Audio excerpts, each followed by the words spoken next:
We're missing one. Okay, this is just about scheduling.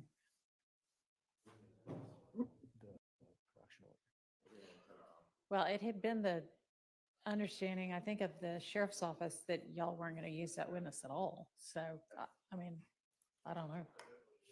Yes, Your Honor, that remains. Yeah, we had an issue come up, Judge. We can address. Okay. Do y'all want to approach? Sure.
Does anybody have a proposed instruction to submit? Or comments about the one that the court drafted? I do, Your Honor. All right, Good morning. good morning. Can I just pull it up for a second? Sure.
Good morning, Your Honor. Morning.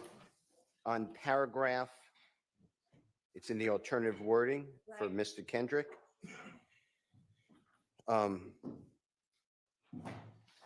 It states,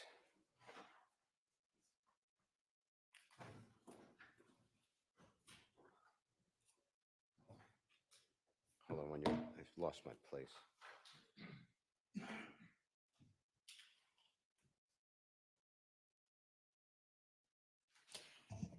And honestly, I'm looking at it now and it may not even be 100% applicable, that second sentence in the alternate wording. I had just noticed that in the other guilty plea limiting instructions, that was more the language. So I was throwing that in for y'all's consideration as to whether anybody would prefer wording of that type to the couple of paragraphs above that. But yeah, I mean, whether another person has been convicted of the same charges isn't necessarily applicable anyway. So, and my concern is that the Honorable Court's not addressing, yes, I understand that something could be used against, I'm just using his name, but Mr. Kendrick, not against the others, but Right. then it says that you can use the other evidence, and there's no instruction that's only if the jury finds beyond a reasonable doubt that one or more of the persons entered into a willfully and knowingly. And Right, but we're talking about overt acts. I mean, they're going to have to, that's another step or portion of what they're going to have to decide. And obviously they're going to get full instructions at the end of the trial. So I'm not going to get into, here's how you're going to consider all of these different parts of the RICO count, I do understand, but as a listener, I guess, for a juror, they don't even get to decide the acts unless they first find it. They could do it any order they want, I guess, but they first find that there was a willful and knowing joinder of the conspiracy. Sure, that's a part of what they're going to have to find as to each defendant before they can convict anybody. And I'd like that language in any instruction, because otherwise, let's assume that this trial ends, the state rests in December. That's approximately a month and a half, maybe 2 months from right now. Meanwhile, the jurors are being conditioned, in my words, from this Honorable Court's instruction that, hey, yeah, we can use evidence against everybody except certain evidence. So I'm going to realize that this is against everybody before there's been no instruction to my knowledge in this entire case that they have to first find that there's a conspiracy, that a person joined the conspiracy. So They're not supposed to be deliberating until the end of this case, the close of all the evidence, all of the jury instructions. So there isn't a danger of that. okay, well, that's my problem. All right. Because Well, I'm not going to give them a full kind of mid-trial mini instruction on how to consider RICO. They're not Okay. supposed to be doing that yet. Okay, I'm not sure, but just a line, maybe. I put it in I mean, I our, can say, I'll give you further instructions later I would, on how to consider all of this. and whether a conspiracy even exists or a person joined a conspiracy. That's what I'd like, because I do find, and that, yes, I understand that they'll be instructed later, but I find that it is, jurors should have some context of this instruction. This instruction standing alone seems like it's already, that there's a suggestion. I'm not saying the court's doing it on purpose, by the way, but there's a suggestion that other evidence can be used against everybody. Well, that may not be true. I'm only saying it as to if the state presents evidence aside from the guilty plea as to overt acts 56 through 59, and then aside from Mr. Ryan's trial conviction as to overt acts 79 through 81, which, I mean, they're certainly doing that for the murder of Jamari Holmes. They're doing it right now. So if I guess I don't believe that it is broader than what this is saying, which is specifically as to those enumerated overt acts. Now, I would like something, if you, ladies and gentlemen, find, based upon my instructions that will come at the end of the case or at appropriate time, that one or more of the people on trial knowingly and willfully joined a conspiracy, then go into something about, then you may not use the guilty plea or verdict, whichever. All right, well, I against anyone appreciate else. that, but I don't think that's necessary, Okay. and I don't think that this misleads them into thinking anything at all Okay. wrong, really. Okay. And So, I still believe my original that the evidence shouldn't come in at all, because I'm struggling with the instruction. So, all right, well, I with that think being said. in terms of if anybody would prefer the language, you may not use this conviction in your consideration or deliberations against any of the other defendants in this case. It is not evidence of anything against these other 5 defendants. Each defendant has a right to have his guilt or innocence determined by the evidence presented against him, not by what happened with regard to a criminal prosecution against someone else. That's one version. The alternate version is you are not to consider the co-defendant's, whatever it is, conviction as evidence that any other defendant is guilty of committing any of the criminal acts alleged against them in this indictment. Each defendant is entitled to have the issue of his guilt determined solely on the basis of the evidence against him and not on whether another person has been convicted of, charges or something. I don't know what that language is, but any preference as to which of those two the court uses? No, nobody cares. Okay. I can't. I don't want either one, sorry. Clearly, I don't Well, want either one. And I'd I'm like to- definitely going to give one or the other of them, because if I don't give one or the other of those, then it will be reversible error in the event that there ever is a conviction in this case, which of course is a benefit to your clients to build in reversible error, but I would prefer not to do that, because the court's job, to the extent I can, is to avoid any error at all, much less reversible error. So I'm going to give one or the other versions of that. Does anybody have a preference as to which version of that language the court will give? Your Honor, can we, since I have a preference, I'm still maintaining, I don't think it's reversible error if you keep out these pieces of evidence, and that would be my preference. No, I don't think so either, but that's also not fair to the other side. Can we just huddle for a minute? Mhm. So It's instant. I just need to know before the conviction is going to get introduced, which may be sometime today. Yes. Okay.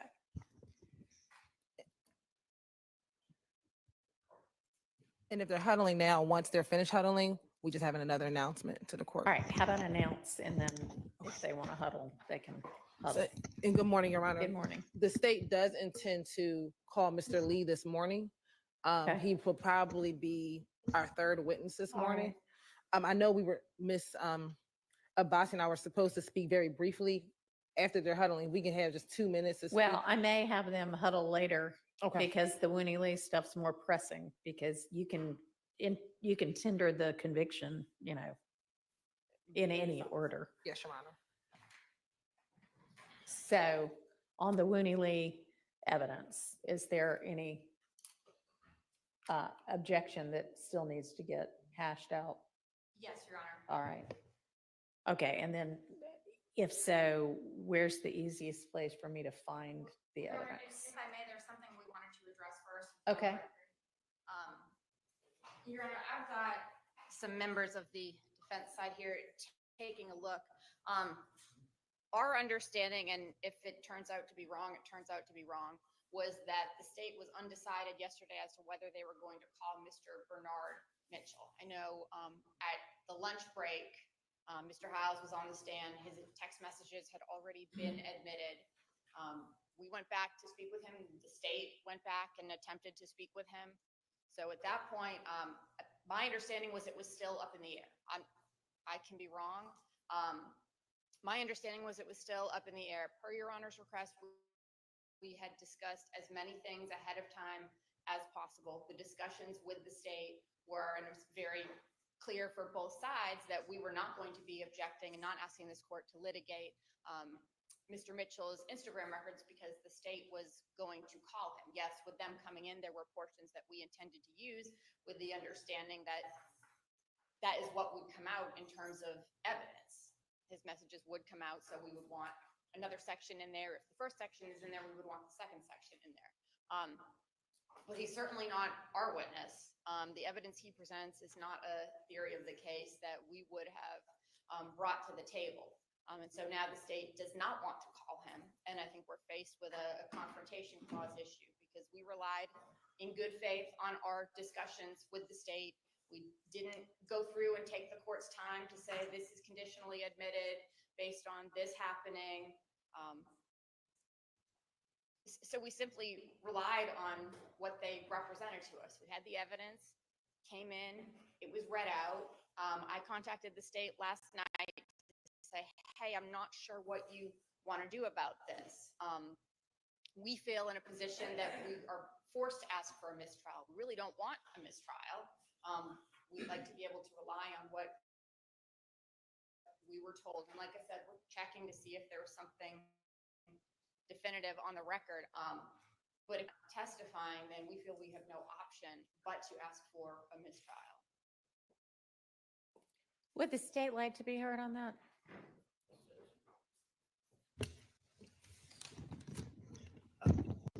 I guess the state's response, Your Honor, is that the state, after the lunch hour, indicated to Mike, pick one up, maybe.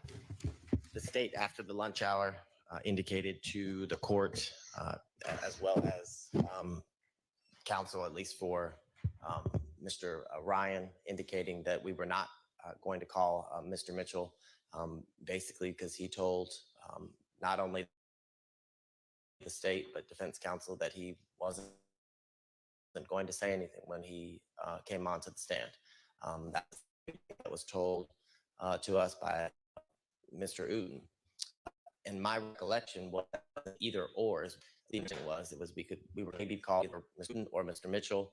And yesterday we decided neither. So I don't know how there could be a confrontation issue that's being claimed today. If we decided to put Mr. Uten up yesterday and not Mr. Mitchell, the records would have still come in the same fashion without Mr. Mitchell testifying. More importantly, before any message came in as it related to Mr. Mitchell, the state indicated to defense counsel that we were not calling Mr. Mitchell. We indicated that to the court as well. I don't remember y'all indicating anything to the court until the end of the day, y'all. But what I was told by the deputies was that the state had very clearly said they can be transported back. We are not calling either of them. And that was at or right after the lunch hour that I was told that.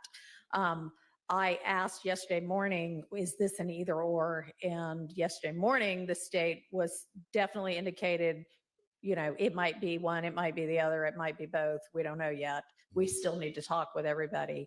And then we just went on with the trial, and they didn't, after lunch, they went back because y'all had made that determination, and you certainly communicated that to the deputies with regard to transport. And you are making the representation that you also let the defense know that. Did y'all disagree that the state let y'all know they didn't intend to call At either witness? excuse me, at the very end of the day, I had inquired to the court, said, discuss what's going to be the order tomorrow. And I Right. said, well, Mr. Mitchell, Mr. Uten, checking, Mr. Kokomo took a look, and before lunch, what was represented to the court said, who are we going to get to? And they said, we may not get to him today. So That was before lunch. that was before lunch, and then we came back in and everything was published. And everybody not everybody, but counsel for Mr. Ryan and counsel for the state spoke with, I guess, Uten and Mitchell over the lunch break.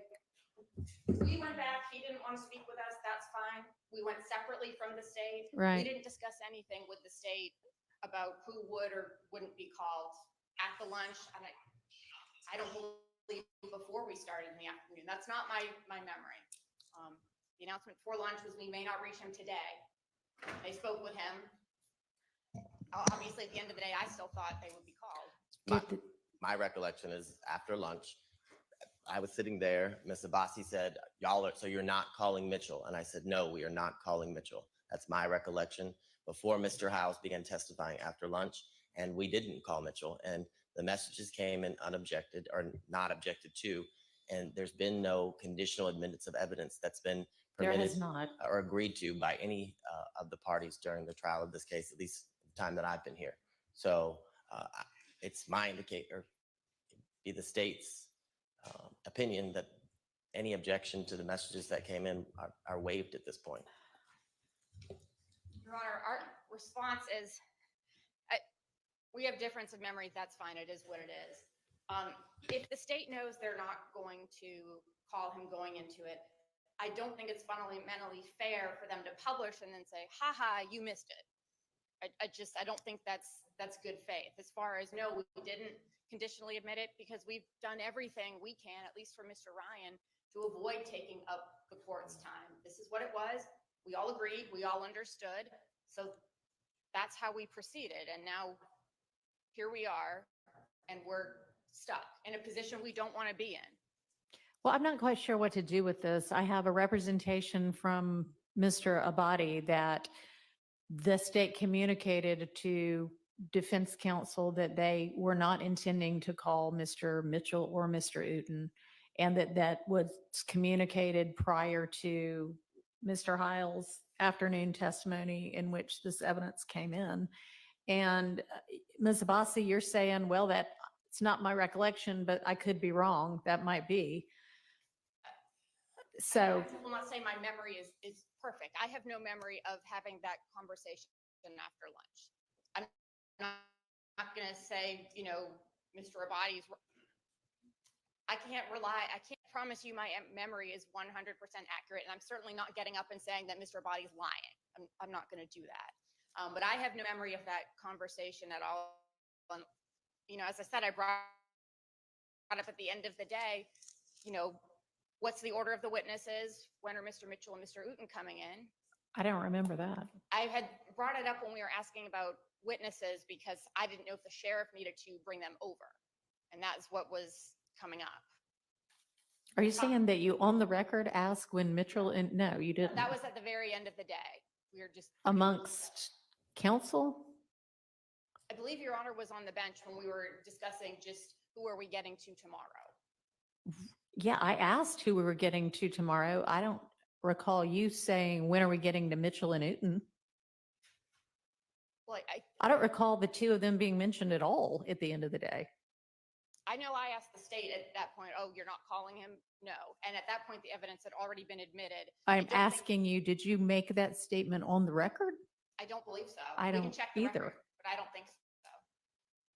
I think the last statement on the record was we may not get to them today. I don't recall that statement on the record or off the record. This is all a surprise to me this morning that now there's some debate about it, because everything I knew post-lunch yesterday, although through the sheriff's office, not through the state or the defense, was that a decision had been made and communicated that neither of them was going to be called. I mean, can't really do much else with I don't see a basis for a mistrial.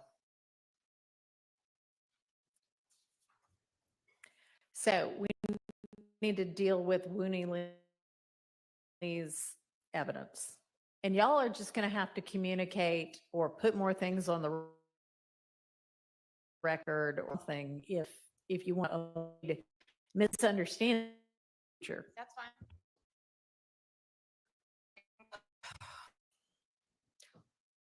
Or just put on your ending.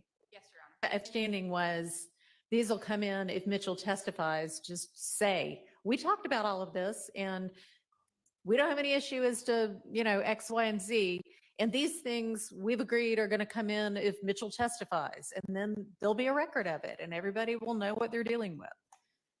I mean, I guess the state can make the suggestion. I mean, we can call him and the state will have no questions for him, and then defense counsel can cross Okay. if that will solve the issue. But I mean, at this point, he might have yet again been sent back, even though my staff was making Herculean efforts this morning to try to get him over because somebody wanted him. At the bench, y'all said, nope, that's fine. We don't need him. And by y'all, I mean you, Miss Abbasi, said, that's fine. We don't need him. If y'all aren't calling him, fine. So we just communicated to the sheriff's office, they don't need him. I don't know where he is at this point. And Your Honor, Mr. Kokomo checked at the end of the day. I did inquire, do we need, and gestured over to the door. And then that's when Ms. Love said, we've talked about it and we're not calling him. All right, well then, that's even more of a record against your recollection.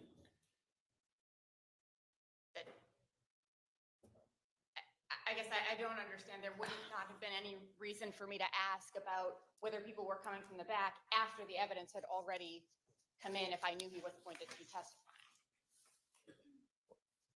So you're saying you pointed towards the holding cell doors? Right, asking about witnesses for tomorrow.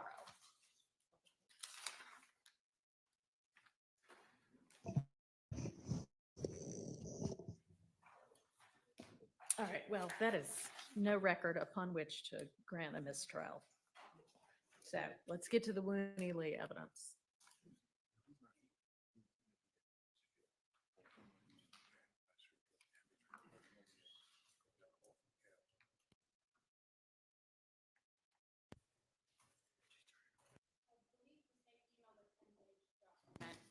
Yes, Your Honor. We sent it.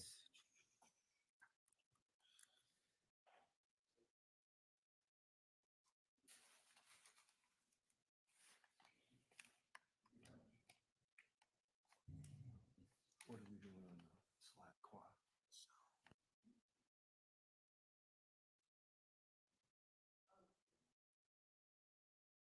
Sent the email on Tuesday, yesterday at 9 a.m., Your Honor. To whom? Well, you know what? I don't think Ms. Percival is on it, so let me forward it to Ms. Percival. I'm sorry. We're forwarding the We're reduced. just trying to get the whatever evidence we're going to litigate now up. all the attorneys should have received it yesterday at 9 a.m. Right, I'm just saying the court doesn't have it. Yes, so. I just worded it wrong.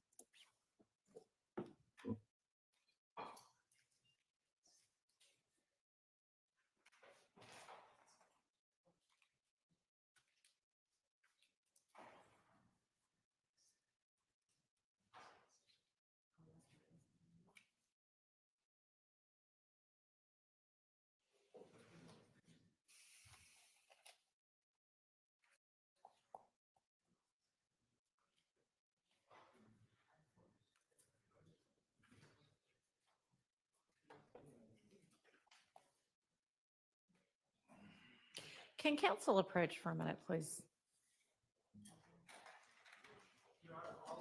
Yeah, well, whomever wants to come out.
Thank you. Go ahead.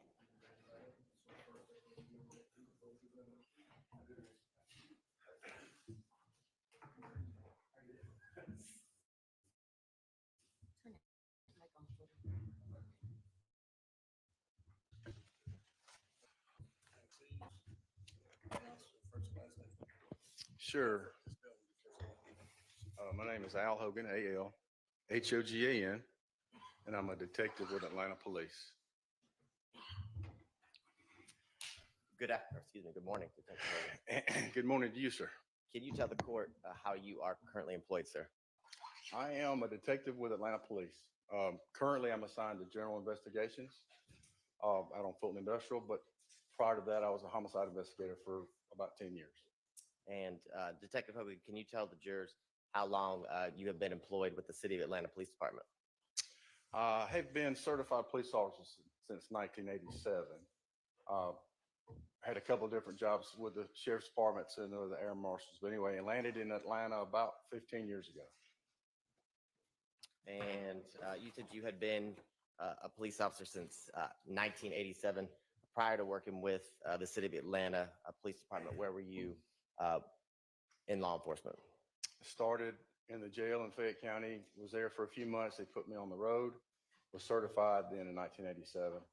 I worked as a road deputy in Fayette County. I was promoted to detective, worked undercover narcotics locally, and then I was assigned for a good many years, 10 years or so, to the DEA task force at the Atlanta airport.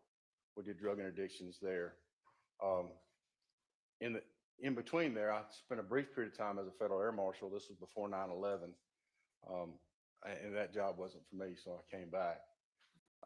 That's when I went on through with DEA, and then eventually landed in Atlanta about 15 years ago.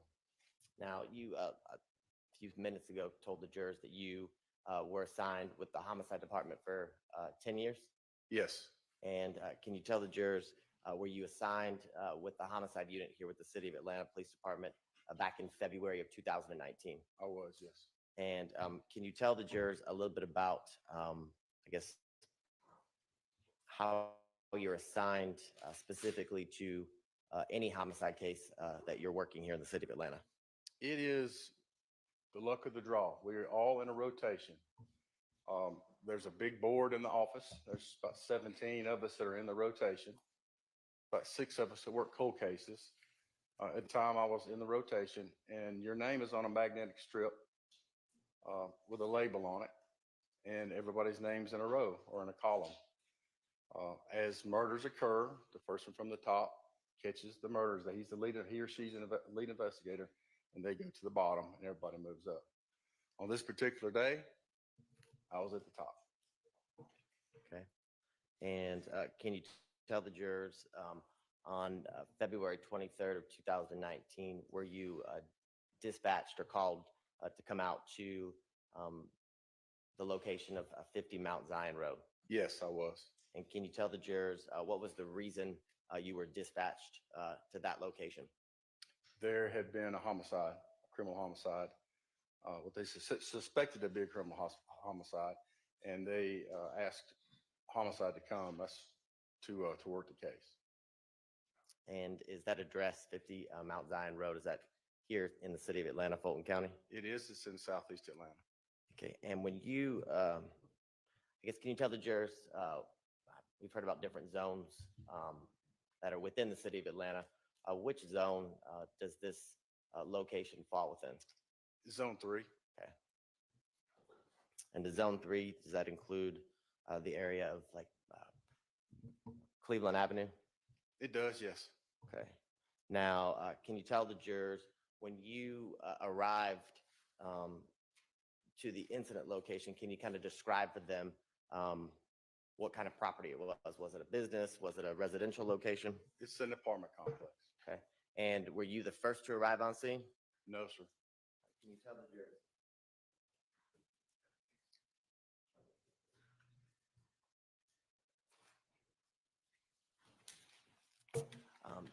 Now, with not being the first to arrive and being, I guess, assigned as the lead detective because you're number one in the rotation.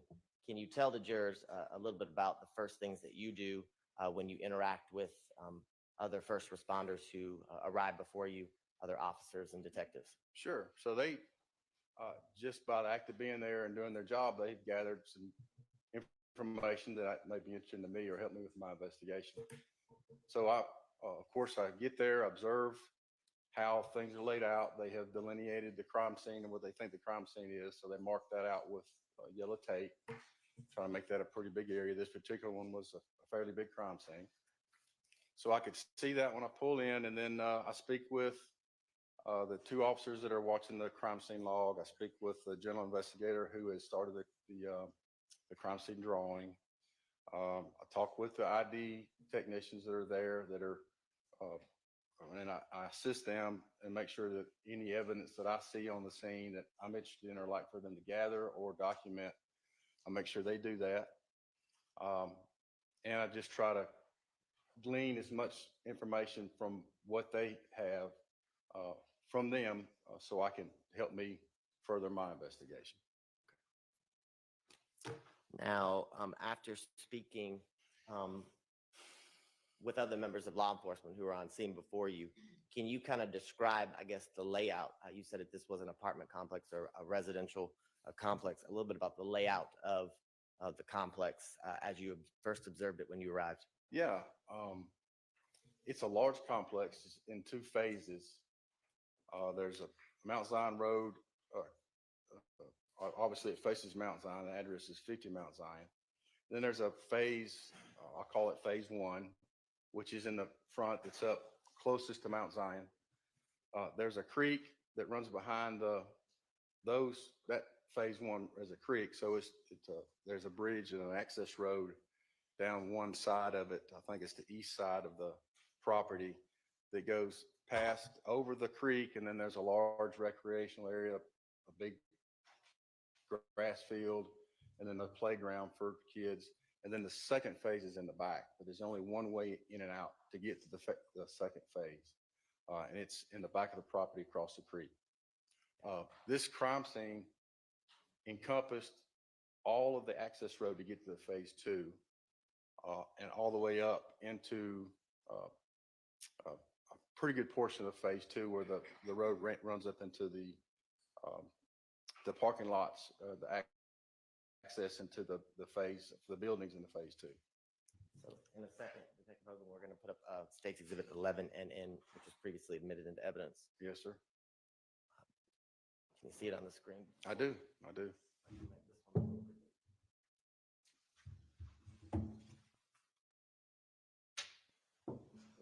So do you see at the top of State's Exhibit 11NN, there's, I guess, a red line that's drawn. It's right by where the time is, where it says 9:33 a.m.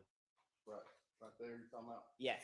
Can you tell the jurors, is that building that you can kind of barely see at the top of State's Exhibit 11NN, is that the first phase or the first building of the complex? That's correct, yes. And then do you see in the middle of State's Exhibit 11NN, it looks like something, looks like a brown kind of something that's separating the grass in the middle of State's Exhibit 11NN? Right here. So in the middle of State's Exhibit 11NN, you see trees, and there's this. Oh, that's the creek. There's the bridge. And then it's the area you described, I guess, where the playground and things, the recreation area. It's under here, under the trees, back over here. Okay, so it's towards the, I guess, the left side, kind of middle of State's Exhibit 11NN. That's correct, yes. Okay. Now, you described to the jurors really about the second phase or the second half of the apartment complex.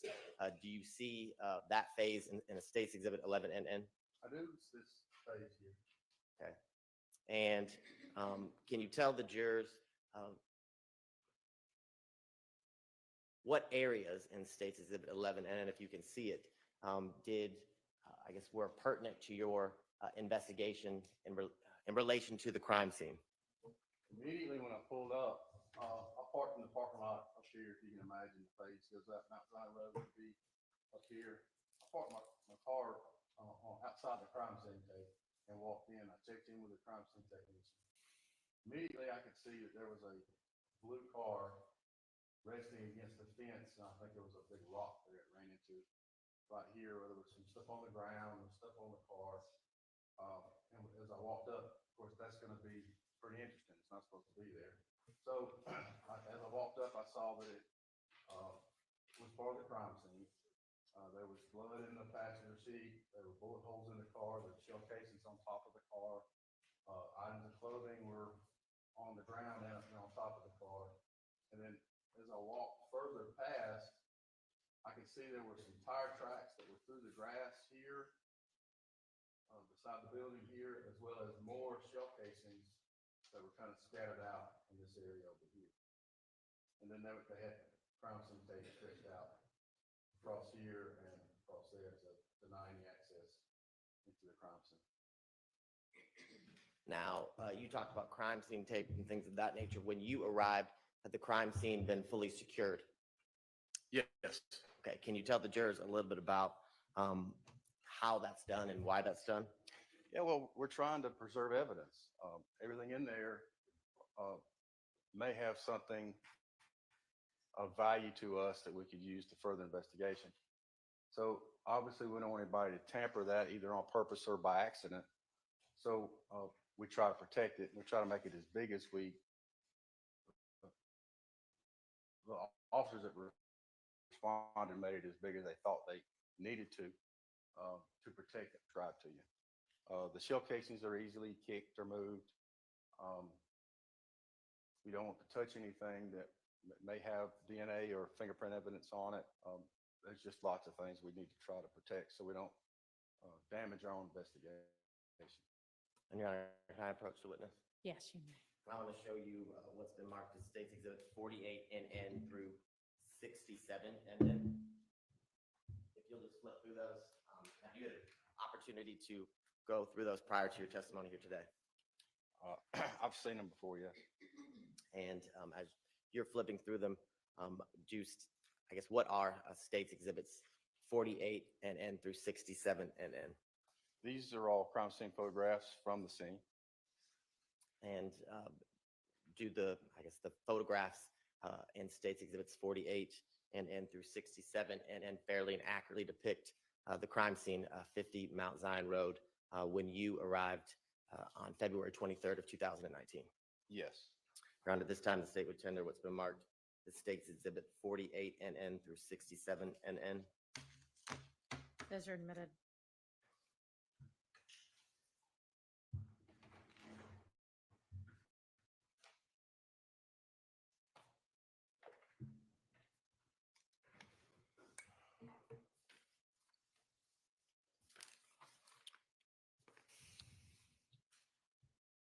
Now, you talked about the area of, I guess, where you said it was a blue vehicle, Yes. and in your investigations, did you determine what type of vehicle it was? I do. It was let me look at my notes here for the year model, but it was a Dodge Charger. Just looking at your report, Yes. help refresh your recollection? Say again? Is reviewing your report, will that assist you in the refreshing? your Yes, I'm just trying to get a 2014 Dodge Charger. Okay. And can you tell the jurors, when you arrived and began to investigate and look around the Dodge Charger, was it occupied? Was there anybody in it? No, sir. Okay. Can you tell the jurors, you talked about the tire marks that you had seen. Can you describe the condition of the vehicle as you began to investigate and process the vehicle? Well, we had run the tag, or somebody run the tag, and it came back stolen out of Cobb County.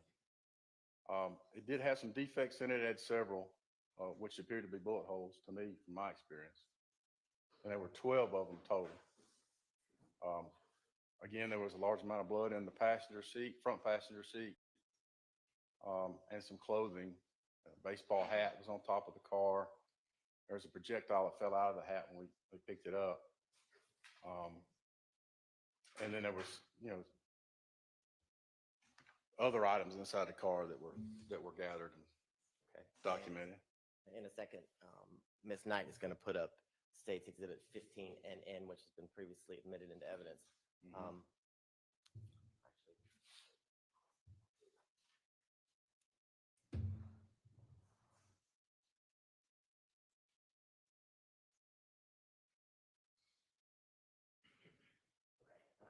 my apologies. 16NN.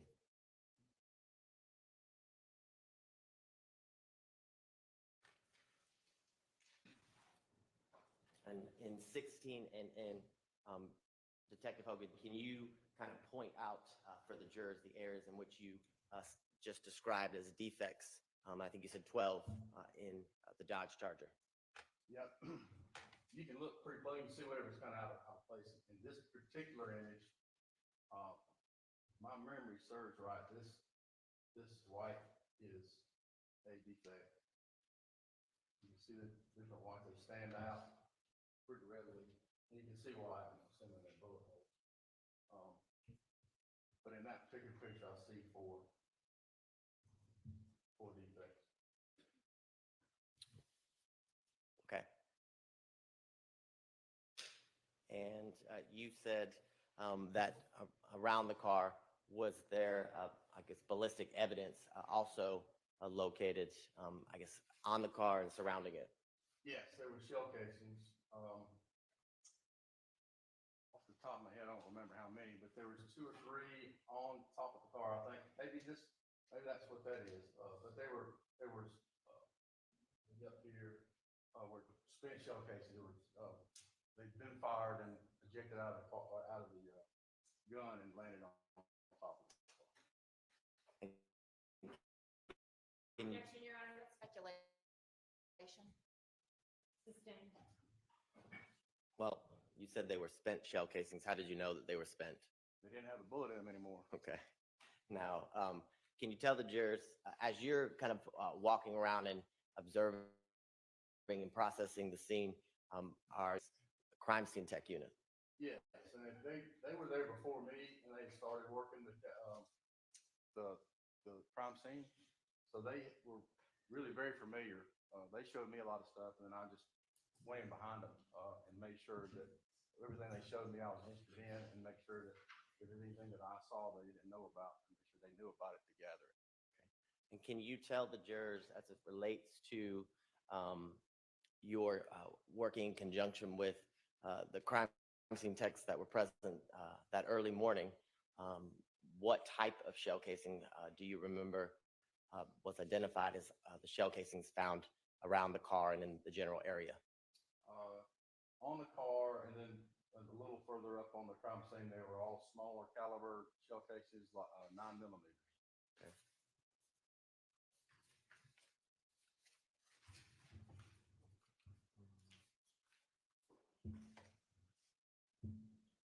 Later on, we did find some 7.62 as well, some larger caliber.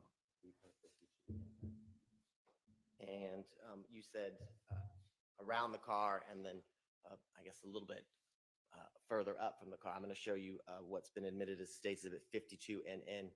Can you tell the jurors when it comes up what to your recollection, the yellow placards in this photo are marking or representing? Sure.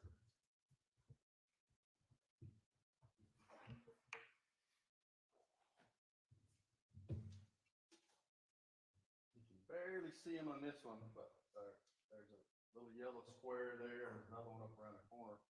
Those are placards. They have numbers on them. ID techs, when they document stuff, they document it right where it says. So they put the placards up next to or adjacent to the pieces of evidence, and then take pictures and document where they found it. Later on, after they do that, then they'll gather that, and it'll be delineated on their report by that number, whatever number is nearest to the piece of evidence. But this, if you can imagine, if you were in this picture, if you turned around directly 180 degrees, that's the access road that goes out to the front of the property, and then the blue car is down right behind you. Now, if you are looking at the right side, it states the 52 and looks like a raindrop that reflected off from the photo. If you see where there's a vehicle or a red car kind of in the middle right-hand side, it states that it's 52 NN. Yes. Can you tell the jurors if you continue to go straight down the access road and take a right where that red vehicle is, can you tell them where would that take you? That takes you into the parking lot in between two of the buildings in the complex. Okay, and is that the buildings that I guess would be the front buildings, the first one we saw that was closest to Mount Zion Road, or the back set of buildings? That's right. That's what? The back set, Backside. Okay. phase two. Now, you referenced or talked to the jurors a little bit about the fact that there were additional shell casings that were found in a different area in relation to the vehicle. That's correct. Can you kind of describe to the jurors? I'm going to show you what's been previously admitted into evidence as State's Exhibit 10NN.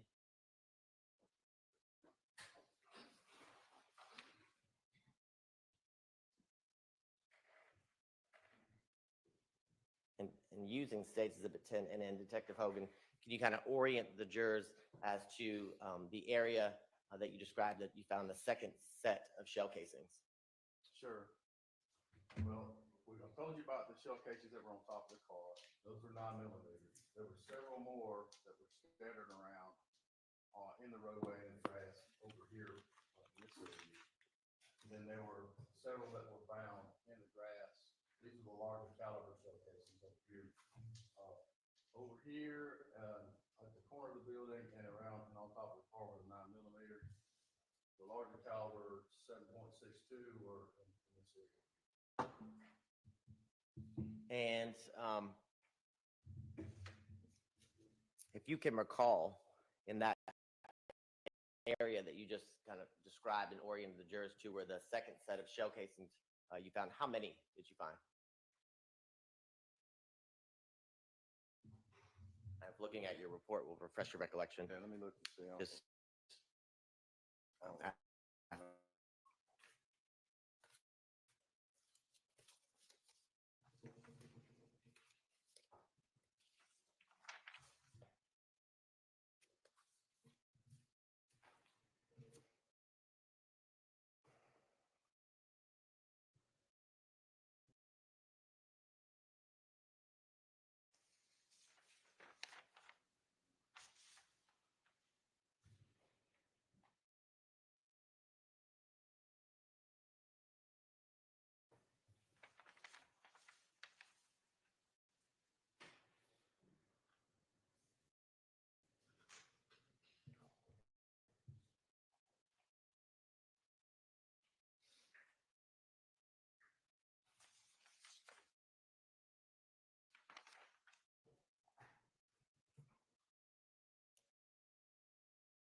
if it helps, I can direct you to maybe page 4. Yeah, if you would, because it's not jumping out at me. Yeah, if you look to page 4 of your report, and if that helps refresh your recollection towards the bottom.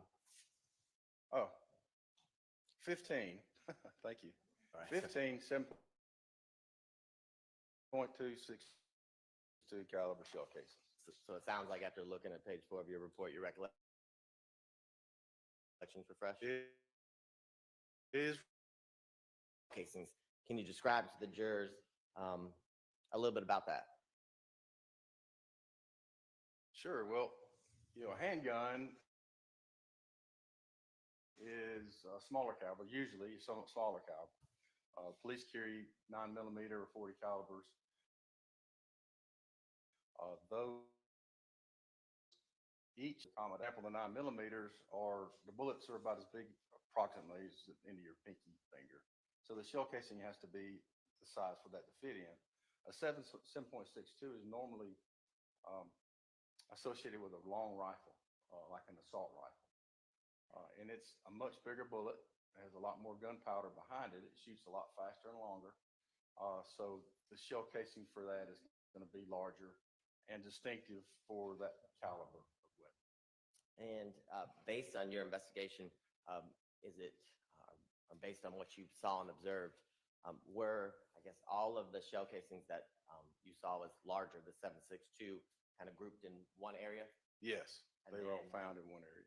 The shell casings that you described earlier, a few minutes ago, that you said were smaller caliber and are 9mm, were those all kind of grouped within, one small area, separate and distinct from the The 7.62? majority of the shell casings, the 9mm were discovered here. The only exception to those would be the ones that were found on top of the vehicle when it was abandoned. Now, can you tell the jurors, do you see the red line that kind of travels throughout State's Exhibit 10NN? The long one? Yes. Yes. Can you tell the jurors, based on the investigation at that point, the shell casings that you had found in different areas and the tire marks that you described, why, I guess, that red line is there and what it represents? For me, that was, I created this, so, and that was pretty rudimentary, I'm not a computer guy. You just, the little red dots are, it's not accurate, but it just indicates where the shell casings were found. This was a line based on my investigation of where the victim said they had parked. And this is the access that they took trying to get out when the shooting broke out. So there was a shooter that came out here when it started shooting. They drove out. Another shooter down here drove past, walked, well, you can see the tire tracks in the grass. Drove off the road, back on the road. Car was not functioning, so they rolled to a stop here and then exited. It's just a line to kind of show where I thought they went when the incident happened.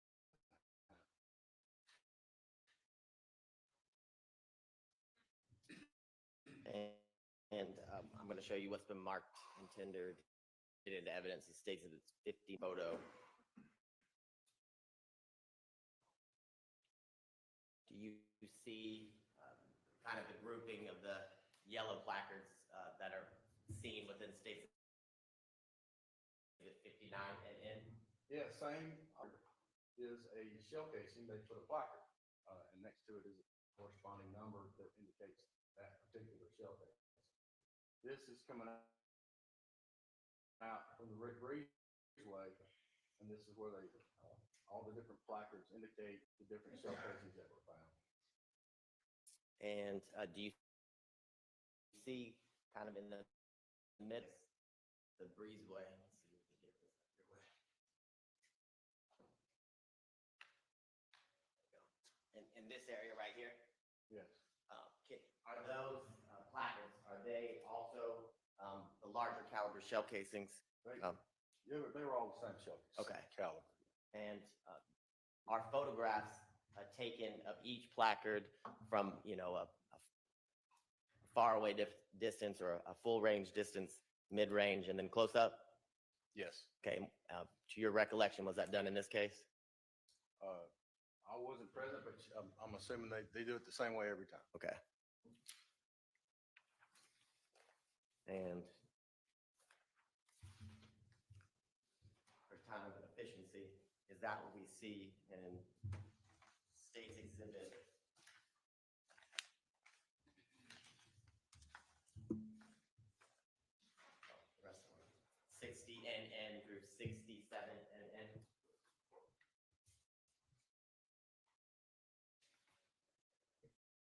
Yes. Okay.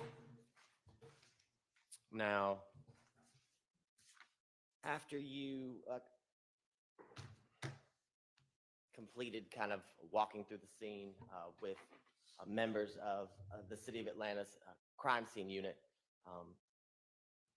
while on scene, did you get information that two males had contacted 911 indicating they had witnessed what happened at 50 Mount Zion Road? I did. Okay.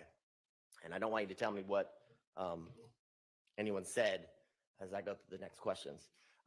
As a result of that, did you go to APD headquarters just down the street here off of Peachtree? Yes. Okay. And can you tell the jurors when you arrive, did you speak to the two males? I did. And without telling me what they said, can you tell the jurors who you spoke to that early morning?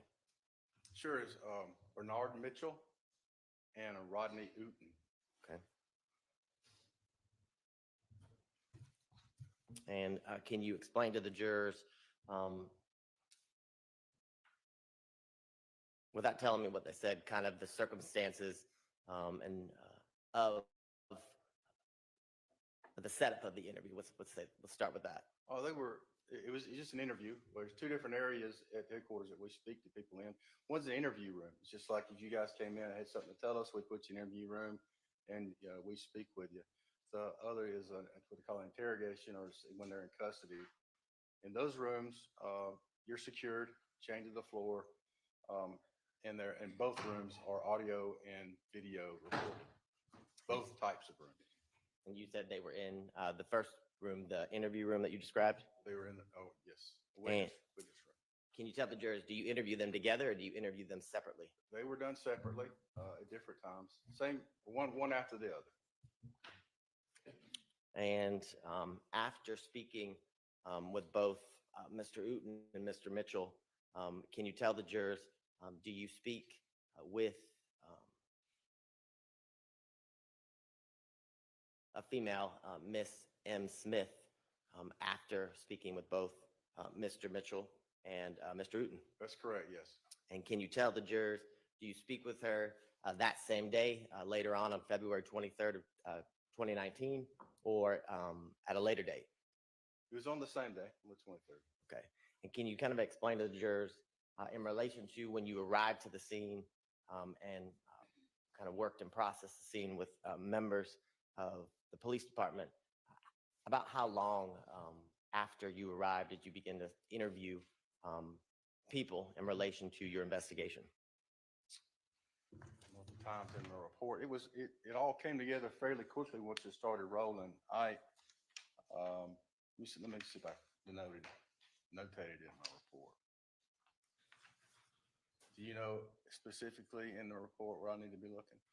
Let me ask you generally this question based on your recollection. Was it a matter of hours that you began speaking with witnesses, for example, Mr. Uten and Mr. Mitchell? It was all in the morning time. Yeah, it was like 6 in the morning when I got to the crime scene. It was well before lunch when I was talking to Mr. Mitchell and Mr. Uten. Okay. And when you spoke to Miss Smith, can you tell the jurors kind of the setup or the arrangement for that interview? That was in the witness area. It was later on in the day. I think it was after lunch, thereabouts. But same, voluntary. She came in and I spoke with her. And when you're speaking with Miss Smith, is it just you and Miss Smith, or are there any other members of your team that are also present? Detective Casey was with me. Okay. And can you tell the jurors, as you began the interview with... You're talking about Mariah, right? With Miss Smith, or with the other two? So I'm talking about Miss Smith. Okay, yeah, Miss Smith. Yes. Miss Detective Casey was with me. Yes. Yes.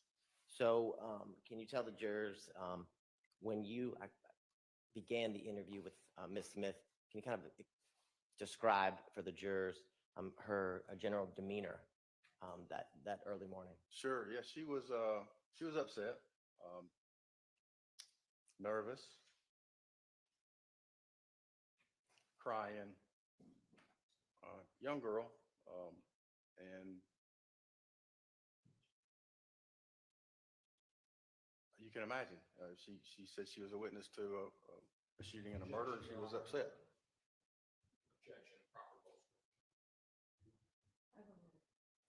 Now, as you began the interview, can you tell the jurors, how did you start? Sure. Well, I started all the same way. I introduced myself, and we started talking about, and I asked, talking about the situation that they witnessed, and I asked for their statement. And she began by telling me a series of events that she relayed to me at that time that I knew were not to be correct based on what I knew from the crime scene. Okay. And when you say knew what not to be correct in relation to the crime scene, can you explain to the jurors, I guess, what you mean by that? Yeah, she was saying that this victim had been shot by one of his companions. The way she described it, it was not possible based on what I knew from the crime scene. So I brought that to her attention. After some consoling and some speaking with her by me, she realized that she changed the story to what the truth was, because we knew that she was not telling the truth. Okay. And as you continued, I guess, to confront her with the physical evidence that you had located on the scene and through your investigation while on scene, did she provide you with names or nicknames of individuals she knew to be involved? Yes, she did. Okay. And do you recall, or can you tell the jurors the nicknames that she told you of the people she saw shooting that night? Yes. And if referring to your report would help refresh your recollection, by all means. One was Little Rod and Bali. Okay. And can you tell the jurors, as she described what she saw, did she tell you, or tell the jurors what she told you about the firearms that she saw Little Rod and Bali having? Judge, Your Honor, I'm going to object that this is improper bolstering. She's already testified to this. This is impeachment, Your Honor. She testified she couldn't recall at times during her testimony as it related to the firearms, what they look like.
When you describe,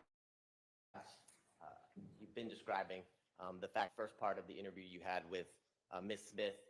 She gave you a number of facts and scenarios that were not aligned with what you knew to be consistent with your investigation of the crime scene, correct? That's correct. And as your interview with Ms. Smith continued, I believe you indicated earlier about the statements that Ms.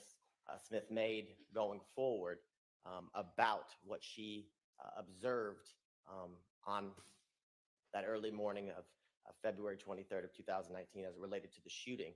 The facts that she relayed to you after you confronted her with what you knew to be true about the physical evidence on the crime scene, the facts that she was giving you, did they become consistent with what you knew through your investigation at the crime scene? They did become consistent, yes. Okay. And as you continued to interview Miss Smith, did she continue to provide you statements as it related to what she saw and heard that were consistent with what you've described to this?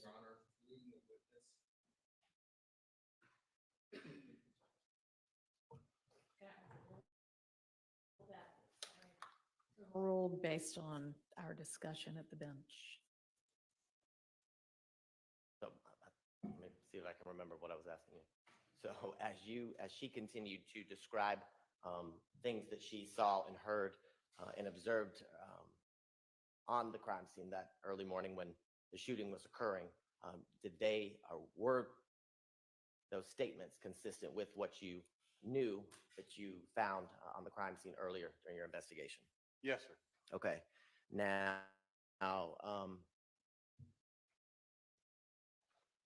can you tell the jurors, we talked a little bit about, she was able to provide nicknames. Can you tell the jurors, without telling me what she told you, but was she able to provide you with Instagram handles or usernames for the two people she gave you nicknames for? Yes. Okay. And as a result, I guess in conjunction with that, was she actually able to pull them up and show you photographs as it related to the person she knew as Lil Rod? Yes. Okay, and I want to show you what's already been admitted into evidence as States Exhibit 23NN and 24NN.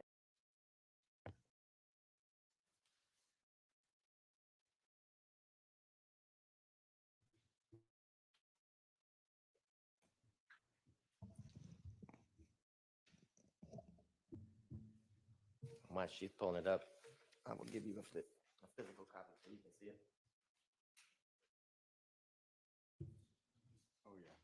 And while Ms. Knight is pulling it up, if we can get the technology to work, are those the photographs that Ms. Smith was able to provide you in relation to the person she knew to be Little Rod? That's correct, yes. And can you tell the jurors, do you see her signature on those photographs? I do. Don't pull it up.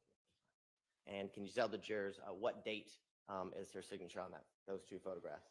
The 24th of February of 19. Okay.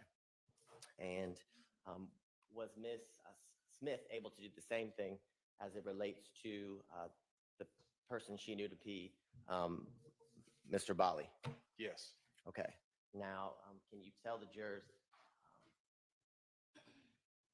after receiving this information from Ms. Smith as it related to who she saw shooting, can you tell the jurors, were you able to determine the identity of the people she knew to be Bali and Little Rod? Yes. Okay, and who were those people? Little Rod's name is Rodelius Ryan Jr. Bali's name is Damon Blaylock.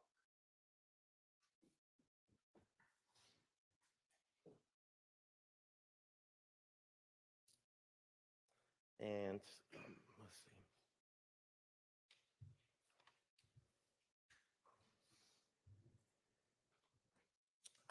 Now, before we move on from Ms. Smith's interview, can you explain to the jurors, so during Ms. Smith's interview, you described how you confronted her with the physical evidence as it relates to the statement she made initially at the beginning of the interview. You remember that? Yes, sir.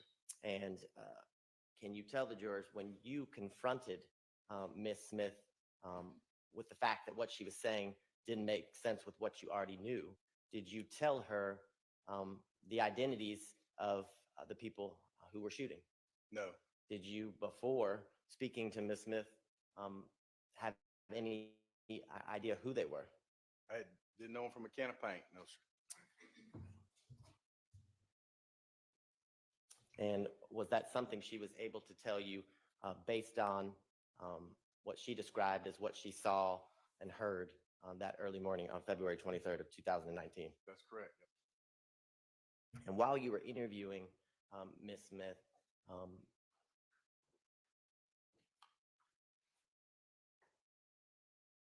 did you provide her with any facts as it related to the identities of Mr. Ryan or Mr. Blaylock during that interview? No, sir. Okay, and was that information that she was able to provide, or did she provide you information that assisted in your investigation in identifying both Little Rod and Mr. Blaylock? That's correct.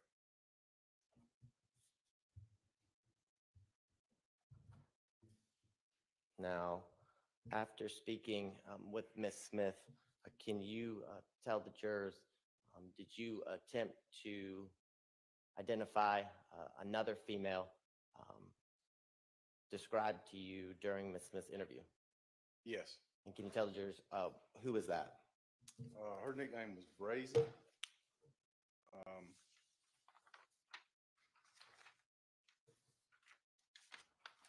She was with Miss Smith. And if, your report. Tyhera Hartfield. Oh, excuse me, that's her mom. Oh, yeah, Tyhera Hartfield. That's right. So it sounds like using your report refreshed your recollections? Yes. Okay. And in your identifying Ms. Hartfield, can you tell the jurors, based on your investigation into Ms. Hartfield, what her living situation was? She was a runaway, listed as a runaway at the time. And ultimately, before, let me ask you this question. Based on the information that you've talked about here today, can you tell the jurors, did you make charging decisions? I did. Okay. And can you tell the jurors, did you swear out warrants for the arrest of Mr. Ryan and Mr. Blaylock? Eventually I did, yes. And can you tell the jurors, did you ultimately get to speak with Ms. Hartfield? I did. Okay. And without telling me what she said, did you, I guess, speak or interview her in a similar fashion that you've described as it relates to Mr. Mitchell, Mr. Uten, and Ms. Smith? Yes. Okay.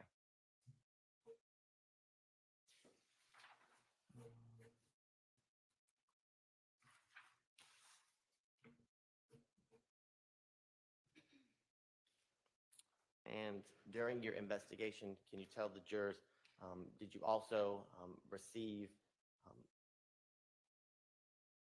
a social media posting as it related to Mr. Ryan hours after the homicide? Yes. Okay. And was that something that you used and utilized in your investigation in taking out the warrants that you've described? Yes.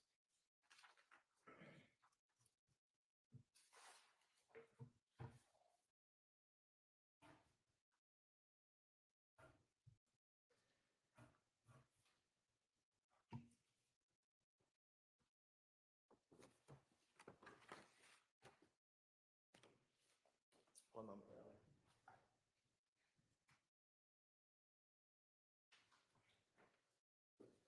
I don't have any further questions pending redirect. All right, are there defense questions for this witness? There are, I do want to make sure I can get a hold of at least one of these snippets. Okay.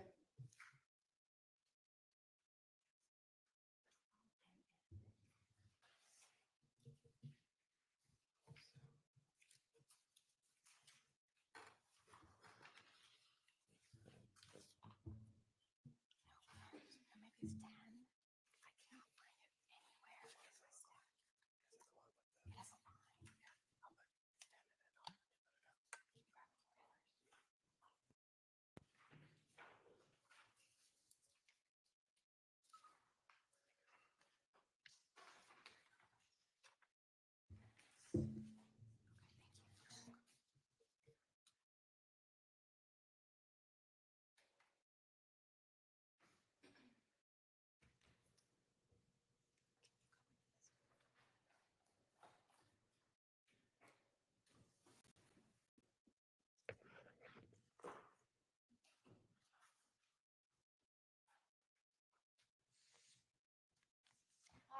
Good morning, Detective. Good morning. Coming into today, have you had a chance to review the interviews you did with the witnesses you spoke to? Not all of them, but yes. Okay. You haven't had a chance to review them? I haven't reviewed, I reviewed Mr. Mitchell and Mr. Uten's recently. The others have not. Okay. All right. So I want to start. You've been an officer for quite a while, yes? Yes, And so you know that when you are getting information from people, it is of the utmost importance to make sure it's accurate, right? yes, And that's one thing you were doing with Ms. Smith, is confronting her with facts to test whether what she was saying was accurate, correct? that's correct. All right. And especially in a situation kind of with young people, they may not always be fully forthcoming in the beginning, correct? It's not limited to young people, but yes, Right. Especially if they think there's something they could get in trouble for, correct? yes, All right. And the folks that you were speaking with in this situation, they were not, well, the two young men you spoke with, they were not lawfully allowed to have weapons, were they? no, I don't think so. Okay. So that's something they theoretically could get in trouble for if they admitted to it. Yes, Okay. So when you're speaking with them, when you're speaking with Ms. Smith, you're asking questions to make sure you can verify things. One of the things you told Mr. Mitchell you would do was get his Instagram records, correct? I may have, that doesn't come to mind off the top of my head, but it would be something I would do. I don't remember if I told him that. Would it help refresh your recollection to see a copy of a transcript from that interview? Sure, yeah.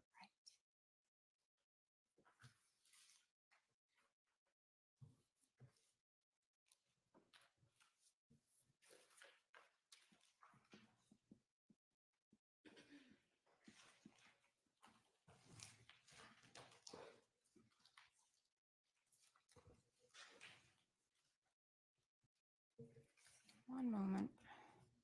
Here we go.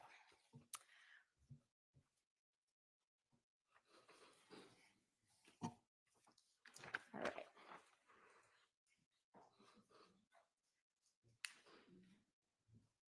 I'm going to direct your attention to page 19 here. If you could quietly read that to yourself. Let me know when you've had a chance to refresh your recollection from that.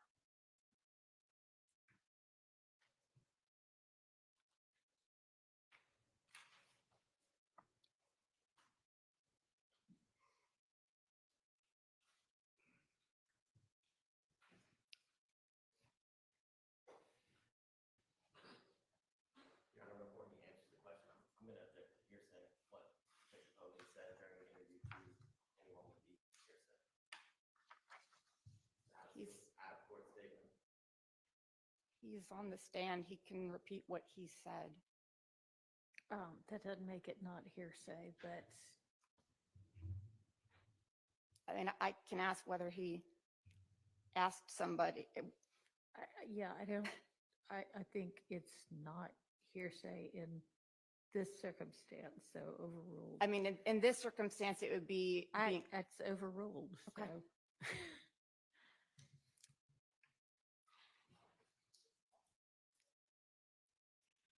so were you planning on getting Mr. Mitchell's Instagram records?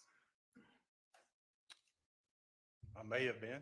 It's hard to say. This is a lot of years ago. So it's part of my tools that I use for in each, or any case that I have, that I work. If there's an opportunity to pull those, and I need those, then yes, but I don't remember if I wrote a warrant for his Instagram or not. Okay. You said if you have the opportunity, you certainly had the opportunity, right? Yes, Okay. And with those, if you had them, you could come back to him and say, hey, was this true? Was this not true from what you told me, correct? yes, I could, yeah. Okay. And Mr. Mitchell and Mr. Uten, they were both cooperative, correct? Yes, So if you wanted to follow up with them, they gave you no indication that they wouldn't speak to you or anything like that. They were readily available. yes, not at the time they were cooperating with me that day, yes. you didn't attempt to contact them any other times, though, did you? I don't recall doing so, no. Okay. So in this case, do you recall what search warrants you did take out? No, not all of them, no. Okay. Do you recall taking out warrants for Instagram records? I do. Do you recall whose records you requested? I know I got little rods, I got valleys. And without going through the index on my report, I can't tell you exactly, but I know I got little rods and I got valleys. I got Rodelius Ryans and I got Damon Blaylocks. May have gotten Mariah's and Brazy's as well, the Tyara Hartfield and Ms. Smith. Okay. What was your purpose in getting those records? It's any information there that might help with the investigation. Okay. Did you look at those records? Not personally, no. I looked at some of the pictures. It comes in a format. Again, as I indicated, I'm not a computer guy. I'm not even on social media. I gave that information to somebody who could put it in a format that was easier to read, and then those people looked through it and they let me know what they found. So it wasn't for you to get more information. Someone else was supposed to get more The information. information is going to come to me. It just didn't come through me. So at what point did you get the information of what was contained in those Instagram messages? When they gave it to me, I don't know what day it was. Who's they? I don't remember who the analyst was that did the examination of those records. Okay. And the examination of those records, I would assume you included in your report? Some of them, yes. Some of them. Could you let me know then when? I assume if you put them in your report, it says then when you got them, correct? It says when I put it in the report. Let me see. I mean, that's something you would put in the report, right? One it jumps out at me was from February the 26th of 2019. Somebody sent me an Instagram post on that day, and it was a short video that showed Mr. Ryan riding in a car. Okay, but that's not the Instagram records, right? It's from Instagram. That's not the Instagram records for which you obtained a search warrant to get so you could get more information, correct? I haven't verified it, but if it came from his Instagram and I got a search warrant for his Instagram, then yes, it would be in there. I Right. just got it before I got the search warrant records back. I'm sorry, if you could It was repeat that last posted. part. It was posted. Somebody saw it. They sent it to me. If my search warrant had not been executed and the information sent back to me at that time, it would be included in both records, but I got it before the search warrant records came in because somebody sent it to me right after it was posted. Okay, I think a second ago, because you said you didn't confirm it, right? You're going to have to, I don't understand what you're saying. I've confirmed it. Yeah, what are you talking about? Well, I think about the content of the messages, you said you did not confirm with the records. I just said I'm assuming Right. if it's in Instagram records, I received it before the records came back from the search warrant.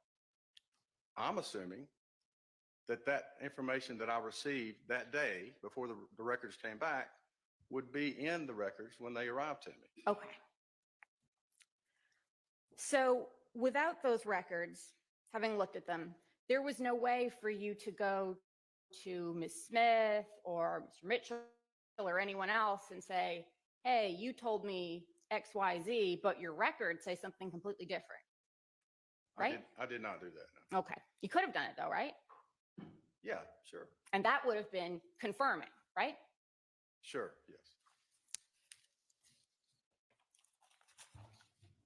I want to ask you about what you testified to earlier about the actual crime scene. Mr. Abadi asked you questions about where you found certain things. Do you remember that? Yes, And you answered questions about where you found those 7.62 shell casings, right? yes. But you didn't actually find those casings, did No, I did not. you? Those photos, you weren't there when they were taken, right? No, You never saw where those 7.62 casings were. not physically, no. So when you say you found them, you didn't find them. Someone else did. I said they were found. I'm not sure that I said I did. Okay. When did you learn about those casings? Later on the same day that the murder happened, I was at the office when I got the call. Okay. And when you spoke with Mr. Mitchell and Mr. Uten, were you aware of those casings?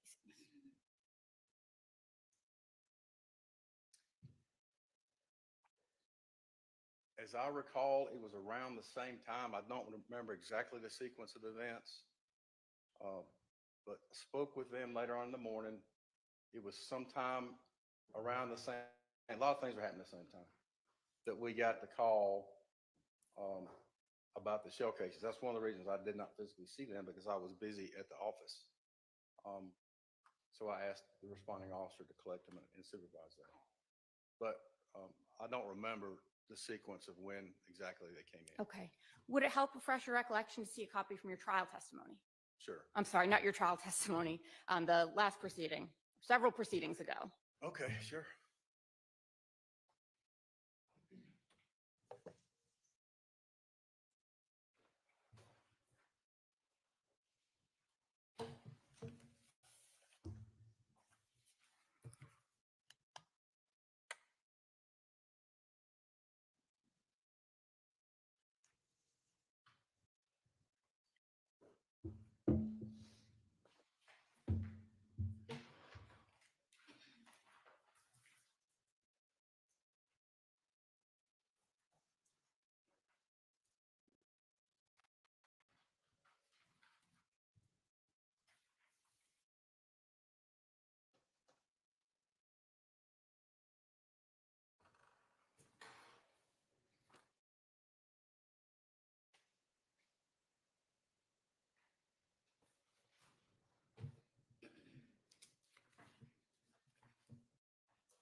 All right, I'm going to direct your attention to page 1076 from the prior hearing.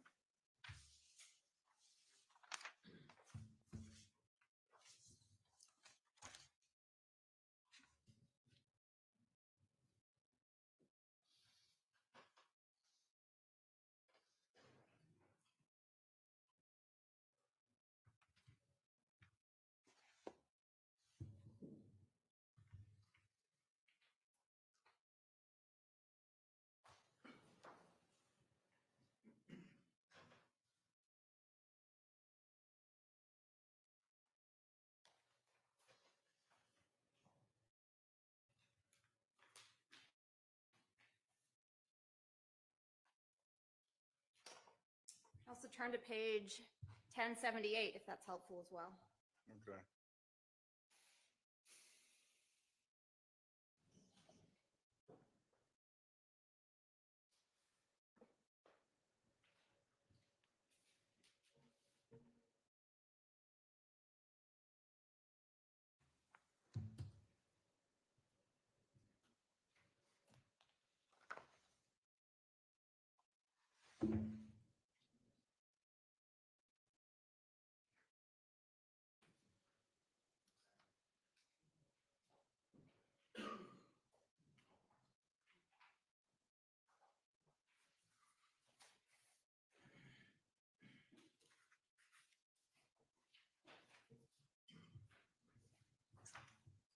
All right, so what's your question again? If when you spoke with Mr. Mitchell and Mr. Uten, you were aware of the 7.62 shell casings.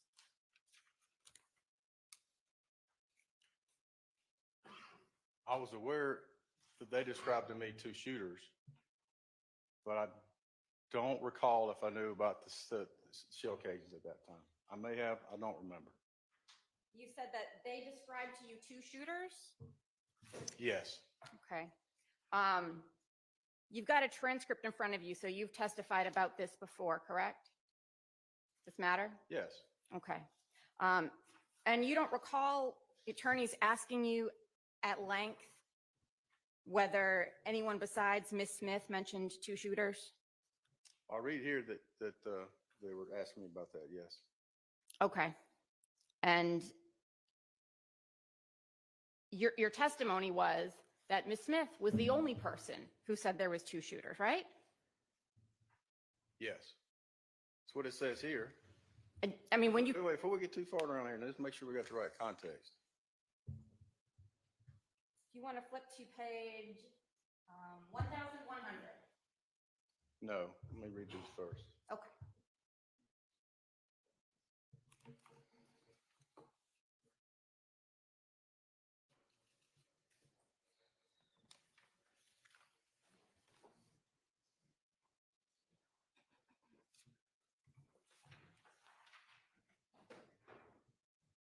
On page 1076, as I recall, they were asking me about my interview with Ms. Mitchell. And I had mentioned to her that I had 2 sets of shell casings. They were trying to determine if she, Okay, well, I don't need you to testify Yeah, about what someone what- else what- was trying to do. so what I'm saying is context matters. In this particular instance, I was describing my interview with her, and in the process of the interview, when I was confronting her with the evidence, I told her that I had 2 sets of shell casings. Yes, I understand that.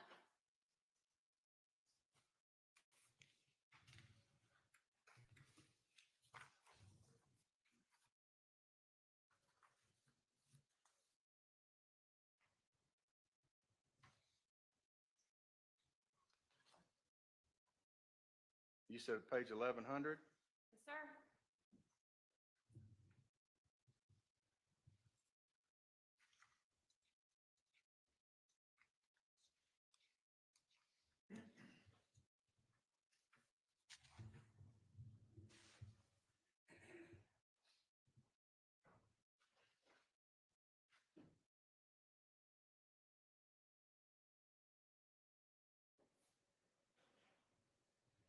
Okay.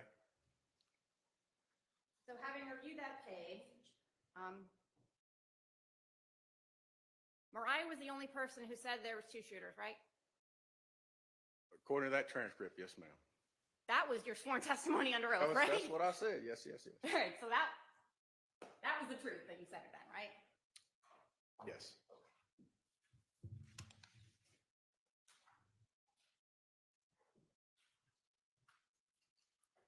And I'm going to back up for a moment. I think you said Mr.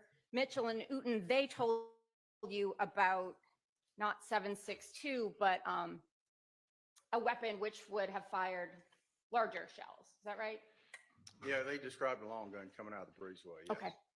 And when you were speaking with them, that was not consistent with the scene as you had seen it, right?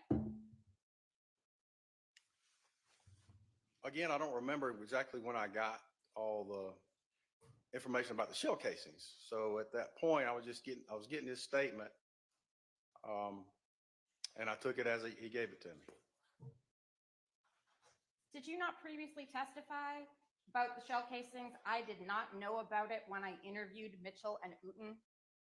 Okay, well, if my recollection was that then, I don't remember that now. If I didn't know about the shell casings then, if that's what I said, then that's what I said. Okay. But you didn't confront them with what at that time would have been their testimony inconsistent with the scene, right? No. Okay. And they both told you 1 shooter.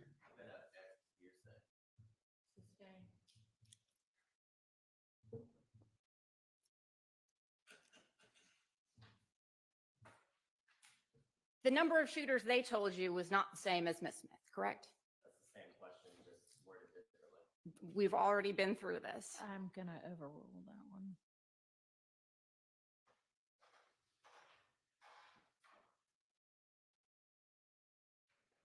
Bernard Mitchell described the shooter coming out of the breezeway, and also the shooter when he was going around. He was right beside he described the person right outside the car shooting him in the car. So that would Described be, dreads and a hoodie. so that would be he described to you 2 shooters. Based on what you just told me. Just reviewing my interview with him the other day. Okay.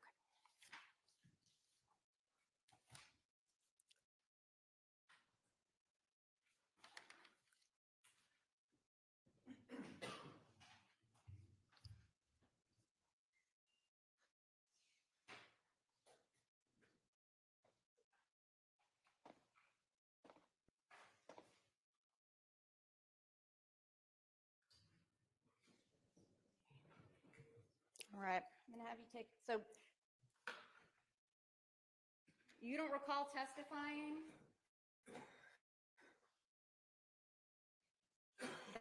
That, Mr. never said anything about. I got a sneaking suspicion you're gonna show me that I did, but as I sit here, I don't recall that, no. You were able to review your interview with him, correct? Yes, I did. Okay. You still have that transcript in front of you? No.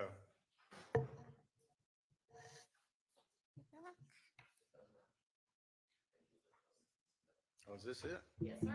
Oh, okay.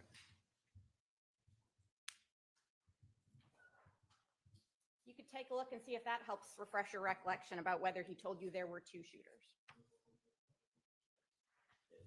It may or may not refresh his recollection, but I'm gonna object to hearsay. I'm gonna object to hearsay. This is impeachment of what the officer previously said. I'll let you ask about whatever he previously said. Do you have a page or an area that I need to look through? Exactly, it's a long interview. No, sir. How many pages are we talking about?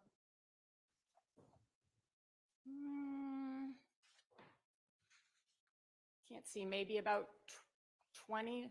I can't see if that's right. It could be more. You know what? We can come back to it. We'll probably have a break and you can take a look and get back to me. Okay, sure. Cool.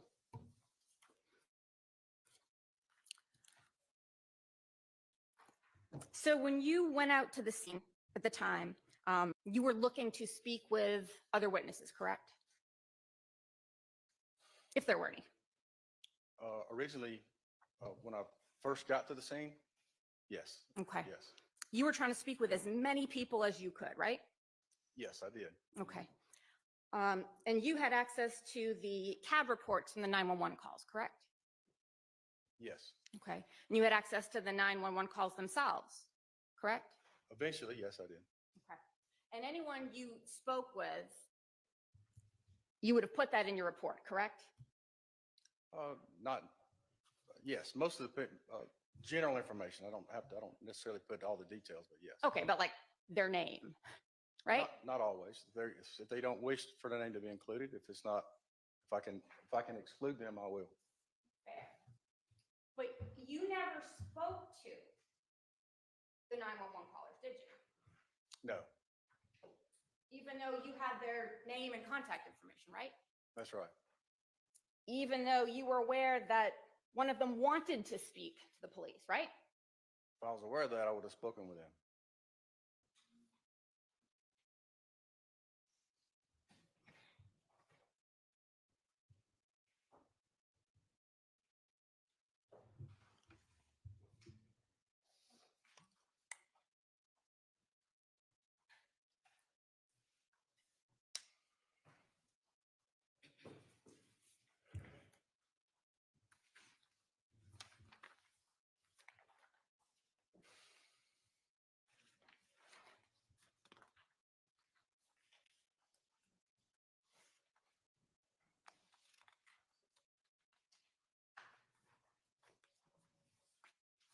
All right. I'm going to approach you with what has already been previously admitted into evidence and marked as states 1NN Nancy Nancy.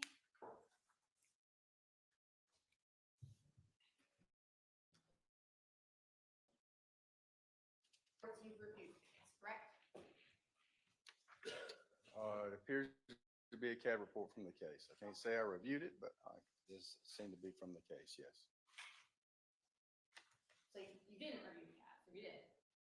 Well, I look at it, I verify that it's got the right address on there, and if there's any information as the case progresses, and if I need to get back in touch with anybody like a 911 caller, I would do that. Okay. So you didn't see the. And I would use the CAD report to get that number Okay. and name. In this particular case, I didn't see the instance to it. Didn't need it.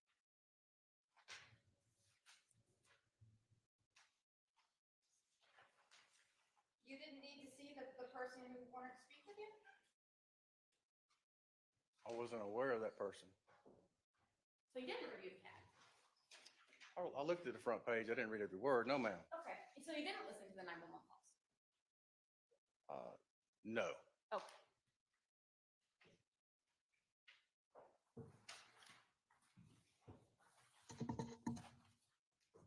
So if you're trying to speak to as many witnesses as you can, why wouldn't you speak to the 911 caller who wants to speak with you? Again, I didn't get the word that they wanted to speak with me, or I would have. My plate was pretty full. I talked to a lot of people when I did a lot of work that day. Oh, okay, you were too busy. Yes, I was busy. Okay.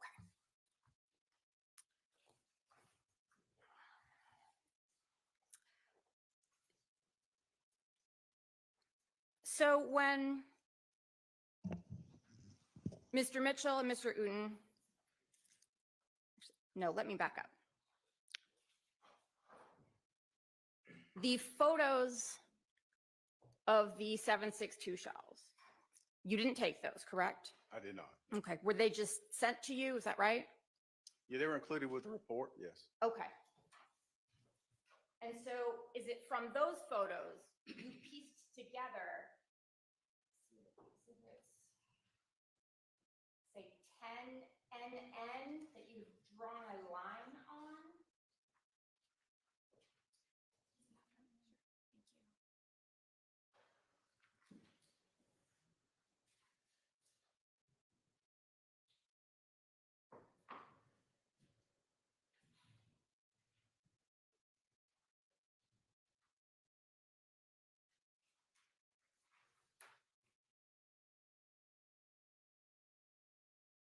NN, you drew this line, correct?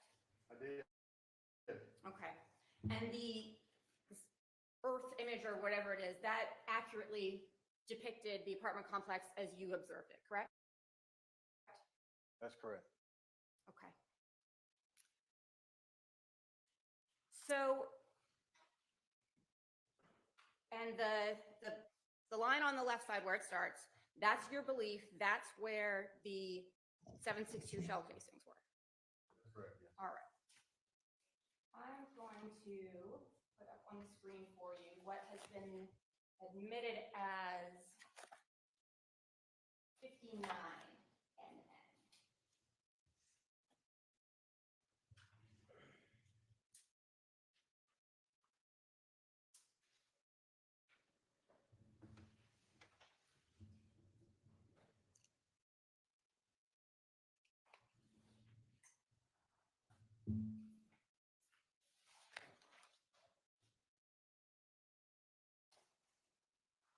I don't know if it is a share screen. Thank you.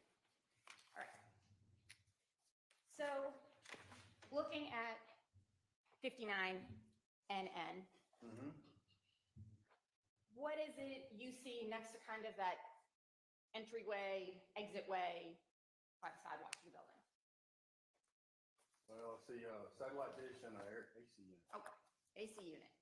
And then you were standing at that AC unit looking at the parking lot. What is to your right? With a line of bushes?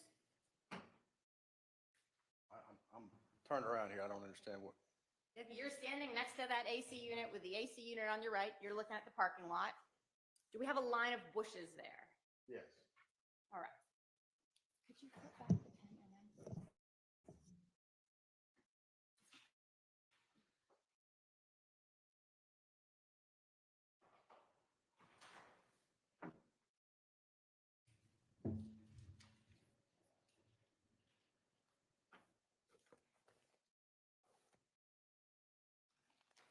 So looking at 10 NN, officer, you said it was consistent.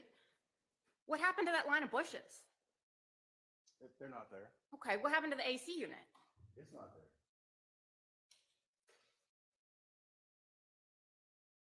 So how is that possible?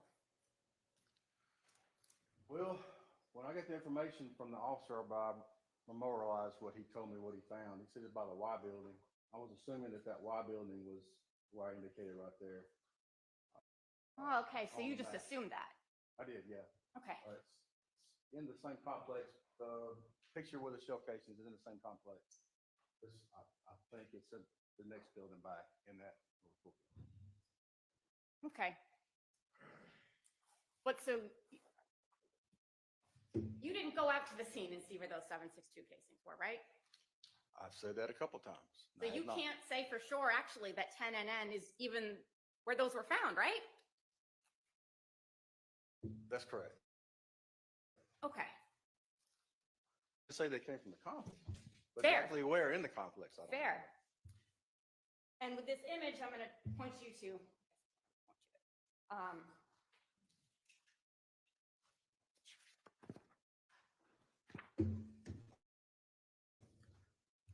that corner right there. Yes. That's where Ms. Smith indicated one of the shooters would be, correct? I don't recall that. Where do you recall she said the shooters were? She said, if my recollection is correct, she saw somebody walk down the breezeway. Here? Yes. I believe, yes. Okay. So all those casings should be right there. Yeah, but the buildings are very similar Oh. in design, and there's two sets. So there's a breezeway that goes through both sets of buildings. Okay. So they're very similar, so, So it's easily confused is what I'm saying as far as locations, because the buildings look very similar. okay. So you may have been easily confused, right? I was confused, yes. Okay.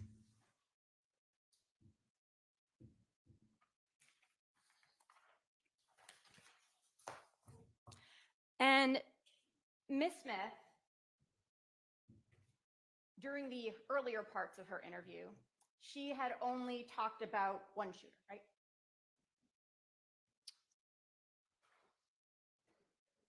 I recall she said she saw someone with a long gun, and she heard shots. I don't recall if she indicated whether there's more than one shooter or not. I don't remember that. Should I refer Okay. to something? So earlier on in the interview, or when in her interview, I think you talked about, she said some things which weren't consistent. Yep. And then you consoled her, Yes. and then she was more consistent after that, right? Yes. So when was it that she began telling you, back this up.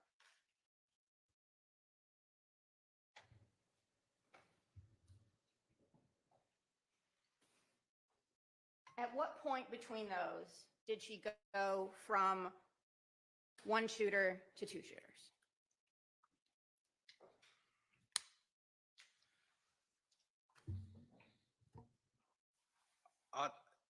I know when she described to me, she said she described the two guys that she was with, and she described each one of them having a different kind of weapon.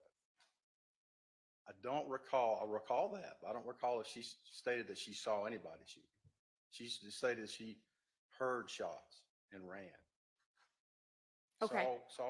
Saw both of them with guns, but I don't recall if she said she saw them shoot. My question was, when in her interview, before or after the consoling? It was after the consoling. Okay. Before that, it was only one shooter, right? I knew that story she was telling me was crap, so I really wasn't paying much attention to it. Okay. So I don't remember what Okay. she said.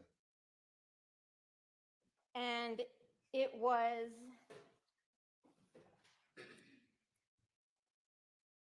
between what was the consoling? We'll go there. What was what? When you consoled her, Mm-hmm. what do you mean by that? Well, I'm a husband and a father. I've got a daughter. I just spoke to her in a fatherly tone, assured her of her safety, and calmed her down and encouraged her to tell the truth. Okay. But she didn't start doing that until after she was told to, I think, sing her ass off, right? I don't recall if that was said or who said it. You don't recall that. I'm not saying it wasn't said. I just don't remember who said it. Yeah. Okay. And there were discussions during that interview about whether she was implicating herself, right? whether she could be going home or not? I don't remember that. She wasn't concerned with, or didn't seem as though she was concerned about getting in trouble? She was concerned about getting in trouble, yeah. Okay.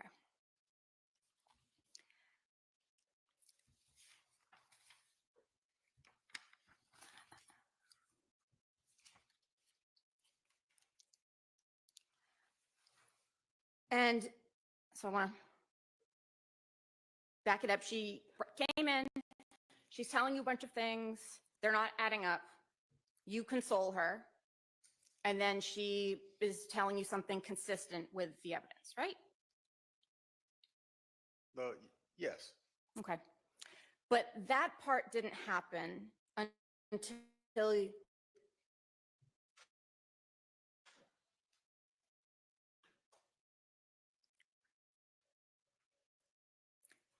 you were the first one to bring up that someone had a rifle, right? As opposed to just a small gun, right? I indicated that there were two types of shell casings, a rifle round and a small caliber. Okay. Before that, she had not described two types of rounds, correct?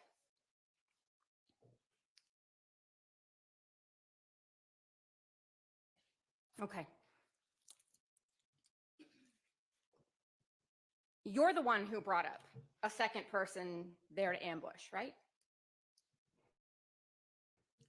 I described two types of shell casings indicating that it was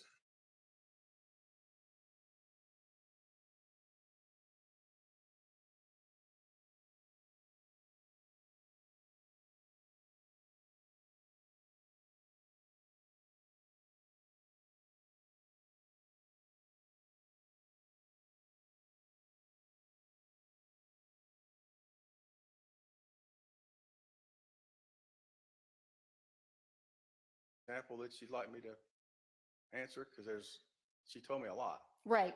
She told you about different things that Mr. Mitchell did or Mr. Uten did, right? Yes, And those weren't consistent with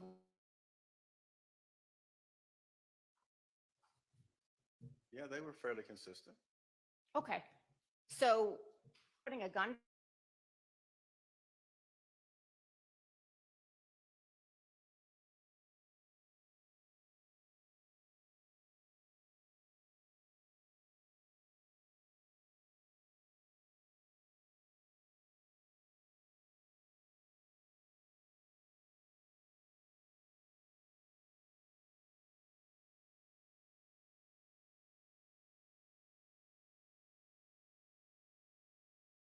to Mr. Uten or Mr. Mitchell and asked about whether everyone had been chatting together, like she told you, right?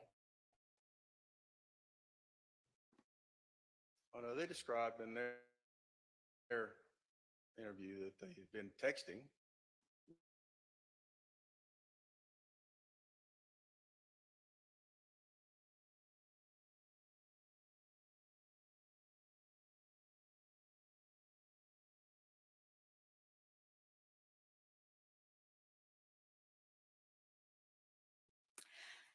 And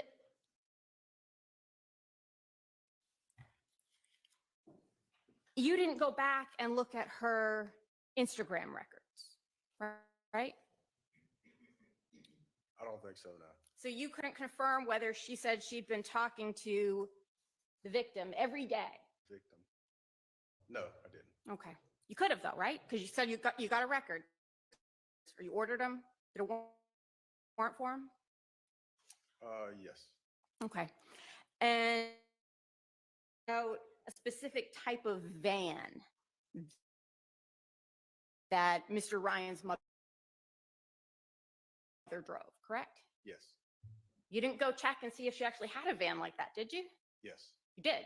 Yes. And that's in your report? I noticed it. Let me go check. It might be in the report.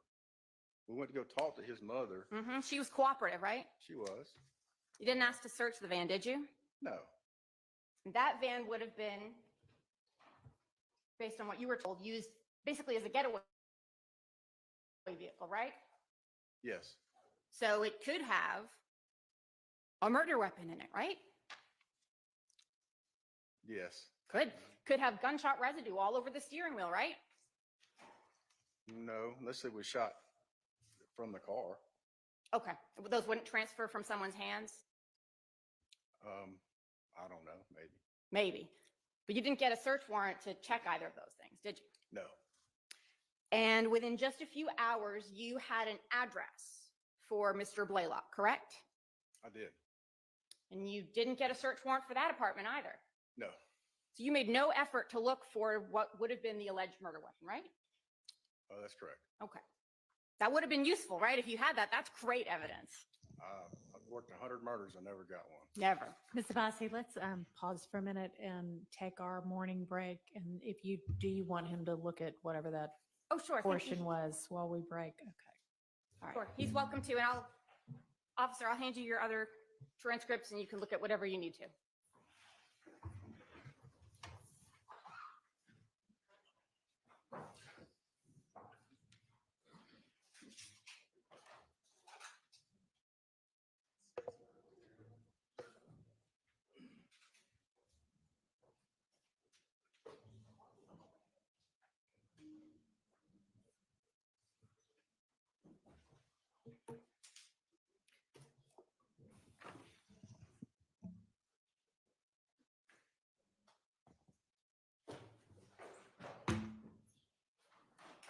And can I ask you to actually step outside if you don't mind? Oh, sure. Thanks. I've just got to deal with another matter.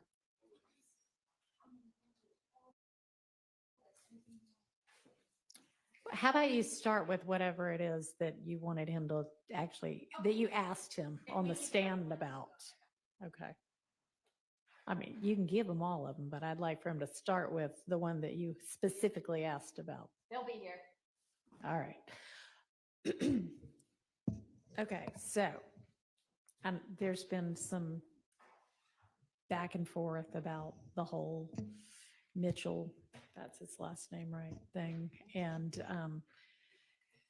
Ms. Abbasi, you said that you kind of gestured in a vague direction towards the holding cell door at the end of the day without mentioning anybody's name, and asked who the witnesses would be tomorrow, which is now today. And the state's answer did not include either of those people.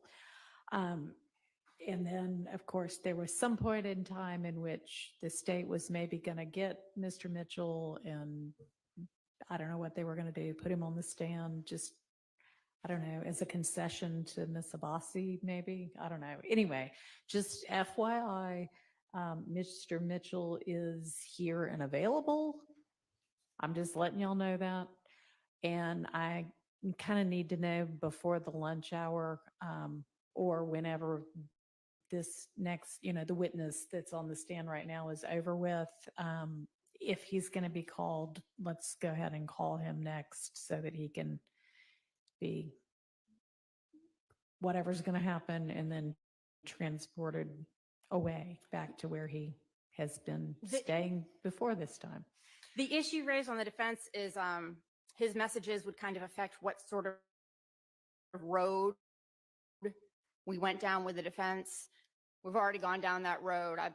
All right. The mistrial has been denied. There's no further, I'm no longer insisting at this point. He be called, whatever damage has been done. So working All with right, what we have. just wanted to let y'all know. Okay, so then, does the state want to call him? If not, tell me now and I'll have him shipped back. No, I think this line of hearsay questions has cured any sort of issue as it relates to a mistrial and confronting Mr. Mitchell, since she's been able to do it without Mr. Mitchell even testifying. All right. Thank you. Let's take our break.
No, Danny.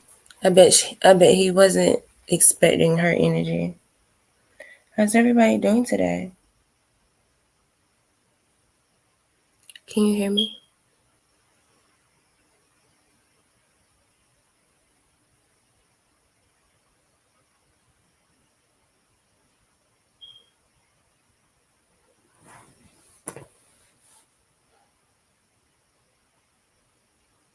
Oh, okay, cool.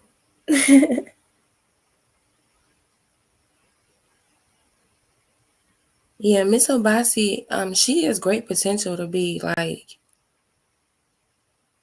a really good lawyer.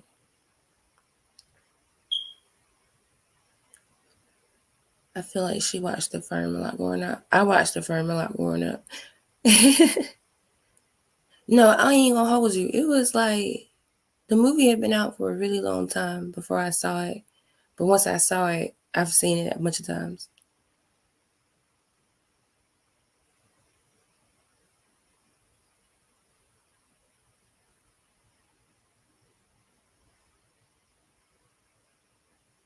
To me, Scandal. Scandal could have been a spinoff from The Firm because like the stuff is so similar, and I truly believe that's how stuff be working behind the scenes. He probably did. Yeah, Miss Obasi, she's good. She's you can tell her nerves. She her nerves are getting to her. You can tell she hasn't had a trial of this magnitude. But once she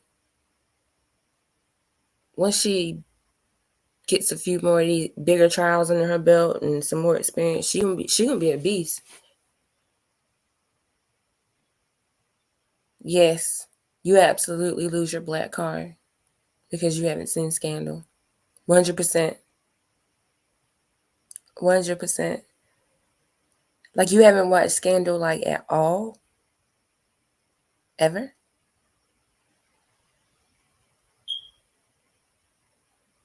For at one point,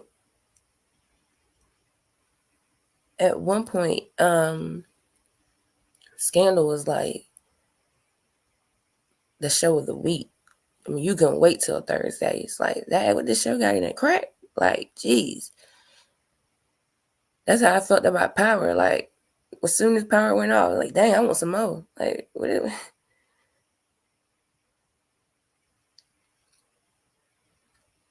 Scandal is on Hulu. I know for sure, and you can start at season 1, episode 1, and you can get up on game.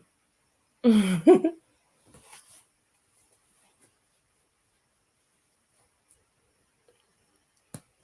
Olivia Pope was low key a hoe. If you have watched Scandal, you know Olivia Pope was low key slanging that thing around DC.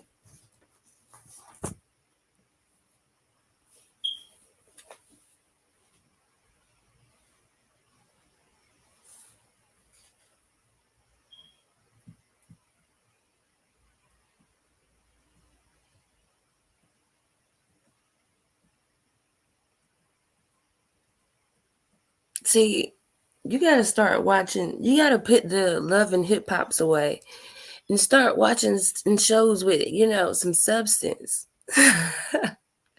Now I can't. I'm gonna admit I did not watch when How to Get Away with Murder was actually running and on TV.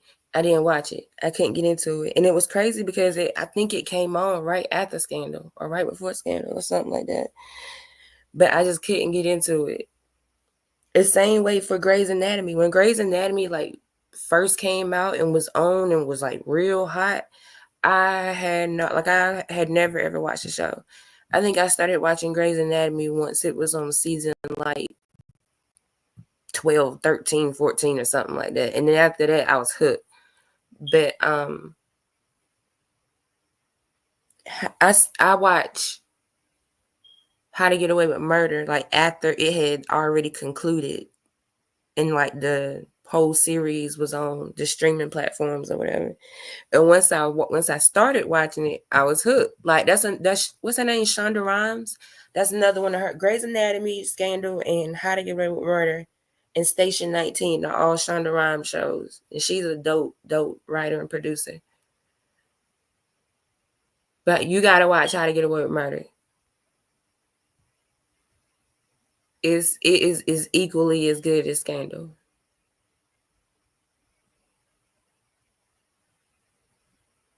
Yeah, me too. I got spoiled like that. Like I don't like commercials.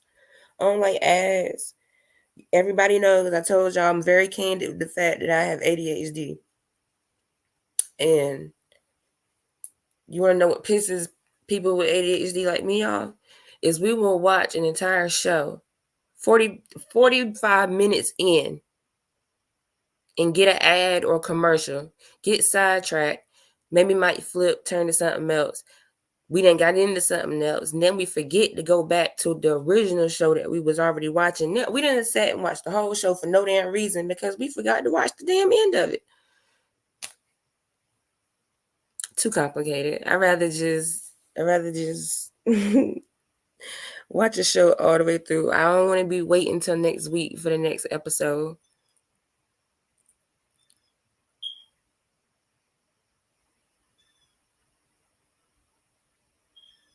Yeah, Viola Davis was good. Yes, then now you done forgot. Like with a movie, like you watch the whole movie and then all of a sudden you gotta go pee or you went to go get something to eat and then you missed the ending of the movie. It's like I can't get my 2 hours back. I can't get the time that I've sat here and watched this movie back, and I done missed the whole damn point, the whole damn ending.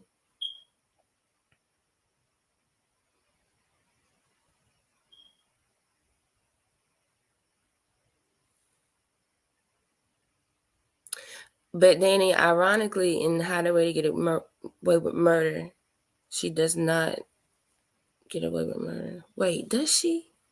I don't want to spoil it. She ends up going to jail, but I think she got off.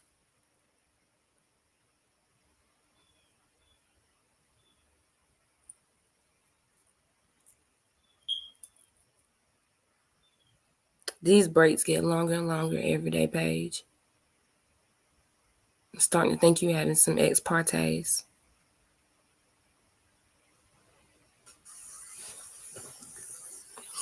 No, baby. I guess he was her in. How's everybody doing today? Did my stream restart? Can you hear me? I knocked over my Mountain Dew. Sorry, y'all. I about lost my mind. I knocked over my Mountain Dew.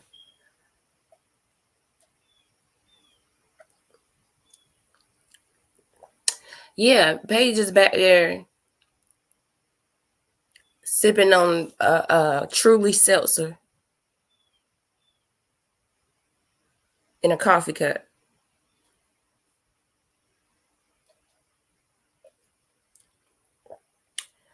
But hell, I low-key don't blame her. If I was the judge over this case, I'd be drinking too during the breaks and smoking.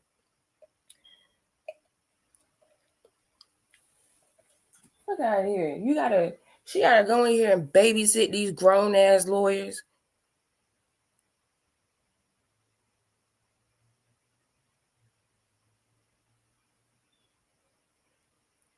Babysit these grown-ass lawyers and have to deal with the fuckery of this case. Like, this is not a normal case. Like, I might think something was wrong with her if she wasn't back there taking a sip. Like, what did you think I said, Cavell?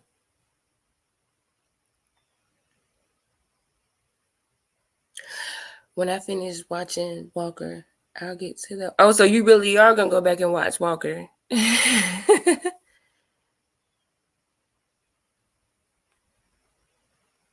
have to finish. I can't start a new show right now because have been slack, and I have not watched the ending of Power. Just abnormal because I was waiting for it. I'm still upset that it's the ending of Power. Like, it doesn't make any sense. But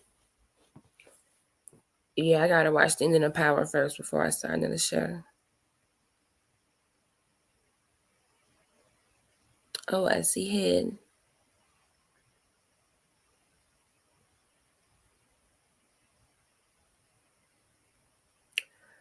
It's a modern version of Walker, Texas Ranger. I've never heard of that. I'm gonna look that up.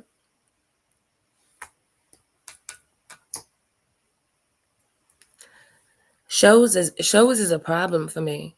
Like, I get wrapped up into a show, and like that's like I be feeling weird because when people say, "What do you like to do in your spare time?" Like, I be feeling weird because my very first thing I want to say is watch shows, stream TV, watch TV, and it sounds so childish to say out loud, but I'm not talking about just go home and watch TV. Like, I go and let me tell you something. If if I got some food, um, some stuff I like to have,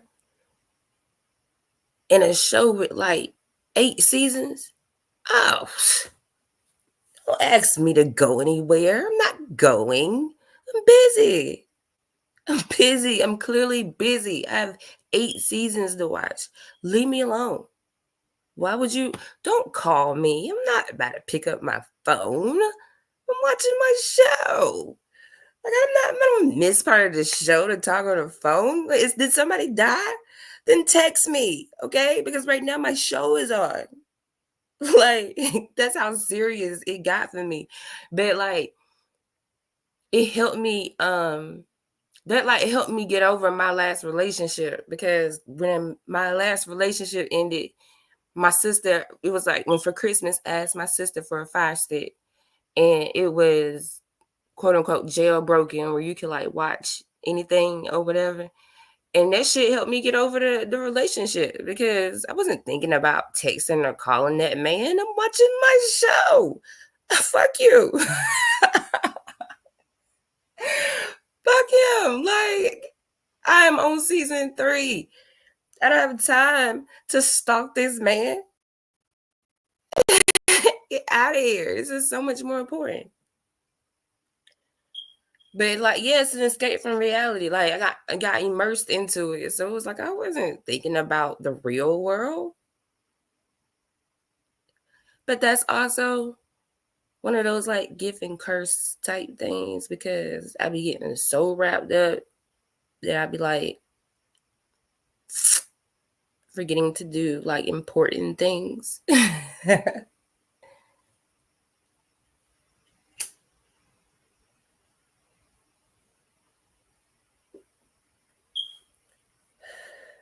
No worries though. I got a device in my car that allows me to watch TV in my car. So I literally just leave the house and go to the car and put the show on the screen in the car.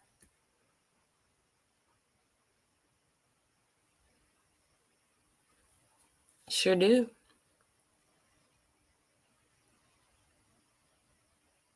Me and my kids be thoroughly entertained in the car. We be watching movies, all kind of stuff.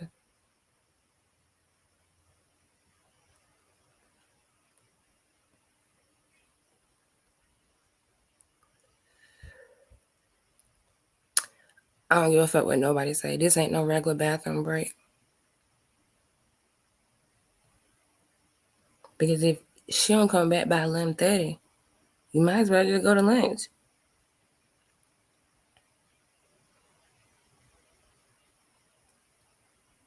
And it's 11:23.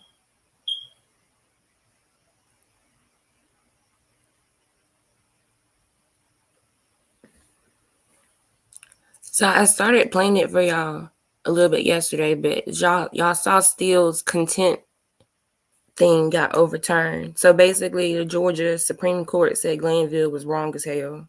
I mean, basically, what we all already knew, but it's official that he was wrong as hell. now.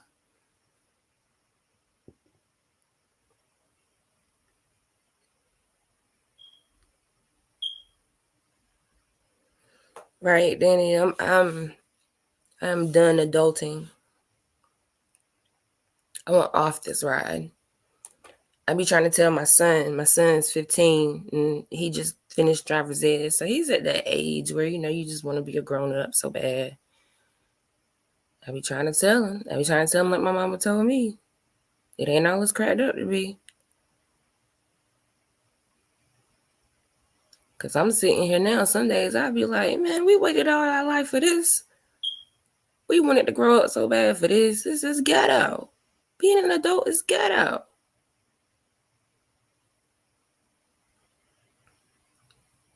Pay for water? Why do I have to pay for water? It's free. The Lord put it here. For me.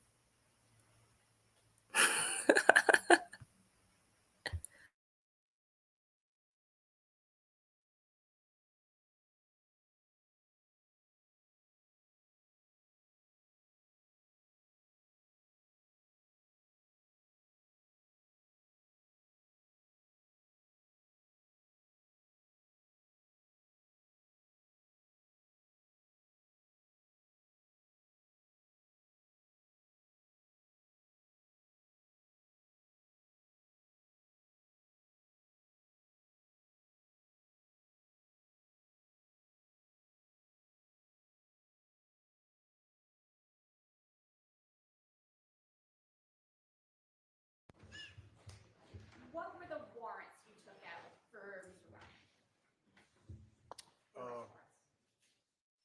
For murder. The only person who ever gave you any indication that Mr. Ryan knew Mitchell, Mr. Eaton, the victim, anyone in the car, was Mariah. She's the only person who said they knew one another, right? That you confused me a little bit. Say that again. Say it again. The only person who said that Mr. Ryan knew Mr. Eaton, the victim, Mr. Holmes, Mr. Mitchell, only person who said they knew each other was Mariah, correct?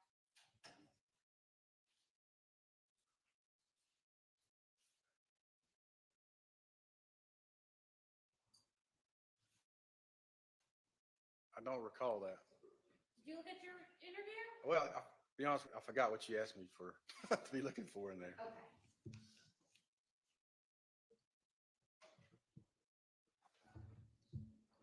Maybe it's a question. Ask me each person at a time. So Mariah, you're saying Mariah said she knew Mitchell.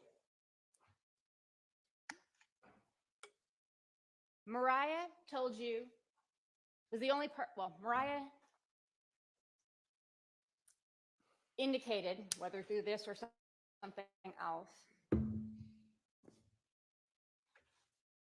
Mr. Ryan had some contact, knew the existence of Mr. Eaton, Mr. Mitchell, Mr. Holmes, right? You never went to any of them and said, hey, do you know this guy? No. Okay. And they never, gave you any name. Mr. Mitchell and Mr. Eaton. They said they did not know who shot it. I had no idea. That's correct. And didn't ask them if they, had any problems with Mr. Ryan or Mr. Blake. They're correct. Yes. Okay. And Mariah, she never told you anything about being locked in a basement, did she? I don't recall that. No. Okay. And she didn't tell you anything about Mr. Blaylock attacking her, did she? Okay. No, not that I remember. And so based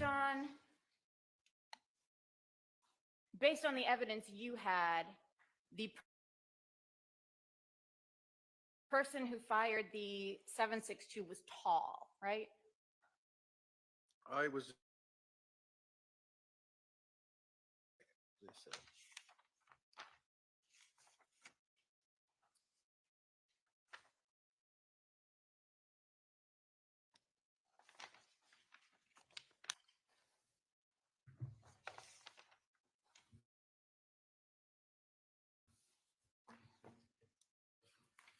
transcript of your interview with Mr. Uten, if that further helps. to I correct. bet you can.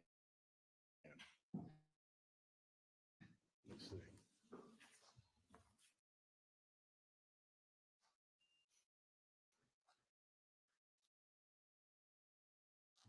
Yes, And based on all of that evidence, your conclusion that Mr. Blaylock was the 162, right? Page well, 18? page 18. Of what? Which one am I looking at? Your report. Well, if you got a page 18, you're doing better than me. I got 17 pages. Oh,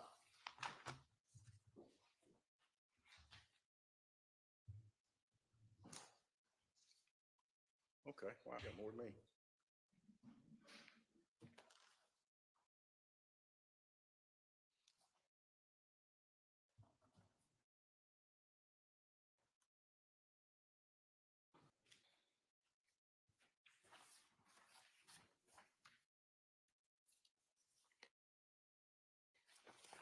Okay, I see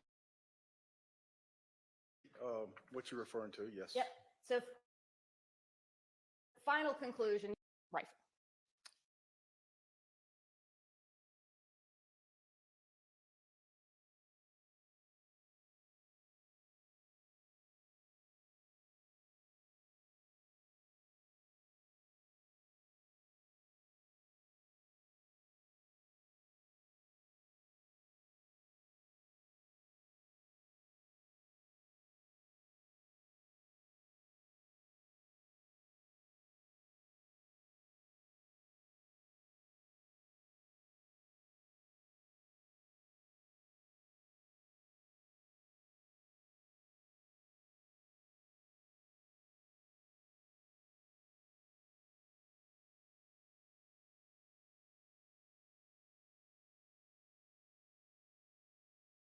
Get to Mr. Holmes.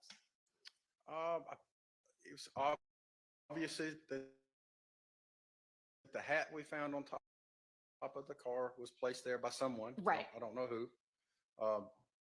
Plausible that somebody would say, hey, there's a shell casing, let's put it on top of the car. Yeah, so they Don't know. wouldn't want to lose it. Don't know why they do that, but yeah. Okay.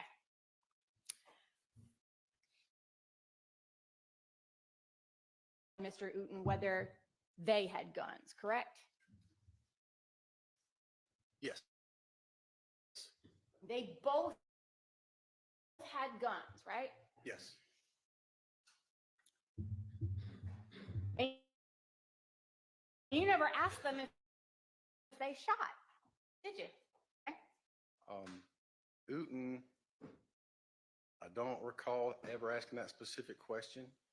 Right. You didn't ask him what kind of a gun he had, right? I don't recall Okay. asking him. You asked him what happened to it though later, right? Yes. And he indicated to you that you All of this is hearsay. What Mr. Whoever indicated whoever. Sustained. Okay. Did you have an occasion to either you yourself or have somebody go looking in the woods for a firearm? Wasn't me, but yes. Okay. And beyond that, you did not have any follow-up to tracking down those guns, right? That's correct. All right. And your reason for that, you previously testified, was you had no reason to, right? I had no further leads. Once we tried to find them and couldn't, based on where they said they put them, Okay. there was nowhere else to go. So you had no reason to try and find out whether Mr. Putin was the one who fired all those 9mm. Say that again? So you had no reason to try and figure out if Mr. Uten is the person who fired all those 9mm. Right, I didn't try. Because if he did, that would be your second shooter, right? Your Honor, objection calls for speculation. Sustained. You at some point had an occasion to review Mr. Mitchell's Instagram records, correct? Again, I'm not a computer guy. far later. I allow other people on the team examine those. I trust them in what they can do because they're Mm-hmm. a teenager is better than me on that stuff. Yep. So I looked at the report or what was given to me. Did not do a deep dive. No, ma'am. No, no deep dive. You didn't look at them. Say it again. No deep dive. I mean, you did not look at them, right? I don't recall if I did. Yeah. Okay. So you never did any follow-up with Mr. Mitchell about him shooting back, did you? No. But you learned that at some point he said he did, right? Or they did. Yes, I did hear that. Yes.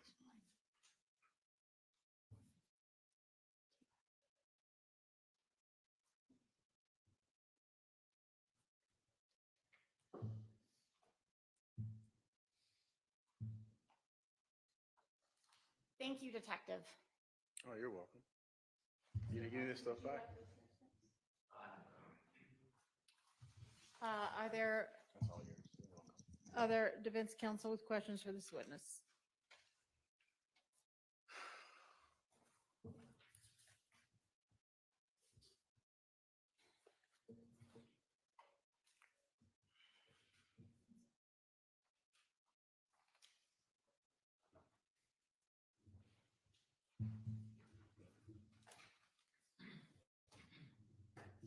Good morning, Detective Hogan.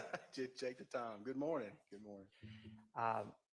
We've met before, but my name's Max Shard. I represent Shannon Stillwell, okay? Okay. All right, and the case that we're talking today does not involve Shannon Stillwell at all, does it? Not that I know of. No. Okay. I just wanted to ask you one question on cross. You were asked about testing a car, the inside of a car for gunshot residue. Right. Yeah. I know. And you responded that it would not make any sense to do so unless a gun was shot from that car, correct? That would be the most obvious reason to do so. Yes. We Okay, tested so for that. if a gun is shot from inside a car, if your investigation leads you to believe that a gun was shot from inside a car, you certainly would test for gunshot residue, correct? If there was any question that a gun was used inside the car, so if there was an allegation that it was, and Yep. then there was reason to believe that it wasn't, we needed to prove that a gun was used in the car, then certainly we should process inside the car for gunshot residue. Okay, when you say process inside the car for gunshot residue, what does that mean? Well, we asked the ID unit. I've watched them do it several times. They have a Q-tip, and they swab areas, and they preserve that Q-tip, which gets sent to the GBI crime lab. And then they do their analysis there with bank stuff over there to say if there's any presence of gunpowder, I guess is what it is. And we're talking about microscopic particles, Yeah, right? if you shoot a weapon anywhere, if somebody shot in here, the residue would be however tiny, microscopic, but it would be here on everybody, everywhere. It would go all over. Yeah, it goes everywhere. Okay, and you would ask the collection team, we'll say, to the crime scene technicians, I guess is the formal term, correct? Yes. You would ask them to collect from the different areas within the car. That's correct. Are there any specific areas that you would have them focus on? Generally let them do their job. They know more about that stuff than me. I ask them to process it and I allow them to do it. Okay. So wherever areas they are. Another's, the GBI has been a little more stringent on their testing of that. They're getting away from gunshot residue because of the fact it goes everywhere. It doesn't really prove anything. Okay, so the concern when they're going away from it is not that it gives false negatives, but it gives false positives. Right. So, for example, if you're a gunshot victim, you're obviously a gunshot victim. Guys that in the past I know have tried to test them for gunshot residue. Well, that's kind of silly because they are a gunshot victim. They're going to have gunshot residue on them. Also, the fact that if they're in a room such as this or other people, and somebody shoots and then somebody that person gets away, but somebody else is alleged to be the shooter. Well, if he was in the same room, he's going to have gunshot residue on him as well because it goes everywhere. So it sounds like what you're saying, if you get a positive result from gunshot residue, it may be unreliable for proving what you're intending it to prove. You don't necessarily have to be the shooter if you were in the room when the shot went off. But if you get it, but from what I'm understanding, if you get a negative, that's still a reliable result. It's just the positives can mean different things. Yes. All right, great. And in your experience at times, you said you defer to the experts on the collection method. Have you known them to remove different parts of a car for further testing for gunshot residue? Yes. Oh. It's changed. I can approach it. It is going to be relevant. All right, I'll give you. And I'm just going to ask one more question. Is Okay. one of those parts that the experts remove at times the headliner of the car? Yes. Okay, thank you. No further questions. You're welcome. Any other defense? Go ahead.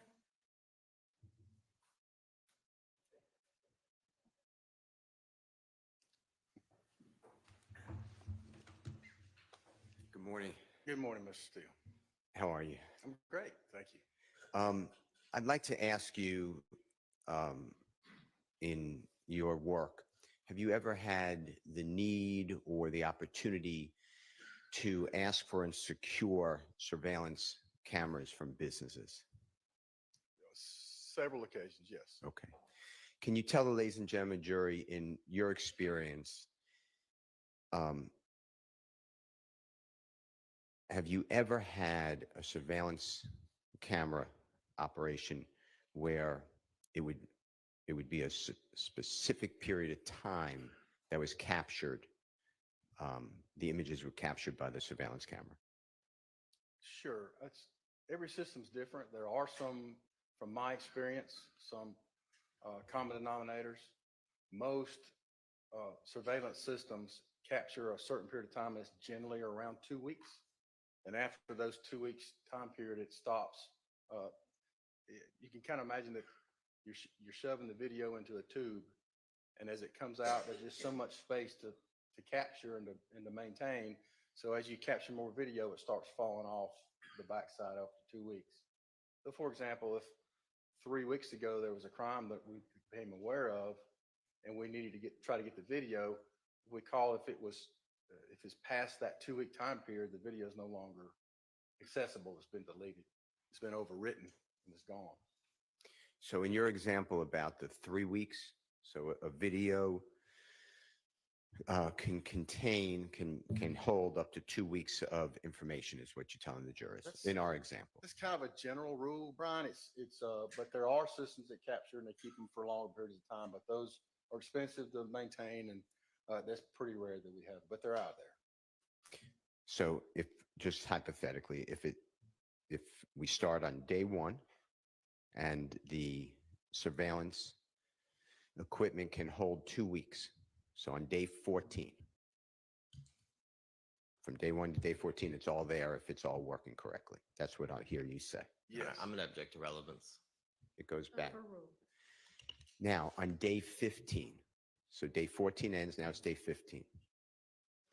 Are you telling the jury that in your experience, day 1 is now gone, so now we'd have from day 2 to day 15? That's my experience, yes. Okay. Have you ever, tell the ladies and gentlemen jury, on day 15, so day 15 starts, all day 1, 2, 3, 4, 5, 6, 7, 8, 9, 10, 11, 12, 13, 14 are gone? Without a catastrophic failure of the system, I have never heard of that. No. Thank you. Thank you, Your Honor. Anybody else? No question. All right, redirect.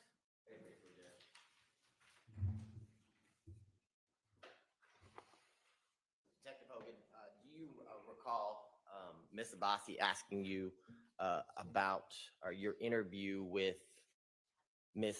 Smith and how she, I guess, about how she described the long gun? Remember her asking you about that? Yes. Do you remember her specifically asking you about the use of the term rifle. Yes.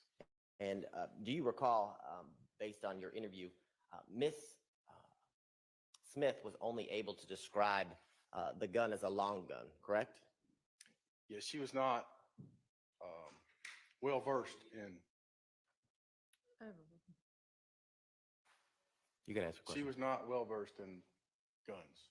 She was using pretty generic terms. Yes. Now, I want to bring your attention to something that Ms. Abbasi just, one of her last questions, she talked to you about how Ms. Smith just kind of described or said how Mr. Ryan or somebody would know any other parties. Remember her asking you about that? Yes. And do you remember what Miss Smith's response was, or conversation with you was about how Mr. Ryan would or knew Mr. Mitchell? Your Honor, I'm going to object to this. It was Right. not the question. The question was whether anyone besides Ms. Smith described them knowing one another. I think she opened the door as to how. Go ahead.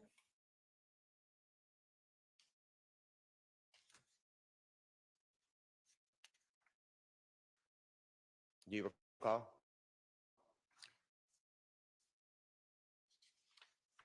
Mitchell?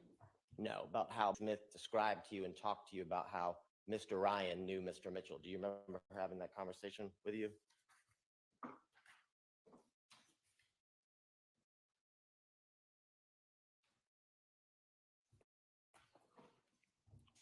And if looking at a copy of the transcript, without referring your attention to page 93, where the minute marker is 2:18.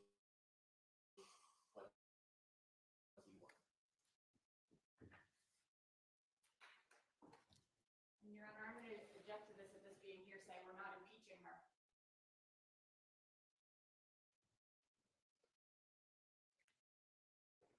What are you going to ask? I mean, counsel opened the doors when she asked the question as it related to the conversation that the detective had with Ms. Smith about how the parties knew each other. His recollection as to what you said That's- about it. That's correct, Judge. I'm going to permit it. Your Honor, the question was about whether anyone else described them knowing one another, not what she said held. All right.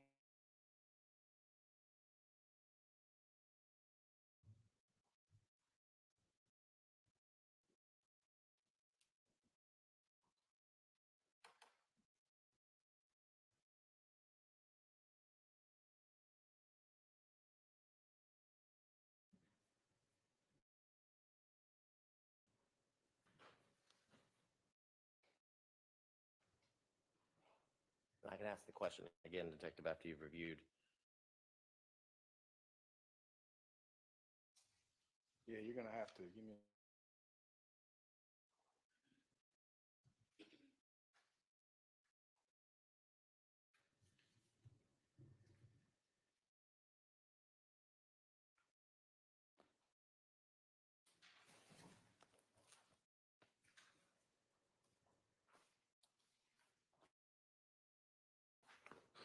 Okay. I'm with you. Okay, so in reviewing page, can you tell the jurors to what Ms. Smith indicated or told you about how Lil Rod or Rod and Mr. Mitchell were familiar or knew each other? Yes. And can you tell the jurors, what did she tell you? She said that little Rod told her that BJ took his gun, Mitchell took his gun. Now, I also want to talk to you about a question that Ms. Abbasi asked you as you spoke with Ms. Smith, that this was an ambush. Do you remember her asking you about that, using the term ambush? I remember using that term. Can you tell me where to look? I don't recall it in the interview. No, what I'm asking you is during your cross-examination, Ms. Abbasi had asked you some questions as it related to you describing or using the term ambush. Do you remember that? Yes. And can you tell the jurors or describe to the jurors why your investigation and through your investigation, tell the jurors why you called it an ambush? It wasn't a robbery. Shooters never approached the vehicle. They were lured to a certain spot. Your Honor, I'm going to object to him testifying as these are actual facts. He can say what he investigated, what he did. or did not. Sustained. So I'll rephrase the question. Can you tell the jurors what in your investigation drew you to characterize or classify this shooting as an ambush? It wasn't telegraphed. It was sudden. They snuck up from behind and I'm going to object again. Sustained. Same thing. I'll move on. I want to put up State's Exhibit 10 NN. Well, before I move on, and as she's putting up the photograph, based on you said you were in homicide for how many years? 10 years. And you said you've worked in law enforcement since you said 1987. Yes. How many years is that? A lot. 36, 37. And can you tell the jurors, based on your training and your number of years of experience, well,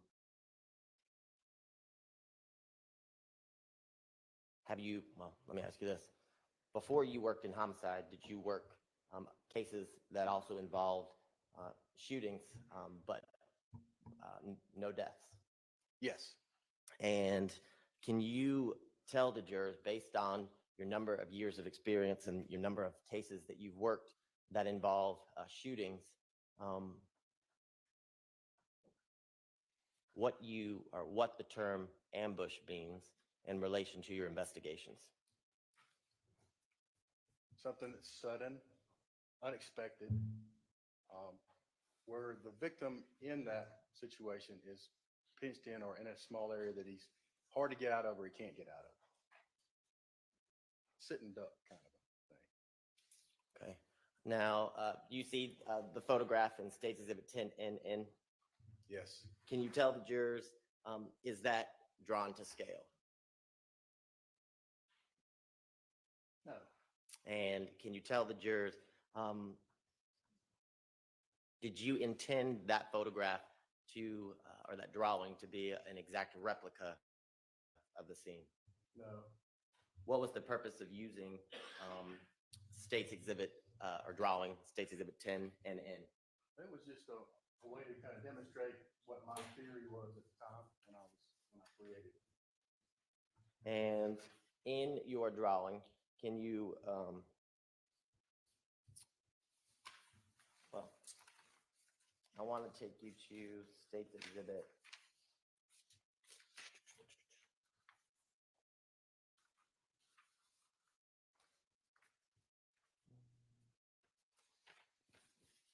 18 NN.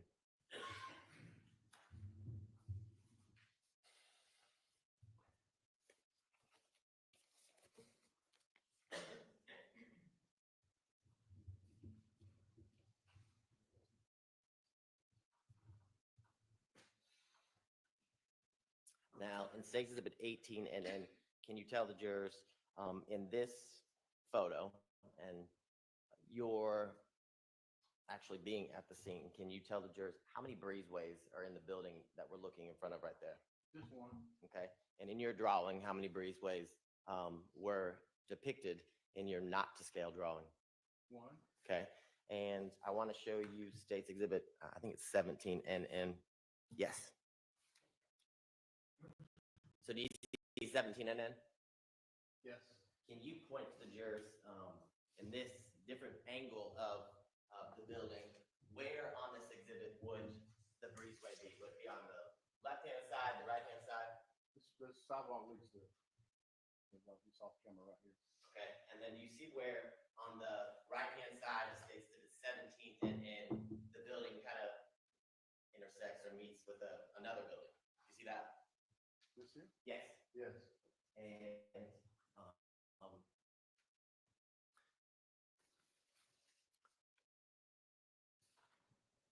I want to show you State Exhibit 59NN.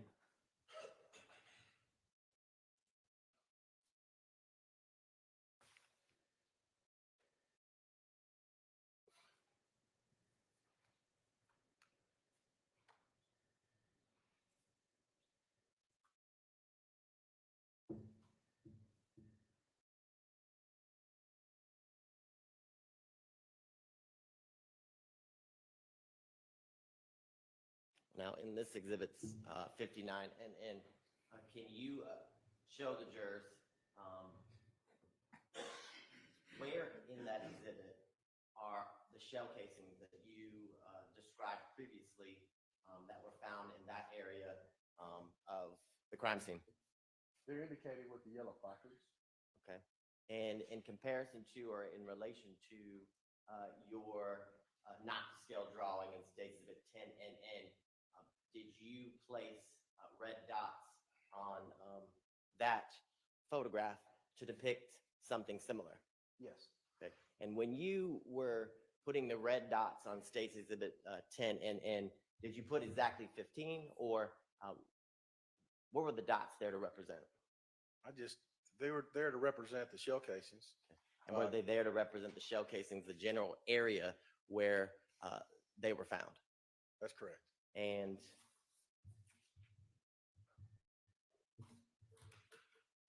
was in reviewing your drawing, State Exhibit 10NN, is where you generally put the red dots consistent with where we saw the actual shell casings found on the crime scene? When I created the drawing, that's where I thought they were, yes.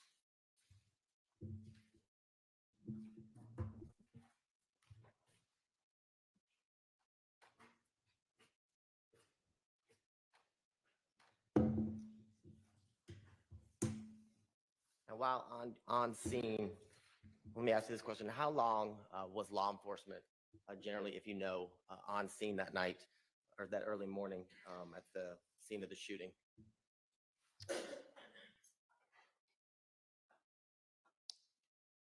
3 to 4 hours, maybe a little longer, I guess. And in the time that you were there, did anyone approach you who had called 911 to speak? No. Now, Ms. Abbasi asked you some questions as it relates to how many shooters Ms. Ms. Smith described. Do you remember that? Yes.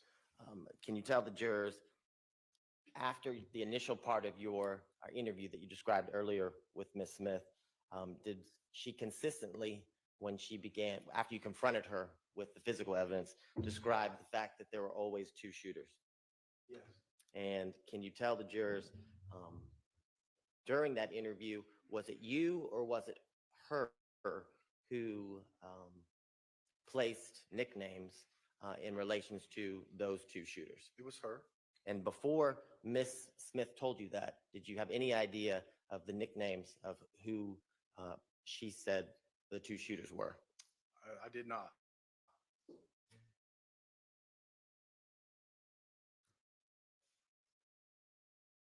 Do you remember during that interview, Ms. Smith describing Mr. Uten and Mr. Mitchell running from the blue Charger? Yes. And can you tell the jurors at any point during her interview, did she describe to you that as they were running? Your Honor, I'm going to object to this as leading. Sustained. I'll withdraw the question. But I do want to ask you, Ms. Abbasi asked you about, let me ask you this question. Through your number of years as a law enforcement officer, have you received a number of trainings as it relates to firearms?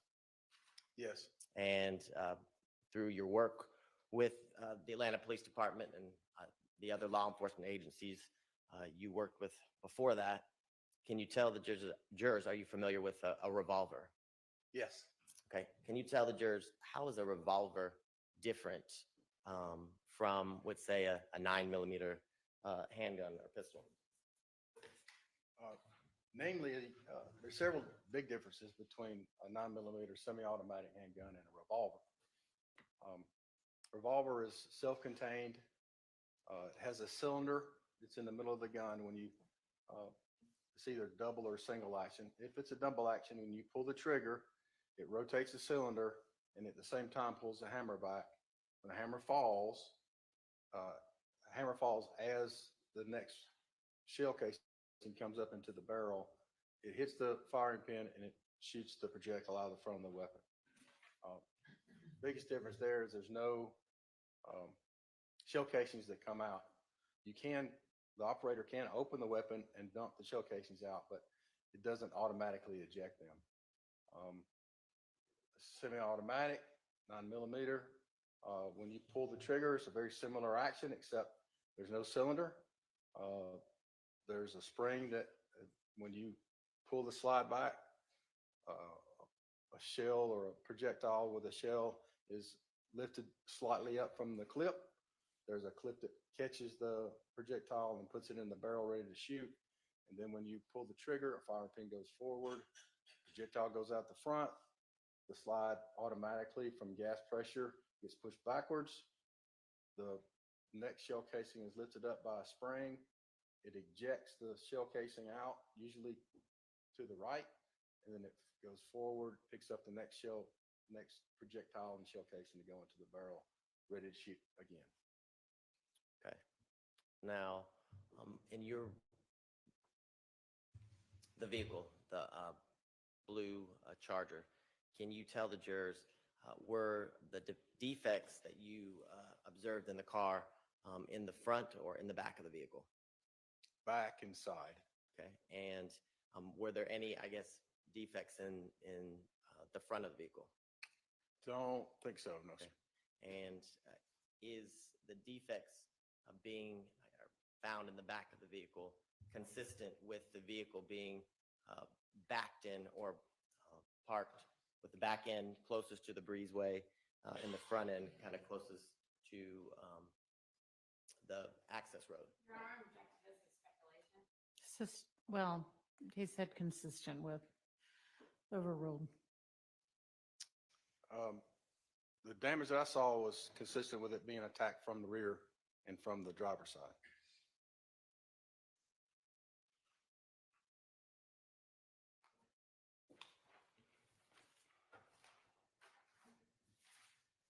One moment, Your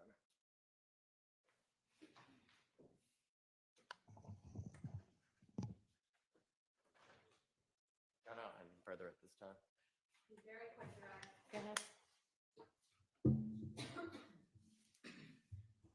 Detective, when you were speaking with Mr. Mitchell and Mr. Uten, you were trying to figure out if they had any idea why the shooting would have occurred, correct?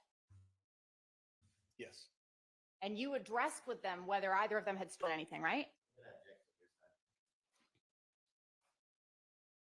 Overruled. I did. Okay. And you had no indication that that would have been the reason here, right? I tried to figure out with Mr. Mitchell, especially of the motive for what happened. Wasn't successful in speaking to him about Okay. that. And Ms. Smith's statement about Mr. Ryan having stolen a gun, what did you do to vet that statement? Mr. Mitchell stole the gun. I'm sorry. My apologies. What did you do to vet that statement? Nothing. You said no? I didn't vet it. Okay. Just took it. Mr. Abate asked you about whether after Ms. Smith began talking about two shooters, whether she remained consistent about that. And you had no reason to press her and suggest otherwise, right? Because that was your theory, right? That's correct, yes. Thank you. All right. Thank you for your no other defense attorneys had recross. All right. I just happened to be correct. Okay. All right. Thank you for your time. You're excused. And this seems like a good time to break for lunch. So we will break for lunch until I think we've probably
All right, we need to deal with the Wooney evidence.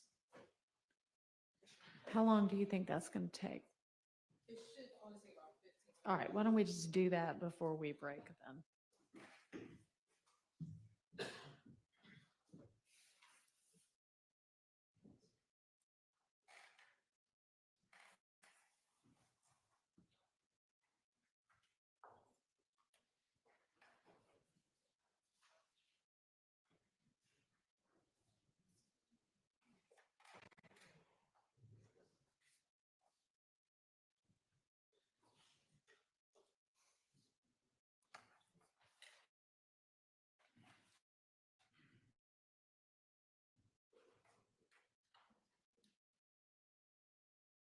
To the point of forwarding Yes. the document Did I forward it to you, Ms. Percival? Yes. this morning. Yep, there it is. Okay. All right, so I've got that open. So if you can start directing me to which items are at issue. This is in, okay, Instagram. Is that Yeah, right? yes, Your Honor. And I'll say most of the items in this packet will probably only come in if I have to impeach Mr. Lee.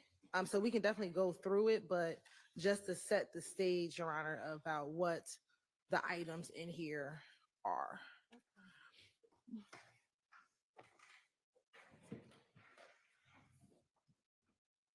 Okay, so is everything that's in here we need to litigate? Is that what it is? Yes. Okay. I'll begin pages 1 and 2. Oh, so let's start with 1. Page 1 appears to be a conversation. Mr. Lee is the slimelife.shoddy. Uh-huh. This page is a photo of a firearm. I'm not sure how that suggests any sort of illegal activity whatsoever. Your Honor, the fact that he has access to a switch in and of itself is illegal to have a switch for a firearm, Your Have y'all Honor. charged him with that? No, Your Honor. And on for the first page, Mhm. we can move, we won't enter in page 1. Page 2 or page 3, Your Honor, which is Mr. Lee with a firearm. Are Again, you talking about the hand? the hand, yes, Can you establish that that's him? it's his Instagram records, Your Honor, and it's something that I would ask. No. If that's the best you can do, that's just a picture of somebody's hand holding a firearm, so that is not going to be permitted. Unless you ask him, is that your hand? And he says, yes. And that's why I started trying that most of this is for impeachment if he comes around. So that's why I started. I mean, I guess you can present him with it if he said, if you for some reason are able to ask him, did he ever have a switch? If he says, oh yeah, that's me, then we've got one thing, but okay. Moving on to the next item. Page 3, Your Honor. I how Mr. Lee is involved. I'm not sure which page you're calling, page 3. Page Well, 3, I the have it. third page of this document, which I'm sorry. is Page page 4. 17 and or page 2313. Yeah, it'll be the Mhm. same position as the All first right. one.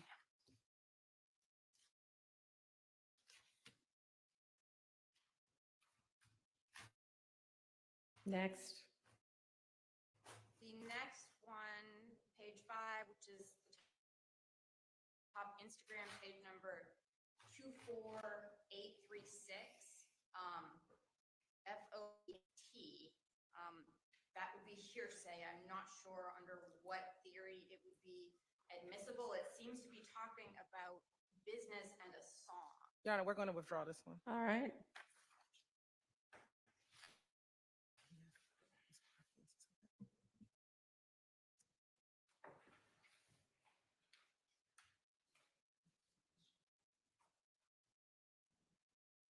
How about page 6? I would defer to other attorneys if they have any objection to page 6.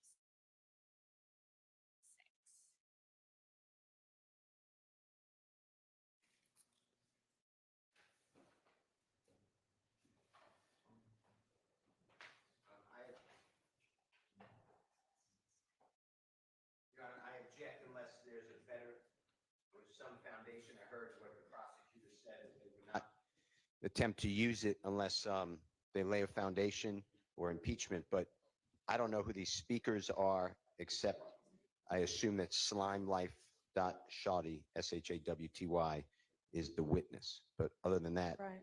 I would object. I don't know if it falls under any type of hearsay exception.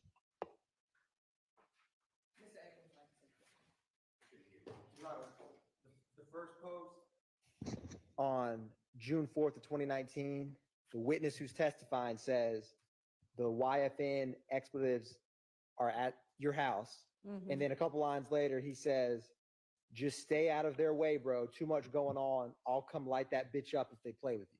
So considering that we put testimony in about the mother of Mr. Bennett's home, who is a member of that same YFN group that was shot twice, we've been discussing this back and forth rivalry quite Mhm. extensively. So the fact that he's talking about explicitly stating the YFN group and he's going to come light it up in reference to shooting either at or towards those people, I think it's quite relevant, and he's testifying in the stand. So any questions or explanation he wants to give for that, he most certainly can. So what about the other part of the conversation, though? Are you not offering that part? Gonna redact that part? So, Your Honor, Hmm. this is a back and forth conversation that he has with this other individual. And so I don't know what specifically, I mean, the bottom three, I don't know what specific line that defense is stating is not needed for the context of what Mr. Lee stated here. Well, certainly the last The last, bit of it isn't needed, but I mean, I don't, not since all that X has been going on, been happening, we don't know who this is, and that is indicative that stuff's been going down. Yes, Your Honor. And the state, what I just read and what's highlighted, we included Okay, this. if you're rejected, because if you throw that up on the screen, anybody, I know that the highlighted part is what you're highlighting, but the rest of it is easily visible. Yes, So Your are you Honor. going to redact? We can redact it and keep that just the username so it doesn't appear that he's just speaking to himself. Okay. And we will take out where he says, everything else he says.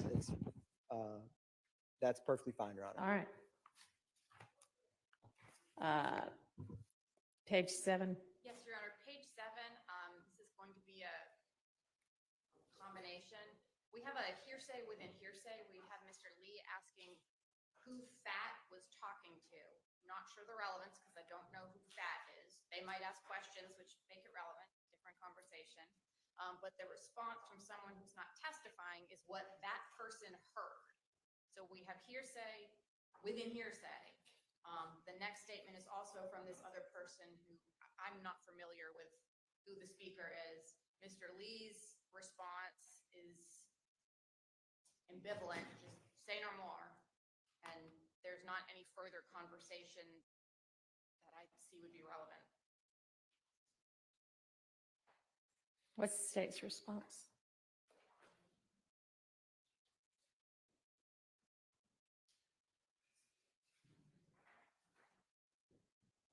So, Your Honor, this specific exchange,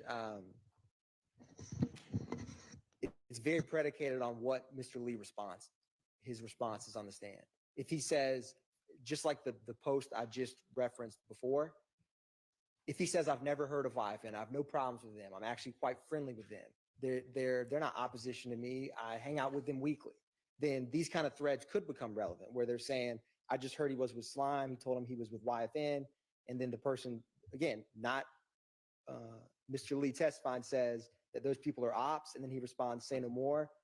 That in conjunction with like the one we just spoke about, I don't know the exact question we would ask Mr. Lee, but none of these conversations,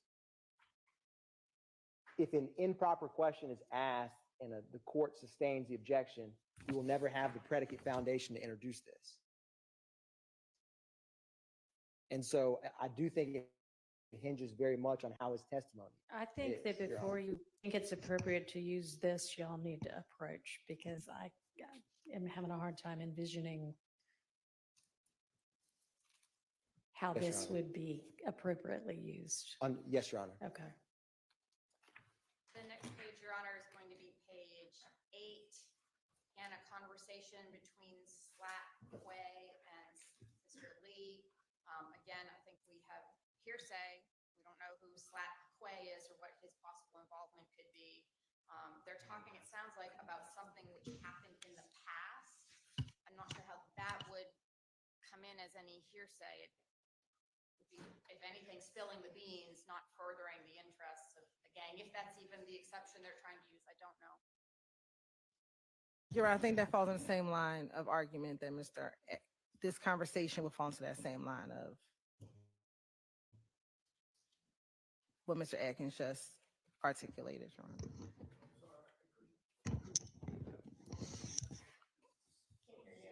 Page 29, Your Honor, would be, I think, in line with the same articulation that Mr. Atkins just did for the page before. It's the same individual, it's the same conversation, the same So two people in conversation. It would be to potentially establish that, yes, he did know who YFN were, and that was significant to him in some way. Yes, Your Honor. That's potentially a better example of it than the one above.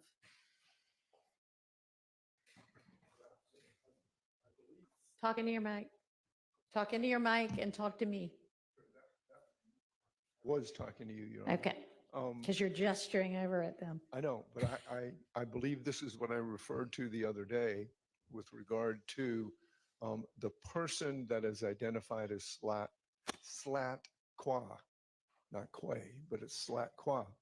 One has not been identified. but it is certainly no one in this courtroom, and I believe that the state will elicit that. This is my understanding, and I'm looking at you, Judge. It's my understanding that that would be the testimony. If there's anything else, I want an opportunity to. It was my understanding that the state and the defense were going to enter into a stipulation that any reference to a qua here or wherever it comes in this Instagram, there was a stipulation that it wasn't any of the people nicknamed Qua or Quay in this courtroom. Have y'all not done that? Judge, that's been my understanding as well. We're- However, We're still working on that. All My, right, well, my, sounds like we correct. might need to get to it before Wooney Lee testifies. I agree. Your Honor, myself and Mr. Harvey had spoken a short while ago where asking this witness, this is his thread of who is this? And then I do not know what his response will be at this moment, but I do not expect him to say it is Mr. Nichols or Mr. Huey. And whoever he says, if he says, I don't know who that is, you can ask him, is there anyone in this courtroom here today? And if he says no, I think it will be crystal clear that that was what me and Harvey were, we hadn't finalized it, but that was what we were discussing. The state's not trying to insinuate. Discuss it's it with anyone's in Mr. the courtroom. Matthews also. Yes, yes, Your Honor. If y'all come to an agreement, that's fine. Your Honor, I will, And why don't you let me know what that agreement is before Mr. Lee testifies? Your Honor, Mr. Rubin, Mr. Lee's attorney is here. I will ask Mr. Rubin and we'll have that answer before lunch, by the Okay. time we come back from lunch. And Your Going Honor, to ask the attorney what the answer to that question is. So he gonna can be? ask his client, that's Mr. Lee's attorney, so we can get the answer of who Slack Quay is over the Okay, break. and then what if he says one thing to his attorney now and then he says another thing on the stand? Are we going to have another specter of putting an attorney on the stand? No, Your Honor, Not- I believe that we have been in communication with each other. I don't think that result I'm will not sure occur. that that's going to resolve it, but if the state and Mr. Matthews and Mr. Harvey come to an agreement about that, that's fine. Y'all let me know. We will. Okay, next. Your Honor, So is there another objection besides we need to make sure that everybody knows who this is or isn't the Slack Qua? I do, unless it's Okay. coming in under 248807 D2E. All that Mr. Lee, according to this document on page, all he says is you all got into it with them. Everything Mhm. else would come from this other person. So that's my objection as well. That page really is not very illuminating on what Mr. Lee is doing to further the interests of the alleged conspiracy. So it would be, as I understand the state's position, it would come in to impeach Mr. Lee if he claims not to know who YFN is. Is that correct? Okay. And so do you need the entirety of it? On a different page anyway. This is, I'm looking at page 1397, the highlighted portion, 1397. To the court on page 854, which I think is 2 pages forward or above. It's Mr. Lee, it's identified as Mr. Lee's Instagram account, and it says YFN ends be by your house. So I don't see why we would need it set on another page. A different one. Oh, that's true. Okay, so.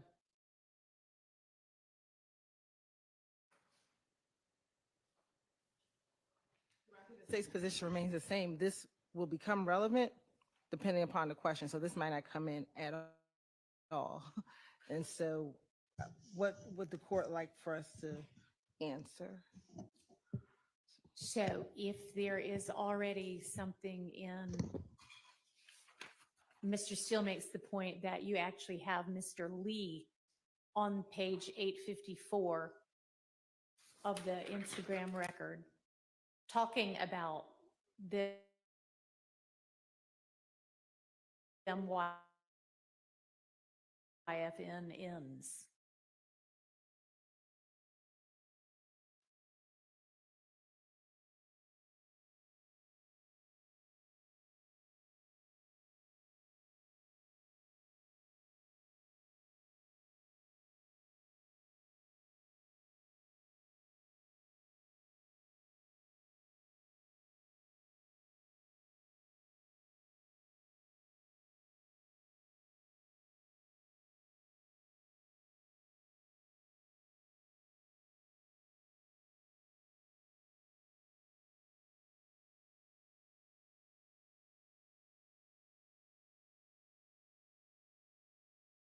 I would not want that shown to the jury. Yes.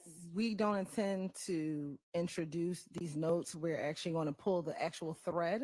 And I believe that was communicated in the email that we sent. But for brevity's sake, we wanted to show defense counsel where the language we're speaking of, but this is actually in Mr. Lee's Instagram return. So we'll find the actual, we'll have, Thread. yes, Your Honor. Okay. And is there objection to the thread? No. Okay. All right. If a proper foundation could be laid, which I believe it will, but no otherwise. All right. And then I just got another email forwarded about Wooney Lee exhibits. These are pictures, maybe posts from somewhere. Is there issue about these? Do we need to litigate these? Do y'all know what I'm talking about? States 36, 37 through, I don't know. This is just the PowerPoint of the exhibits we plan to introduce during Mr. Lee's testimony, Your Honor. All right, is there an issue, is there an evidentiary objection to 36 through 46 NN and then 4Y? And most of these, Your Honor, were in the Wooney Lee folder that we went over a few weeks Yeah, ago. I mean, if we've already litigated it, great. I'm just asking so we don't.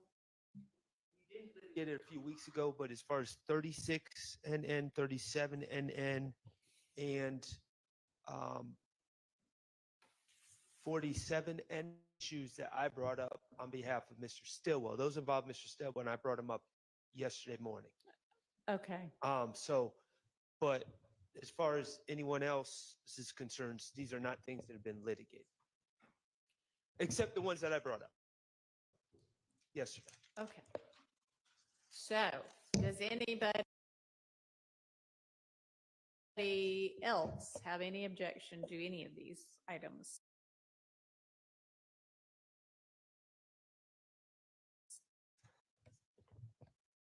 Your Honor,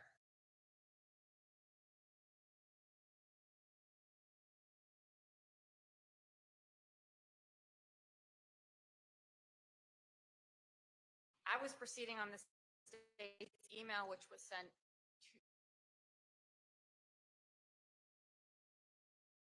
two days ago. This is what we need to review for Wooney Lee. So I've not had a chance to go through all of these.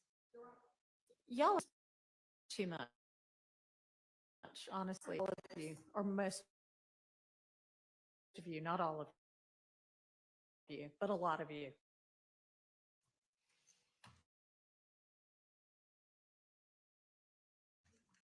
The witness boxes from 1 through 30, 31 through 60, and 61 through 100. For the, there may be a photo here that, you forgot to put into this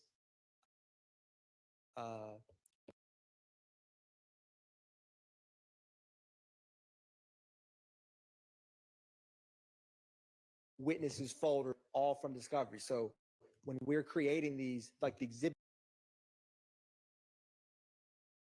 some of it includes exhibits that are already admitted in the trial itself. It's literally the PowerPoint in order of how the state's going to ask direct questions of this witness. So there shouldn't be any surprises with what's in this PowerPoint. Of, I don't know what day or week it was.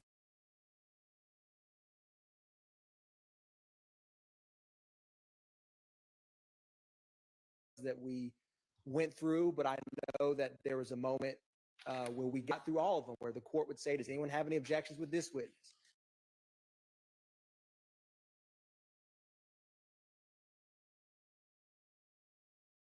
Does anyone have any objections with Mr. Sprinkle, with Agent Bernie? And we went through number by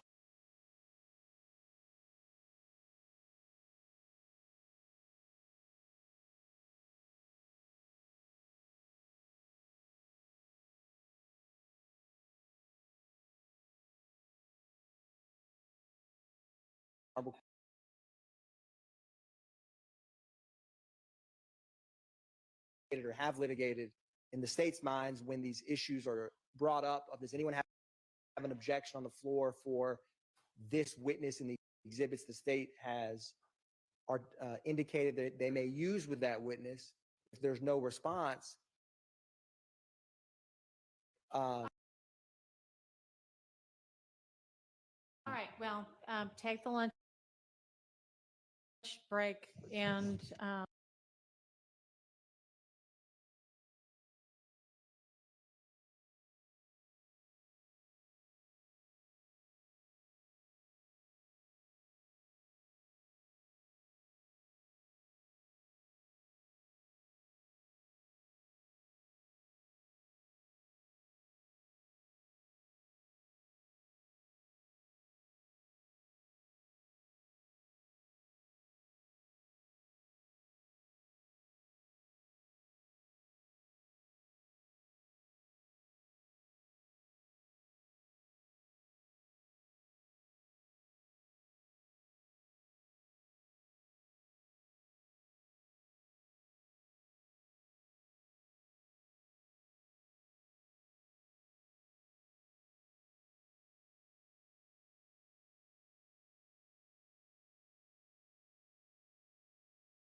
There and I guess was released as a promotional type thing, but I don't know why in it video would be relevant or admissible.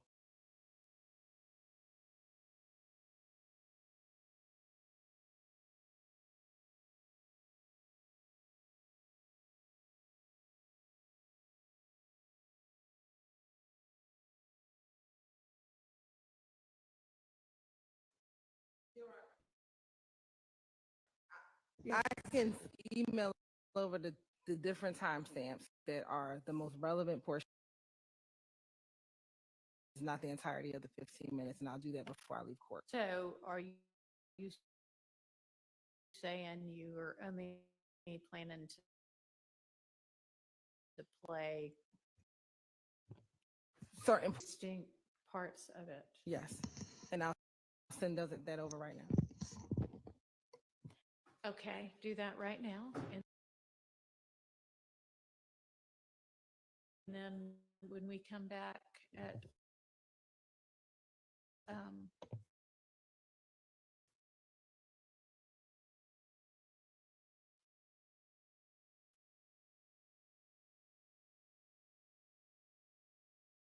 1:10, now.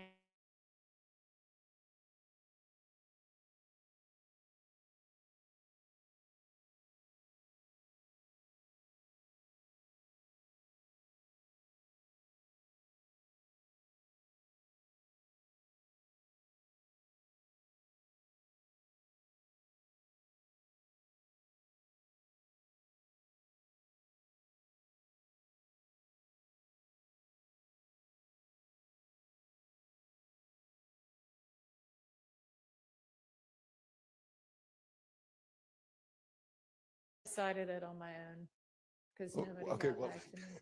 I picked number one. That probably So, would have been my pick, but all right. I good. want to reiterate, though, that I agree with Mr. Steele's position that ultimately neither one of them eliminate the confusion from can't use some of this against some of the people. So I want to reiterate that Okay. and just reinforce that. So I, at this point,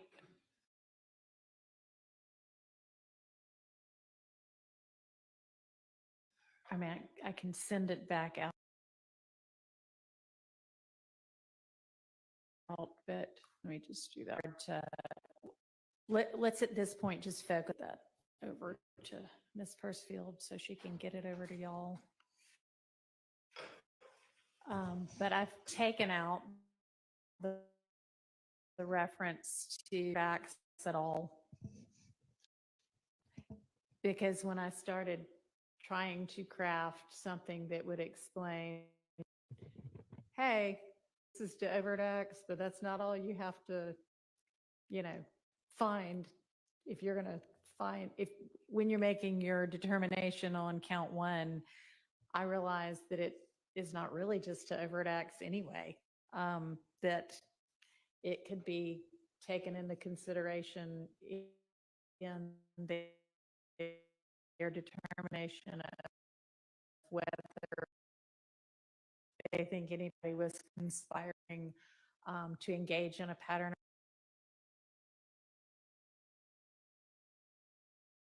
of racketeering activity. And that just goes down a whole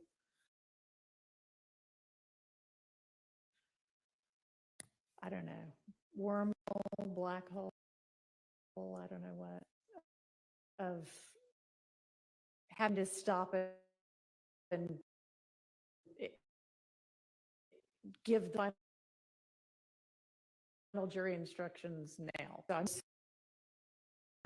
I'm And this is a difficult situation, and we are just, for the record, joining with the thoughts of Mr. Steele and with Mr. Harvey, but I just wanted to place that on the record. I mean, I assume everybody's joining in Okay. that objection, and that's fine.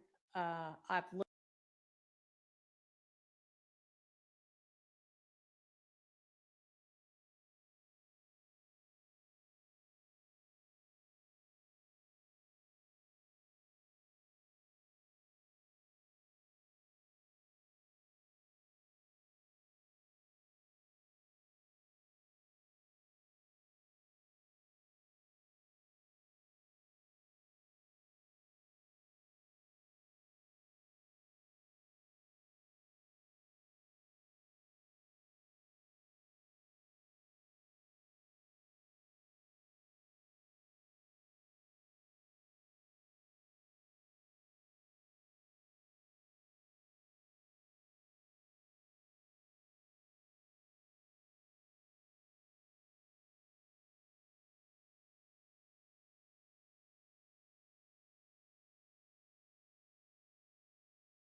Yo, yo, yo, yo.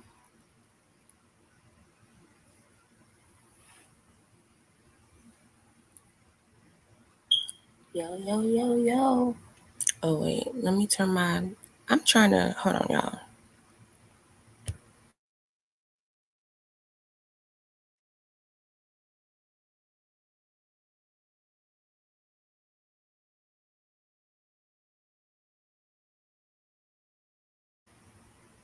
Okay, I think that's better. So, yeah. I was trying to do too much at one time. I was trying to stream the TikTok and I was trying to do too much at one time. Like always. I'm always trying to do too damn much at one time.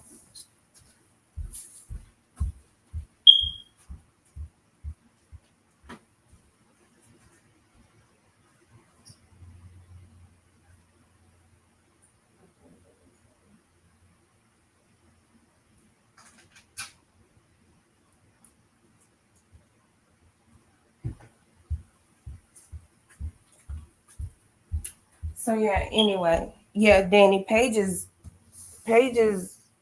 well, I can't say Paige is sick of it because if Paige was sick of it, Paige could do something about it. Like to me, she's not fed up enough. Like everybody know R. Kelly said when a woman fed up, it don't just got to do with relationships. Like to me, she's not fed up enough. Like she's fed up, but she still got a little bit of you know. I guess she's fed up, but she still has to do her job and in the confines of the law or whatever. So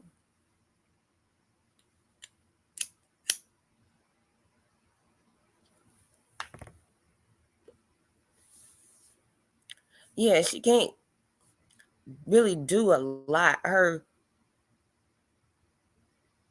options are limited, but she has options though. Like let's not act like she don't. Like she definitely has options. She could. I mean, we all know. Admit like for me, this trial was over at the ex parte meeting. Really, the trial for me was over when Love started arguing with Glanville in court when he wouldn't allow that funky ass PowerPoint in, and she started arguing back and forth with him as the jury was coming in. Like for me, that was cause for something. But we can't talk about when Glanville was here because we know he was gone. But with Paige, it's just hard to tell. It's hard to tell whether it's political aspirations, biasness. It's hard to tell. It was over at the opening when she shifted the burden. It was over at the opening when she fucked up the opening. I've watched a lot of trials. Never, because really, if you don't know, when in opening and closing statements, it's really kind of like frowned upon to object in a lawyer's opening or closing statement. So when they started objecting, if somebody objects during an opening and closing statement, it's obviously for a very good reason. Because like I said, it's frowned upon. The very first day, I mean, we're like, what, 30 minutes in? Mistrial. Had to take 2 hours so she could get her shit together. Like, and for me, I just look at it like, I mean, it's hard for me to talk about waiting till the last minute because I'm queen procrastinator. But they had 2.5, 3, maybe even 3. They had 2 impossible years to get their shit together. They've been watching them since 2000 forever. They got locked up in 2022. So from 2022, they took a year to pick the jury. So from 2022 till November last year when it started, They had all of that extra time to prepare and get their shit together. And yeah, you're right, Danny. They got an army of staff. Like,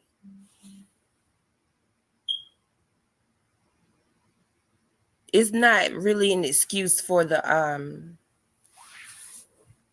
unorganization. There's really no excuse for the unorganization.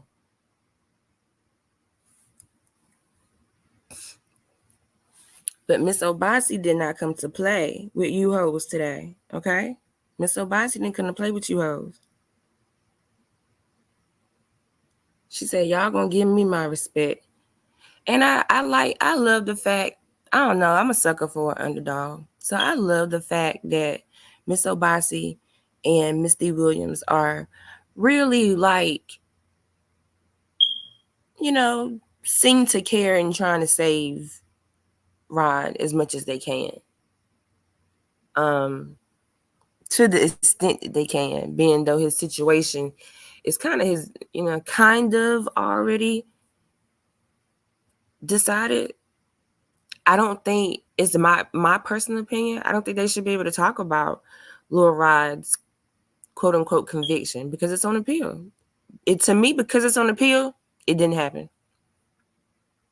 What conviction? What conviction? I don't know what you're talking about. Since it's on appeal, we shouldn't be talking about that.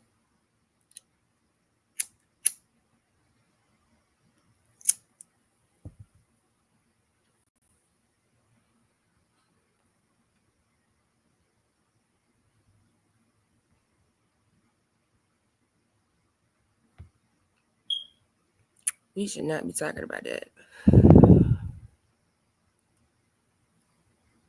I think I figured out a way to stop the buffering. I'm just going to have to stream from my laptop. But I mean, I can't stream to TikTok. But that's cool.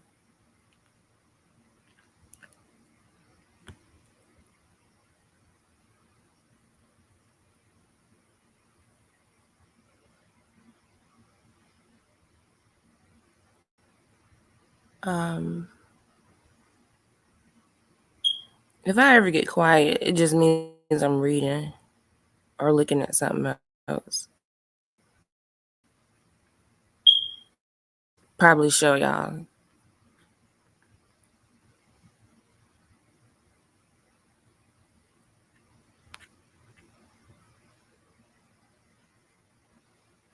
So yeah, like I was saying earlier, if you missed it, the Georgia Supreme Court overturned Steele's contempt charge. So basically the Supreme Court said what we all already said, was that Glenville was wrong.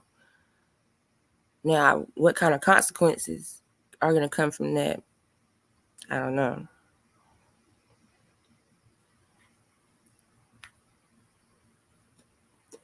There should definitely be some consequences. He should be sanctioned.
It overshadows his trial now that he recused himself. Yeah, it does. I mean, I'm not gonna say it overshadows the trial. For me, it just gives more credence to why is this trial still going on. Like, I'm actually surprised the justices didn't um explore more of that. Like, what are we doing here? Because I read the whole decision. They were like, the fuck is going on here, basically. In lawyer talk, they basically said the fuck is going on here.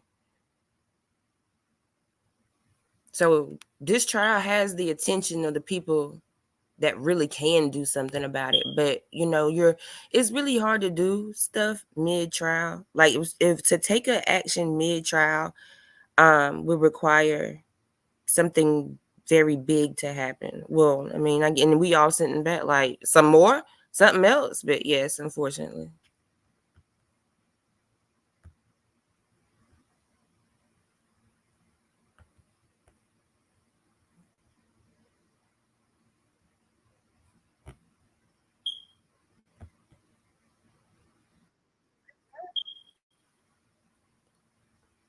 Sorry, y'all know I move around fast. I saw a video that piqued my interest. I clicked on it. It ain't even about the sorry. Okay, I see. Yes, y'all can. Okay, good. Pinned at the top of the chat. If you're on the trending at some point side, I pinned my legal at some point channel link because I thank y'all very, very much. Look, I'm here because you my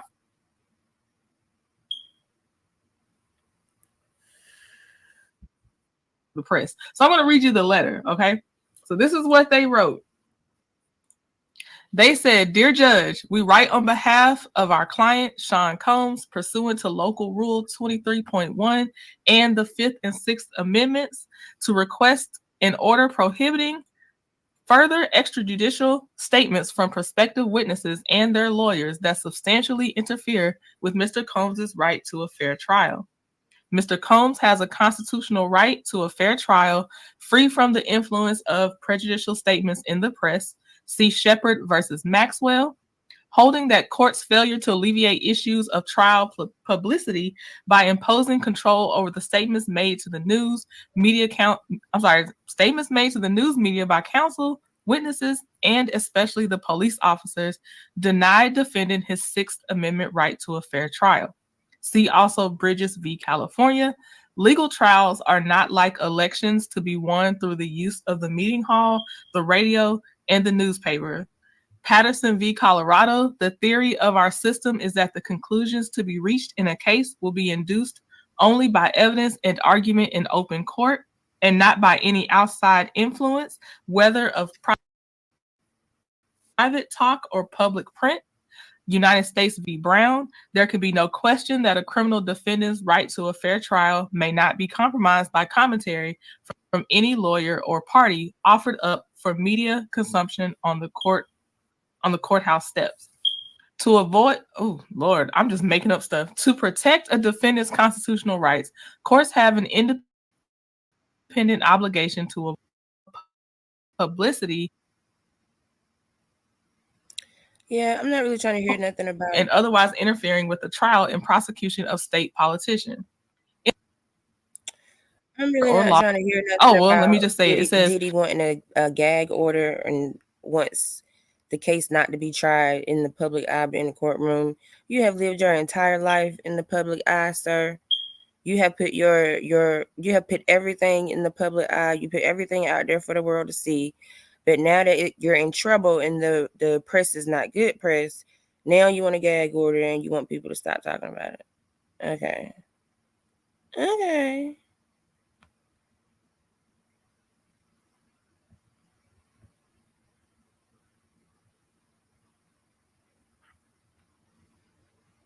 Sure.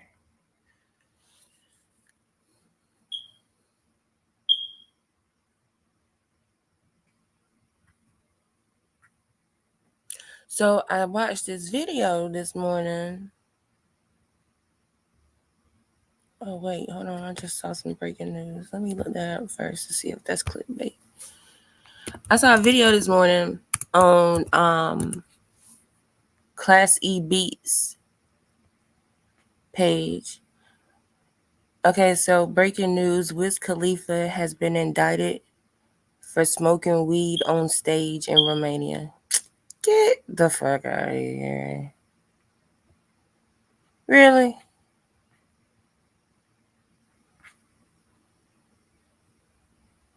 Okay. Yeah, so anyway. So I saw this video on Class E Beats page. I don't know if y'all watch him.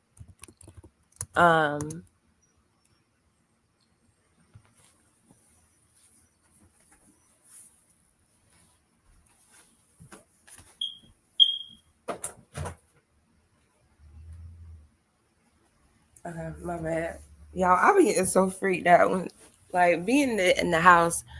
I love being by myself, but it's like when I'm home by myself is when I hear the most noises. Like, what in the world? I feel like I'm always hearing somebody in my driveway. Anyway, so Classy Beats found, and I ain't gonna say he found, but somebody had brought it to his attention while he was live.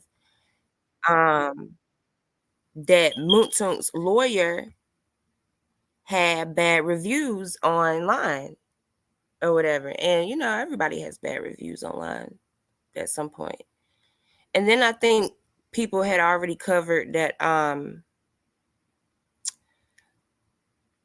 it was found that Moontunk had left a review on Whitaker, on his lawyer's page, which isn't far-fetched. A lot of professionals do that. Like I'm a licensed notary. So like whenever I notarize something, I'll ask people, hey, go write a review, whatever, blah, blah, blah. So that's not far-fetched. But Classy Beats went like and looked deeper into it, and that's very interesting. And if I were Moontunk, I would be sitting in prison right now, highly upset. Failed to inform his client that their action had been dismissed and then lied to the investigative panel. Really? I'm going to see if I can find it. Oh, he does? He has terrible reviews online and he has been disciplined. Oh, no. Really? I'm going to see if I can find it.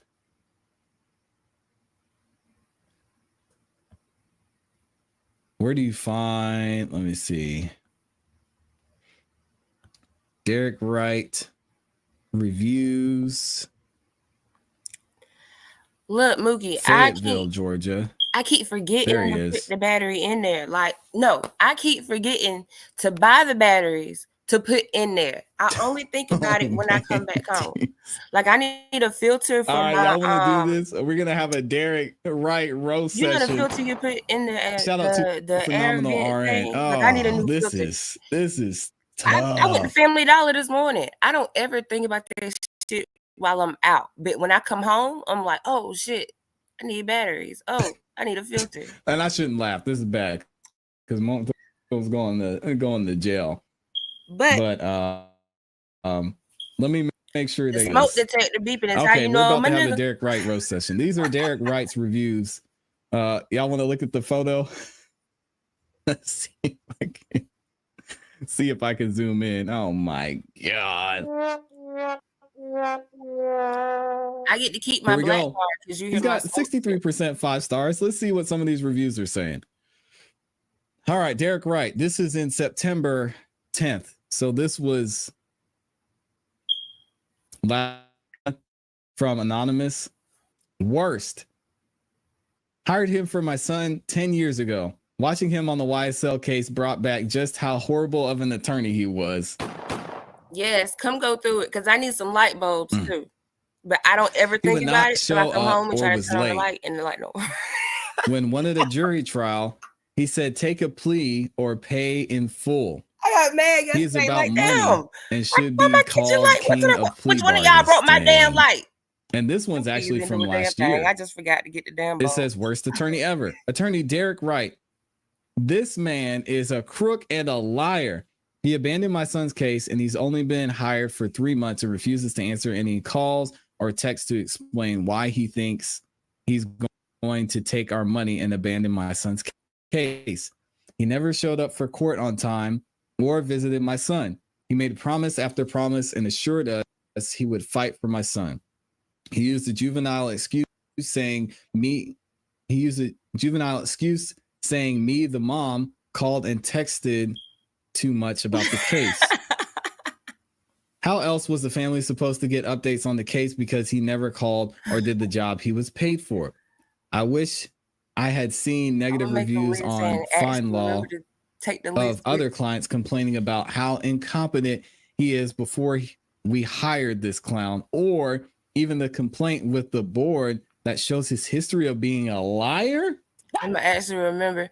Side note, because people would be like I'm like low key jealous of people who make grocery lists and then take the list to the store and actually follow the grocery list.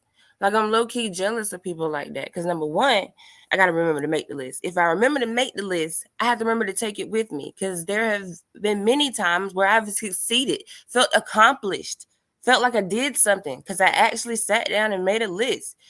Didn't get to the damn store, realized I didn't left the list at home. Okay. So I either got to try to remember what I wrote on it, or say fuck it, or go home and get it, or say fuck it all together. Then if I do take the list, I have to be disciplined to get what's on the list and not some extra shit. Cause I'm good for extra shit. I'm good for impulsiveness in the store. Like I might go in there for ketchup. Go in there for ketchup, get to the restaurant, and she like $34.19. Like, the fuck did I buy? Wait a minute. But I done picked up 4-5 other things. And now in 2024, all you gotta do is pick up 3 things. And your total is $40. Okay. Back to Moonton's lawyer. Uh-oh. Do not hire this wannabe Johnny Cochran because he doesn't have the experience to do the job. If you do hire him, you'll regret it. Save yourself the trouble. He is a hypocrite. Oh, man. Wow. So we got to go to the bar and that see. was Hold on a last second. year. That wasn't long ago. We got to go to the bar and see what's going on. So let's go. State bar complaints. Everybody let me told see if I Moonton can he needed to get another find lawyer. But y'all, he Georgia probably bar. couldn't afford another lawyer. He should take that damn TikTok money. That money Here he we making go. from them shirts. We're gonna do some research and see.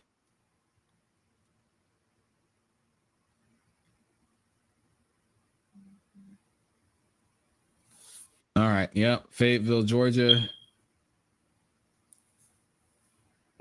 Here we go. So he is an active member in good standing. All right. He's got his bar card here. There's his phone number if y'all want to call and send him some lunch. Tell him how great of a job he did, which I think you should.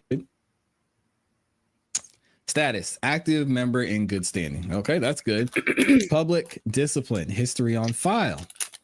He joined the bar in 1995 and he went to Georgia State University. All right, we'll read his bio in a second, but we want to see this history. Okay. So it's saying what the site only includes.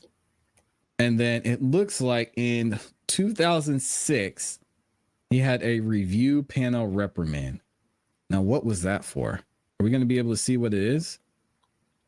Oh, interesting. Okay. So we're doing some research here live in 4K. Let me zoom in so y'all can see this. This was back in 2006. So y'all know technology wasn't the greatest back then. We were struggling in 2006. All right. Obama was about to get in office. We needed some help. Here we go. Supreme Court of Georgia. Oh, man.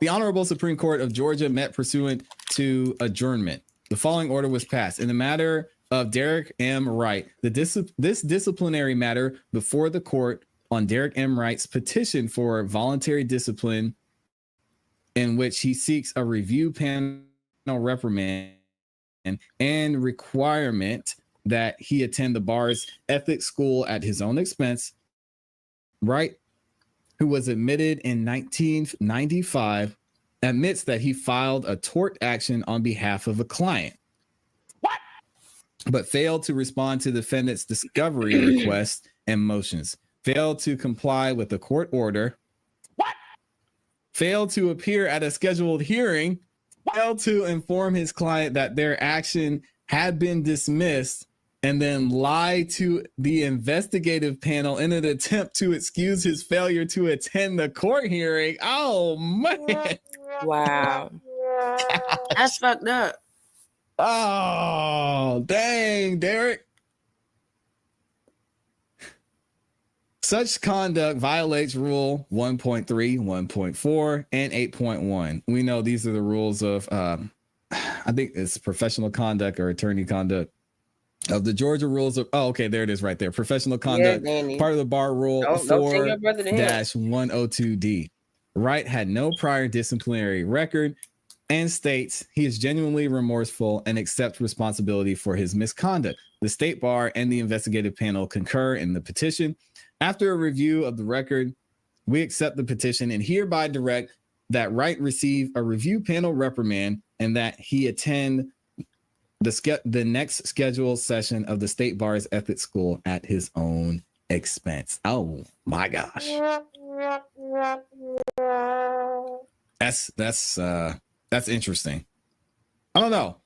I would like to hear the other side of the story and see what happened or what his excuse was. I mean, y'all got to see him on the stand and kind of how he moves a little bit. So I don't know that it would be a good excuse, but dang, this is crazy. Do they have a bio of Mr. Wright too? And I'll post this later where he went to school. He's in law and family law. Would y'all hire Derek Wright at this point? Let's see. Okay, he's got some good reviews. Okay, this was from 2022. Let's see what this one says. I see so many comments about incompetent, thief, unreliable, etc. Now, I have known Derek Wright for over 30 years. Okay, well, we're not reading over 20 years. This one seems a little bit biased. Y'all want me to keep reading it? We'll give him his flowers. For over 20 years and have been a very reliable and responsible. I have called him myself. He do return them. He is a very busy man because he comes highly recommended. Y'all, please let's be fair. Who wrote this? And not bash him until he proved himself incapable of being a great attorney for your team. Famous last words. Oh, Lord.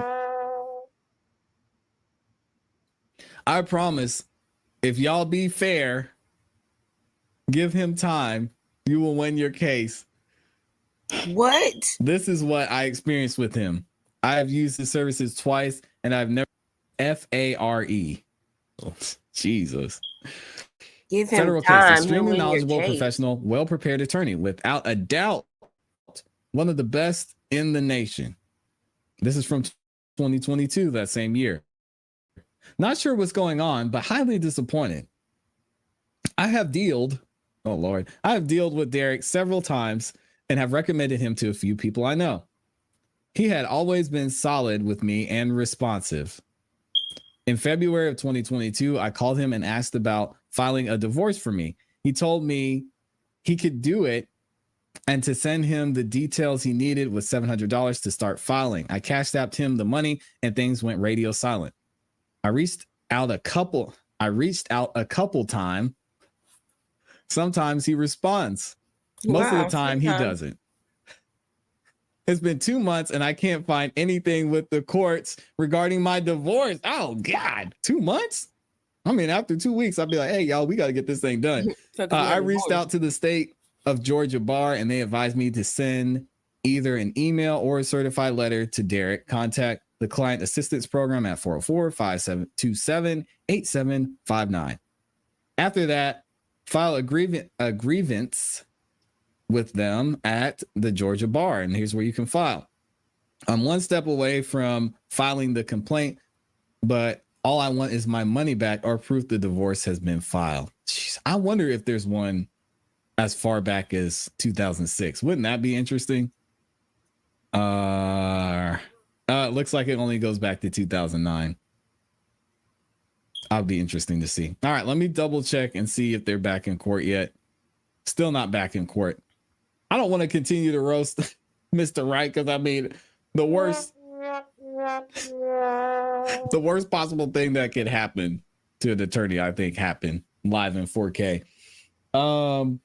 Kim Possible says read Antonio Sledge is next. Did he leave a review? I'm gonna see if I can find it. Y'all are saying Antonio Sledge left a review as well. Sheesh. Mr. Wright is the best lawyer in Atlanta. Stop the cap.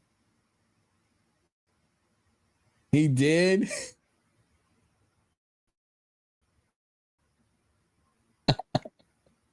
You're kidding. Hold on a second. I was extremely disappointed. Okay, which one did I just read? 20 years, extremely knowledgeable, disappointed. How did I miss this?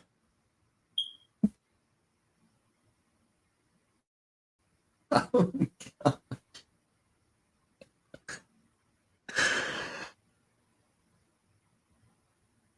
I cannot believe this. Did y'all know this was in here?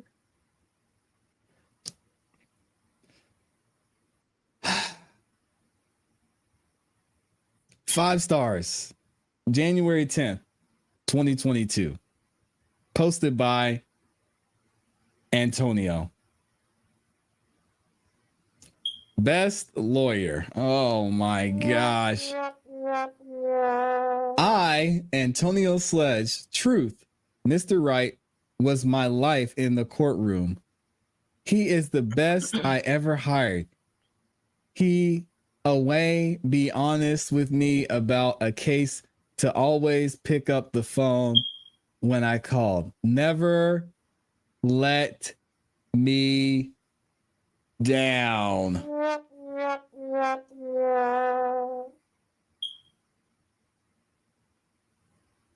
What?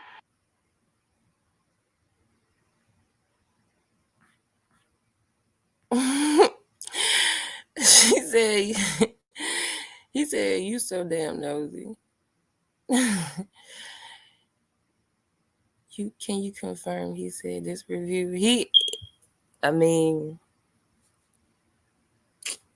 wrote that. You could tell by the damn grammar. He wrote that. But think about it, y'all. Okay, so if you were in Moontunk's shoes,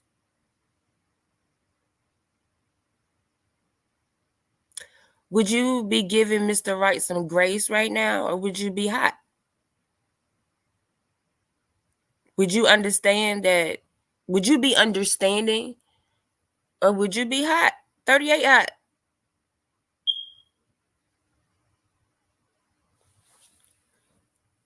If you were a Moontunk and you were in prison and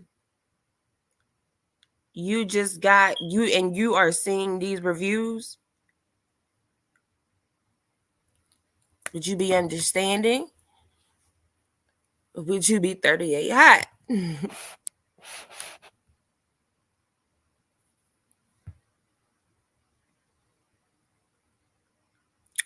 Don't know that I would be so understanding. I wouldn't be so understanding. Let me tell you why. Because like I said yesterday, he didn't even get out his seat. Like, fight for me. My literal life is on the line because Moontunk is what, 43? Let's just say that he was looking at the whole 30 years. That's it. At least get up out your seat. At least stand up and tell the judge why I don't need to go to prison. Don't be lazy with it. At least stand up. You know, like I said, he should have had character witnesses. He should have had his kids in the courtroom looking at Whitaker crying, talking about how they ain't gonna be able to make it without daddy. They can't breathe without daddy. They should have had his woman in there crying. Antonio was my whole life, Judge. I mean, I'm not to say that was going to do anything, but we don't know. We'll never know now, I guess. I don't know. Part of me believes that something is going to happen and Moontoon is going to get out. I don't know why I feel that way, but I do. I feel like something is going to happen with this case and it's going to lead to Moontoon being released. And I could just be high hopes. And that's fine. Let's put that in the atmosphere. I don't want to see nobody in jail. Well, just a few people. But not him. He didn't know what was going on. He's just trying to see his damn mama. And I don't want nobody for trying to see their mama. It's sad because he can't read well. So he put a lot of trust in his representation. But he was depending on him like wholeheartedly. Like for us, we are literate. We can read. So we might not know what a lot of the legal jargon is, but we can read our own plea agreement and for the most part know what it's saying. You know what I'm saying? According to him, he can't even do that on his own. Because I guess it's up in the air about whether he can actually read or not. Because Love said he was lying. I don't know. But Atlanta Public Schools, I haven't seen a lot of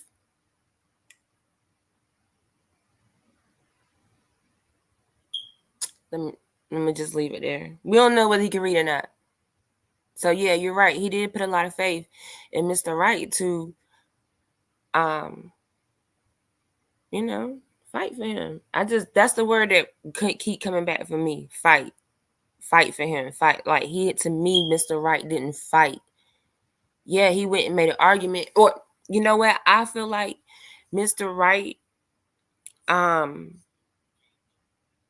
was too heavily reliant on Miss Love's quote unquote mistake and he thought that was gonna be enough.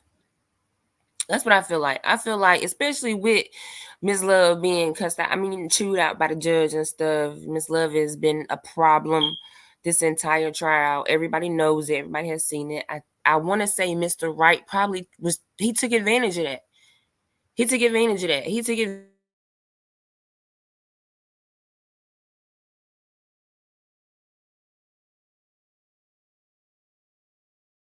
She has been, and so I felt like he thought he could go in there and talk about or prove how she underhandedly slipped this into the plea agreement or whatever the case happened, and he thought that was going to be enough. And at the end of the day, she's a judge. She worked for the state. Yeah, he needed a bulldog like Ashley. One of the best things Martinez Arnold has ever done in his life is hire Ashley Merchant. That will go down in history. Well, let's wait till he testifies first, or if he testifies. But that one of the best things he did in his life was hire Ashley Merchant. And have the money to hire Ashley Merchant. But that's because he's signed to YSL. Yak is signed to YSL. They showed a picture yesterday of Thug, Yak, Martinez Arnold, somebody else. And really all it proved to me was they all signed to YSL, the record label.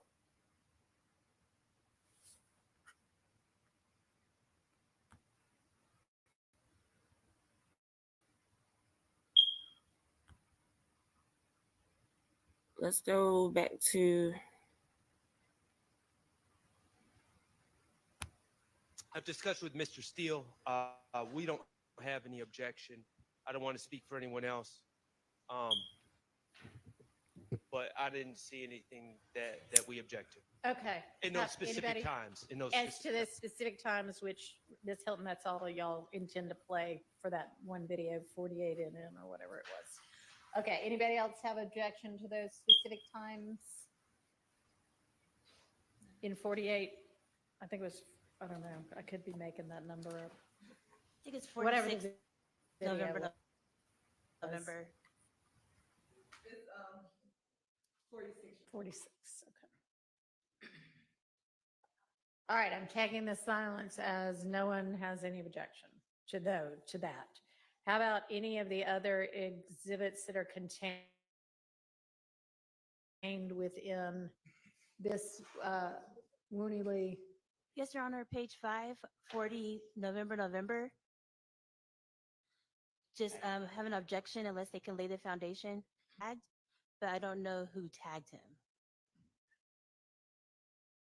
What is this a picture of? In It's a picture of him sitting in the courtroom during Mr. Ryan's trial. 45. 40, okay.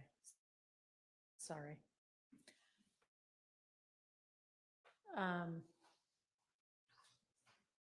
Your Honor, we actually content that was actually on this post because I believe Mr. Lee will say that is him while he was sitting in the courtroom. This was during Mr. Blaylock's initial trial of the murder of Mr. Holmes. And our initial understanding, and he has said something different today, was that he was in court when the witness who testified yesterday, Ms. Smith, was testifying and sent her a brain emoji and a rat emoji. And so this was evidence of him being in court. Okay. However, he has said to me today that he was during her testimony, but this does show that he had actually went to court that day. So things have changed just slightly. Testimony, but at one point he was in court watching that trial, and essentially he sent these emojis to Miss Smith. And so someone captured him on video and tagged him in it, along with the tag. The post also reads "free little Bolly, free little Rod." We've taken those parts out of it because the individual All right, I'm not following. I follow what this is.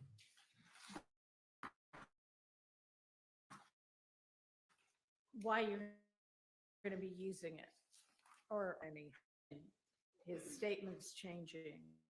So, what do you mean?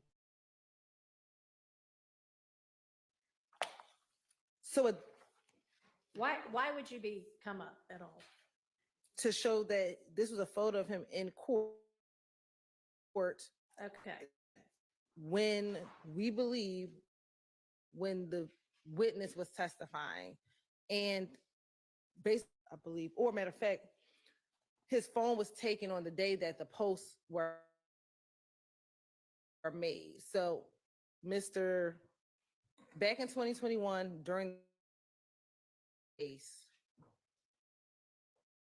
we believe that Mr. Lee was present in court. And that while in court, he sent those emojis?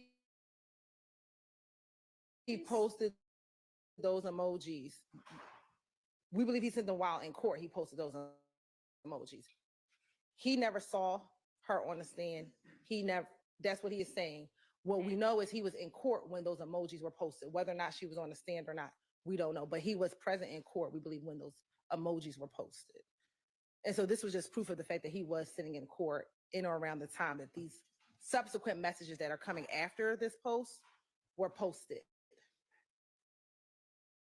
How are you? This is a picture of him in courtroom 7E, apparently. Yes. How are you proving that it is during Mr. Ryan's trial? Am I missing something?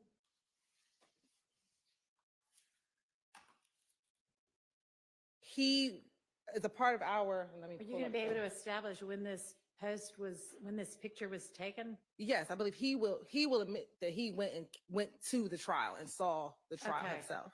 And which I believe he case, will admit that. why will you need this picture? To show proof of those things, the same way we have a responding officer who goes to Okay. a scene. So you're gonna put it up and then say, is this you in court during the Ryan Blaylock trial? Yes. Okay. And I guess if he says no, he says no. Okay. So is, in terms of the objection, then, If they lay the foundation. I'm that- not sure what you mean by if they lay the foundation. So they're They- gonna present it to him and say, is this you in court during the trial? And he'll either say yes, or he'll say no. Right, if he puts himself there with the date and the time that they're saying, then that's this foundation. But if he doesn't, I don't. If he says no, then it shouldn't come in because he didn't lay the foundation. I agree. Okay, so that's that one. What else? And then the next one. 41 Nancy, or November. That's just a screenshot of his Instagram. 41. Okay. Hang on. Hold on.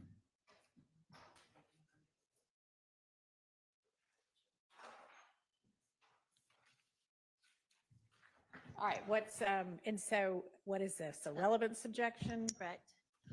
Your Honor, so for 41 and this screenshot was taken along with 42 and 43 and on the day that we learned of the emojis being sent to Ms. Smith. And so this captured that this was his Instagram account direct messaging the witness, Ms. Smith, with these emojis. And so 41 NN, 42 NN, and 43 NN established that.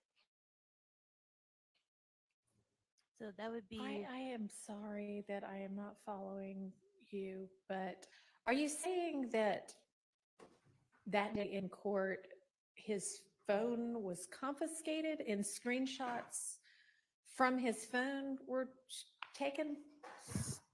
So we learned about the emojis being taken. Thank you. Our office then went to his actual page and they were able to, excuse me. Okay, Let me you said confirm. something about his phone having been taken, but His that- phone was also taken in court, separate and apart from being able Okay. to capture the images from his Instagram page that showed him communicating with the witness. All right, And I so walk through what on 41 NN shows him communicating with Miss Smith. And I'm sure this is me just being from a No. different generation than the Instagram generation, but So when the witness reached out to our office, she screenshotted 41 NN, which is his page. Then she also screenshotted 42 NN to show the individuals who are following her, which it shows Mr. Lee's Instagram handle. And then she also screenshotted and sent to us 43 NN, which is the actual direct message he sent, which is of the brain. which is what? An emoji of a brain. He also sent an emoji of a rat, but that emoji was deleted prior to the witness being able to screenshot that as well. Okay. And so how are you getting these things in? As a part of his plea agreement, one of the things he admitted to was the fact that he sent the emoji. So this is just proof of that fact that he sent them. So how are And- you getting the first two in then? Because this is He his, admitted that he sent a screenshot of a brain. yes, Is Your that- Honor. Okay. And a rat so emoji. If he denies that on the stand, you'll show him this and is that what you're saying? No, if he admits or denies, this is just proof of it the same Okay. way of All right, so then I guess I understand 43 NN. because this is her page. So you have to be able to show that. How are you going to show this is her page? So That would have been something you asked her while she was on the stand.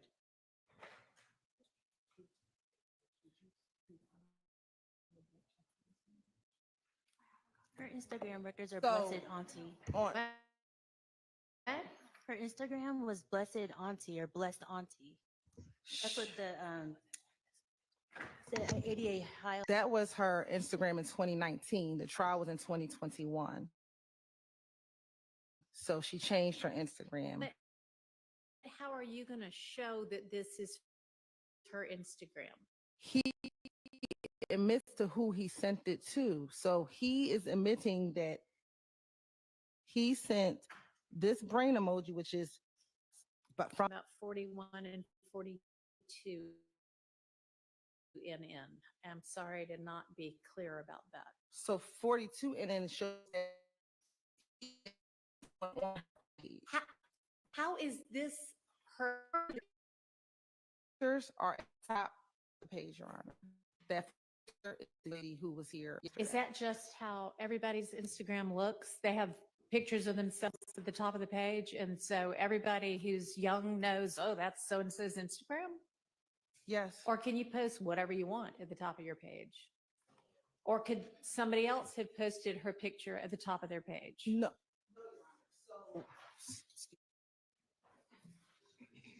I mean, it doesn't. I mean, I could pull up a picture of Elvis and put it. I mean, I actually don't know that. Your 'cause page, the I active- think I probably could So this, find my Instagram and put a picture of whomever I want on there. the- But I don't know that. so the course Your correction, Honor, this, you can put whatever All right. image you want to on your page. So how does this establish? How are you going to be like, okay, see, this is her this is her page. Instagram story. So at the top of this story are pictures, Instagram images Uh-huh. on the top of 42 NN. When you actually, you can't see it as well on here. It's her, and what she sent to us is a screenshot of her Instagram stories, and she could see who was viewing her stories at the time. Right. But you didn't ask her yesterday when you had her, hey, are these two screenshots that you sent us back in the day from your Instagram? Your Honor, I think circumstantially from the fact that he's going to admit that he sent it to her, that he is on 42 NN, you see an individual named Vanity that he has, that there's pictures of her at the top of the page, and then 43 NN,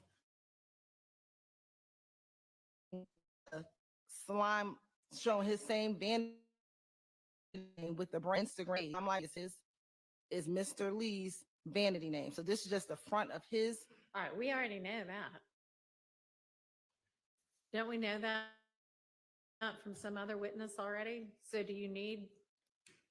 We know that Slime Life Shorty is Winnie Lee, but the individual is taking the stand, so we can. Fine, you can say, is this, I guess you can ask him if 42 is her Instagram page that he followed. But if he says no, then I think you're stuck with that answer. And then 43, sort of the same. Okay, what else? That's it on behalf of Mr. Ryan, Your Honor. Thank you. Anybody else with any objections to any of these in this session? Nothing further from Mr. Williams, Your Honor. Okay. Nobody else. Okay, are we ready for the jury? Yes, Your Honor.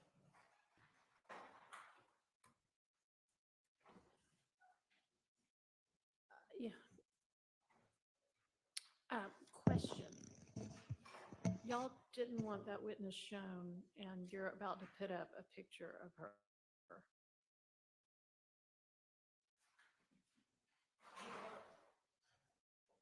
We're not, Your Honor. Okay. Get the jury in.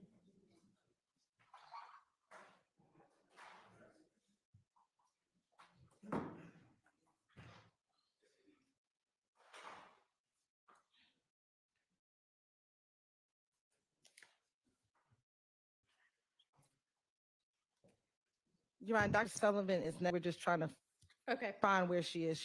We did tell her, okay, we just have, Okay, well then she should be back because it's 1:34.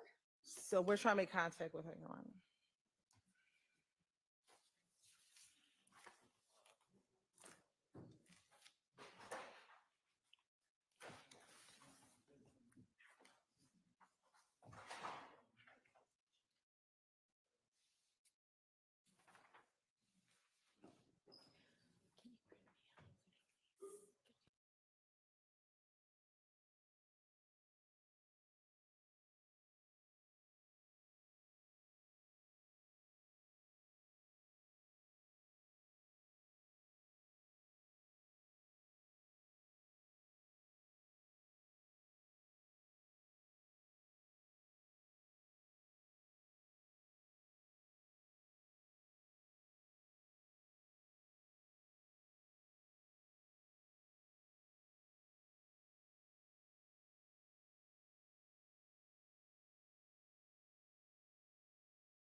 Will he be arriving soon?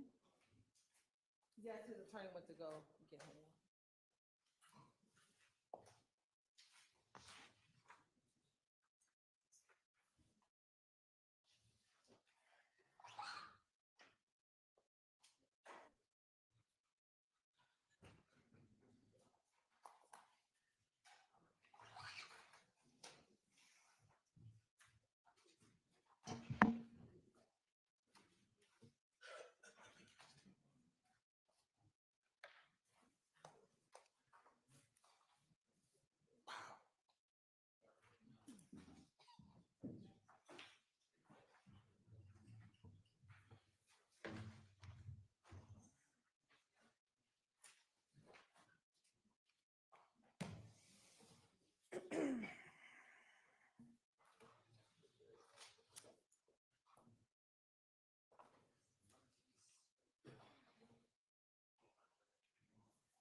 Wunnie Lee.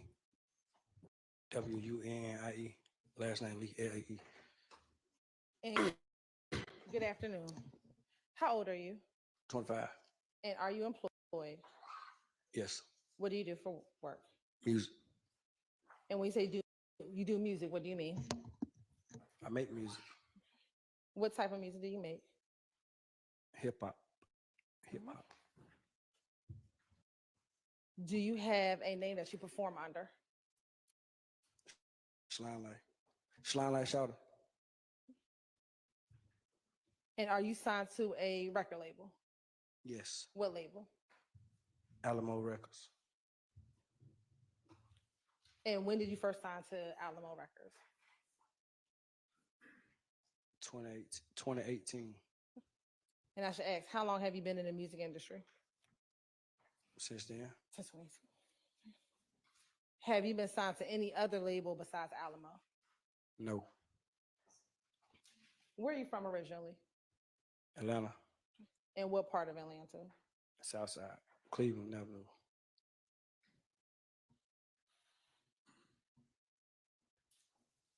And did you go to school? Yes. Where did you go to school? Elementary, middle, and if you went to high school? Cleveland Avenue Elementary School. You said middle school too? Yes, sir. Crawford Lawn Middle School. And Carver High School. Carver? Yeah, Carver High School.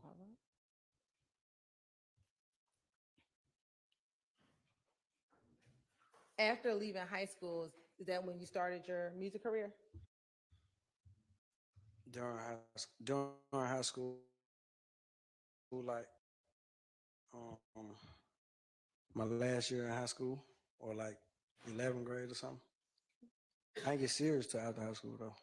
You said you didn't get serious until after high school? Yeah. And that was around that 2018 year we just talked about? Yeah. Okay. As you were growing up in the Cleveland Avenue area, did you ever hear of a gang called Rock Crew? I heard of it growing up. I didn't know if it was a gang or what it was, but yeah, I know, yeah. And how did you know about Rock Crew? Because they had popular songs. What were some of their songs that they had that were popular? I don't know by heart right now. I just knew like there was the music back then. Do you know who were some of the artists who were with Rock Crew? One of them, Big Boo. And he was he performing as a hip hop artist? Yeah. Anyone else?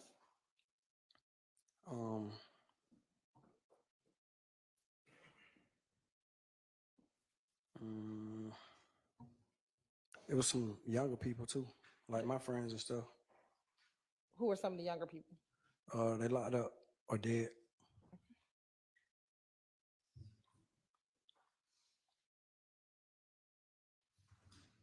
Do you have names of some of those individuals? Let me see. My partners who locked up right now, Twin, they used to rap. Do you know their given name or you Their first and last name? or their first name? Nah. Anyone else outside of Twin? Rudy. He rapped too back then when we was younger.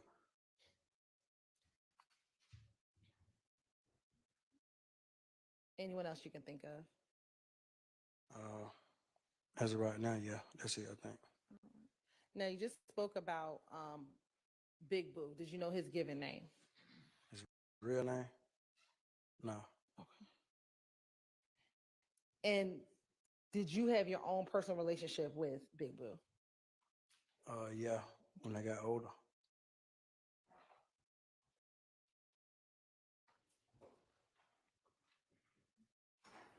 Now, did there come a time when you were younger that some members of Rock Crew began calling themselves YSL? Mm-hmm. You said, mm-hmm. You asking me that, or you what? I'm asking you. Can you say it again? Sure. As you got older, were there members of Rock Crew who then became members of YSL? Yes. Who were those, some of those individuals?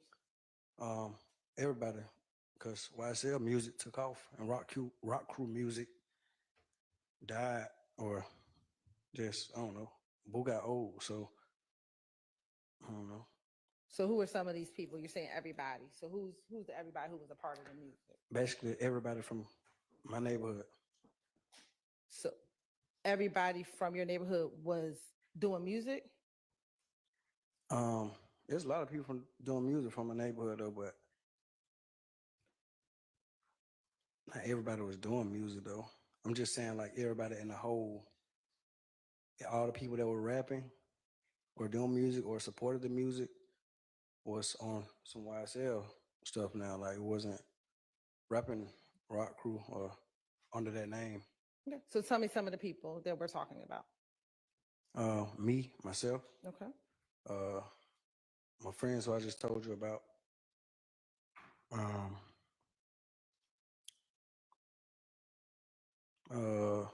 Jeffrey. I can't think of everybody's name.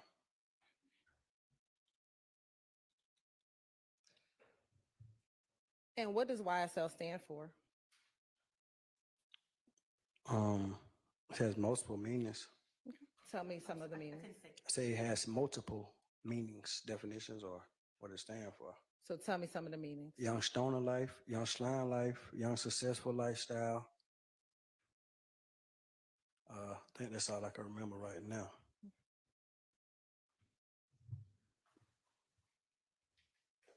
So let's talk about young stoner life. Mm-hmm. When do you distinguish between young stoner life, young slime life, and young successful lifestyle? You said when? Did I? Yeah, how do you distinguish between the two? When do you use young stoner life versus young slime life? Slime part is just like the lingo of it. Like we'll just call each other or something. You wouldn't call your friend or something like stoner. What's up, stoner? You just say like, what's up, slime or something. So that's how I think young slime life is used. Young stoner life, from what I know, was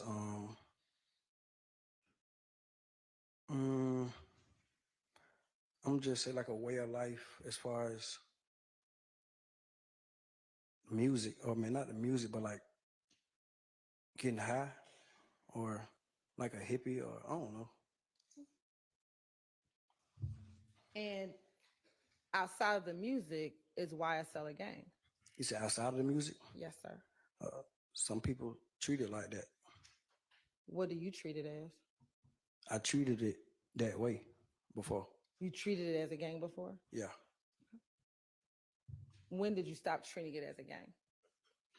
I don't know. I don't remember. I don't know. You said you don't remember. And when you say you treated it as a gang, what do you mean?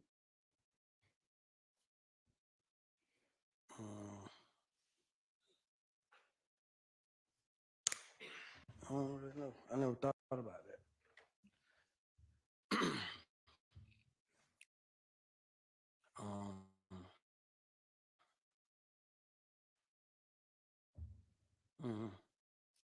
I don't know how to answer that. How old were you when you joined YSL, the gang?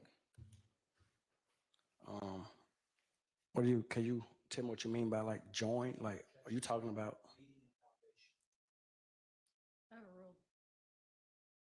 What would you consider joining? I'm saying like, do you mean join like, cause you know like to get in the gang, you join the gang, like you get beat up or something like that. How did you become a member of YSL? My music got popping and I became a known face in my neighborhood, and I started coming around and going to studios and stuff.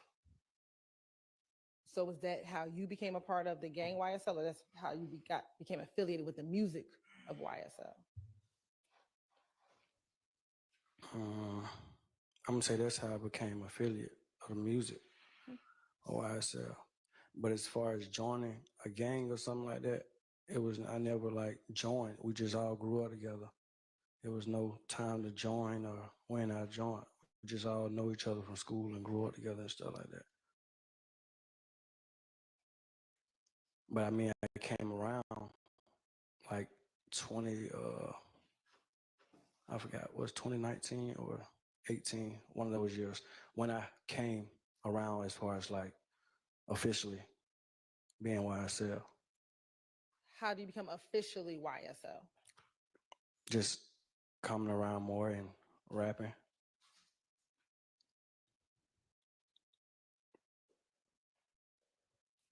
Is everyone that is affiliated with, and I'm talking specifically the gang YSL, rappers?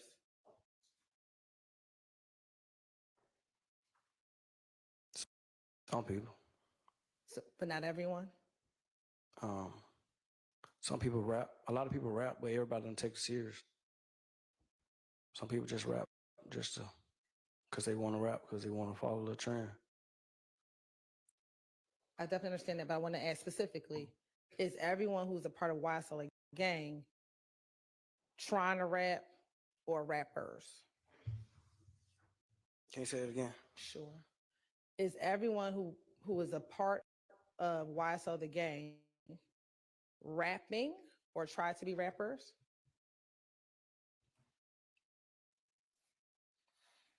I don't know. I think so. Everybody try to rap. Is there anyone in YSL the gang who's not trying to rap? Yeah. You think? Now I'm going to ask if you know a few people, okay? Do you know Marquavius Huey? Yeah. Okay. And how do you know him? I didn't know his real name until now, until this trial, but how do I know him? Me and his little brother went to school together. Me and his little brother was in the same class. And I always just knew he had a big brother named Quay. And And seen him a couple times, stuff like that. And is that what you called him, Quay? Yeah, I think that's what his name used to be back then. And you said you went to school with his little brother. Do you know how old he is, Quay? Quay, how old he is? Yeah. No. Okay. Did you ever used to hang out with Quay When? at any time? Not growing up. He came to the studio with me a couple times. That's it. We never hung out outside of the studio. When did you start seeing him around the studio? About, if we're in 2024, how long ago was that?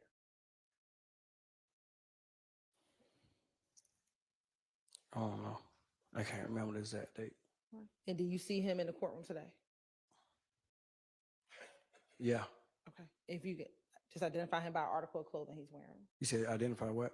But identify him by article of clothing he's wearing. He next to the lawyer with the brown. I think he got on brown too. Okay. Thank you. Your Honor, let the record reflect that he's identified Mr. Huey.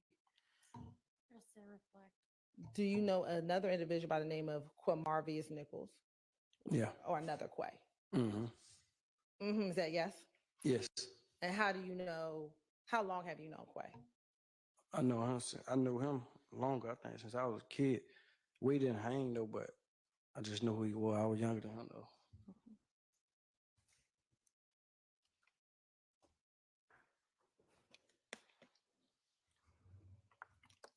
And do you have a friendship or a relationship with him? Not a strong bond, but we know each other. And do you see him here today? No, actually. Oh yeah, I see him now. And if you identify him as well? I can't see what he got on. He just got the dreads up. Okay. In the air. And, all right. Is he towards the back of the room, the front of the room, or To somewhere the else? back. Is he sitting in between anyone? Yeah, I think his lawyer.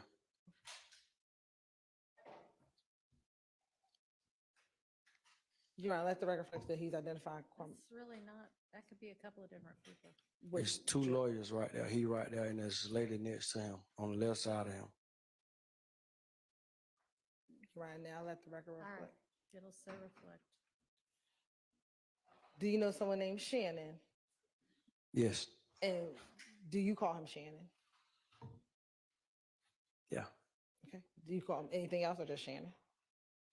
I think I just say Shannon. No. I don't know.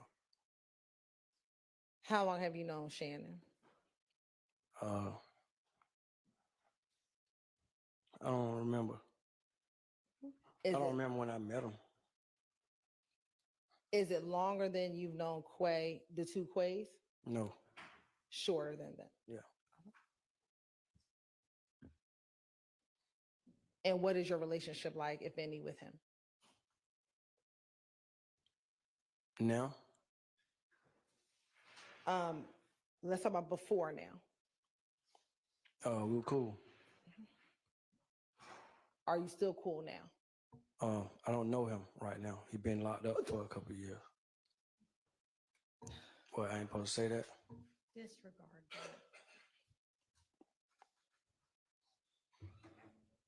And just listen to the question that I asked you, okay? Mm-hmm. All right. Do you know someone by the name of Yak? Yes. How long? I got a question. Do you need to talk to your lawyer? No, I'm just trying to see. I ain't supposed to say that or something. Well, Don't worry about it. Just move on to the next question. all right. How long have you known Yak? I don't remember when I met him. I don't know. I don't remember. Okay. Is it longer than you know any of these other people? The first three people I asked you about. Not longer than I knew the Quays. Okay. I knew them when I was younger. Okay. I probably met Yak when I was about 18, 19, 18. When I started rapping seriously.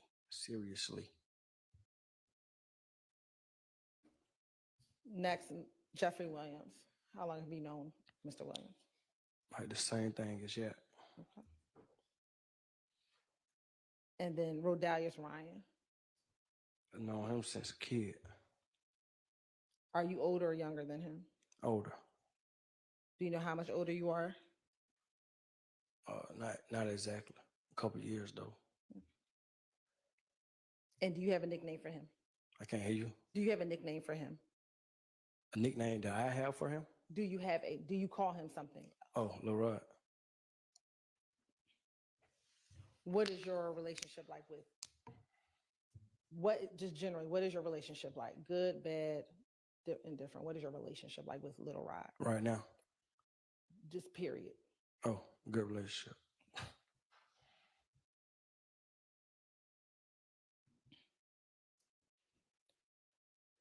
And do you see Shannon, Diamante, Jeffrey, and Rodalius in the courtroom today?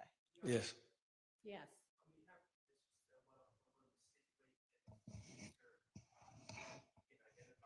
Okay. Appreciate that. So that's stipulated too. All right. Do you see Diamante? Just describe him by the article clothing he's wearing. You said, do I see who? Yeah, or Diamante. Yeah. What is he wearing? Like a trench coat. Is he sitting next to A him? yellow, tan. I don't know what color that is, but a trench coat next to the lady. All right. Y'all let the record reflect. Is he sitting between two ladies? Oh, yeah. Okay. I didn't see the other lady right there. Y'all let the record reflect that he's identified Diamante Kendrick. Okay, the record will so reflect, and I don't know if jury, y'all been explained what a stipulation is. That just means everybody agrees, so you can accept that as a fact. That as to Mr. Stillwell, that this witness knows and can identify Mr. Stillwell. Did you see Mr. Williams? All right. And so it is now, you can accept as fact that this witness knows and can identify Mr. Williams. And then last, Mr. Ryan. Yes. And where is he seated and what is he? In the front row, next to his lawyers. Y'all let the record reflect that he's identified. Is he sitting on the right side of his Right focus? side. Y'all let the record reflect that he's identified Mr. Ryan. We need to probably do a little bit better than that with the identification. What is he wearing? A suit. All right, and so you can now accept this fact that this witness knows and can identify Mr. Ryan. Thank you. All right, just a few more people. Do you know someone by the name of Trontavious Stevens? Yes. All right. And do you have a nickname for him? Talking about Slug? Is that what you called him? Oh, yeah. All right. How long have you known Slug? I don't know. Like 2018 or something, I think, when he got out. Okay. I think. I don't know. All right. Do you know someone by the name of Darius Ford? Yes, I do. All right. And when he was living, how long had you known him? Like all my life. Did you all grow up together? No. How did you know him all your life? My brother was best friends with his big brother. Okay. And they played sports together, so I always knew him when I was a little kid. What about Christian McMillan? What about him? Do you know him? Yes. All right. What you call him? Christian, Okay. How long had you known him? since a kid. And what about Durante Beebe? Mm-hmm. Is that a yes? Yes.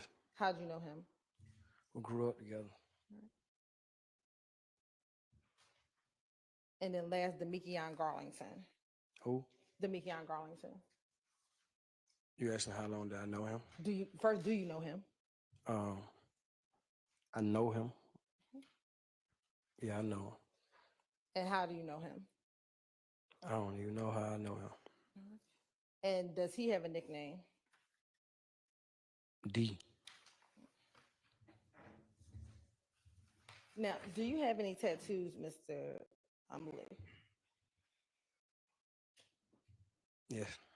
And specifically, I want to ask, do you have any tattoos with the wording Rudy? Yes. Okay. And who is Rudy? My little brother.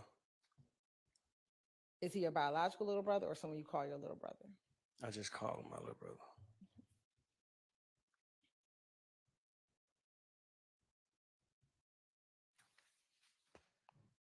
And your tattoo with Rudy, what, if anything, does it say? Long live Rudy. Long live Rudy. Long live.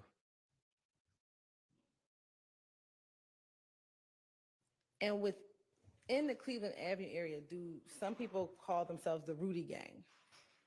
You said there's some people who call themselves that? Yes. Yeah. Okay. It's not really a gang though. Okay. What's the significance? Tell the jury about a Rudy Gang. His family made that for him.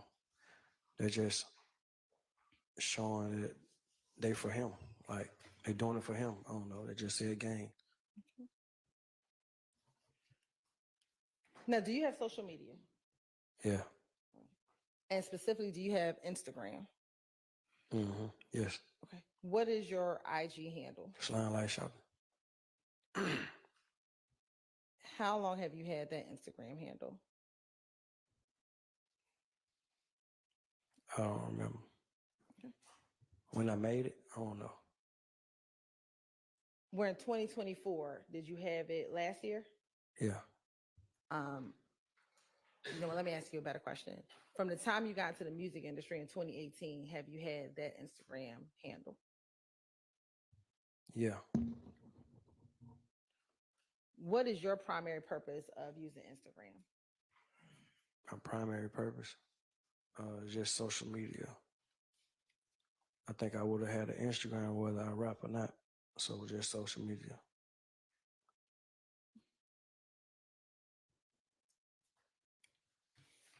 And have you used IG to post photos? Yes. Have you used IG to direct message people? Yes. Have you been in group chats on IG? Yes. Right. Have you been in group chats or had DMs on IG with Jeffrey Williams? Yes. What was his Instagram name? What is his Instagram name? Mm-hmm. Jeff. I don't know. What's his Instagram name now? You said what was it then? Yeah. When you were communicating with him using your IG, what I think it's the same Thugger. is it Thugger or something else? I think it's Thugger. I think that's his Instagram name right now. Have you ever used the handle Thugger1? I think. You said, have I ever used it? Have you ever messaged him using that handle Thugger1? Yeah, I think so. Trontavious Stevens or Tick, did you ever IG him? Or excuse direct messages him? Yeah, Was. I don't remember by heart. Have you ever heard of the handle _1slug? Yeah, that probably was it. Christian McMiller, did you ever direct message him on Instagram? I'm not sure. Okay. Have you ever direct message the Instagram OE5 or O5E and Drive Slim? Ocean Drive Slim? Yes. Yeah. Right. Was that Christian McMiller? Yeah. All right. Darius Ford, did you ever IG or direct message him on Instagram? Yeah, I think so. Okay. And was his Instagram at real1_FR? Yeah. Okay. And what about Demikion Garlington? Did you ever direct message him on Instagram? From what I've seen in the indictment, yeah. But I don't remember his Instagram though. And then Shannon Still, have you ever Instagram him or direct message him on Instagram? Excuse me. Yes. Okay. And do you recall sending here what his Instagram handle was? Not by heart. Okay. Have you ever IG'd him on an Instagram handle OG.BOOL? Yeah, I think so. Today, have you had the opportunity to look through or look at some of your Instagram records in preparation for your testimony today? Yeah.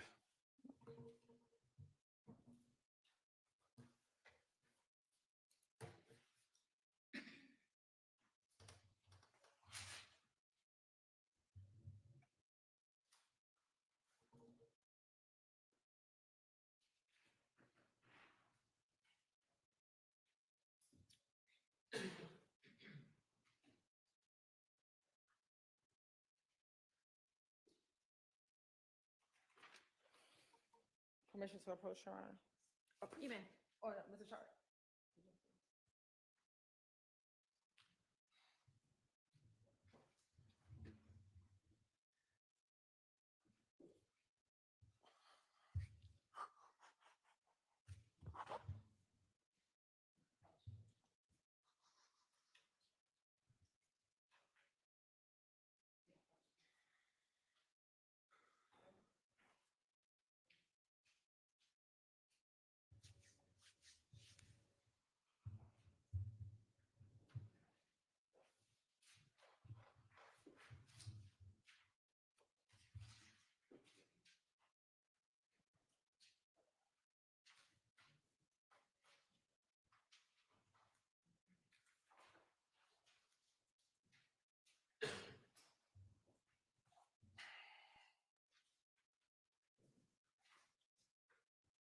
I'm showing you what's been marked as 31NN, 31NNA, 30NN, 30NNA, 32NN, 32NNA, 33NN, 33NNA, 34NN, 34NNA, and 35NNA. Are these the items that we went over today?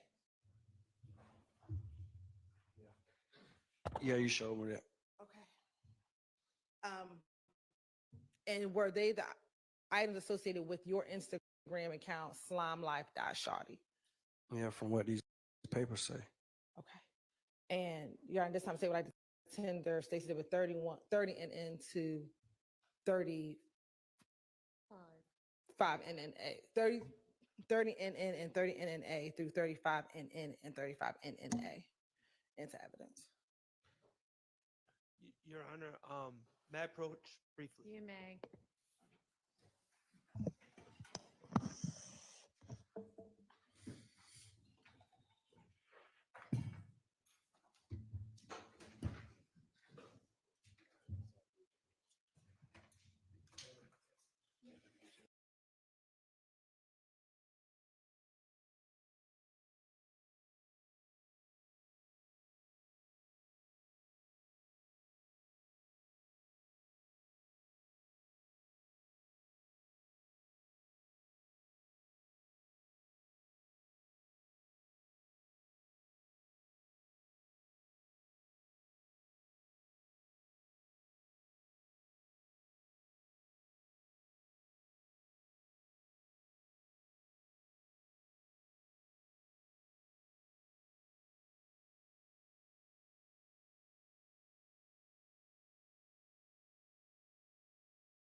Your Honor, say like 10 or 30 and NNA through 35 and then an NNA into evidence. All right, those are admitted without objection.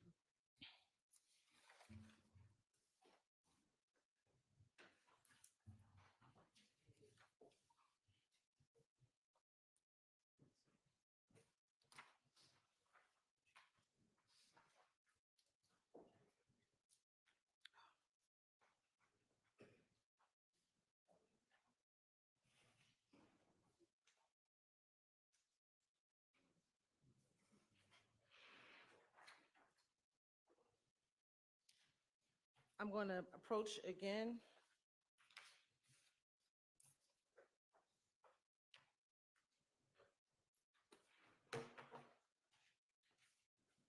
And Ms. Westmoreland, we're getting ready to do that.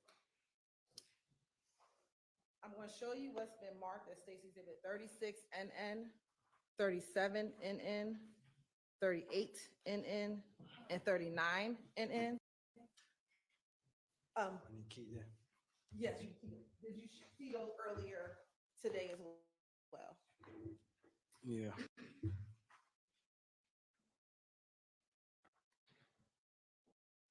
Yeah.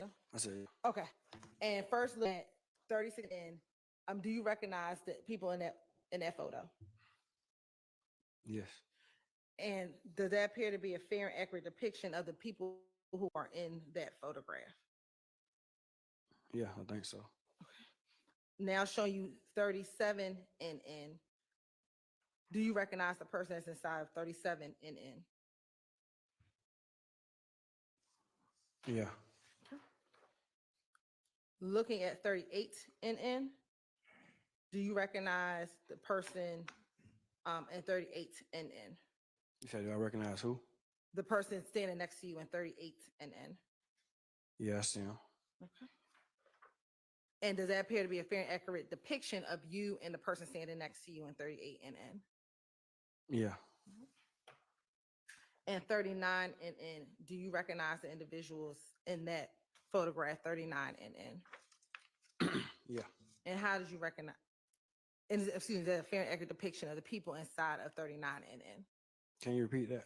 Does that look or appear to be a fair and accurate depiction of the individuals inside of 39 in? Yeah. All right. Your Honor, this time the state would like to admit 36 through 39 in. Those are admitted.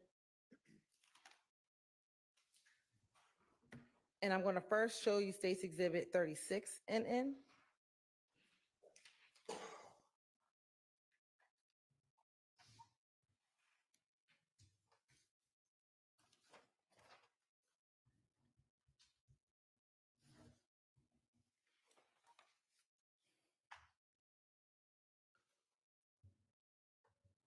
Who is in this picture in 36 in? Me and Shane.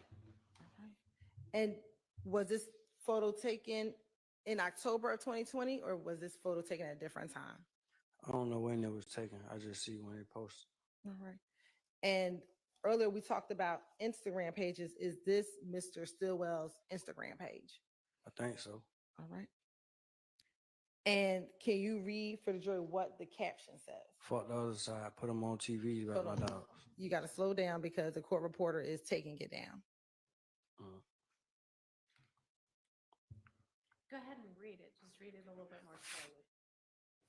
Fuck the other side. Put them on TVs about my dogs. Soldier reads bloody tea, Glock with bean about my dogs. Cause a scene about my dogs. I'm not kidding. Let me enhance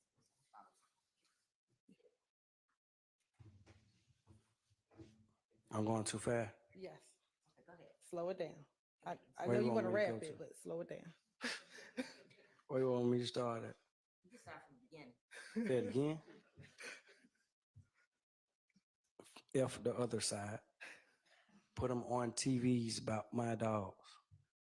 Soldier reads bloody tees, Glocks with beams about my dogs. Clear the scene about my dog. If he F with them, you can't F with me. No, he is not my dog.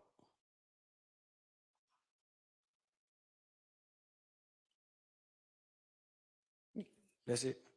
No, keep going. Keep reading the rest of it. The rest of it is not my song. Okay, so the first portion is your song. Yeah. All right. But I want you to read the rest of the post though for me.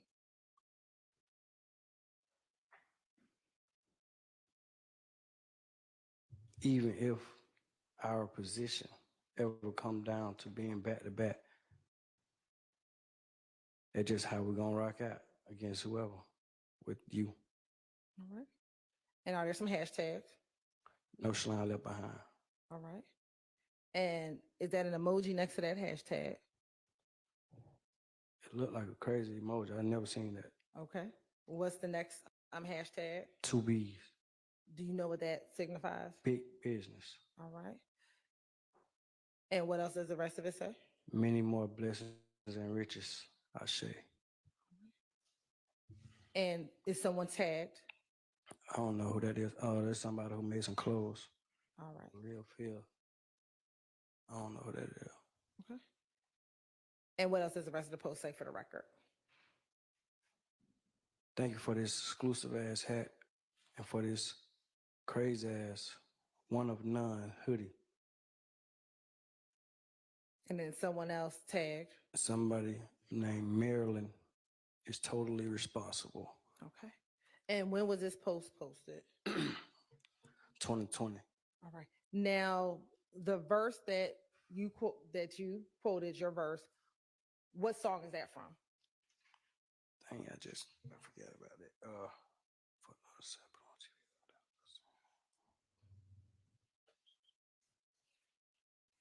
Dang, I don't even remember. Okay. I really don't. I think, is it Where the Love at? And was that a song that came out before 2020 or in 2020? It probably came out in 2020. Okay. And in looking at this picture, do you know where you and Mr. Stillwell were when you took At it? the studio. All right. And do you have a particular studio that you used to go to? No, Okay. Where was this studio located? I can't remember by heart, but it looked like, geez. I don't remember. Okay. Yeah, I don't think I remember. All right. That's fine. Of course, indulge for one moment.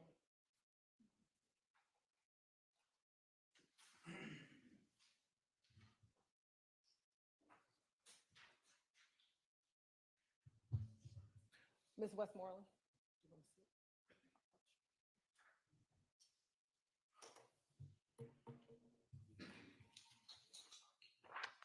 What does no slime left behind mean?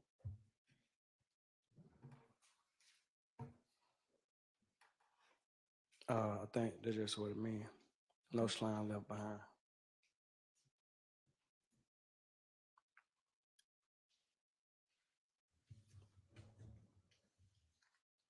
Let me see.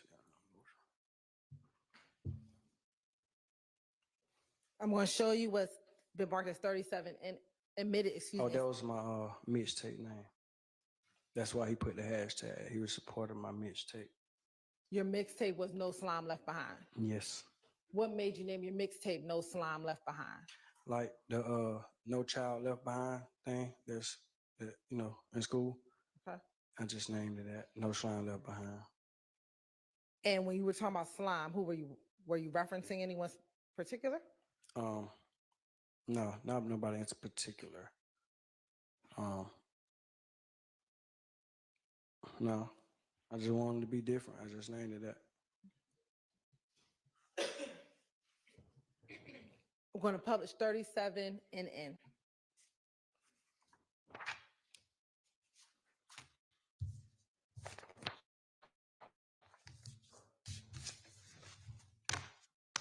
Who is in 37 NN? OG Boo.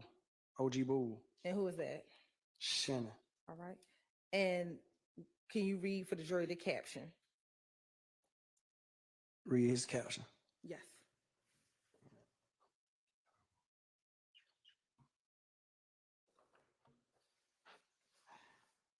Said ain't nothing more compatible than a trench.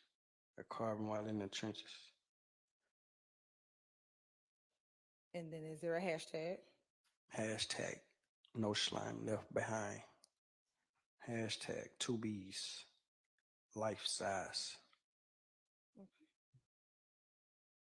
And is there another hashtag? Free Quay. What? Is there another hashtag on the screen?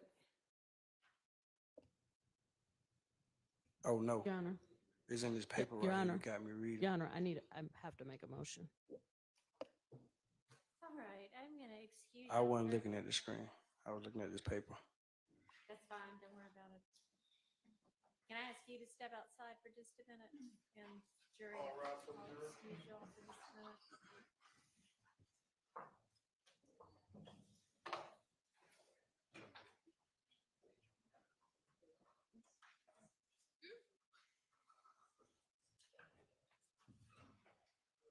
Julie, can you step outside for a minute for me, Alright. please? Thank you.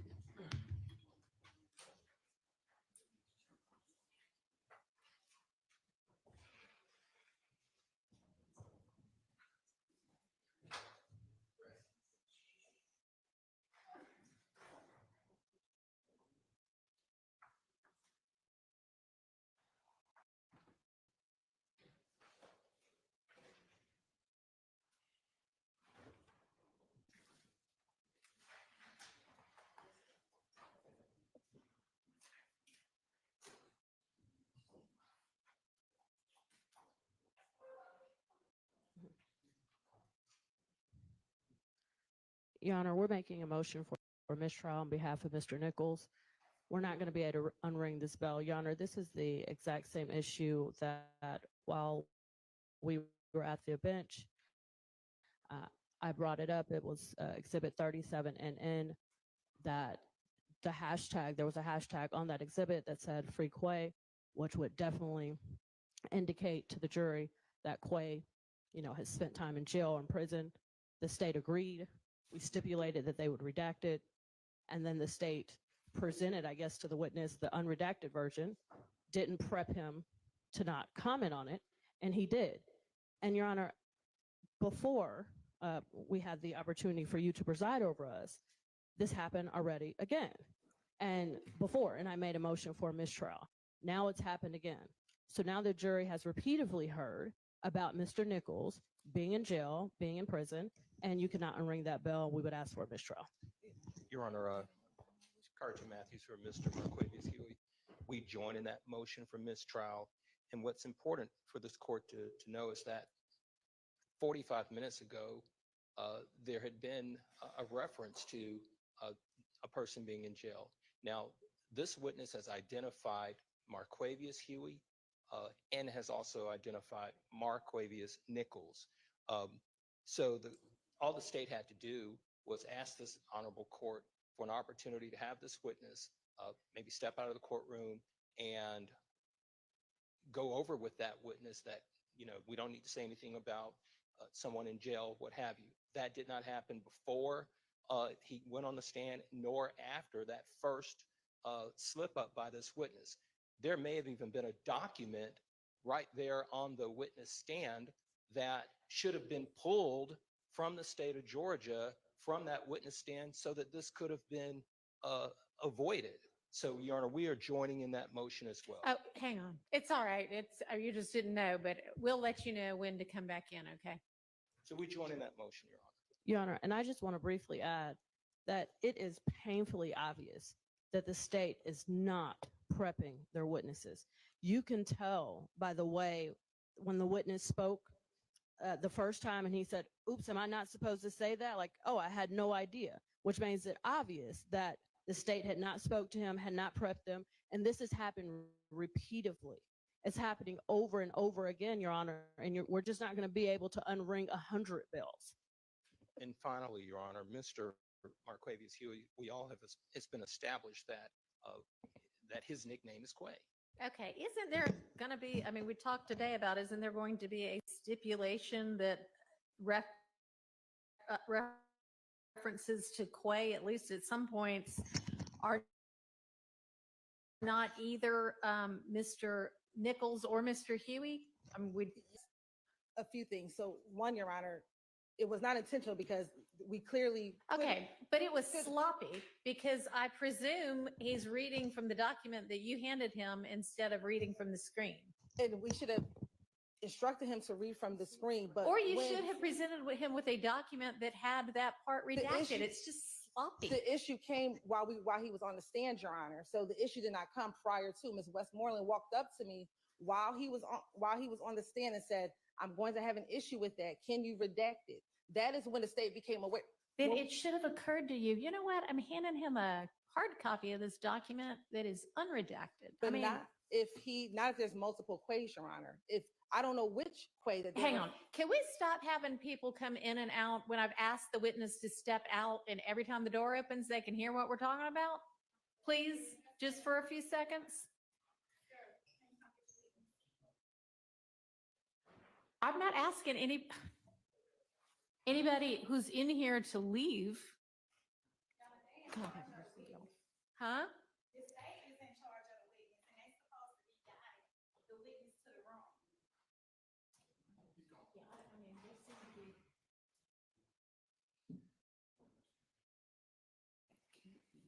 And so that is the point in which we learned of it is we redacted it on here. Ms. Westmoreland brought it up here. Yeah, when and I you came back- didn't read that. I mean, so the But I jury said- didn't see it, but now the jury has heard it. I don't think it is really that, much of a crisis because there is going to be this stipulation that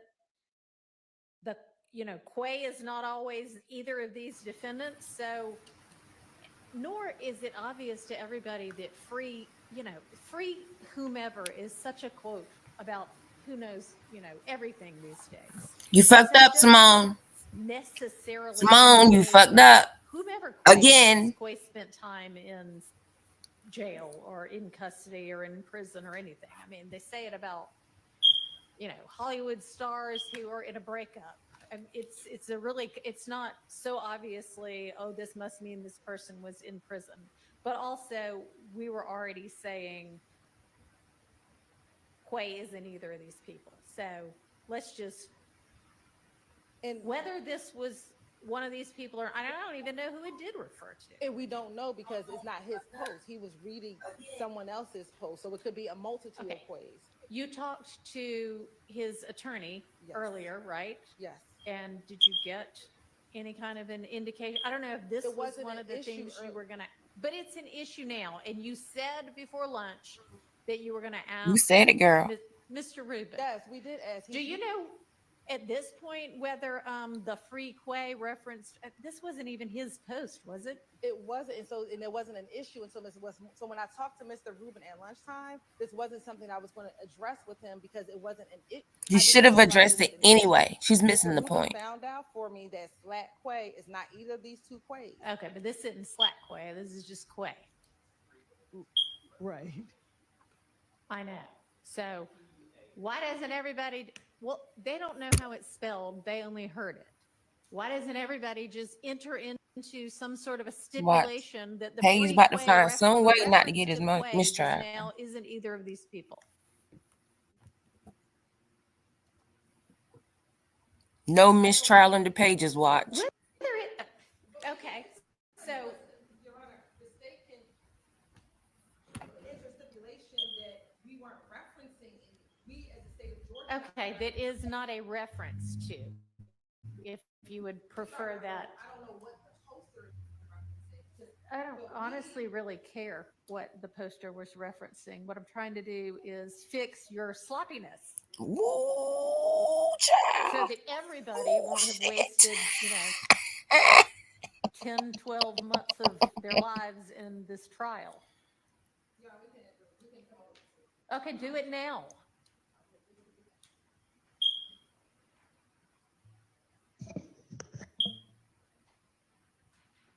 I was getting ready to go to the store. Y'all work on that. I'm going to take 5 minutes. Oh, well, I guess I'll go now since we got 5 minutes. But you fucked up, Simone. We can't unring 100 bells, Paige. How many more bells are we gonna have to unring? You can't keep fixing their sloppiness, Paige. It's not your job, boo. Paige she has her duties mixed up. She's Glanvilling because she is helping them. In any other court, you know what any other judge would have did? She's not about to argue back and forth with her. Miss Charles, because this is the umpteenth time you done fucked up.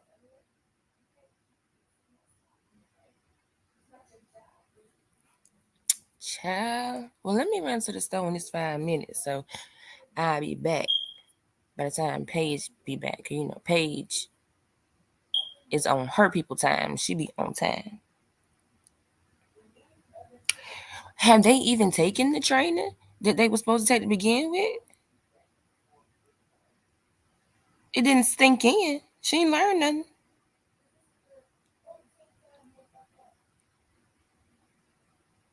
Child, yeah, let me run to this corner store. I really don't need to go. Yeah, I do. All right, bye.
I got some tea.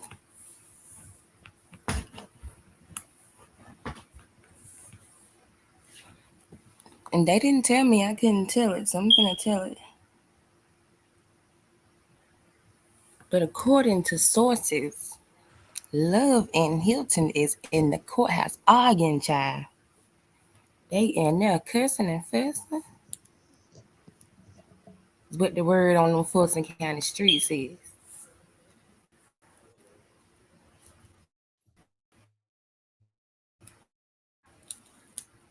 Oh, here we go.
What y'all think she gonna do?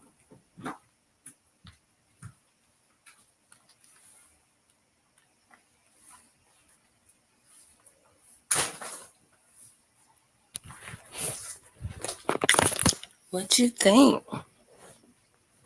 Yeah, girl, you need to check with Miss Percival. Make sure you're making the right decision. What have y'all come up with?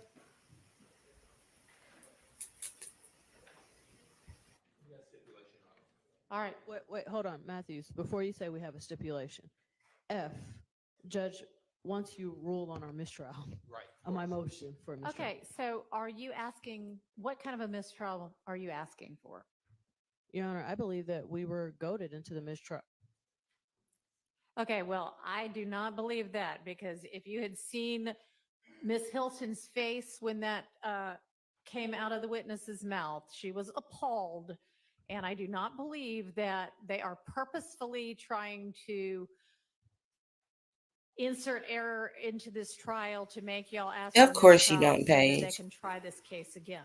I think it is continued, and I am sorry, y'all have, this gigantic, ginormous universe of evidence that maybe if you narrowed down, you would not be making these kinds of mistakes. But I believe that to be a mistake. Your Honor, So I'm going to deny a motion for a mistrial with prejudice. That one, I don't believe that the facts bear out. Okay, Would you we'll give like them a one mistrial with it prejudice? then. Shit. yes. You would? Who else would?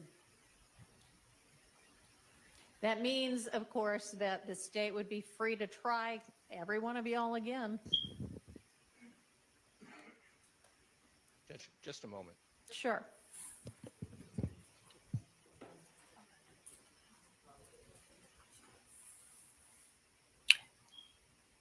Look, why all I can hear in my head is you about to lose your job. You about to lose your job. Hit this dance. You about to lose your job. I don't know why that's all I can think of right now.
The only problem with them, the only problem with continuing with a mistrial with prejudice, I think it is well leaving it so that the state can try them again.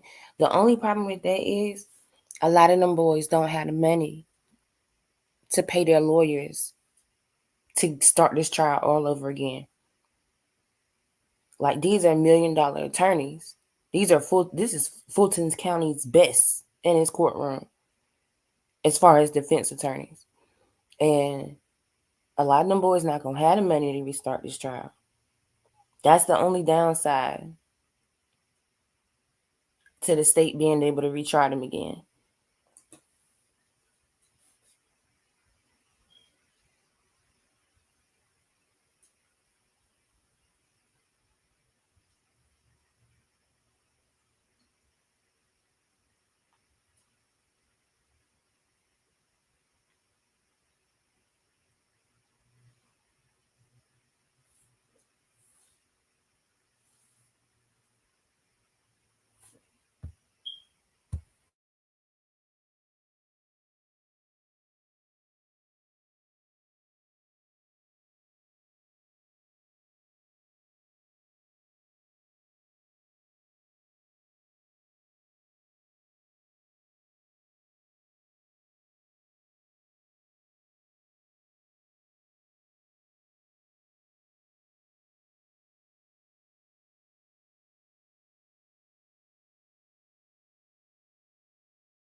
But they, at the very least, if they gonna do something as far as stopping a trial or mistrial or whatever, they need to grant them boys bail.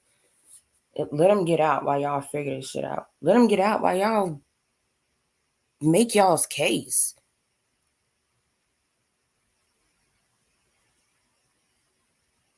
Cause y'all don't got it now. So go finish making the case. But let them boys out while y'all do it.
Why is nobody talking? Y'all lame.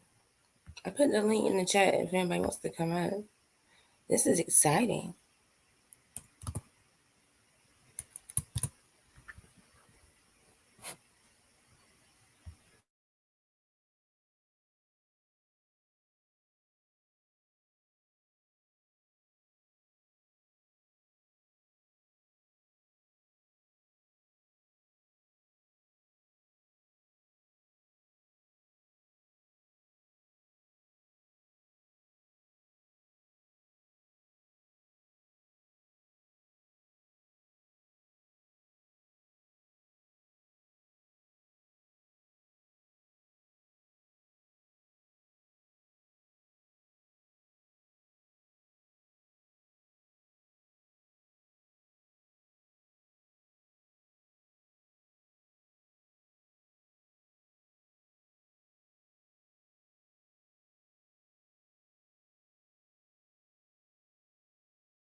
I keep seeing people talk about Hilton's face when it happened. So I'm trying to go back. I'm gonna go back and see if we can. Let's get a replay of what happened, of the fuckery. Replay of the fuckery. Replay. Okay.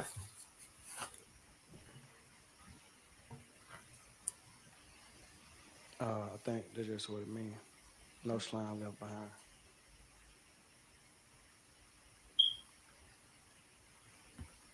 Ain't none more compatible than a. Ring that bell, we would ask for a mistrial. Your Honor, Mr. Lee, can you step? You quoted your verse. What song is that from? Dang, I forgot about it.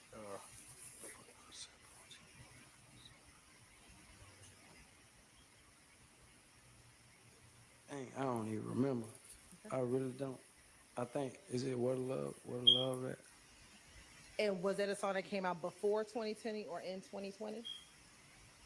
It probably came out in 2020.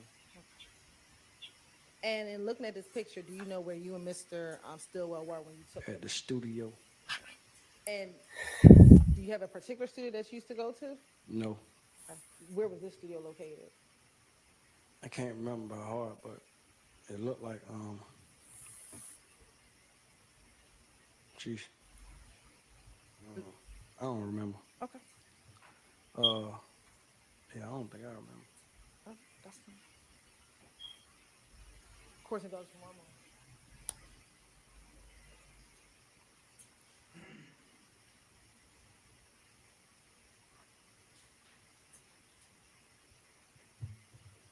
Ms. Westmoreland.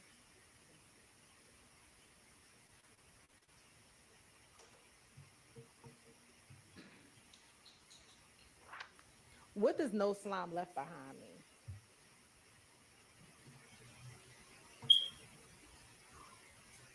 I think that's just what it means. No slime left behind.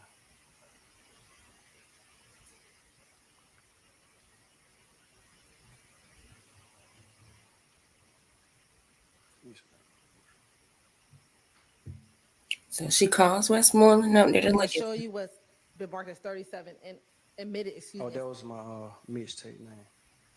That's why he put the hashtag. He was supporting my mixtape. Your mixtape was No Slime Left Behind. Yes.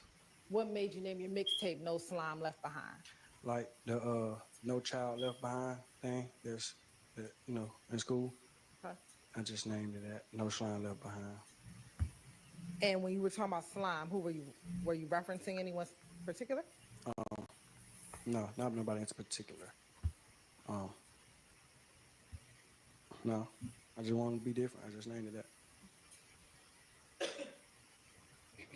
We're going to publish 37 and N.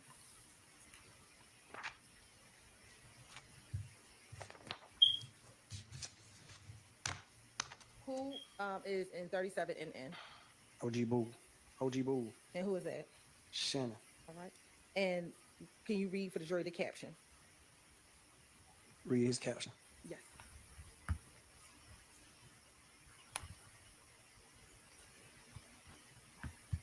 Said ain't none more compatible than a trench.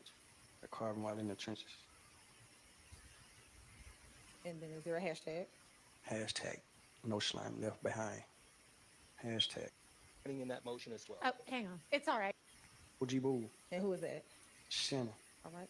And can you read for the jury the caption? Read his caption. Yes.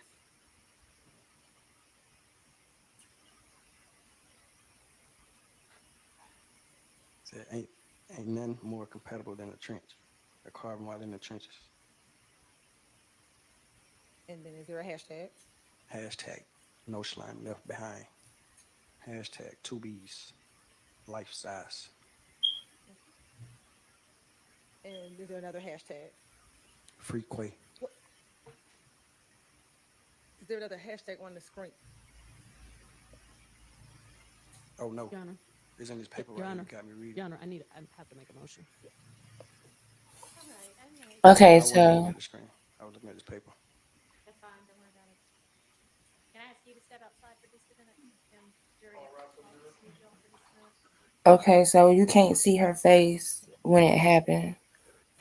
I wonder if Long Crime got another angle. Mr. Lee, can you step outside for a minute for me, please? Thank you. And he said I wasn't reading. He said I was looking at the screen. I wasn't reading from the paper.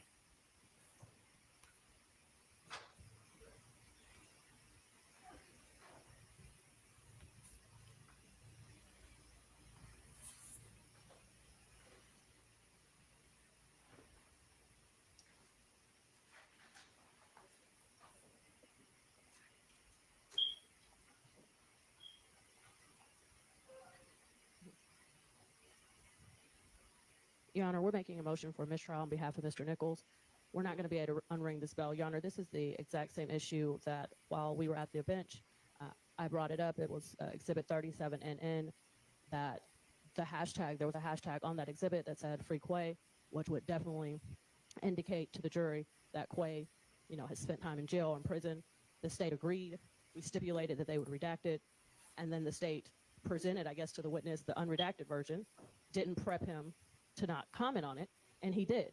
And Your Honor, before we had the opportunity for you to preside over us, this happened already again. And I made a motion for a mistrial. Now it's happened again. So now the jury has repeatedly heard about Mr. Nichols being in jail, being in prison, and you cannot unring that bell. We would ask for a mistrial. Your Honor, Carter Matthews for Mr. Marquez Huey. We join in that motion for mistrial. And what's important for this court to know is that Right, Chris. 45 minutes ago, there had been a reference to a person being in jail. Now, this witness, And all she did was hand him the paper. and has also identified Mark Wavy as She the name. asked him to read So all the state had to do was what have was this on. honorable court, She asked him to read it. have this She didn't witness, say read step everything forward but this part. and go over with that witness that, we don't need to say anything about someone in jail, what have you. That did not happen before he went on the stand, nor after that first slip up by this witness. There may have even been a document right there on the witness stand that should have been pulled from the state of Georgia from that witness stand so that this could have been avoided. So, Your Honor, we are joining in that motion as well. Oh, hang on. It's all right. You just didn't know, but we'll let you know. Oh, when okay. we I get didn't back see in, you. okay. So we join in that motion, Your Honor. Your Honor, and I just want to briefly add that it is painfully obvious that the state is not prepping their witnesses. You can tell by the way when the witness spoke the first time. Come he back, said, Danny. "I'm I not supposed didn't. to I say wasn't that." Like, looking "Oh, at I had the no idea." StreamYard It's screen, painful so I obvious didn't that know. the state had not spoke to him, had not prepped them, and this has happened repeatedly. It's happening over and over again, Your Honor, and we're just not going to be able to unring 100 bells. And finally, Your Honor, Mr. Marquez Huey, we all have, it's been established that that his nickname is Quay. Okay, isn't there gonna be, we talked So about there that. was supposed to Spoke to him, had be. not prepped them, and this has happened for mistrial on behalf of Mr. Nichols. We're not going to be able to unring this bell. Your Honor, this is the exact same issue that while we were at the bench, I brought it up. It was Exhibit 37NN that there was a hashtag on that exhibit that said Free Quay, which would definitely indicate to the jury that Quay, has spent time in jail or in prison. The state agreed. We stipulated that they would redact it. And then the state presented, I guess, to the witness the unredacted version, didn't prep him to not So comment on it. And he did. was the And Free Your Honor, Quay on the screen before or what on the we had paper? the opportunity for you to preside over us, this happened already again. And I made a motion for a mistrial. Now it's happened again. So now the jury has repeatedly heard about Mr. Nichols being in jail, being in prison, and you cannot. Well, it don't matter. It don't matter if it was on the screen or on the paper. Carter Matthews for Mr. I mean, hell, he saw both of them. We join in that It was motion on the for mistrial. paper. And what's I just want to important know for because this court to know is that immediately when it happened, 45 he made minutes a ago, comment about what there he had was been reading. a reference He to said, The opportunity for you to preside. And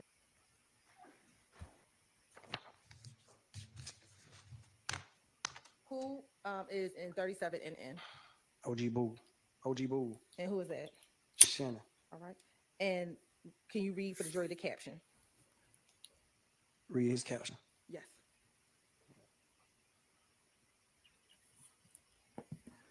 read this caption. This one right here. Ain't nothing more compatible than a trench. A carbon while in the trenches. And then is there a hashtag? Hashtag No slime left behind. Hashtag 2Bs, life size. And is there another hashtag? Free Quay. Okay. I see Is there another hashtag on the screen?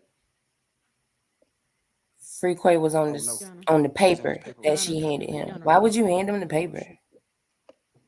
All right, I'm gonna excuse. I wasn't looking at the screen. I was looking at the Or screen. maybe That's fine. the papers was handed to him Can I ask you to step outside for just a minute? And jury. because he had a stack of papers. Maybe the papers was just given to him when he first got up there. But yeah, still, like Paige said, it was her And the responsibility. issue came while he was on the stand. It Your was Honor. her So the issue did not responsibility come to make prior sure to Ms. that Westmoreland walked up. he didn't have it That the in state front had of his not spoken to him, face. had not prepped him, and this has happened repeatedly. It's happening over and over again, Your Honor, and we're just not going to be able to unring 100 bills. And finally, Your Honor, Mr. Marquavius Huey, we all have, it's been established that his nickname is Quay.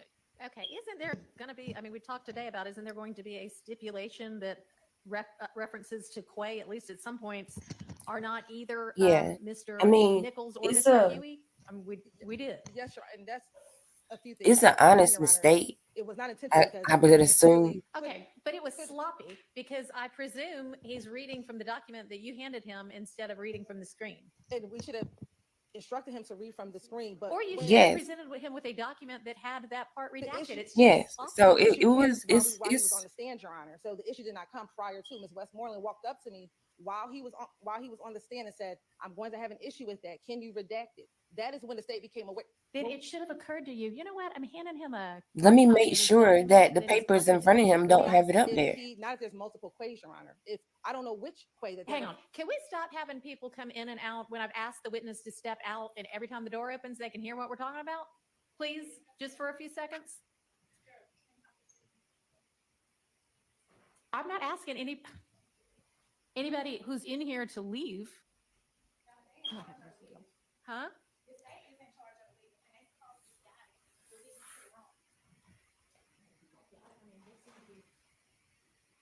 Right, because And let's. so that is the point in which we learned of it is we redacted it on here. Ms. Westmoreland brought it up here. Yeah, when and I you came back- didn't read it. I mean, so the But I jury said- didn't see it, but now the jury has heard it. I don't think it is really that, much of a crisis because there is going to be this stipulation that, Quay is not always either of these defendants. So, nor is it obvious to everybody that free whomever is such a quote about who knows, everything these days. And so it doesn't No, that's where she's necessarily wrong. indicate that Because whomever when they Quay had spent time in.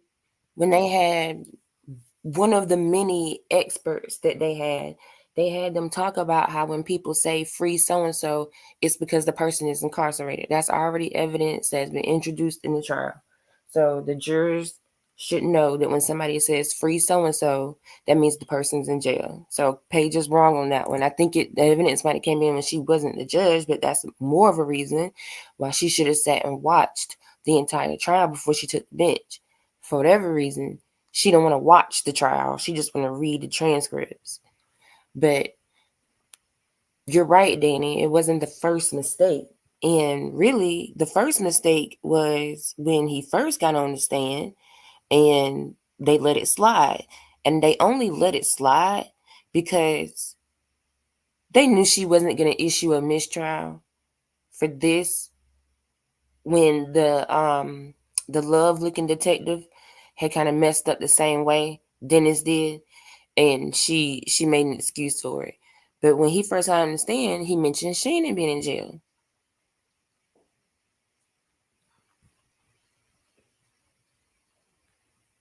We're at 39 NN. Yeah. And how did you recognize? And excuse me, is that a fair and accurate depiction of the people inside of 39 NN? Can you repeat that? Does that look or appear to be a fair and accurate depiction of the individuals inside of 39 NN? Yeah. Your Honor, this time the state would like to admit 36 through 39 NN. Yeah. Okay. Where you want me to start at? Say it again. F the other side. Yeah. We're going to publish 37 NN. She already published 37 in the end. The one that it's redacted already right here. is in 37 NN. OG Boo. OG Boo. And who is that? Shannon. All right. And can you read for the jury the caption? Read his caption. Yes. Well,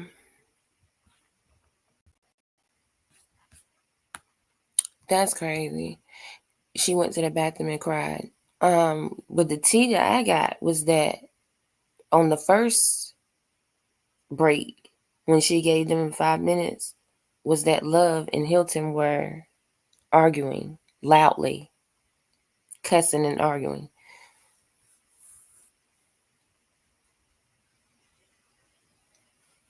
That's what was told to me.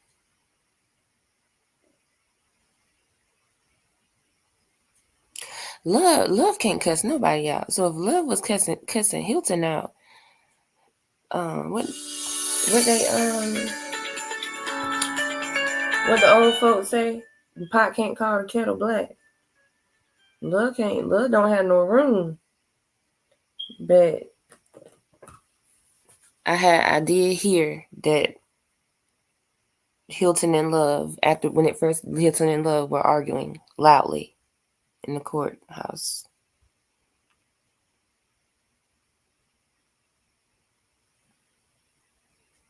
You know, they just got back cool because Hilton wasn't feeling Love after that whole debacle with Whitty. Yeah. And there was obvious tension. There was obvious tension between them when all that happened.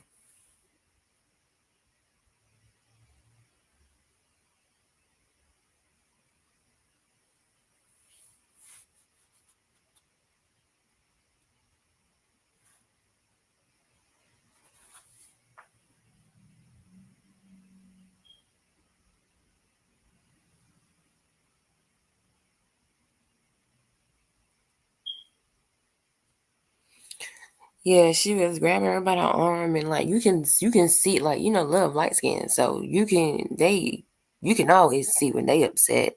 They can't hide it. And Love doesn't do a very good job of hiding her emotions anyway.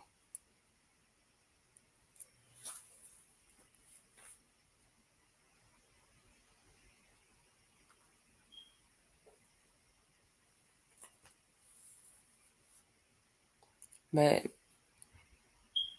that's crazy. They are thinking about something because this is a long break.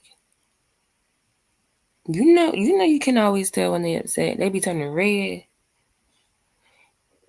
And Love, like I said, she doesn't hide her emotions very well. Like you could clearly tell that they were not having a friendly chat. You know, I would not be surprised if when court comes back on, Sassy Abate is present. They seem to call Sassy Abate whenever they got a problem. He's supposed to be their hope, you know, their savior or whatever. I don't know.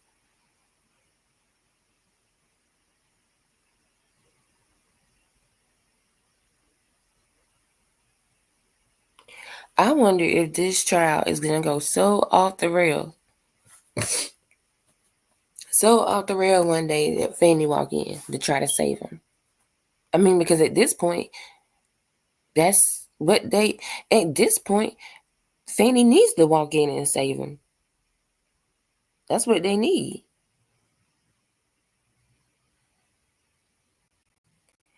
And change her mind. I don't think she's going to change her mind about the with prejudice part. The with or without prejudice part until or if she has proof that Hilton did it intentionally. She feels like it was a mistake. She apparently was looking at Hilton's face. So she feels it was a mistake. And I guess until or if she has proof that it wasn't a mistake, I don't think she's going to change her mind about the with or without prejudice part. And I guess she was just, the way it sounded to me was that she was open to a mistrial. She just probably assumed that the defense would have wanted it to where the state cannot try them again. So she didn't even consider it because she assumed they wouldn't have wanted that. But it sounded like she was open to either one. It sounded like that if the defense was down with it, she was gonna be down with it. So now that she might change her mind about, because she might right now be on the phone with certain people that are telling her what to do.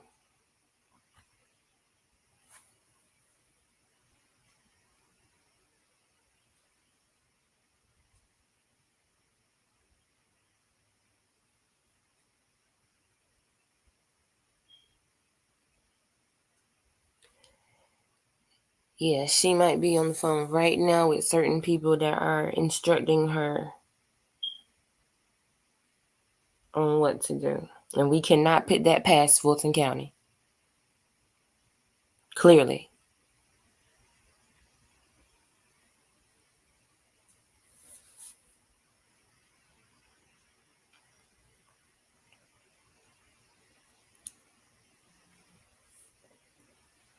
Now, what would be crazy is if the defense stand up and say, yeah, we'll take a mistrial, regardless of if it's whether it's with or without prejudice.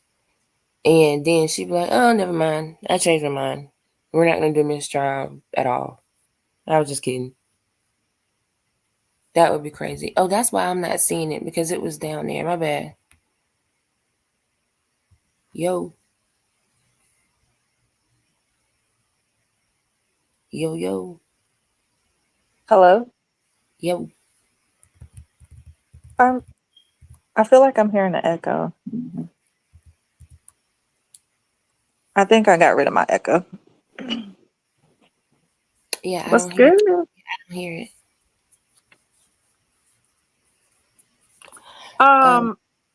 It was something I was about to tell you, but I was trying to get this figured out, getting back on here.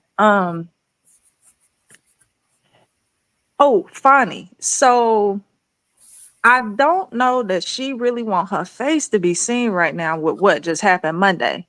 Like, not even just Monday, but like the fact that she has open subpoenas, open and closed or whatever subpoenas, and never even showed up to court. They're gonna immediately be like, "We fixing to get on you." So I don't think that's a good idea for her to step foot, really, even in the courthouse, because I don't think her office is in the courthouse. But I think her office is in the courthouse. is that her like government issue office or her office? Okay, she might have a government office, but I mean like her office, the one before she became DA, like wherever she was practicing at prior to, like that's probably where her main stuff at, or at home, something like that.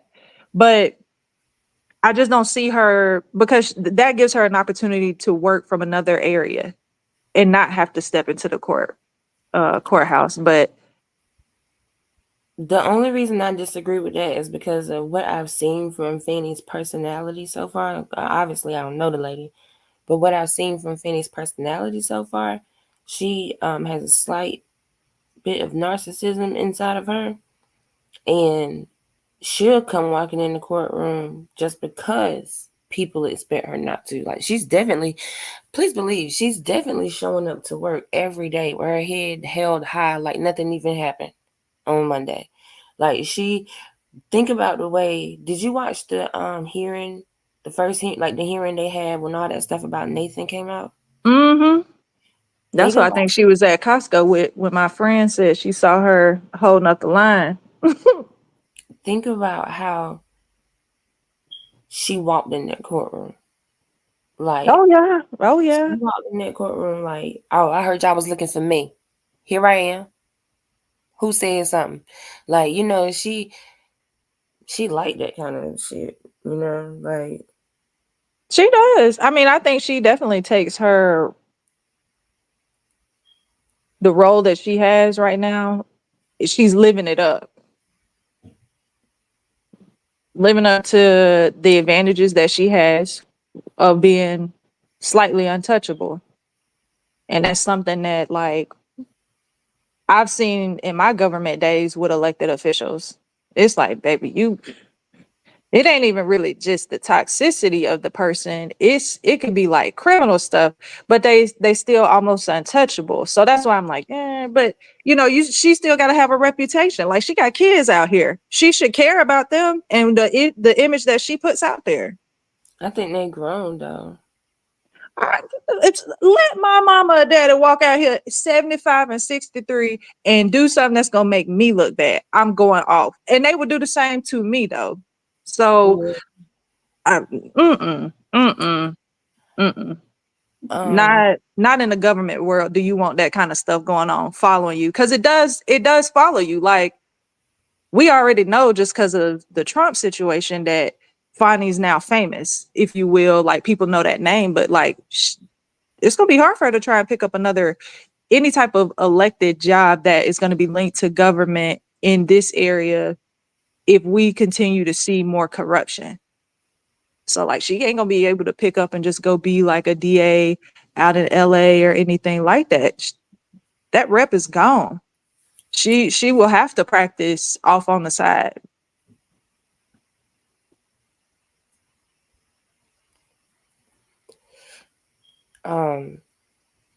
I was just looking because somebody in Fox chat had said Fanny on, and so I was like, Fanny on what? And so I was just looking to see if something else was going on another channel, but they probably was just trolling. I think she and then did I see a post earlier about her birthday, or it's coming up or something? Like an Atlanta Post had made something about her birthday.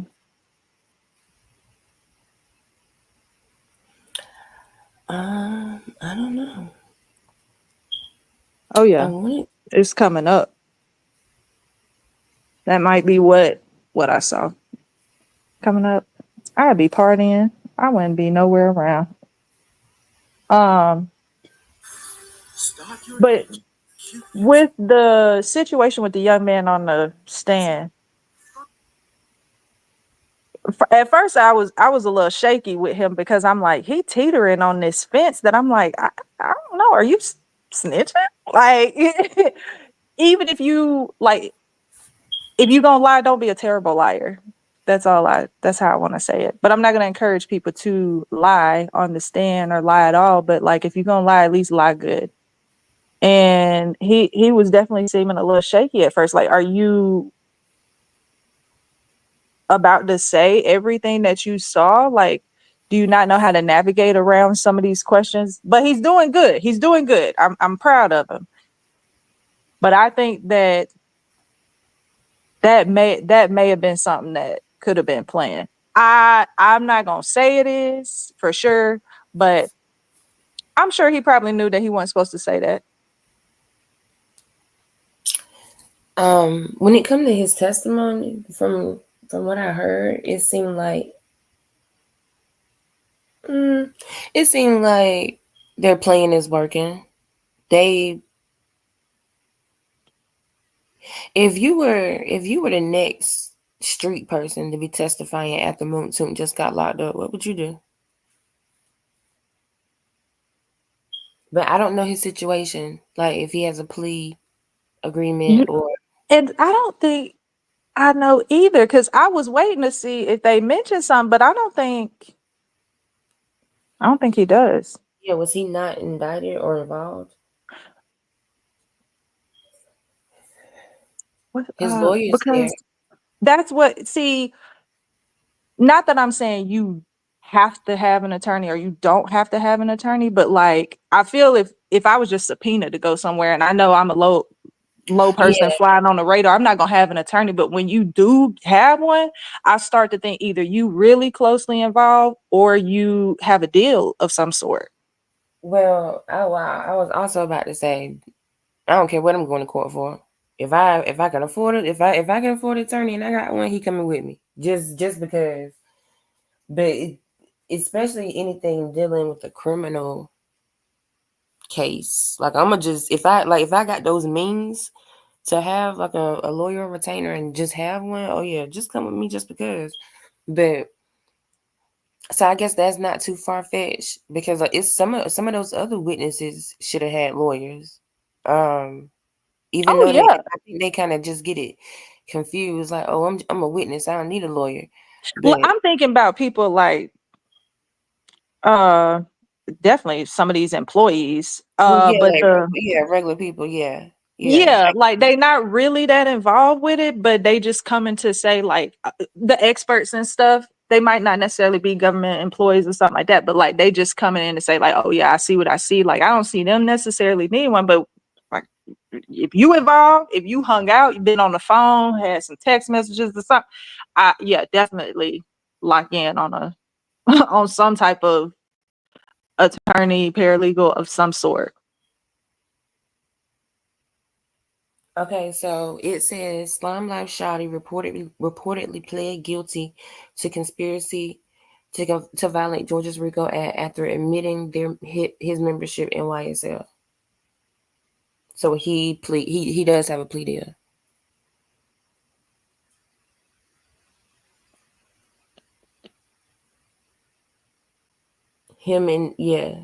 He does have a plea deal.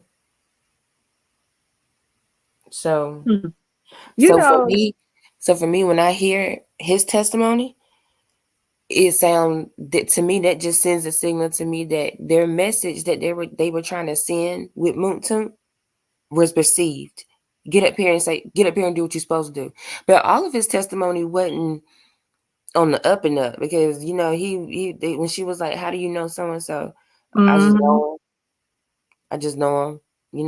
What does no child left behind mean? It mean what it mean. Like, all of his Right. answers went on the up and up, but I That's why I feel was like, he was a little shaky off at first, but that could have just been like nerves trying to test the waters and see. But like, I'm surprised his attorney, well, I guess Simone didn't really ask anything too far out the way, but like you would think you'd at least get one little objection here or there from an attorney. and the difference between him and the other boys is he's still signed Still to a signed.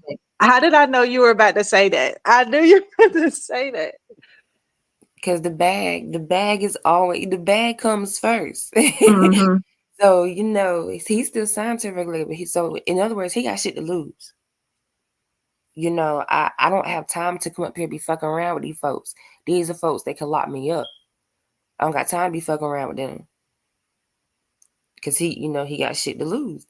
So that plays a big part too. Like, cause you heard the other ones. I think even Moontoon said it at one point in time. Like, but definitely I think Bean said it. A couple of them said it. Oh, it's just prison. I don't care. Take me back to jail. Like, send me back to jail. That's fine. Right. I didn't been in prison before. I could do it again. Like, they might got jobs, but as far as like shit to lose, like something like I don't know. Like for me, I got stuff to lose. I'm a Mm-hmm. single mom of 2 kids, so I'm not finna volunteer to go back to jail. Right. Not voluntarily, no. I mean, he has. I think that like I'm trying to be. He's not that young, but I mean, it's like I think he just because he was careful when he was answering because I was paying attention to how Hilton changed up the way she was asking questions. Like in the very beginning when he was talking about how to get into quote gang, and she's like trying to dig and trip him up or something, and I'm like, I don't like that, but I know that's the point and the strategy, but it's like you playing off of somebody's youth too, and that's what I don't really like. the vulnerability of somebody's youth. Like naturally, he don't know everything that there is to know and how to properly say stuff or whatever. You know, in response to the questions in the way that they do, you would hope that his attorney has prepped him, but we don't see his attorney, so we don't know. But Well, I think I saw him stand up when they was letting out, but I'm glad Miss Westmoreland, she touched on what I had said the other day, was that you could tell they not prepping their witnesses. You could tell they're not prepping their witnesses. Now his attorney, I could tell his attorney prepped him. I could tell he was prepped by his attorney, but his attorney can only prep him but so far, according to what the state has told him or given him. But you could tell they're not prepping their witnesses. It was when they had Lucci Mama on the stand. I think I was in Fox chat when they had Lucci Mama on the stand, and you know, she sounded like she been smoking cools all her life. Like, you know, she wasn't the best witness, is all I'm saying. You know, people was in there making comments, and somebody was like, y'all in here talking about somebody's mama, and it's like, it's for me, it wasn't talking about his mama. It's about, you could tell that she wasn't prepped for what she's doing right now. Like, they didn't talk to her, and you can tell, like, so it's they bringing a lot of this on themselves. Because I they can just, prep their witnesses. if something, They're taking a long time, so I feel like they are stipulating to something. They're coming to an agreement. I got Sylvia's page up too, and they're all sitting down in the courtroom. Everybody's there. I just, every single daggone witness, like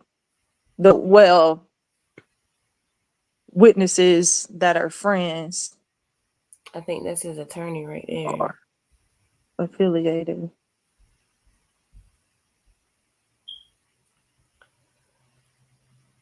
Yeah, I think that's his attorney. But yeah, I think they are coming to some kind of agreement, which is why it's taking so long. Like, agree to dismiss, because you know that's what I'm itching for. Like, because this is just, it's comical, you know, like not the play on people's lives and stuff like that, but I'm saying, like, it just is so interesting to me that there are people who really harp on like justice, who have the power to do things, and and we sit here and watch this kind of stuff. Not us. I'm not talking about anybody like us. I'm talking about like presidential level type people. Do something. This is good. Like, people are so big on the Constitution. That's what I'm trying to get at. People always talk about free speech, free this, gun rights, all of this stuff. But it's like, this is literally in the Constitution a fair trial, and they are not getting it.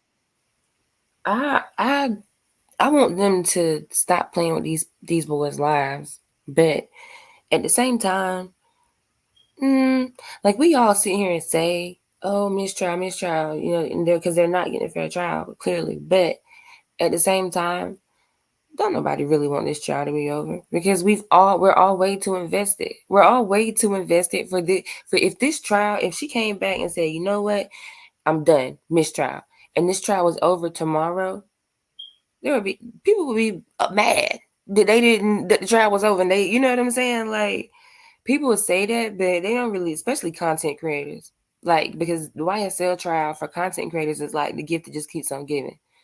Like, so people say they want it over, but people would be bored out of their minds if this trial wasn't going on. But it's because it's not. It seems like entertainment, but it's not entertainment, because Right. it's really their lives on the line. It's like, you gotta, like, I agree with you. Like, yeah, life gonna be boring. Yeah, we, gotta move on to the next big thing or whatever. But at the end of the day, I'm willing to remove my selfishness for that, so that these young men can go on with their lives. I mean, I I'm big on rights and fair stuff. That's why I'm in HR. Like it just because this kind of stuff goes on all the time. Not to this level, to this extremity, but this kind of stuff happens. People, y'all need a witness to hear it firsthand.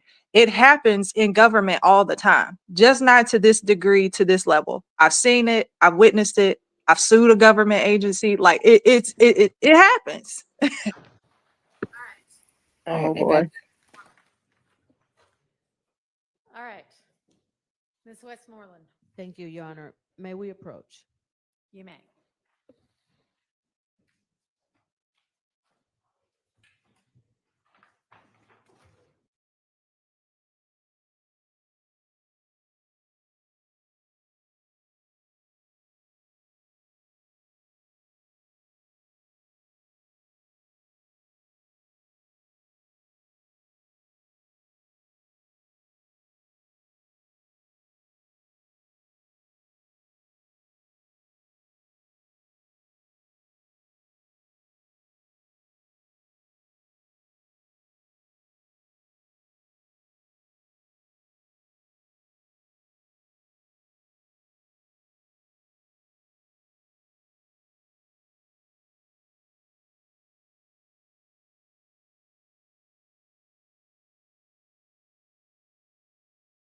Also, at the same time, though, on the defense side,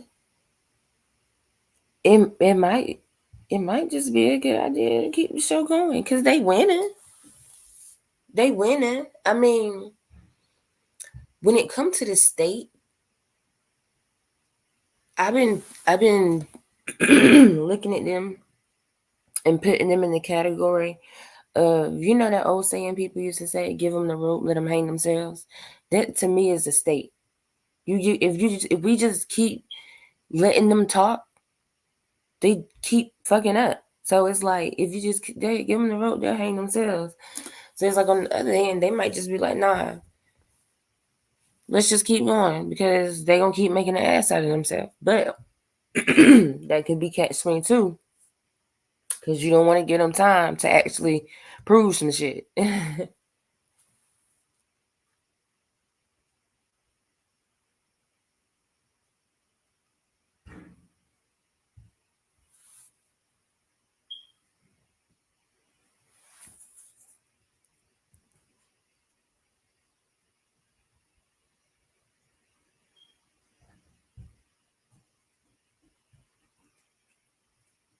So the county clerk is in the courtroom.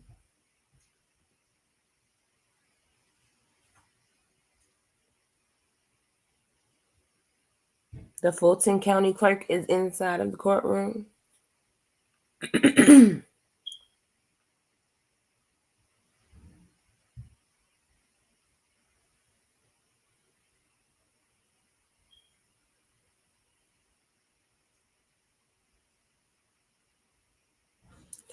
The jury has been excused for the rest of the day.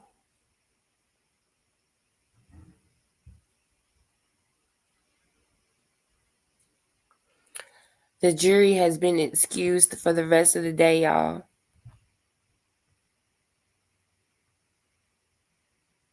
Thug might be coming home.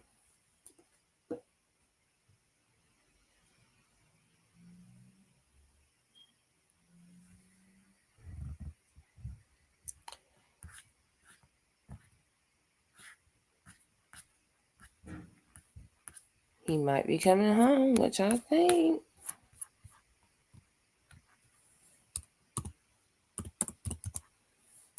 YouTube about to be crazy tonight.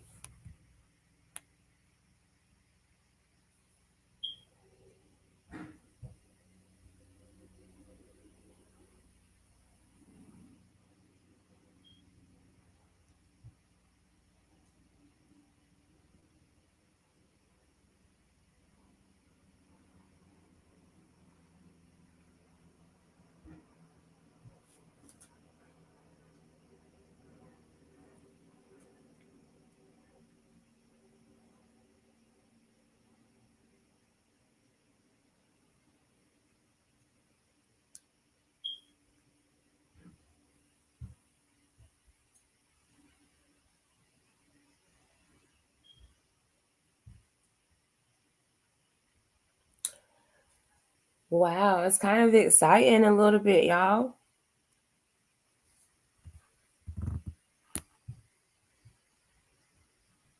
I'm about to have to go in a minute. But why? Something gonna happen as soon as I leave.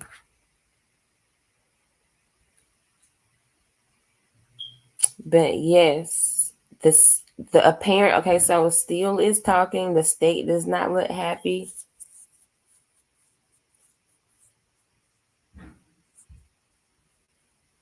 And the jury has been excused for the day.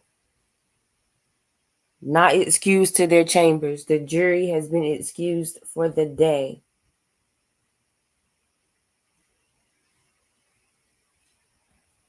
I know, but I gotta pick little man up from school. I'm trying. I'm gonna sit as long as I can.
I'm trying to get some legal analysis from Lee.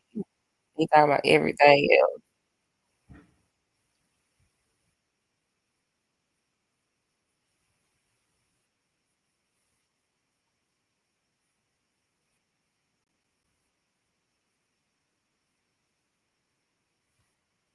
For the day.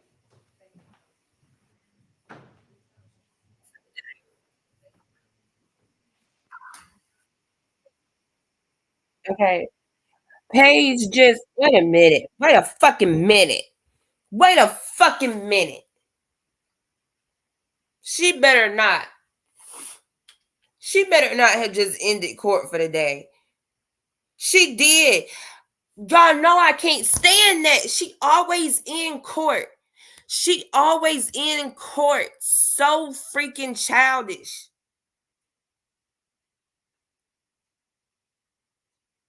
We didn't even get a whole sentence. We just heard for the day. And we had to fill in the rest of the blanks. She pisses me off with that shit, yo. She always dismisses court.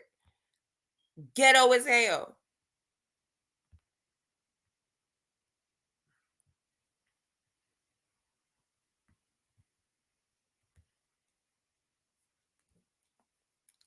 But that is interesting though.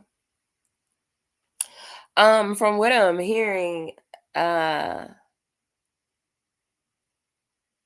believe a decision has already been made. And they said Paige looks very upset. She looks very unhappy.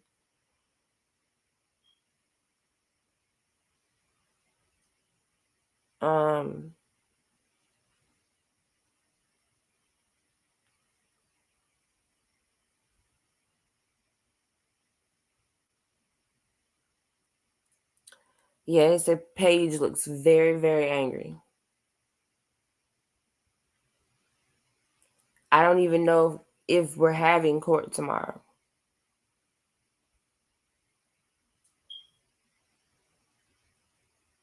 But hell, with Paige, we'll show up tomorrow and she'll at 8:45, and the first words out her mouth would be, "All right, state, call your next witness," and then be like, "Yo, what happened?"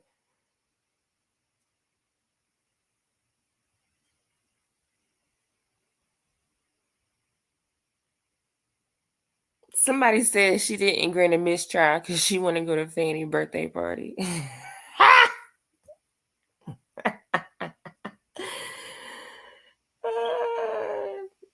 Because you said her birthday, Danny. Somebody in another chat said Whitaker didn't want to go to Mistrial because she want to go to Fanny's birthday party.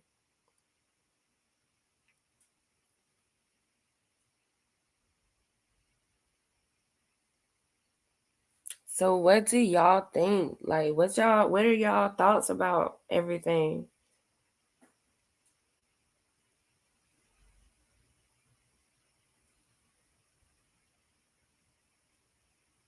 It's very weird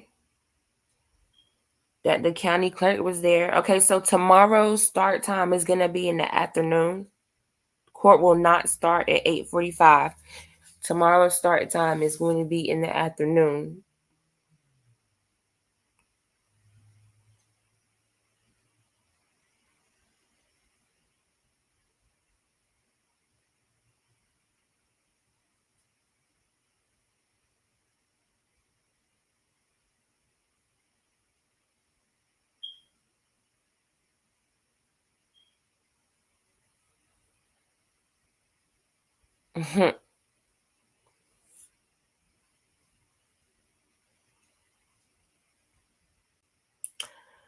This is crazy.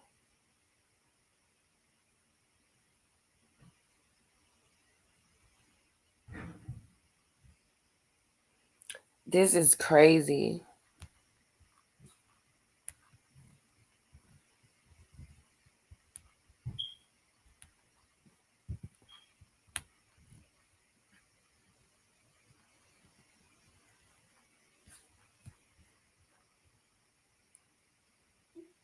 But you guys, when I have y'all on the stand and y'all say stuff all the time, I wish Fit Lawyer ATL, if she's in the chat, what witness is like, oh, starts freaking out over something small. It never happens, guys. So this TLC. I think that's a typo. Oh. I mean, y'all are typing so fast in the damn chat. I can't even pull up the ones that I want. But I think something's up. This dude got put on game. The prosecution might not have prepared him. Obviously, they didn't prepare him. His But lawyer this guy did. has an attorney. I told The you. attorney be like, hey man, you know. The You can make a mistrial in this thing. He was okay? prepped. Listen, that's Was what I he think, from because it's being a little bit too sketchy. Okay, And look, his when there lawyer, was a he motion, was prepped and by I'm not gonna be able to somebody. find He it. just wasn't the state. But y'all heard me when I was like, yes, because Westmoreland said something, and I thought that's where she was going. Yeah, it was right around here. Yeah.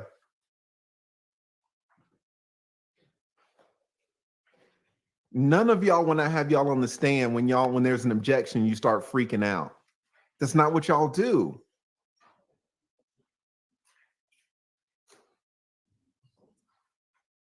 We're not going to be able to unring this bell, Your Honor. This is the exact same issue that while we were at the bench, I brought it up. It was Exhibit 37NN that there was a hashtag on that exhibit that said Free Quay, which would definitely indicate to the jury that Quay, has spent time in jail or in prison. The state agreed. We stipulated that they would redact it. And then the state presented, I guess, to the witness the unredacted version, didn't prep him to not comment on it, and he did. And Your Honor, before we had the opportunity for you to preside over us, this happened already again. And I made a motion for a mistrial. Now it's happened again. So now the jury has repeatedly heard about Mr. Nichols being in jail, being in prison, and you cannot unring that bell. We would ask for a mistrial. Your Honor, Carter Matthews or Mr. Marquavius Huey, we join in that motion for mistrial. 700 long second while the jury is coming in. Let me show you guys something right quick. Just to put just to put things in perspective. You guys know that the woman that Judge Whitaker is chewing out right now, Hilton, She teaches at Emory School of Law, a very nice, reputable law school down here in Atlanta, Georgia. Well, here's the thing. Look at this, guys. Let me show you this. This is how much it costs to go to Emory, where she teaches at. So if you go here at Emory and she's one of your teachers, how much is it going to cost you? Do y'all see this right here? Tuition at Emory School of Law, 2024, 2025. Just the fixed costs are $67,000 a year. Just the fixed costs are $67,000 a year. The books, $1,700, $2,000, $4,000. The health insurance, $4,000. Parking, $700. Loan fees, $1,000. You're looking at. It's about to be a goddamn mistrial. Manny, where you at? Oh man, wait a minute. And the attorneys have to huddle up because, oh man, some of the attorneys want a mistrial and some of them don't. Oh no, they got to decide. Brian has already said you want a mistrial without prejudice. All right, without prejudice, you definitely want one. Y'all got me sweating. It's about to be a mistrial. Now what? Now here's the thing. And this is fucked up. All right, this is fucked up. You know, what do we mean? Explain the difference between a mistrial with prejudice and a mistrial without prejudice. What are we talking about here? So it's two different things, right? A motion for a mistrial with prejudice means that they cannot bring the issue to court again. Now, on the other hand, the other side of it is without prejudice, there's a risk there because that means that all of them are at risk of retrying and going to court all over again and going through this entire process from start to finish. Maybe it's not together. Maybe it's not RICO. Maybe some of them get severed. Some of them want to be severed, right? Yes. Listen, guys, and I'm gonna put it. Here's the thing. I'm gonna put the chat's moving too fast. Y'all got some great comments, but the chat's going too fast. I can't pull them up. But y'all are on it. Shout out to Phil. Phil said a mistrial mid-stroke is nasty work. Nasty work. Nasty work. Shout out to Phil. Shout out to Phil. Nathan standing at home like, what? What? Nathan, get up off me, nigga. They about to mistrial. Get up off me. They about to mistrial the fucking case. It's nasty work. Hell no. Listen. All right, here's the thing though. We gotta be serious. What would you do? Because here's the thing. Consider it. I'm gonna put a poll up and we're still watching. All right, we're not back yet. But I'm gonna ask you, would you want a mistrial without prejudice? Because here's the thing, guys. You know. Okay, so y'all, I have to go to carpool and pick up my baby. I can end the live, or I can just play live, leads live, play somebody else's live until I get back. And then when I get back, anybody who wants to come and talk about whatever happened, they can, or what y'all want me to do? Y'all want me to end it, or y'all want me to just play something else until I get back?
I can control it like from my phone, but it StreamYard start tripping when you got too many StreamYards open.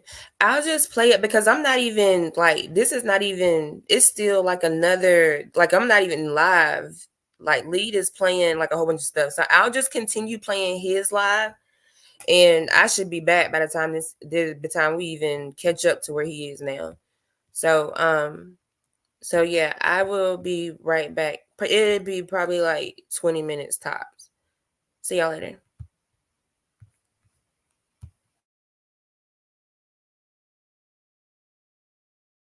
And I know, and everybody in the hood know that Young Thug is winning. Can we be honest? They're winning. AV put us on game that the judge said recently that she wants the state's case to be over in December. Now, say the defense, they put on a little something, they go till January. Let's say in February, the case can be over and done with, not guilty. Young Thug comes home in February. If you just, I don't want a mistrial, let's keep it going. Fuck a mistrial. Fuck a mistrial.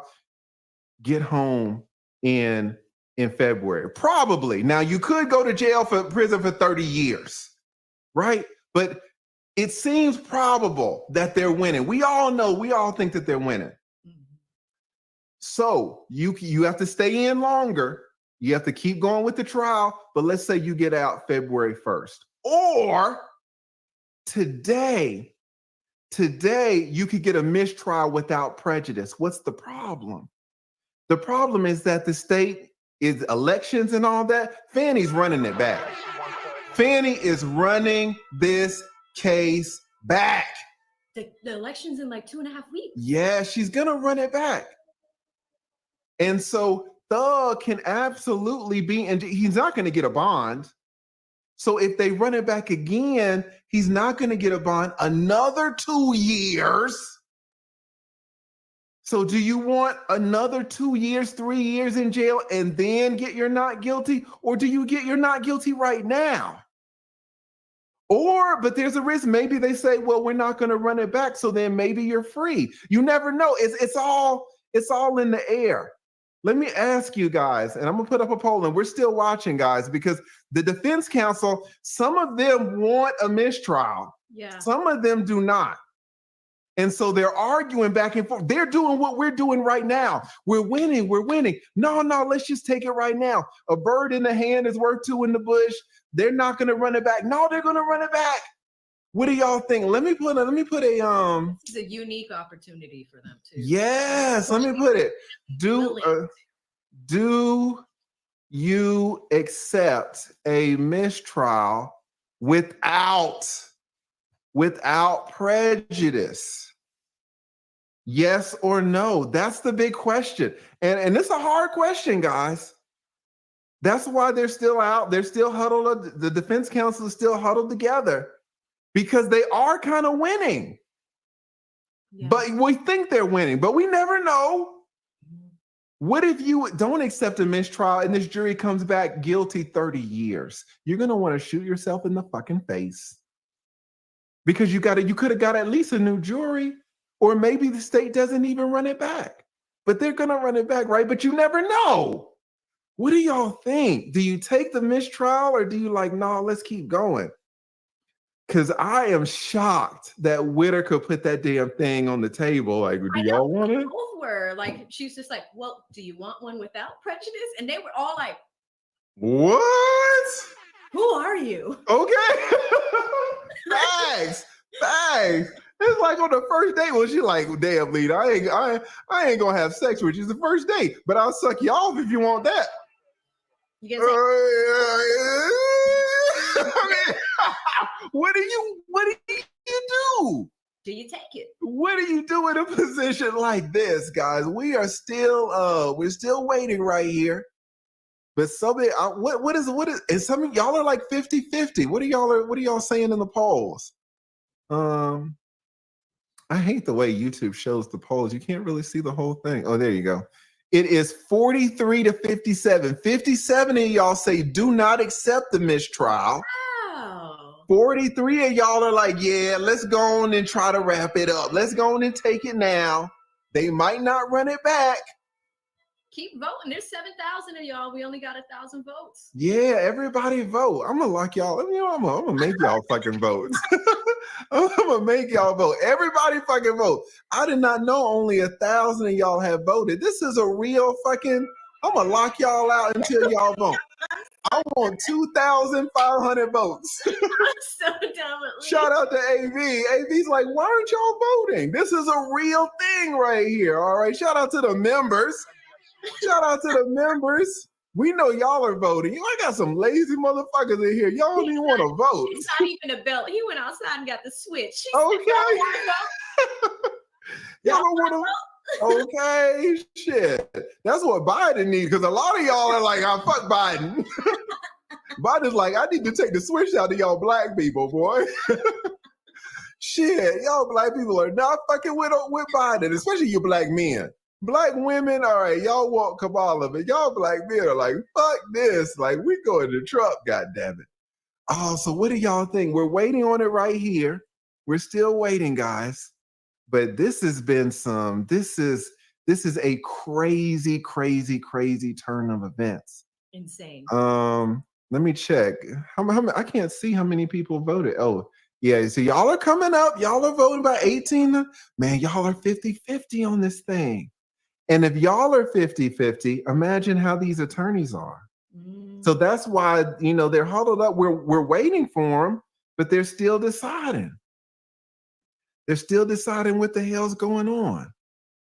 So shit, man, this is a tough one. And I would need some time, but I really do think that they're winning. Yeah. The judge said prosecution be done by December. Defense is only going to take a month or so. I can have Thug home home. And he can start working again. Yes, put out a new fucking album, right? Invite me and AV. Shit, put us on the front row. We need to. Don't y'all think me and AV? Don't we need some front row tickets somewhere? Goddamn it! On the slime the other day. Oh, look at it! Yes, we need some tickets. You need a green hat. That's what you need. You need a green cap. Yeah. Don't do that, because then you'll get arrested. All right. Don't do that shit. Don't do that shit. Betty, snatch your ass right up. I was always afraid to bump into her at the nail salon or whatever, because I used to wear my merch that said, "That was cute." That was cute. Oh my God. So what do y'all think? Do you take the mistrial or do you not? What does Dove say? Dove says, take the damn mistrial. Costs too much to run it back. Tainted. Ooh, now Dove, listen, shout out to Dove. Somebody write Dove. Everybody in Georgia is tainted.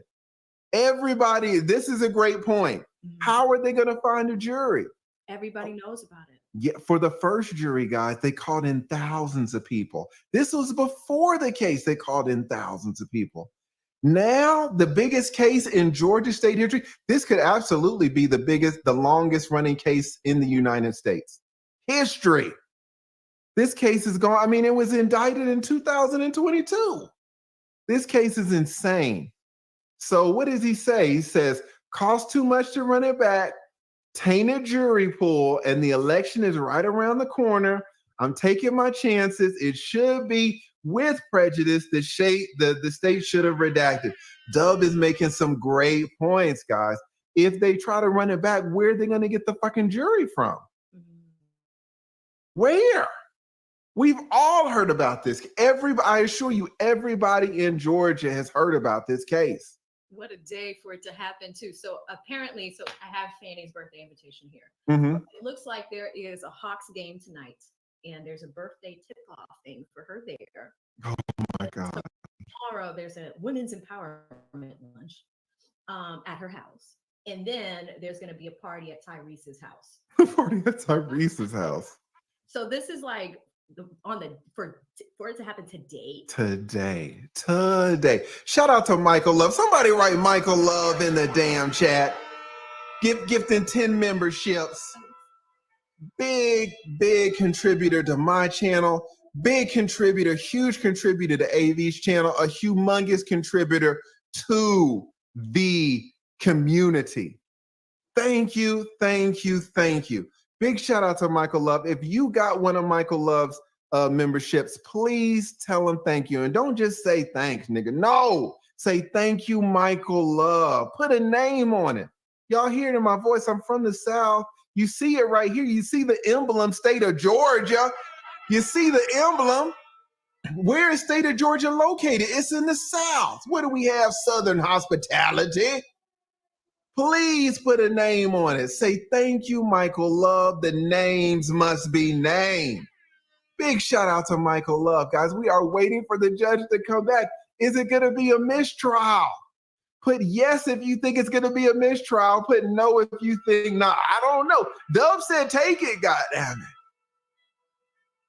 Nigga like Lee, like, man, I don't know, man. I think we're going to win this goddamn thing. And here's the thing. And let me tell you what else, guys. This is why it's taking so long. This is very important, so let me say it. The judge asked the attorneys, do you want a mistrial?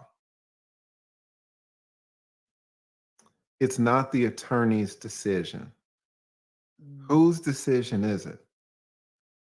It's Yak's decision. It's SB's decision, AKA Shannon Steelwell, AKA Shannon Jackson. It's his decision. It's Jeffrey Williams' decision, AKA Young Thug. Guys, it's King Slime's decision. We as attorneys cannot make the decision. We can't make it for you. They be like, Lee, go on and tell me what to do. I can't. I can tell you the pros and I can tell you the cons. In fact, that's my job. I have to explain it to you, the risk versus reward. But at the end of the day, this is your case. So now it's not like the attorneys have to sit there and decide. The attorneys have to explain all of this to their clients. What do you want to do? What do you want to do, SB? What do you want to do, Yak? What do you want to do, King? And King has to sit there like, God damn, I wasn't even expecting this. I was barely paying attention, let me tell it. Now I have to decide, and Steele is like, these are the pros, these are the cons. What do you want to do, King? And he's like, shit, man, I don't know. What would you do, Brian? Like Doug has a few kids too. Like He's got kids. Yes, we're still waiting. But guys, this is why this is taking so long, because it's not just the decision, it's the explanation. You have to explain it to these YNs, and they got to sit there and ponder. They have to consider. They have to deliberate. This could be the biggest decision of their lives. What do? We've been in for so long. We've been in for 2 years. We're not going to get another bond if they run it back. Are they going to run it back? Dub says no. Where are they going to find a jury? Everybody in the state of Georgia's heard about this case. And they're not fans of it. No. Golly, this is a tough one, man. Shout out to Michael Love. Thank you, thank you, thank you. We're still waiting. Go ahead, AV. They have hit the threshold of 2.5. You all right? So y'all, all right. So let me check. Let me see what y'all said. Thank you. Damn, y'all, I locked y'all ass out. It's 50-50. 49 yes, 50 what? So y'all see how hard it is. Pause. Jesus Christ, this is a tough one. Let me let y'all back in. When y'all come in, I want to see forget Yak for a second. Forget the YN. Forget SB. I want to know, when y'all come back in, what do you think Jeffrey's going to do? Is Jeffrey going to say mistrial or no mistrial? When you come in, say mistrial or no mistrial. What is Jeffrey going to do? This is really the question. Is his fucking case? Jesus. I'm struggle streaming. What is Jeffrey going to do? Come on in. And thank AV for your I'm gonna end the poll right here. You see it, it's 51-49. The vast majority of y'all are saying Jeffrey's gonna want a mistrial. Well, now it's starting to even out. Golly, man. This is a tough one. This is a tough. Most of y'all are saying Jeffrey's gonna want a mistrial. Most of y'all are saying AV's right. Jeffrey's got these damn kids at home. Jeffrey want to be home with his kids. He's sick of eating these goddamn honey buns. He's sick of eating these goddamn soups.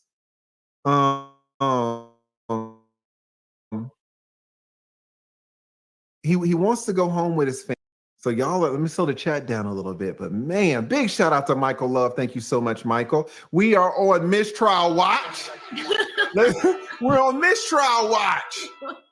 Steele is explaining. Yeah, and this is probably over 40 motions for mistrial. She has, from when she's taken over since Glanville, this is the only one she's entertaining. Yes. Big shout out to ZZXXZZ. Somebody write ZZ in the damn chat. He gifted 5 memberships. 5 of y'all were freed when y'all were locked out because y'all weren't hitting my damn, y'all weren't voting.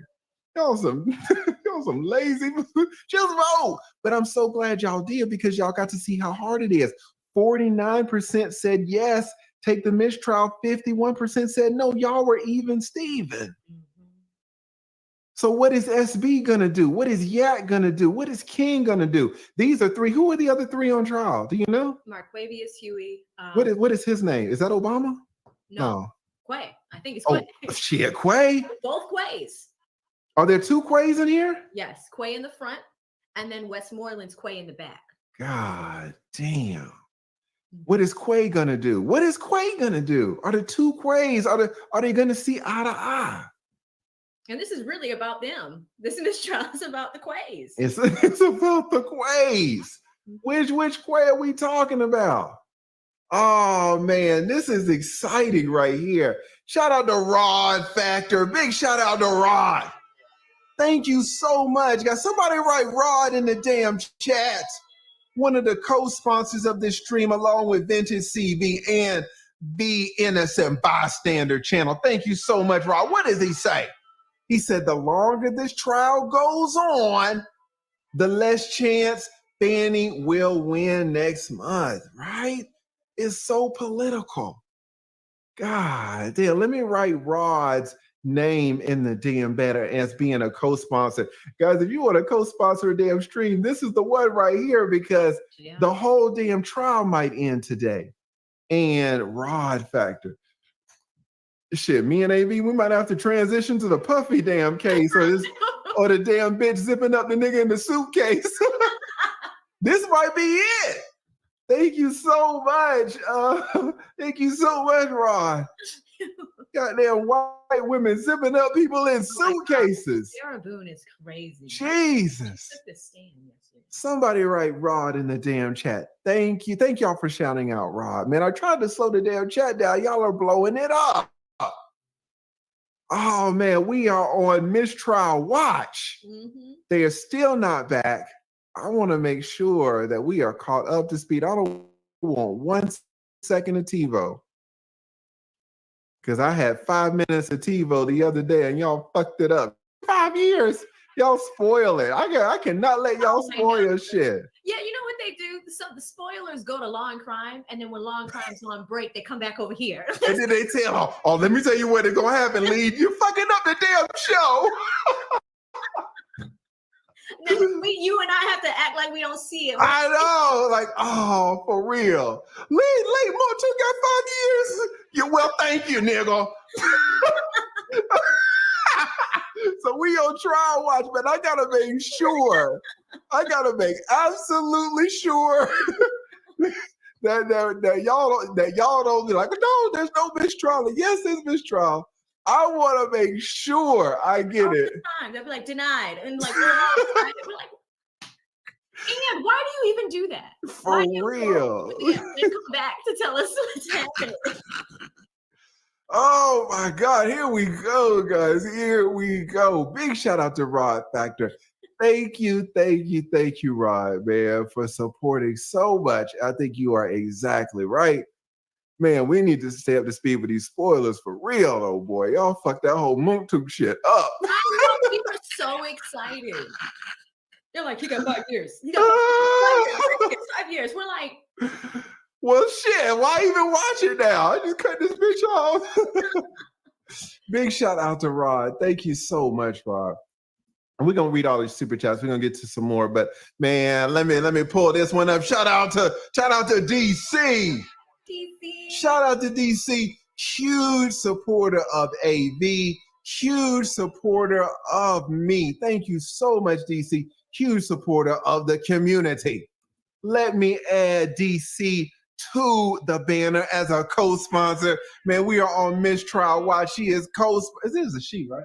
yes. She is amazing. She is co-sponsoring along with Vintage CB and the Innocent Bystander channel and Rod Factor. What does DC say? It says, oh shit. I left the dentist and walked into this, okay?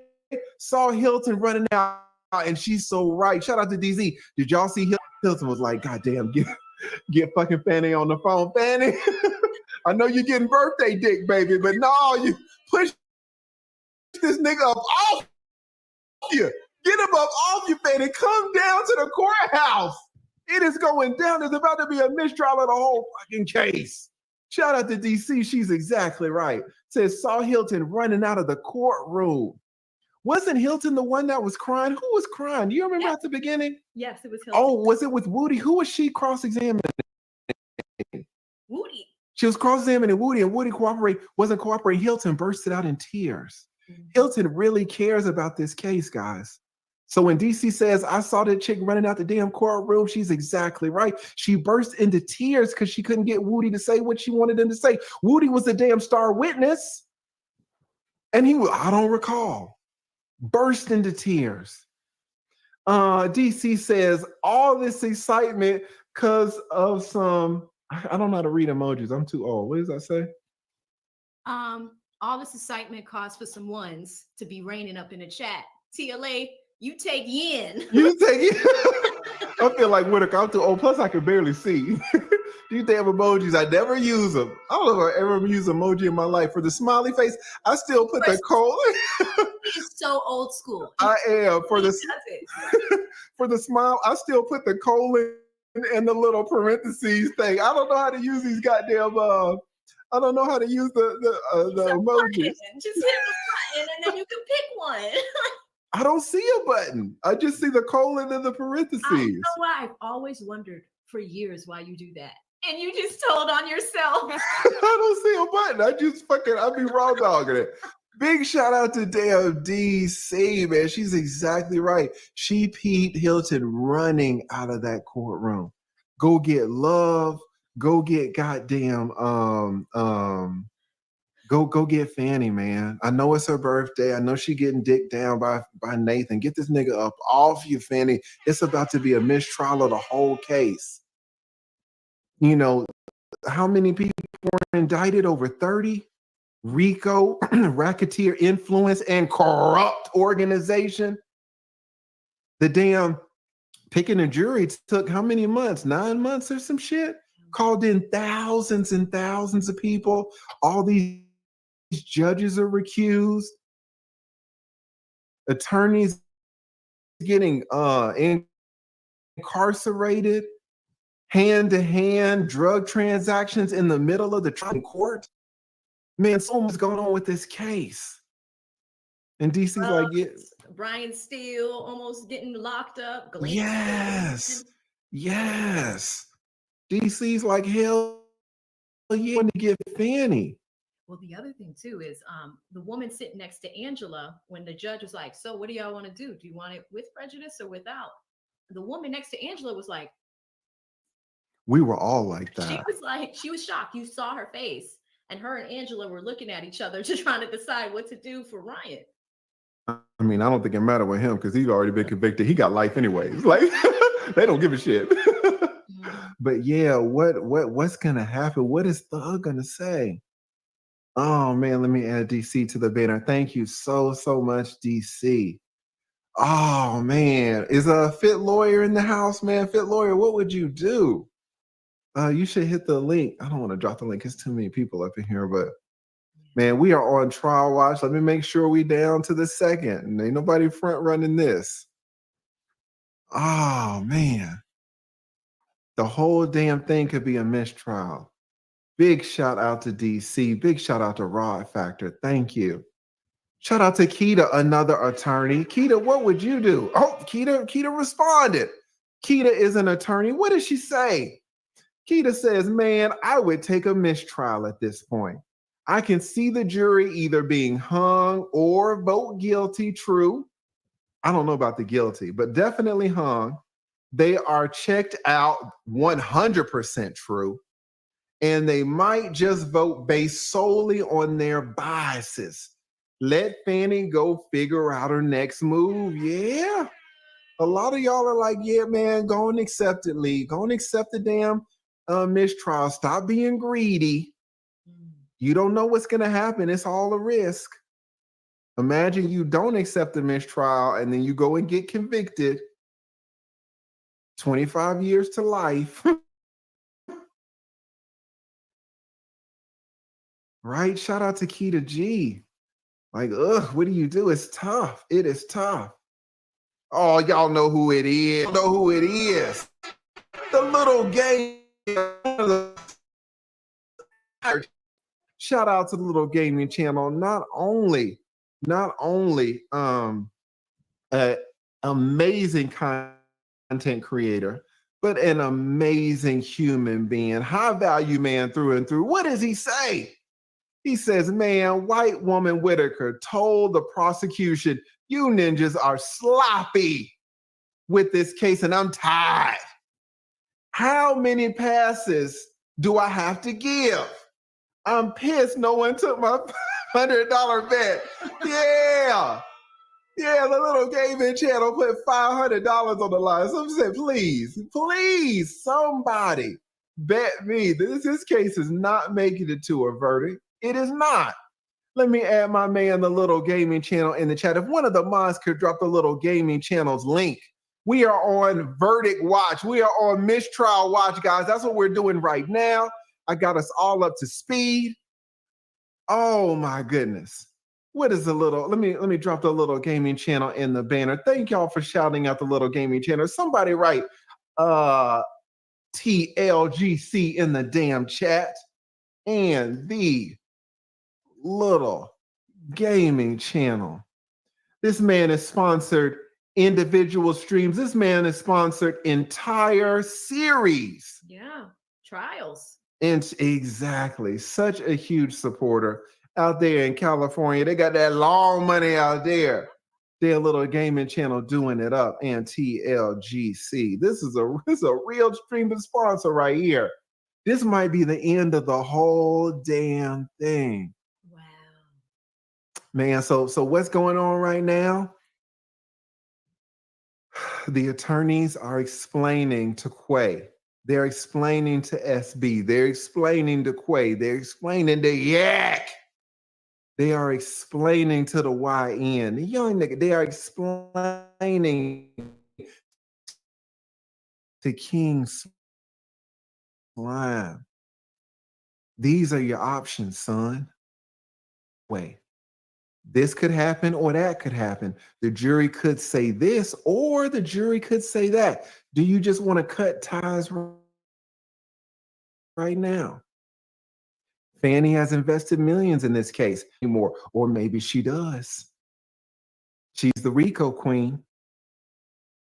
Maybe she'll run it back, have your ass sitting in jail for another 2 years eating honey buns. Do you want to finish it out? You probably winning. You could not be, but you might be. What do you think, guys? That's what's going on right now. That's why we're watching right here. We're not able to see all of this, of course, is attorney-client privilege. We're not able to see these communications, but that's what's happening. These attorneys are explaining to their clients what the hell is going on. What is the Fit Lawyer ATL saying? Again, guys, Fit Lawyer ATL, she's an attorney down here, practiced for many, many years in this same courtroom, in this same courthouse. She has gone up against Fannie Willis's DA's office so many times. The Fit Lawyer ATL says, I'm in court, can't jump on. She's in court. That's why I love Fit Lawyer ATL, always checking in. She says Brian Steele has said he does not want a mistrial. 100%. This is going to be interesting. I guarantee you the attorneys are not on the same page. Yes. Oh, we got some head action. Oh, let me make sure. I 100% agree with everything that the Fit Lawyer ATL said. There is no way that the attorneys are on the same accord. That's why they're taking so long. Shout out to the Fit Lawyer ATL 100%. Shout out to Keita. What does Keita say? Keita says you guys should cover the Karen Reed retrial. Is that a retrial? Yeah, it start January 27th. Who is Karen Reed? I thought that was the suitcase lady. No. Karen Reed is the other woman who shot a Boston cop. Oh my God. Yeah. Or it's not shot a Boston cop. Sorry, it's a shot. That would be bad. She was dating a Boston cop and he was murdered. Very, very suspicious. Not even murdered. He died suspiciously. Mhm. Trial was, I think it was this year, and they're going to retry her case. They're trying to say that she murdered her boyfriend, but it looks like some of the other cops that were involved might have like covered it up or something like that, because like he died and he was found in the snow. But it's really interesting. It was really popular. Emily did numbers on that one. Emily's killing it. She's crushing it with that damn suitcase thing. She getting 200,000. Emily she's the fucking queen. Yeah, Emily did super well in that case. DUI guy was covering it. Everybody was covering it, really. I think we were the only ones. And everybody was leaving me comments like, "You're from Boston. How come you're not covering it?" I was like, "We busy. We on hell." For real. We Other Major was rocking this one. 8,000 people in the chat.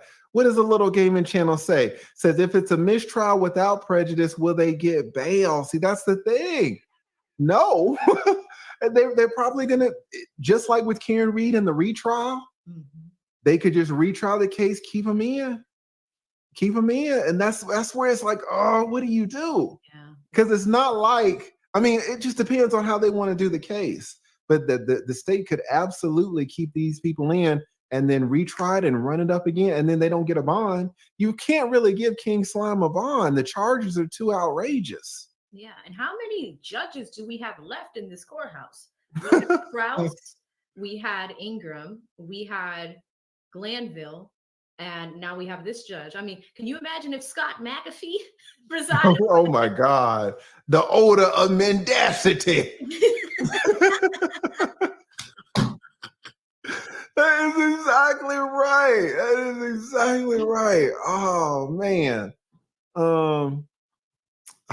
This is a lot. Shout out to YB2 Easy. Thank you so much for the gifted membership. We're gonna get to all of your super chats. We trial watch. Fuck trial watch. We don't miss trial watch. Shout out to Keita. What does Keita say? Keita says they accuse Karen of backing into him, John, with her car and left him for dead, but he got beat up in house and was dumped on. I have no idea what this means.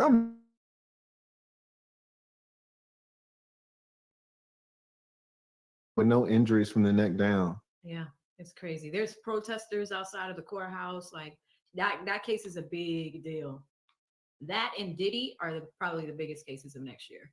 Damn, shout out to Keita. I need to look into this case. Those are some weird facts. And if we do it, I can go to the courthouse and report back. Oh my God. She gonna be recording live from the courthouse. Yeah. Shout out to Infantry. Excellent. Excellent. Shit, I'm blanking out. I'm excited, man. I know, supporter. For real. Excellent content creator. Excellent YouTuber. Oh, that's right. Yes. If one of the mods could drop my man's link to the channel in the chat. And an excellent man, excellent human being. Says, lead, you know the judge isn't going to grant it even without prejudice. She's calling their bluff, maybe. But I'll tell you what, though, Infantry Mindset, we have been out for Ooh, we've been out for a long time. We've been out for 40 minutes. No, this judge ain't wasting 40 minutes for nothing. She's really considering it. This judge ain't putting on a show. This judge has been all about time. She's not gonna, especially in the afternoon while the jury's waiting. This is a real one right here. This could absolutely be the damn thing. Look who it is. Oh, look who it, oh my God. Oh my God. We got Roy. Shout out to Roy. Roy, man. He be like, God damn it. Oh, if you know, you know. Big shout out to Roy, blessing the entire community. God damn. Listen, guys, y'all see the seal right here. Y'all know where I'm at. I'm in the state of Georgia. It's in the damn South. If you got one of Roy's memberships, please tell him thank you. Who got one? Man, everybody got one. Somebody write Roy in the damn chat. Meg was gifted a membership from Roy. The UR girl got a membership. Andre got a membership. Yadi's got a membership. Unita got a membership. God dang, Donnie got a membership from Roy. TK, Jennifer, C Sharp, Kimberly, already a member. Shout out to Nikki G, got a membership. Are y'all telling Roy thank you? I'm gonna lock this whole damn chat up. Y'all ain't telling them thank you. D Cole got a membership. Brian got a membership. Aaron got a membership. Cheyenne, Kobe got a membership. Thank y'all for shouting him out. So many of y'all got memberships. Gemini got a membership. So many people got a membership from Roy. Big shout out to Roy Williams. He is the sponsor, huge supporter of AV, as we have come to find out. Huge supporter of the league. All right, thank you so much, Roy. Blessing me, blessing AV, blessing the community. He is the new stream sponsor with 50 damn memberships. Everybody write goddamn Roy in the damn chat. Thank you, Roy. Cannot tell you how much I appreciate it, brother. All of the stream sponsors, but when you go out way out like this, geez. And this is the stream to sponsor, guys. We are on Mistrial Watch. And Roy is like, all right, I'm gonna sponsor this stream. We're gonna see what the hell it do. Roy, what do you think? Do you think it's gonna be a mistrial without prejudice, or are they gonna keep the show going? Thank you so much, guys. Oh, 8,000 of y'all. Thank you for shouting out Roy, man. 50 memberships is humongous. Absolutely humongous. So let me write my man Roy's name as the new stream sponsor. Thank you. Supports me so generously, supports AV so generously. Thank you. God damn. Big shout out also to Gina Carter. Hits me with a $20. Says, you have me in tears, holding my heart. Shout out to Gina. Thank you so much. Sending me $20 on the Cash App. Shout out to Rog. Rog Marley sends me $25 on the cash. Says, lead, pop another perk, my man, and go dick Fanny down. What? He said, Nathan ain't doing it right. Nathan ain't doing it right. Shout out to Rock. Shout out to Yoki as well with the $20. Says Georgia got them boys scared. That here only in GA. Yeah, that witness is here is for real. Oh my God, yeah. Big shout out to Yoki. Big shout out to Rog. Big shout out to Gina. And shout out to YSL Lola. Thank you so much for the 5. Says the maintenance man is still there. Guys, we are on trial watch right here. Y'all see it. We are all caught up, man. We are just waiting. The judge has been out for exactly 44 minutes, guys. Has let them know, what do y'all want to do? And oh, man, really longer than that. Then the judge has been out for an hour. Guys, we've been doing this for an hour. We are on Mistrial Watch. Somebody said rename it Mistrial Watch. I should. I got to write my man Roy in here, though. AV, do you have any cash outs? I do. Huge shout out to DC who hit me with $50. She says, yes. Pup cup for Luna and that fancy drink you get. Thank you so much, DC. And that does it for me. Awesome. Thank you so much, guys. Let me write thank You, Roy Williams, Jesus Christ. You so much, Roy. And thank y'all. Oh, shit. Oh, shit. Here we go, guys. Here we go. Oh my God. Here we go, guys. Here we go. Oh, shit. Where we at? I'm hitting the wrong buttons. Oh, they teased us. Come on now. Let's go.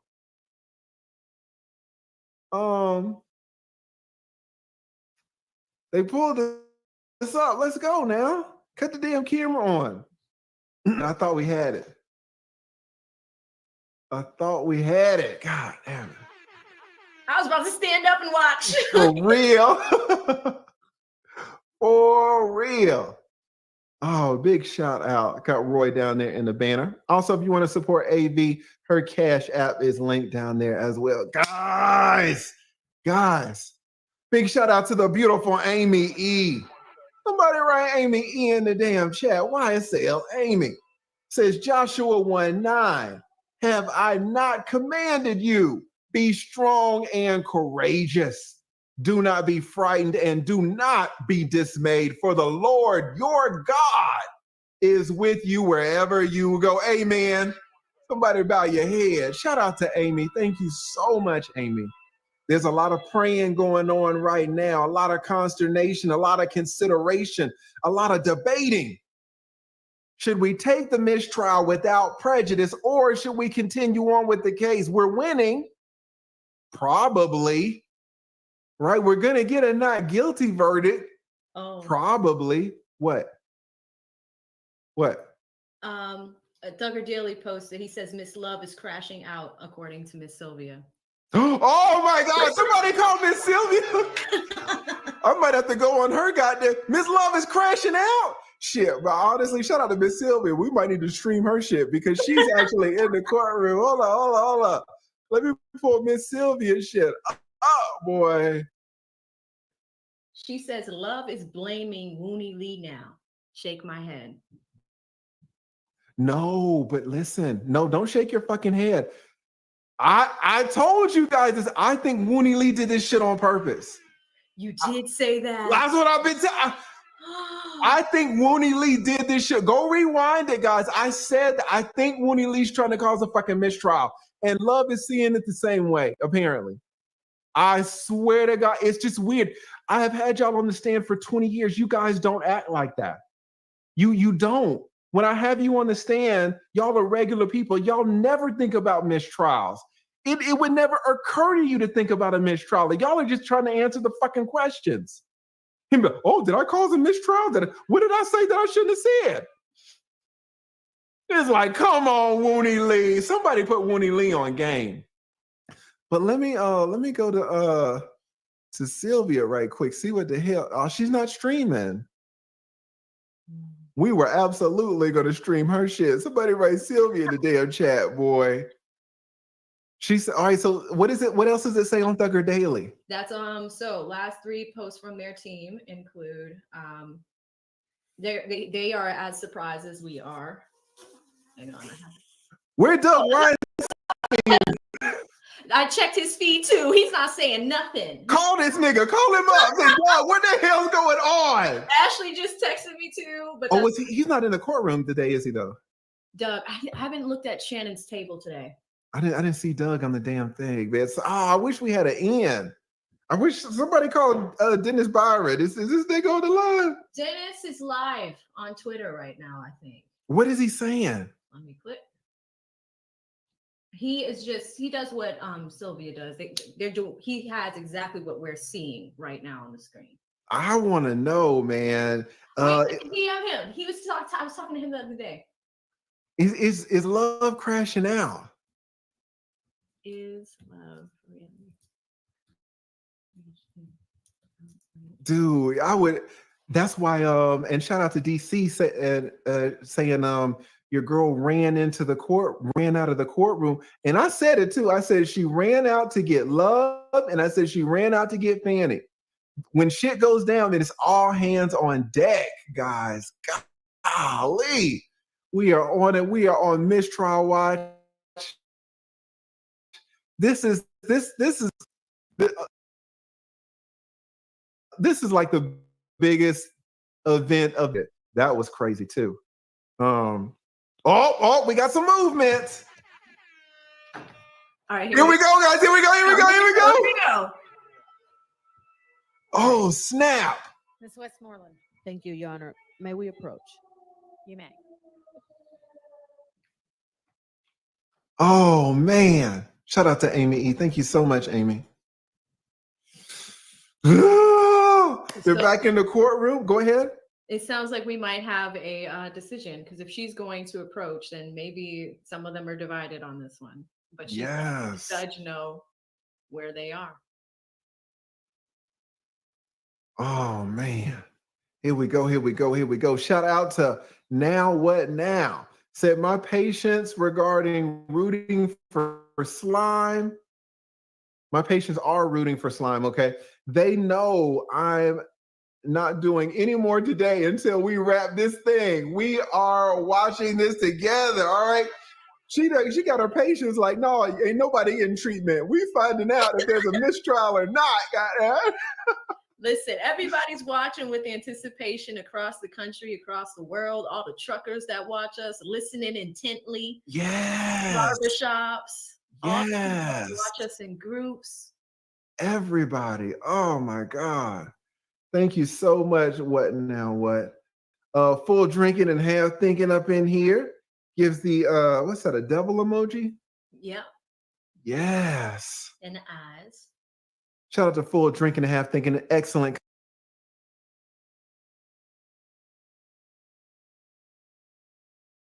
I'm back, guys.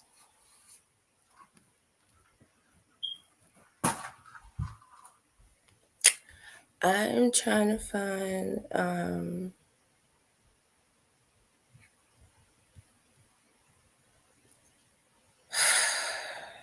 Cavell. I'm trying to find it just depends on what kind of mistrial or the parameters of the mistrial. What I was saying earlier was that the thing is, a lot of those boys don't have the money to start this case over. They don't have the money. Like those are Fulton County's best defense attorneys in that courtroom.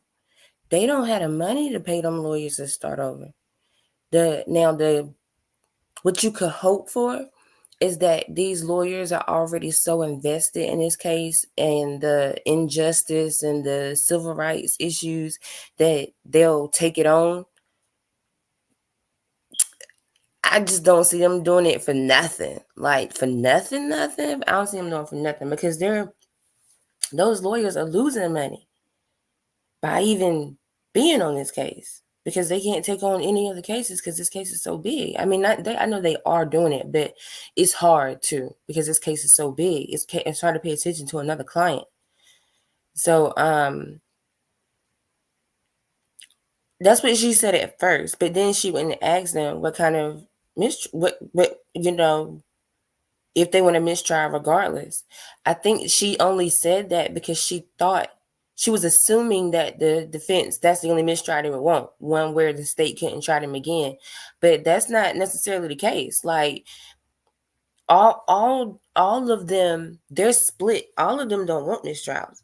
Some of them do, some of them don't. It just depends on what evidence really has come out against your client at this point or whatever. But because that's what I said earlier. There's a good possibility or a good strategy would be, you know what, fuck a mistrial. Let's just keep going because we winning. So like I feel like I kind of look at the state. I think Judge Whitaker looked at it like this too. That saying, give them the rope, they'll hang themselves. That's kind of how the state is. We keep letting them talk.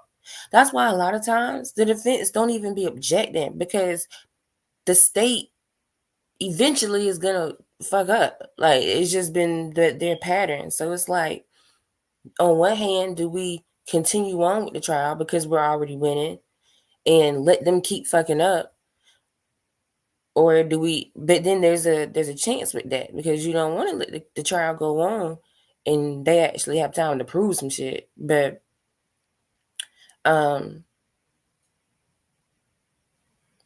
it's up to, so it doesn't, so even if Fanny loses, yes, because it'll be up to whatever district attorney comes in after her. Now, I heard that the lady running against her has already came out and made a comment saying that she doesn't like it, that this trial is going on. So I don't think she's for it, but I can't say that for sure.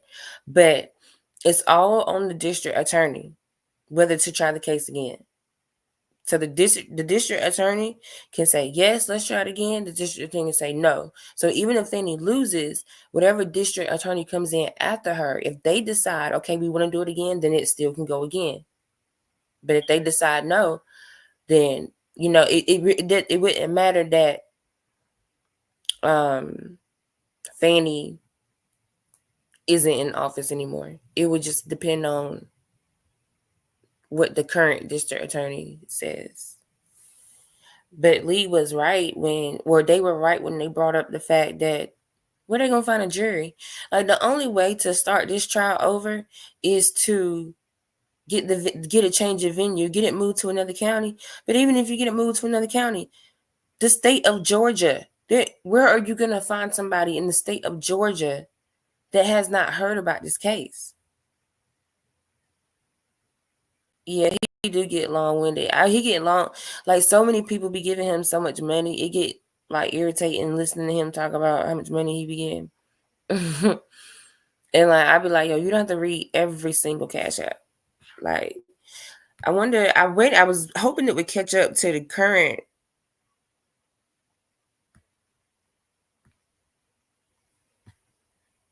Make you one of the stream sponsors. I'm gonna do that again with class. If we want to be quite honest, the jury then when Judge just does something wrong, you got to say hello to Big Bertha. Big Bertha has covered some of the most iconic shots in history. So Big Bertha, thank you for being with me today. Shout out to Big Bertha. Shout out to Big Bertha. And Dennis, right quick, we got 9,000 people in here. Let everybody know where they can find you and where they can find your work. Well, I tweet regularly, as you know, on @Mr. Dennis Byron on Twitter. You can find me on YouTube at Mr. Dennis Byron, and that's MrDennisByron. So you can follow me on all platforms. You can catch me on Court TV this Friday. Hello. All right, my man on Court TV. He's been on Court TV numerous times, and he's going to be on Court TV again today. And you see why there's no one that covers trials like him. So, Dennis, you were in the courtroom today. Is that right? Incorrect. Incorrect. I was streaming. I was waiting for Wooney to come out so I can get that classic shot. I like to get unique shots, but I was following the stream, and obviously you saw there was 2 motions for mistrials today. And again, Judge Whitaker does what she does and denies them. I hear that. Are you at the courthouse? I'm literally a block away. Wow. Were you in the courthouse when all this was going on? No, I was outside, and okay, Byron. I'm on another trial as well, lead. So we Hey, watching the stream, but we have another trial that I'm covering as well. All righty. Well, I'll be honest, what we really wanted was some inside information about what the hell happened. This is the craziest ending to a court date that we've had in this entire case. The judge asked all the attorneys if they want a mistrial without prejudice. And then they huddled up and they made us wait for an hour. Then they came back in and then they huddled up again. And then they dismissed the jury. And now they've dismissed all the attorneys. And so apparently the jurors are not coming back for tomorrow either. So we're trying to figure out what's going on. Infamous. Go ahead. I'm sorry. Well, this is the closest we've come to a mistrial. This is the very Here's close. Byron. He's a journalist. He covered a lot of trials. If you caught it, she and when she had spoke about the mistrial initially, she said something about the jurors have been here for 12 months, but that's not the basis on why you should not have a mistrial. If any of the parties does something wrong, the judge has to call them as she sees them. She can't factor in that they've been there for 12 months, 2 years. If there's a mistrial that was created based on something that one of the lawyers did, she has to make the right call. She can't just base it on the jurors have been there for that amount of time. Because if we want to be quite honest, the jurors also was there when Judge Glanfield was doing some let's just say questionable things. 100%. 100%. It's been reported that Attorney Love was freaking out. She was crashing out in the courtroom. I guess Sylvia reported that because I guess she's in there.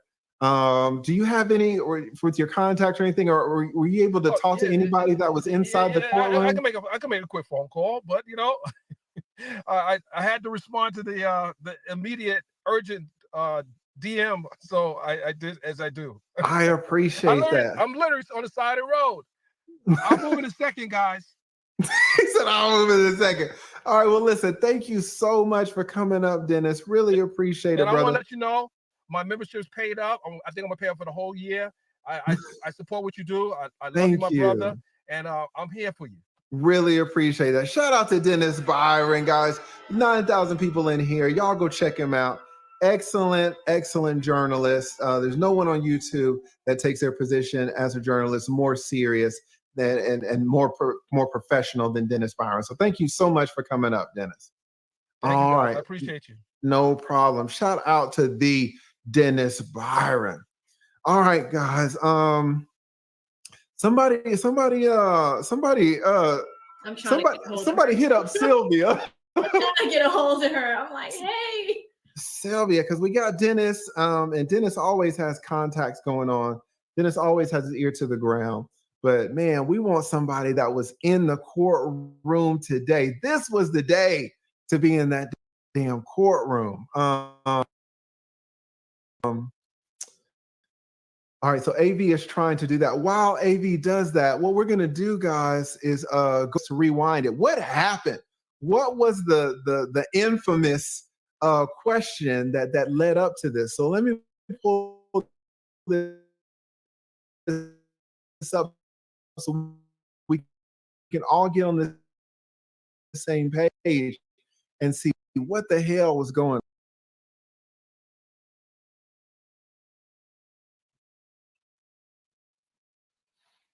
on. I don't know. I think so. Everybody try to rap. And I do want to say this. This might be the first witness that the prosecution has, remind me if I'm wrong, AV, that has come out and said, yes, YSL is a gang, like one of the members of it. You know, Woody didn't want to do it. Moont Toont didn't want to do it. The guy with the fine girlfriend and the sickle cell, he didn't want to do it. This gentleman, Wooney Lee, I think he's the first one that's like, hell yes, YSL is a gang.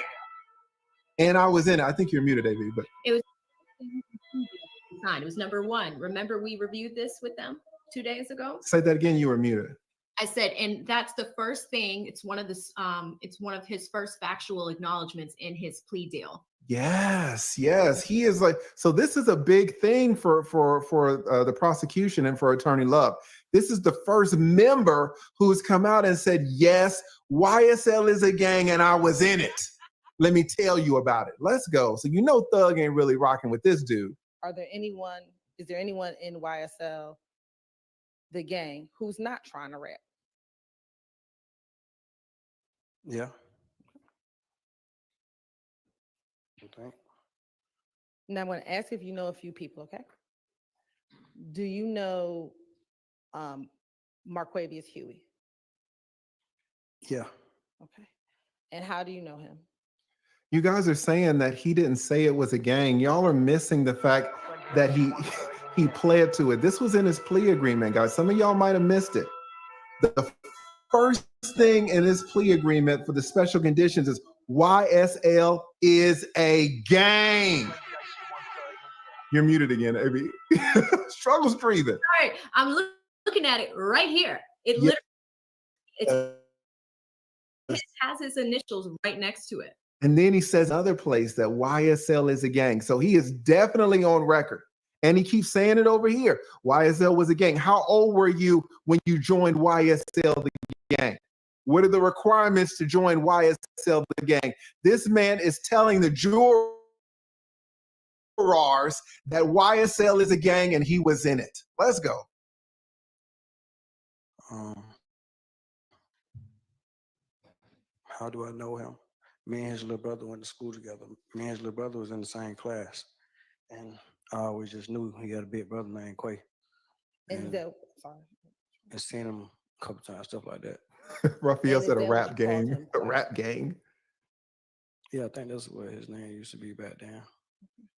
And you said you went to school with his little brother. Do you know how old he is? Quay. Quay, how old he is? Yeah. No. Did you ever used to hang out with Quay When? at any time? Not growing up. He came to the studio with me a couple times. That's it. We never hung out outside of the studio. When did you start seeing him around the studio? About, if we're in 2024, how long ago was that? Shout out to Kath K. You were exactly right, Kath. And do you see him in the courtroom today? Thank you for the cash out. If you get, just identify him by article of clothing he's wearing. You said identify what? But identify him by article of clothing he's wearing. He next to the lawyer with the brown. I think he got on brown too. Okay, thank you. Your Honor, let the record reflect that he's identified Mr. Huey. Do you know another individual by the name of Quamarvius Nichols? Yeah. Or another Quay? Mm-hmm. Mm-hmm, is that yes? Yes. And how do you know, how long have you known Quay? I knew him longer, I think, since I was a kid, but I just knew who he was. I was younger than him though.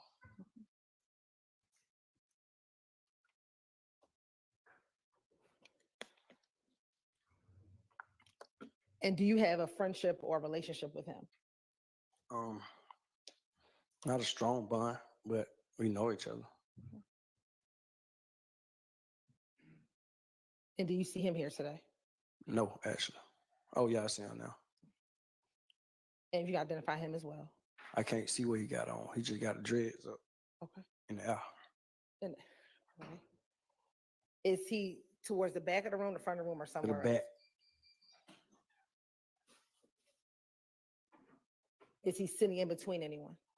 Yeah, I think his lawyer.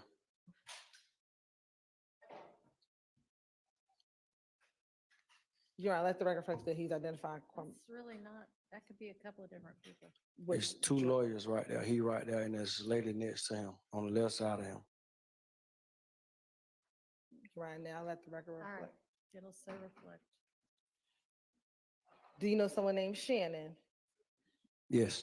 And do you call him Shannon? Yeah. Okay. Do you call him anything else or just Shannon? I think I just say Shannon. I don't know. Shout out to Fashionably Fit. How long- Saying that it was a gang too. I missed that. Look at him move the whole thing. Y'all see him move the whole thing? Look at him.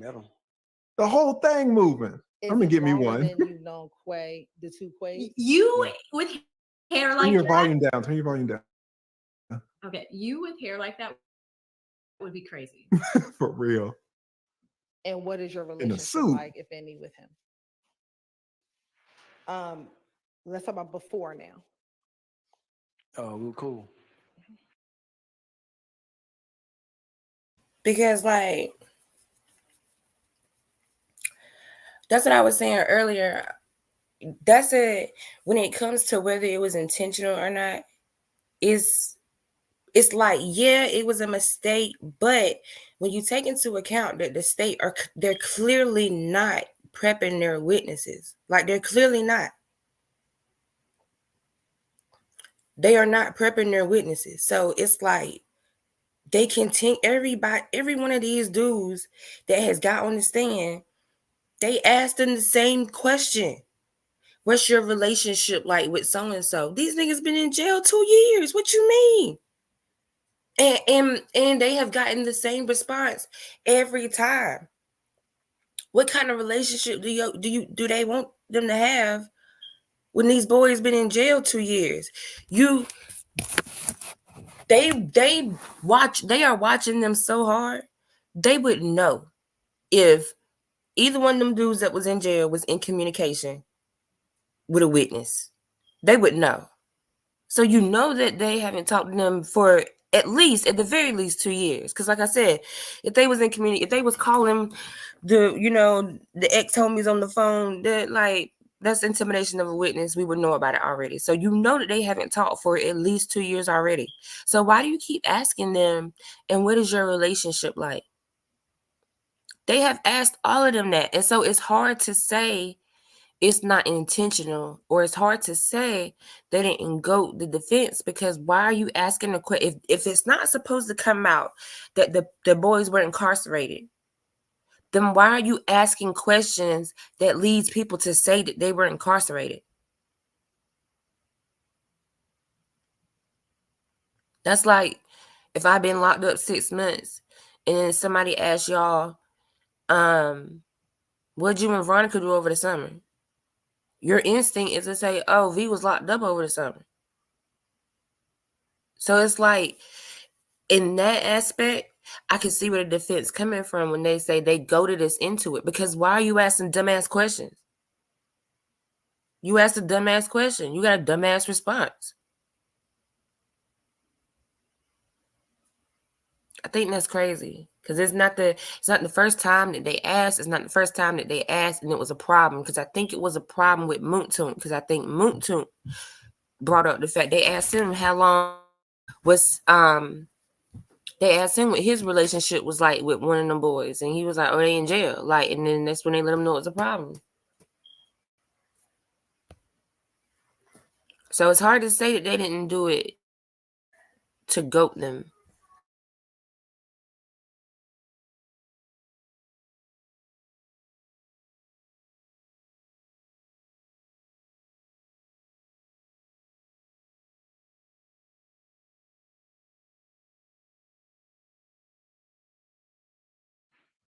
Thank you again, Fashionably Fit Life. I don't know him right now. He's been locked up for a couple of years. What, I ain't supposed to say that? Disregard. That right there. Let's stop it right there. Let's stop it right there. Y'all never. I think he did that shit on purpose. Let's go back and listen to what he said. He's been locked. Let's talk about before now. And we need context for this, because y'all got to remember the first thing about Detective Gaither. They asked Detective Dennis to identify a photo, and Detective Dennis said, oh yeah, that photo was taken when he was going in and out of jail. And the shit hit the fan. The judge was irate. The defense counsel was irate. They asked for a mistrial. The judge was close to giving it. The judge excused the witness, Dennis, and wanted to bring him back just to scold him, just to talk shit to him in front of everybody. The judge was like, I'll bring him back. And everybody, the defense counsel was like, no, you don't need to do that. The judge was irate. Why? Because Dennis let the jury know that he had been in prison. So low key, I also had that same thought that maybe he did it on purpose, because remember what I said before I left? The state didn't prep him. The state didn't prep their witness. His lawyer probably prepped him. Somebody else might have prepped him. He was prepped, it just went by state. I had that same thought that he might have did that on purpose. I had that same thought that either he's been watching the trial and he knew he wasn't supposed to say that shit, or somebody told him that he wasn't supposed to say that shit. No, I disagree. But maybe not. I disagree with that.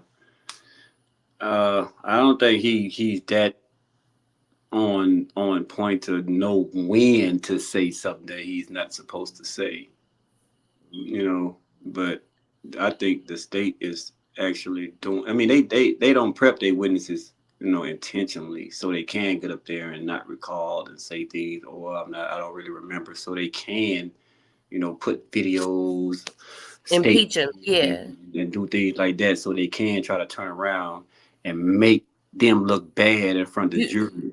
Yeah, they want to impeach their witness. If it's not working out if they're not saying anything that's helping them, then that's when they go with the impeachment and all that. That's why they don't prep them. They don't prep none of their witnesses on purpose.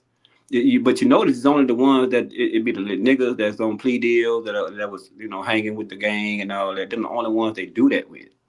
All these cops and fake experts and detectives, they prep them. But they didn't prep. They didn't prep Lucci's mom.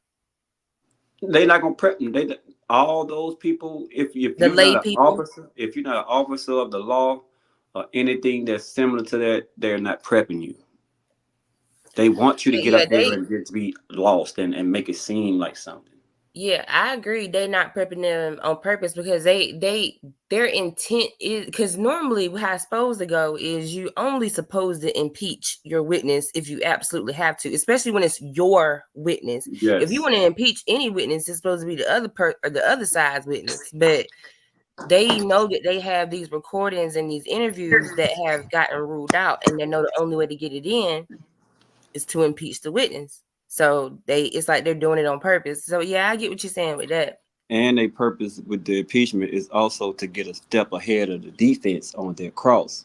So let's just say if I get a witness up here and he's not testifying to my liking and it's helping the defense, well, what I'm going to do is get ahead of that and make it seem like, okay, well, we're going to impeach him. He's not credible. He's not lying for the jury to hear.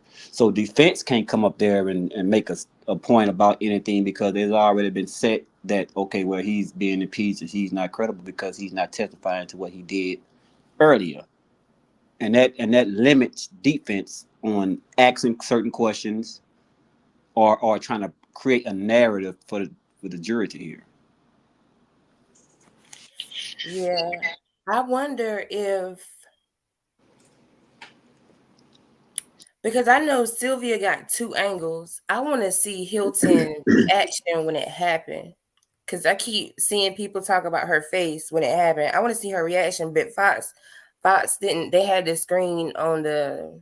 How can people see her face if her back is to the camera for the most part, or she's a side view? Can you I actually see her saw face? that's what see that's what I'm saying. I just saw a couple of comments in Fox chat about Hilton's face, and so I assumed that's why I assumed that there was at least one camera angle that had it. But like I know on Fox when it came on, they had the camera angle on the like on like kind of like the witness because they were showing a picture or something like that.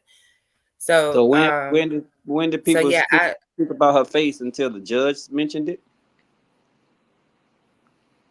Because the judge was the one who mentioned, well, when he no, said apparently no, apparently she did make a face. No, she made a face when he fucked up. When he said whatever he said, she made a oh shit face.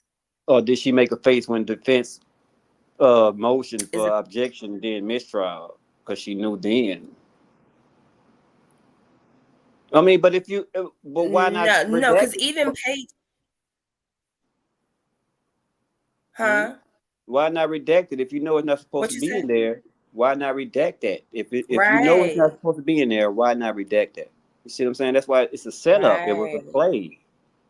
You know you're supposed to redact that. You didn't forget. You know you're supposed to redact that. Why you left it? Well, see, okay, I don't think you was here. I I I don't think you was here. Hold on, let me stop this one. When I don't think you was here when we because let me go back because it seemed like I was trying to figure that out too because okay, so what it looks like is before she was gonna ask the question, she asked Miss Westmoreland to come and look at it first. Miss Westmoreland told her, "Hey, I don't want that free Quay in the caption." And the paper, from what I saw, I'm gonna go back. I'm about to play it, but from what I saw, they already had the stack of exhibits already on the page on the stand when he got there. And so they redacted it from the one that they showed on the screen, but he already had that stack on the stand from when he originally got there. Hilton, it was her responsibility to make sure that he didn't have that in front of him. Like, so that's why they were saying, like, you should have made sure that it wasn't in front of him. That was your responsibility.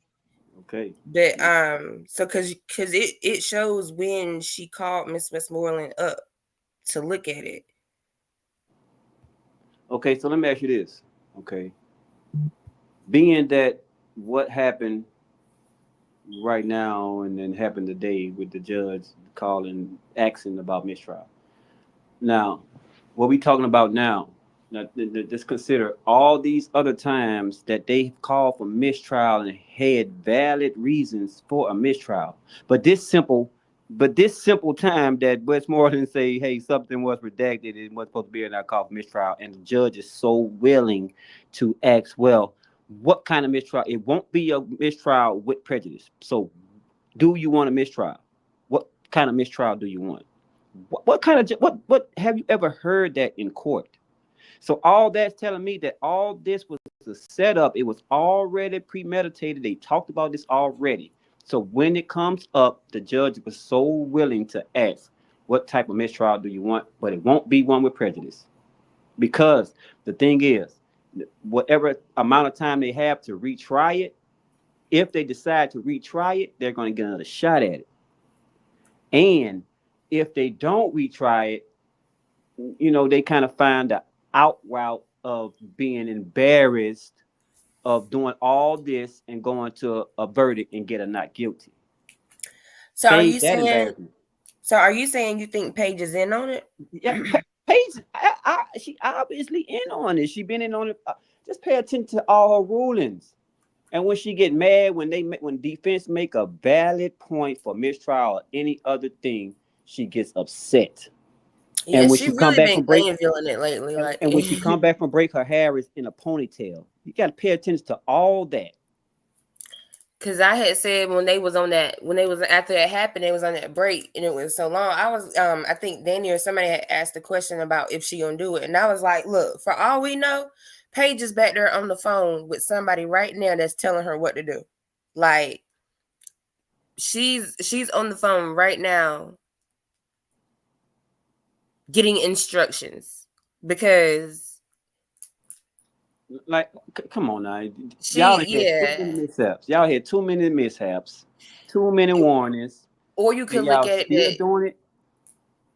I mean, you could look at it that she's fed up. I mean, this is what third, fourth mistrial motion this week. What is Tuesday, Wednesday? I mean, you know, like, That was what, the second, third one today, right? The second one. yeah, like it in any. Because I said this earlier too. Any other courtroom in America, it would have been Yeah.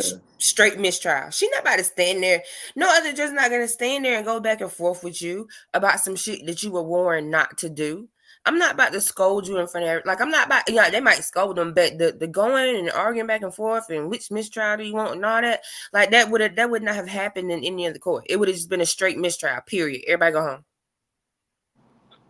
Y'all fucked up. Y'all fucked up for the umpteenth time. Too many times. I just had to get y'all head braided. Obviously, y'all head braided. Which is the biggest violation. Like in any other courtroom. But I decided to give y'all Brady violation is the biggest one. And I gave y'all training for it, but y'all still messing up stuff. And then you had to get on their ass 2 or 3 times after that Brady training. Come on now. So she it already got could, the call you that know, she can't mistrial. Well, she can't mistrial and get it over with to where they can walk home. The only way she can do this is mistrial where they have opportunity to come back at it. And really, another judge, well, I don't know if that would have been within their power. I mean, I'm pretty sure they could have found a legal way, but really, another judge just being so fed up with all of their bull would have went ahead and mistrialed it. Prejudice, can't try it again. I'm sick of y'all. Y'all ain't got y'all shit together. If y'all ain't got y'all shit together now, y'all ain't gonna have it together later. You never have it together. Yeah, like, so another judge would have been like, no, fuck that. Like, I don't give a damn if it was intentional or not. Y'all goaded them into it because y'all keep asking these dumbass questions. Because she told them before to stop asking that question. It's that one question. Stop asking it if it's not supposed to be out. That they've been locked up and they've been locked up 2 years. Stop asking these people. Stop asking. What's your relationship like with them? Like, stop asking. You know they not talking. Because if they was talking, that would be a whole nother issue because they talking to witnesses. Like, so you know they're not talking. You know they don't have no relationship. And then I'll be thinking outside the box sometimes. I think, beyond the parameters of what actually is going on. and what people seeing. You know, because like you were saying yesterday, you know, you don't give a fuck what nobody say. Love was demoted. Okay, I mean, I agree with you to a certain extent.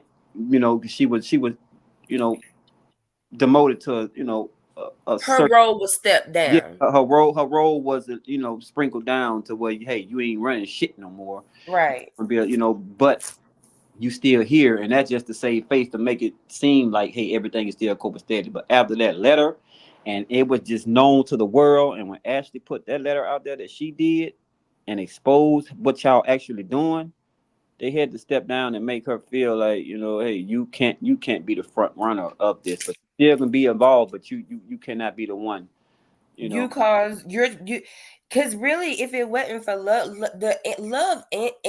love's antics have taken the focus off of what's important. Mm-hmm. Like everybody, even though everybody can't stand Love, when she wasn't there, you can go in any chat and what were they saying? Where's Love? Where's Love? Where's Love? Love bring the entertainment. Mm-hmm. And the reason why I was saying that is because they know that all that stuff been exposed with those two letters from the Germany person and from Ashley. So their next best thing is, man, what is the best move to save us from going, you know, the farthest and getting a not guilty? Get Now us a mistrial. before I wouldn't have agreed with that, but now I do agree Get because us they a don't mistrial. want to. If it happens this way, it can be blamed on the witness Yes, yes. and It not won't on look them. bad on the state. It won't look bad on Love because she wasn't in there doing the questioning. And it make us look like, hey, they didn't just go in there and lose. It was something with the state that did this here and made it happen. I bet Love happy as hell. This a They fuck they up. This a they fuck up want that they this. got her name on it. They want this mistrial. That's why all these mistrials that been going on, they've been having valid reasons for the call of mistrial, but she been denied it. But now she wants to. Okay, well, what mistrial do you want? Just from a witness saying something that didn't happen before, of a situation that something was supposed to be redacted, but it wasn't. Because if you was gonna give one, she should have gave one with that other detective, the lady detective, when she fucked up. Because she said had it if it wasn't gonna come when it was talking about Yak standing on top of the car. And she Yeah. was like, if it wasn't for the fact that it was gonna come out anyway, I would have granted a mistrial. Okay, then it was supposed to be a mistrial when he said the same thing. When he wasn't supposed to say that was supposed to be, why she didn't do it then? Yep. And so and that's why I said we don't know if it's because before it was like, oh, it's political. Paige's motivation is political, and that still might be the case. But I mean, I at this point, I just feel better. Like that to me, that I'd feel better if it was, okay, it's political. Okay, that's your reason why you're doing everything else. Because other than that, it's like, okay, well, what's the reason? What's the reason? Like, It's what is political. the reason? It's political and personal. I feel like it's personal for Love and Fanny. Yeah, because see, Fanny, they all, if they was to got a guilty verdict, they all was gonna get this tremendous pat on the back, and everybody was gonna level up. Fanny Yeah. was gonna go to Washington, Love was gonna go to Fanny's spot, Hilton was gonna go to Love's spot, BBL was probably gonna move up and probably take over the role of Hilton or something maybe, but they all had promises within this because it's political, and they all banking it on this election. Now watch when this election over with. Watch how this trial. If it's still going, watch how this trial be moving along. I wonder how it's gonna move if and when Fanny loses. Well, see, I don't know if Fanny gonna lose. Cause from what I heard, the other lady is not doing what she's supposed to do as far as like trying to win for real. Nah, she just using this YSL to gain clout, and that's gonna fuck up. Because what else? Cause if you probably look at everything she claiming she gonna do, it's probably bullshit. She just using YSL saying she gonna end the shit, and I mean, and I think that's something you got to take into consideration too if you defense and the defendant. Hey, if we call mistrial, what if Fanny lose and this other lady come in and say cancel this trial and boom, we go home. You know? Yeah, and that's what I'm saying. It's a catch-22. So I don't believe that a mistrial is like the answer, like the all to be all answer, because it'd be different if they was losing. If they was losing, I'd be like, look, y'all better take that mistrial regardless. Like Right just now, leave me, it.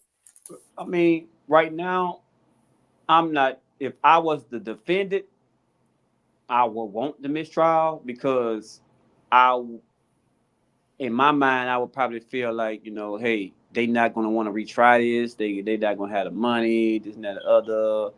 And I'm taking this as a win because I know it's gonna be weaker next time around, maybe.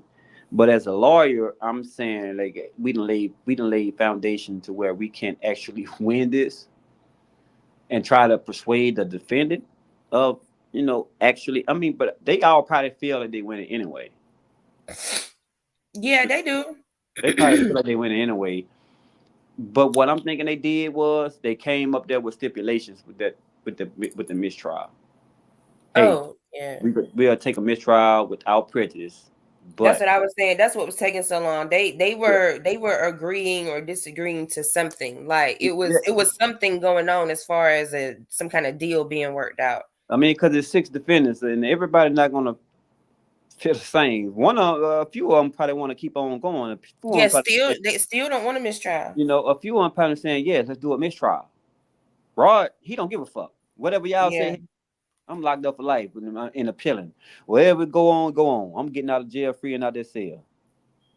But like I said, like people like Nichols, I don't know his situation. Quay, I don't know his situation. Like I said, they might not have the money to pay the Exactly. lawyer to start this over. Start over. And the lawyer is probably, explaining that to them. Hey, I was paid for this amount of time, and I probably exceeded that, but I'm going to finish it because we started this trial. But if we start over, I'm not going to be able to, imply the same defense. But see, and that goes to the other part. Like I said, now it could be I'm pretty sure it maybe is about 2 lawyers that feel that they invested now. You know what I'm saying? They're heavily invested now. And then with seeing if this was a regular trial, that I could see all of them being like, you know what, you ain't got the money for me to start over. Good luck to you. Sorry, deuces. But because they have been in there to witness how them boys are getting treated, Yeah. I'm sure there's at least one of them that's like, you know what, pay me when you can pay me. But Yeah. but I'm gonna see this through to the end because because I'm invested now. Like, Yeah. but And then who knows? And who knows? They might have under the table, payments that to keep that keep it going. I'm pretty yeah. sure I these mean, high because a profile lot of lawyers. lawyers are flexible. Like the last lawyer I had, he only charged me 500, and he gave me a payment plan on the 500. Like, But what I'm saying is these motherfuckers that took money under the table from outside people to hey, fight for these dudes. All of yeah, them. yeah. I'm pretty sure all of them was paid by some type of collection of something from these industries and stuff. I could see Ashley with her defense. Was it Gatdo the Georgia defense attorney thing that she's with? I could see Ashley rallying to help them out, like, because it ain't. I mean, everybody can see it ain't right. I think everybody kind of feels the same way. Even people who hate rappers and people who hate gangs, everybody feel the same way. Like it's not a fair trial. So it's like the innocence or the guilt is not even up for debate anymore. It's not a fair trial. And like you say, the attorneys probably invested in it, and seeing the corruption that's going on, and to get a win against this corruption, man. So yeah, if they That's was what to mistrial, Ashley specializes in. yeah. But it's too much. It's too much exposure that's happening. Courtney needs to amp her campaign, but Trump said he would if he won. Oh, okay. I heard from somebody down there that she's not even really campaigning like she need to be. Like, she's real like lazy with it. But She probably don't have the funds for a major campaign, and Fannie has the elderly. That's why she keep going up to these churches and lying to these people. yeah. She Fanny got got the the black. elderly on her side. and she got the black card. People gonna always, vote with emotional, race. Hey, I'm a black woman, and all these old black women and all these other, they gonna vote the black woman in. Yeah, man, because I be trying to talk to my mama about how Fanny dirty, and she is not trying to hear it. I be like, Ma. Not trying to hear. They see is a black woman in some power. They don't care how Right. dirty that black woman is, or if she's screwing other black men. They don't care. All they see is a black. I be telling my mom all the time, like, Mama, y'all really ready to vote for Kamala Harris, and all she wants to do is just get rid of the black man? I'm sitting here like, Ma, so I just want you to give me the reason. Like, am I supposed to be voting for her because she half black? Like, ain't even she that. ain't even all black. She's Like, been exposed. She was lying. So what are you voting for? Why? Other than she's supposed to be black. that's why I shared that story on Instagram. I've seen 2 men talk about how Kamala kept them in prison, and their convictions got overturned. And she was the one fighting for them to stay in prison, even though it was proven that they were innocent. I even told my mom and my sister they cause they own that old bullshit. I told them, I said, y'all really to support a fake black woman and this Biden ass motherfucker who signed this goddamn criminal bill that your son and brother was a victim to. You know what I'm saying? Y'all support that? They got quiet as a motherfucker. Yeah, quiet. We ain't seen this lady the whole time Biden been in the office. We ain't see her. We saw, like, where you been at? She only come around when she want the black people's attention or the black vote. Like, her campaign in there is the most we seen her since she been in the White House. I'd rather Trump than Kamala. Trump ain't never been hated until he ran for president. Let that sink in. I don't care if either one of them. Me neither one of them, but Trump wasn't hated until he ran for president. Let that sink in. Trump had problems though because he's always been a racist. That's what everybody told you, but no racist white man would endorse and support financially a black man's campaign to run for president. If it benefited him, he would. It wasn't benefiting him because he did it secretly under the table. Who you talking about? Trump. He wasn't getting nothing back from that. No, who was he supporting? Jesse Jackson. Years ago. Oh, back in the day. Trump did so much stuff for black people that they don't talk about. Trump loaned so many black people money for starting businesses and told them whenever you get your business up and running, pay me back. And when they got their business up and running to pay Trump back, they came with their money and Trump tore it up. But Trump's personality sucks. He's a narcissist. His personality is shit. Yeah, he's the top narcissist. But when he was in office, niggas was getting money. Like, I'm just saying. I don't want no fake black woman that's clearly obviously not trying to do nothing for my kind and trying to replace my kind. I'm not going to support that. I was in a much better financial situation. I'm not trying to support that. Trump was that, but I know Biden is not the reason why shit is so high and all this other stuff. Like, I know he's not the sole reason. The president really can't make no decisions without. I mean, it's really the Congress and all that stuff that matters. That's why I'd rather vote in the local election than the presidential election. Like, I would make sure I turn out for the local election. The presidential election is like, that's just the face of the country. They can't make no decisions for real, for real. Everybody mentioned Central Park 5. We don't even really know the details. Now, I know that he was accused of denying black people, like these buildings that he owned, he was denying black people leasing, like when they would go to lease or rent space, he would deny them because they were black. And I also researched and saw and found out that he also let a lot of black people rent free. So like, come on, like how can that be? Yeah, you know, like that's like a double standard. Like how can that be? He neglected black people, but he also let a lot of black people live rent free. A lot of the stuff Trump say, a lot of it, a lot of it he probably do believe, and the other half of it is just marketing.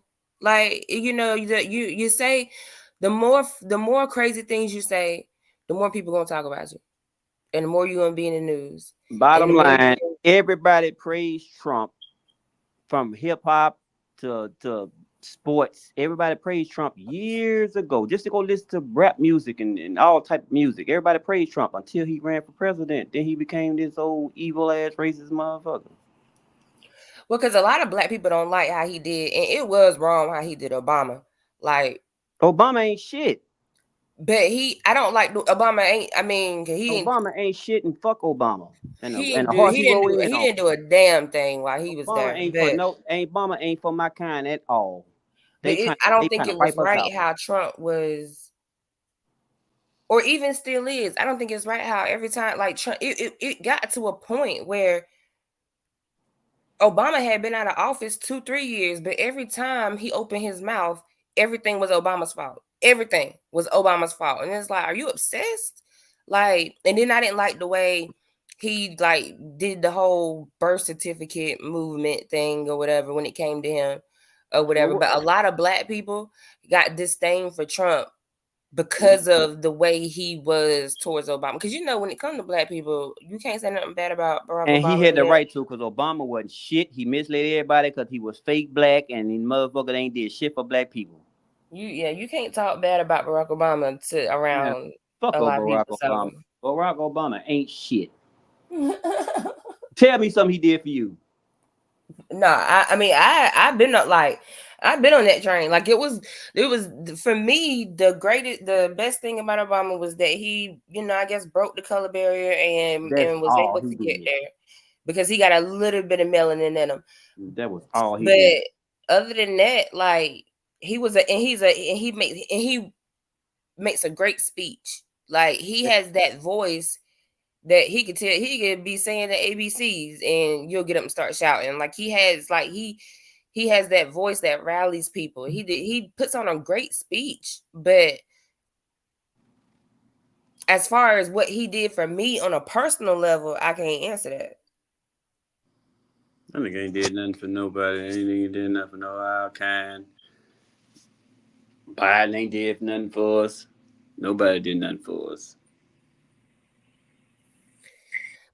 I'm gonna go back because in this one, like I said, you can see where it starts, where she calls Miss Warren up to look at it and all that stuff.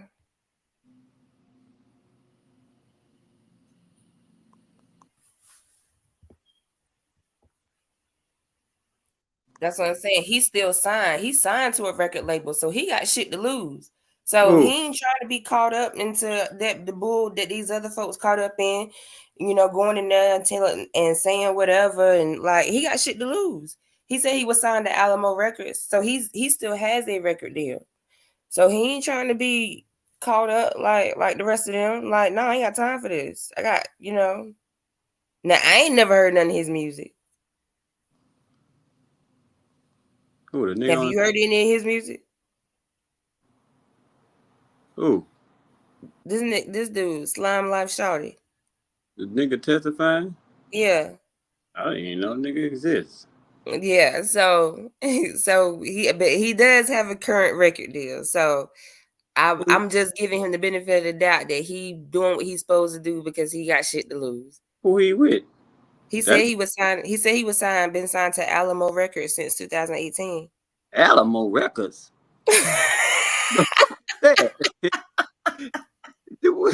What the fuck is that?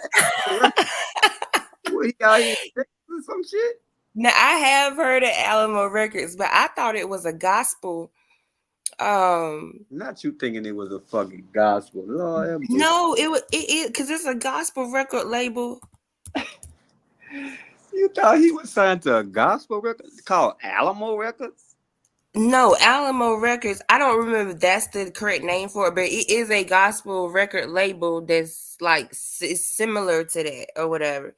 But okay, so Alamo Records is a subset of Sony. And were they based in San Antonio somewhere? They got but they got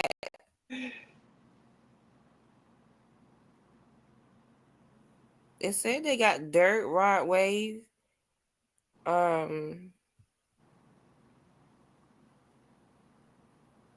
I think Rod Wave is with what Sony? Some shit, somebody.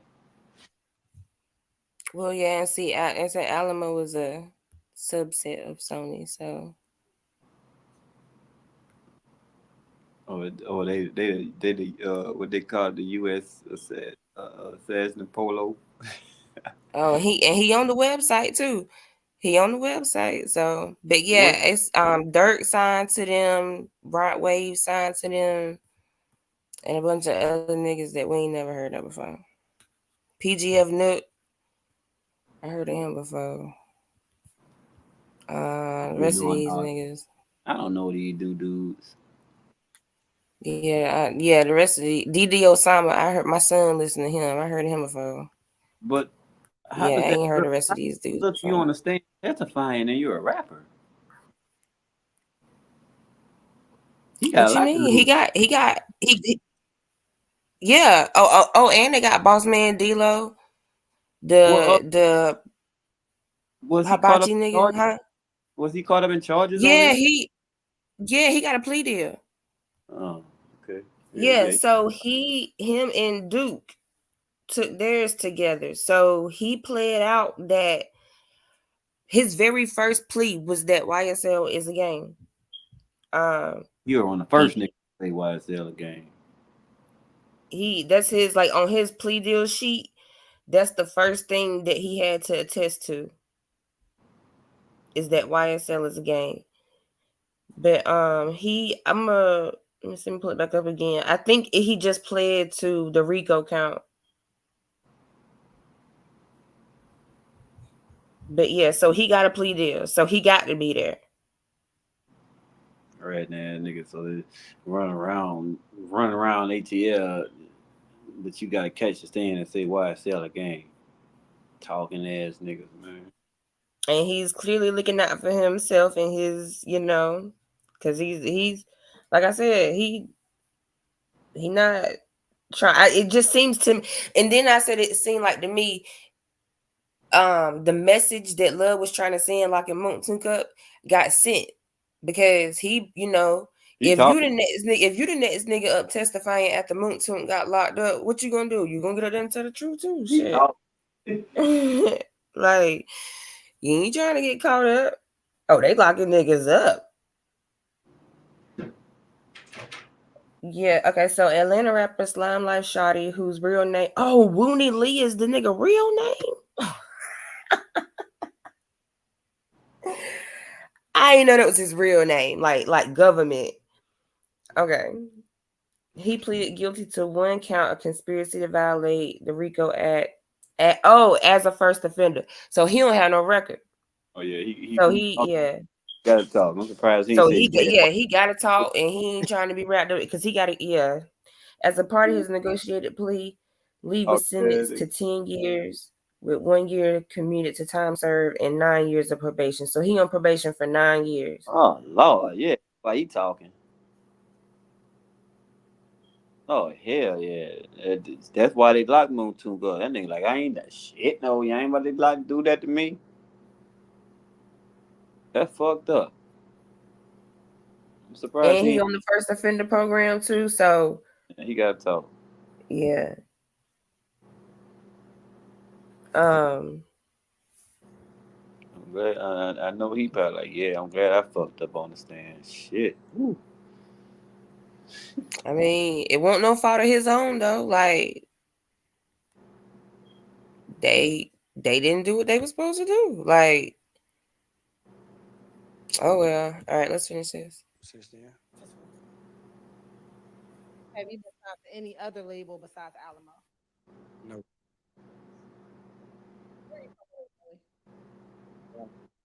And what part of it? Southside. Cleveland, Neverland.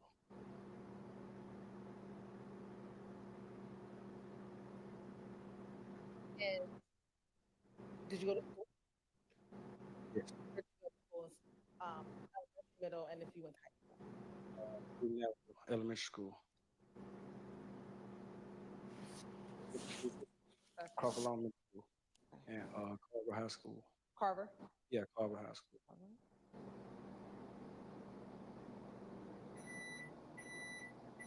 You got his hair standing up.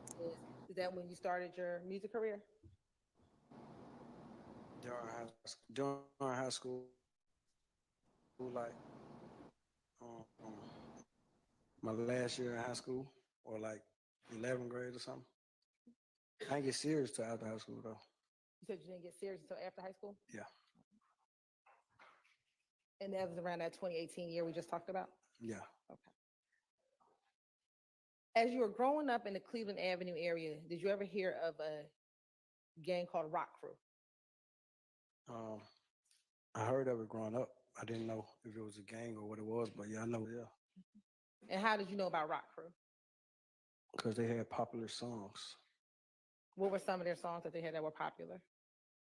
I don't know by heart right now. I just knew like there was music back then. Do you know who were some of the artists who were with Rock Crew? One of them, Big Boo. And was he performing as a hip hop artist? Yeah. Anyone else?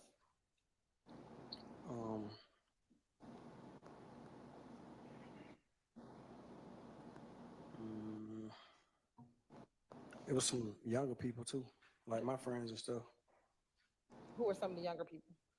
They locked up or dead.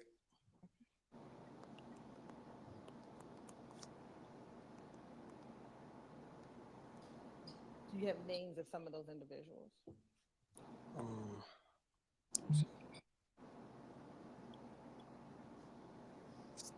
My partners who locked up right now, twin, they used to rap. Do you know their given name or you The first and last name? or their first name? Nah. Anyone else outside of Twin? Rudy. He rapped too back then when we was younger.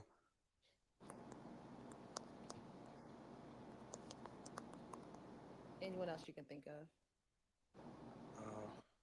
As of right now, yeah, that's it, I think. Now you just spoke about Big Boo. Did you know his given name? His real name? No. And did you have your own personal relationship with Big Boo?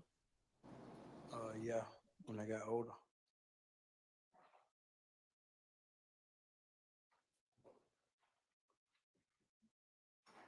Now, did there come a time when you were younger that some members of Rock Crew began calling themselves YSL?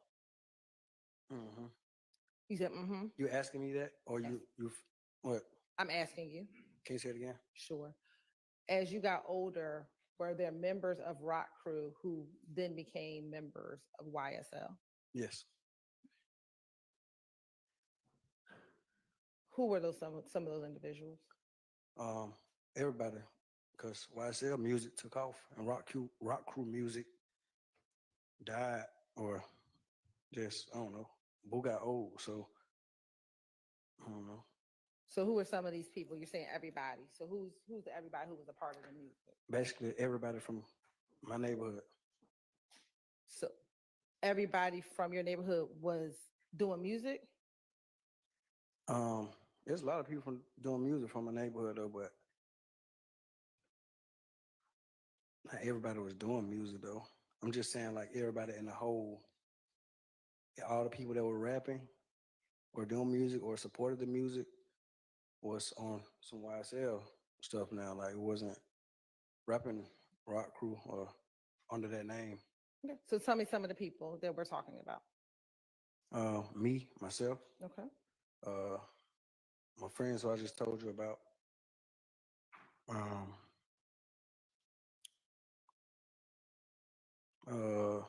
Jeffrey. I can't think of everybody's name.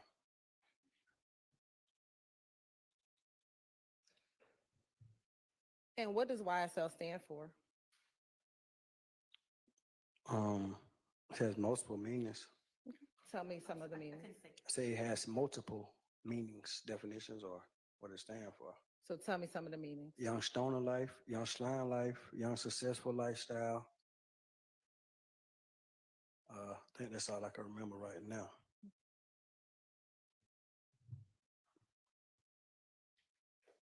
So let's talk about young stoner life. Mm-hmm. When do you distinguish between young stoner life, young slime life, and young successful lifestyle? You said when did I? Yeah, how do you distinguish between the two? When do you use young stoner life versus young slime life? Slime part is just like the lingo of it. Like we'll just call each other or something. You wouldn't call your friend or something like stoner. What's up, stoner? You just say like, what's up, slime or something. So that's how I think young slime life is used. Young stoner life, from what I know, was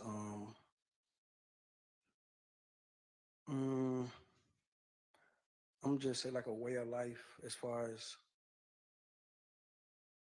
music, or I mean not the music, but like getting high or like a hippie or I don't know.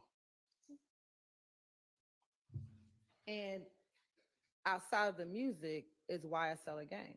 You said outside of the music? Yes, sir. Some people treat it like that. What do you treat it as? I treated it that way before. You treated it as a gang before? Yeah. When did you stop treating it as a gang? I don't know. I And- don't remember. I don't know. You said you don't remember. And when you say you treated it as a gang, what do you mean?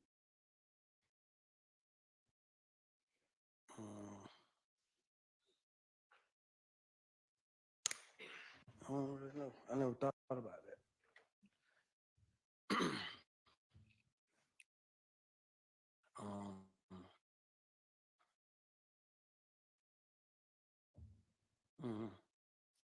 I don't know how to answer that. How old were you when you joined YSL the gang? Can you tell me what you mean by like join? Like, are you talking about?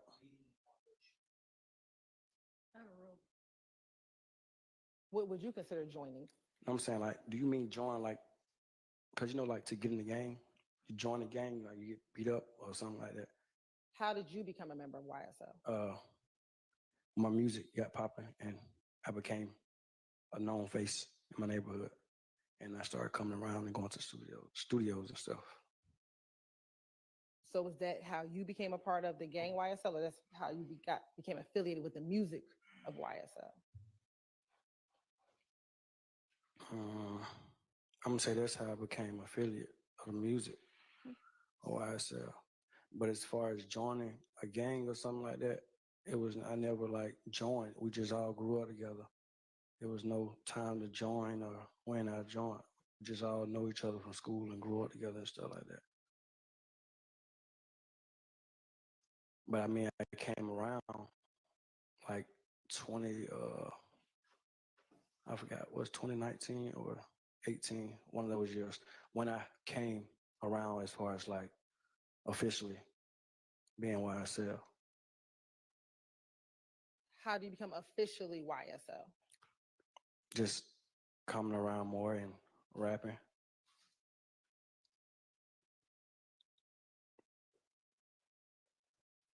Is everyone that is affiliated with, and I'm talking specifically the gang YSL, rappers?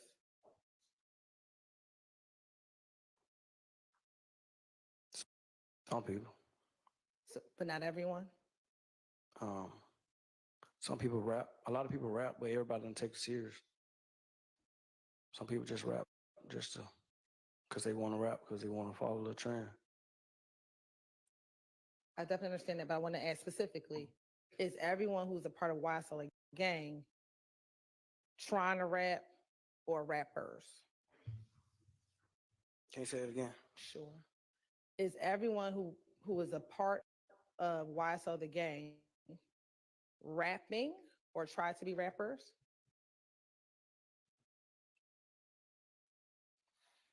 I don't know. I think so. Everybody try to rap. Is there anyone in YSL the gang who's not trying to rap? Yeah. Okay. Now I'm going to ask if you know a few people, okay? Do you know Marquavius Huey? Yeah. Okay. And how do you know him? I didn't know his real name until now, until this trial, but how do I know him? Me and his little brother went to school together. Me and his little brother was in the same class. And I always just knew he had a big brother named Quay. And is that, sorry. And seen him a couple times, stuff like that. And is that what you called him, Quay? Yeah, I think that's what his name used to be back then. And you said you went to school with his little brother. Do you know how old he is, Quay? Quay, how old he is? Yeah. No. Did you ever used to hang out with Quay When? at any time? Not growing up. He came to the studio with me a couple times. That's it. We never hung out outside of the studio. When did you start seeing him around the studio? About, if we're in 2024, how long ago was that?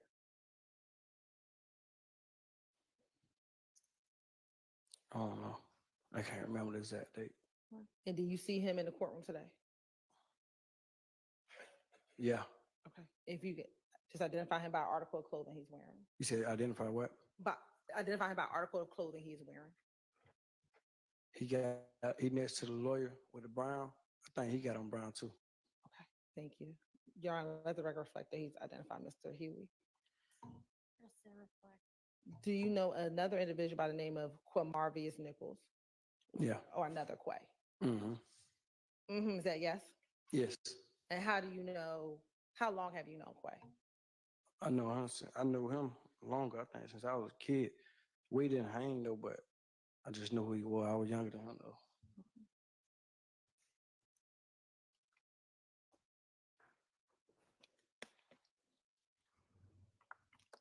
And do you have a friendship or relationship with him? Not a strong bond, but we know each other. And do you see him here today? No, actually. Oh yeah, I see him now. And you identify him as well? I can't see what he got on. He just got dreads up. Okay. In the air. And, okay.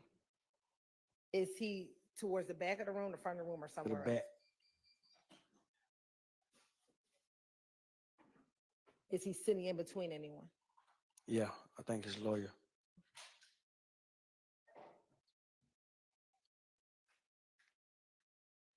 You want to let the record reflect that he's identified?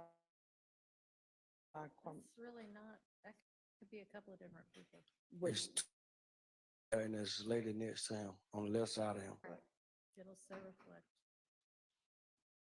Do you know someone named Shannon? Yes. And do you call him Shannon? Yeah. Okay. Do you call him anything else or just Shannon? I think I just say Shannon. I don't know. How long have you known Shannon? I don't remember. I don't remember when I met him. Is it longer than you've known Quay, the two Quays? No. Shorter than that? Yeah. And what is your relationship like, if any, with him? Now? Let's talk about before now. We were cool. Are you still cool now? I don't know him right now. He's been locked up for a couple of years. What, I ain't supposed to say that? Disregard that. And just listen to the question that I asked you, okay? Mm-hmm. All right. Do you know someone by the name of Yak? Yes. How long? I got a question. Do you need to talk to your lawyer? No, I'm just trying to see. I ain't supposed to say that or something. Well, Don't worry about it. Just move on to the next question. all right. How long have you known Yak? I don't remember when I met him. I don't know. I don't remember. Is it longer than you know any of these other people? The first three people I asked you about. Not longer than I knew the Quays. Okay. I knew them when I was younger. Okay. I probably met Yak when I was about 18, 19, 18. When I started rapping seriously.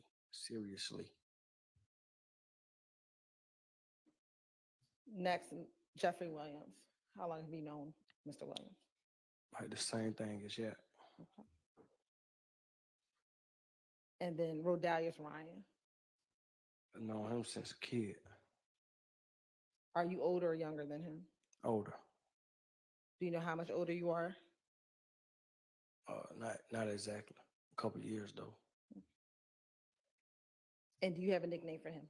I can't hear you. Do you have a nickname for him? A nickname that I have for him? Do you call him something? Oh, Leroy.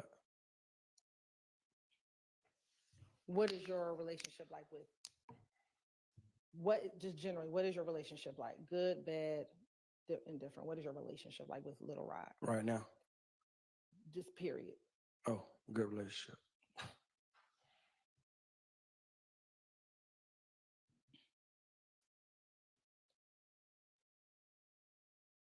And do you see Shannon, Diamante, Jeffrey, and Rodalius in the courtroom today? Yes. Yes.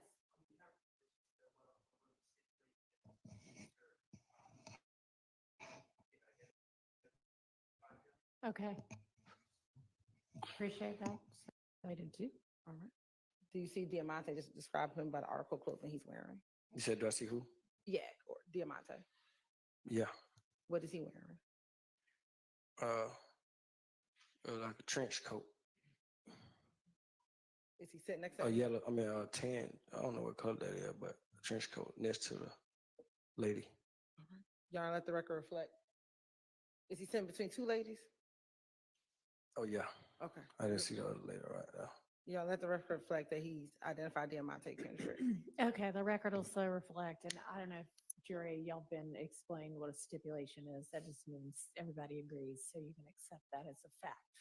That as to Mr. Stillwell, that this witness knows and can identify Mr. Stillwell. Do you see Mr. Williams? All right. And so it is now, you can accept as fact that this witness knows and can identify Mr. Williams. And then last, Mr. Ryan. Yes. And where is he seated and what is he? In the front row, next to his lawyers. I let the record reflect that he's identified. Is he sitting on the right side of his? Right side. Let the record reflect that he's identified Mr. Ryan. We need to probably do a little bit better than that with the identification. What is he wearing? A suit. All right. And so you can now accept this fact that this witness knows and can identify Mr. Ryan. Thank you. All right, just a few more people. Do you know someone by the name of Trontavia Stevens? Yes. All right. And do you have a nickname for him? Talking about Slug. Is that what you called him? Oh yeah. All right. How long have you known Slug? I don't know. Like 2018 or something, I think, when he got out. Okay. I think, I don't know. Do you know someone by the name of Darius Ford? Yes, I do. All right. And when he was living, how long had you known him? Like all my life. Did you all grow up together? No. Okay. How did you know him all your life? My brother was best friends with his big brother. Okay. And they played sports together, so I always knew him when I was a little kid. What about Christian McMillan? What about him? Do you know him? Yes. All right. What you call him? Christian. Okay. How long had you known him? Since a kid. And what about Durante Beebe? Mm-hmm. Is that a yes? Yes. How do you know? Hey y'all, I want to Roll stop. call. I want to stop this, and I want to go back to Lee because he has I am not a lawyer on his channel, and she was actually in the courtroom today. So I want to get like her perspective because she was there. It probably came out in 2020.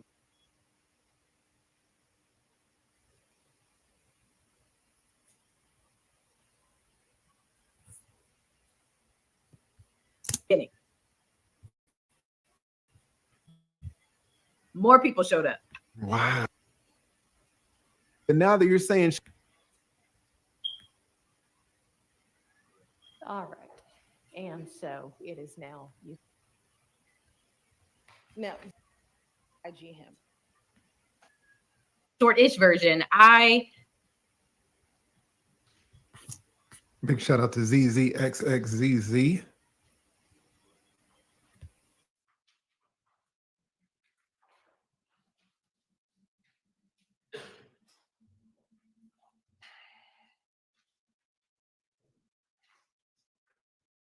I'm showing you what's been marked as 31NN, 31NNA, 30NN, 30NNA.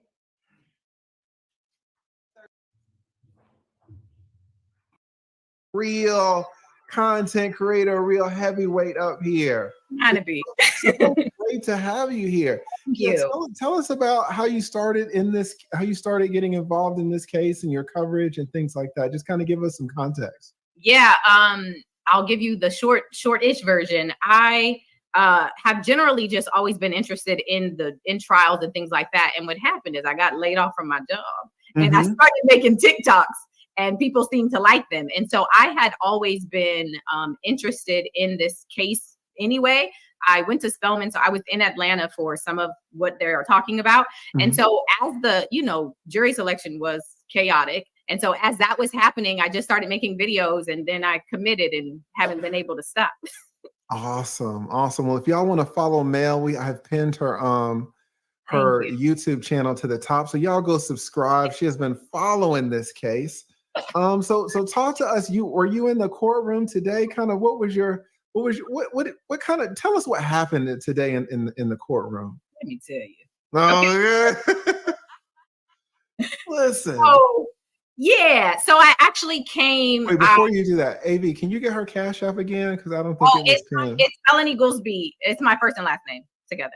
Okay. Can you send that to me on Twitter just so we can get it right and we'll make sure we put it in the banner. I'll do it while y'all talk. Okay. Yes, and again, thank you guys so much for supporting Mel. It is always great to have content creators. And listen, she told you guys that she started content creating after she got laid off from her job. And I have been telling you guys this, like social media, even if you're not 22 or 24, even if you're a little bit older, it is absolutely a viable way to earn a living. So and it's so much better than working a real job. It really is. I spent 6 years at Netflix and I got laid off when it was laying off folks. And so this has 100% become a new thing and I like it. I love it. All right. So talk to us about, today and kind of give us a little context too. I don't know if you were in the courtroom when Detective Dennis made his comment and there was a mistrial motion there. Do you know what I'm talking about with that? Yeah. I was in there for that. That was, I was not in the courtroom for that. Let me context. I actually live in LA, but I came to town for Spelman's homecoming this weekend. And so because I came to town for homecoming, I was like, oh, let me give myself a couple days to attend the trial in person.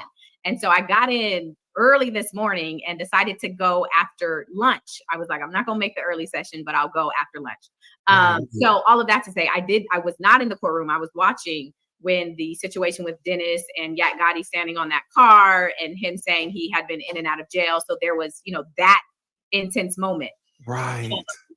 And so today, right? I go in, it's after lunch, and Wooney Lee, right, is called to the stand, who is a co-defendant who has a plea.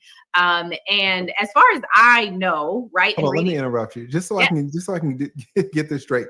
Can somebody put the link to her channel in the chat and at the same time her Cash App, so I can pin that one, so you have the link and her Cash App in one thing, so I can pin it. I'll do that. Thank you so much. I'm sorry to interrupt you. I just wanted to get you your proper recognition. All right.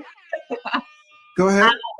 So Wooney Lee, right, as far as his plea goes and the factual acknowledgments, it wasn't a ton, but it was specific to this Little Rod, conviction that Little Rod has the murder. And so I'm expecting them really to focus in on the rat, right? There's in the plea is the factual acknowledgement that he sent a rat to one of the witnesses. And so walking into that courtroom, obviously very different than the stream. It's just the whole setup and seeing everybody. He sent a rat to a witness? Who sent a rat to a witness?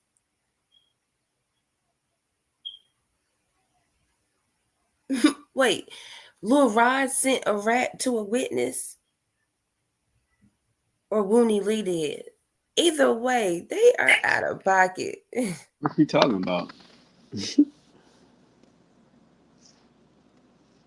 I'll replay it, but she said that he sent a rat to a witness. Can you hear me? Yeah, I hear you. Oh, okay.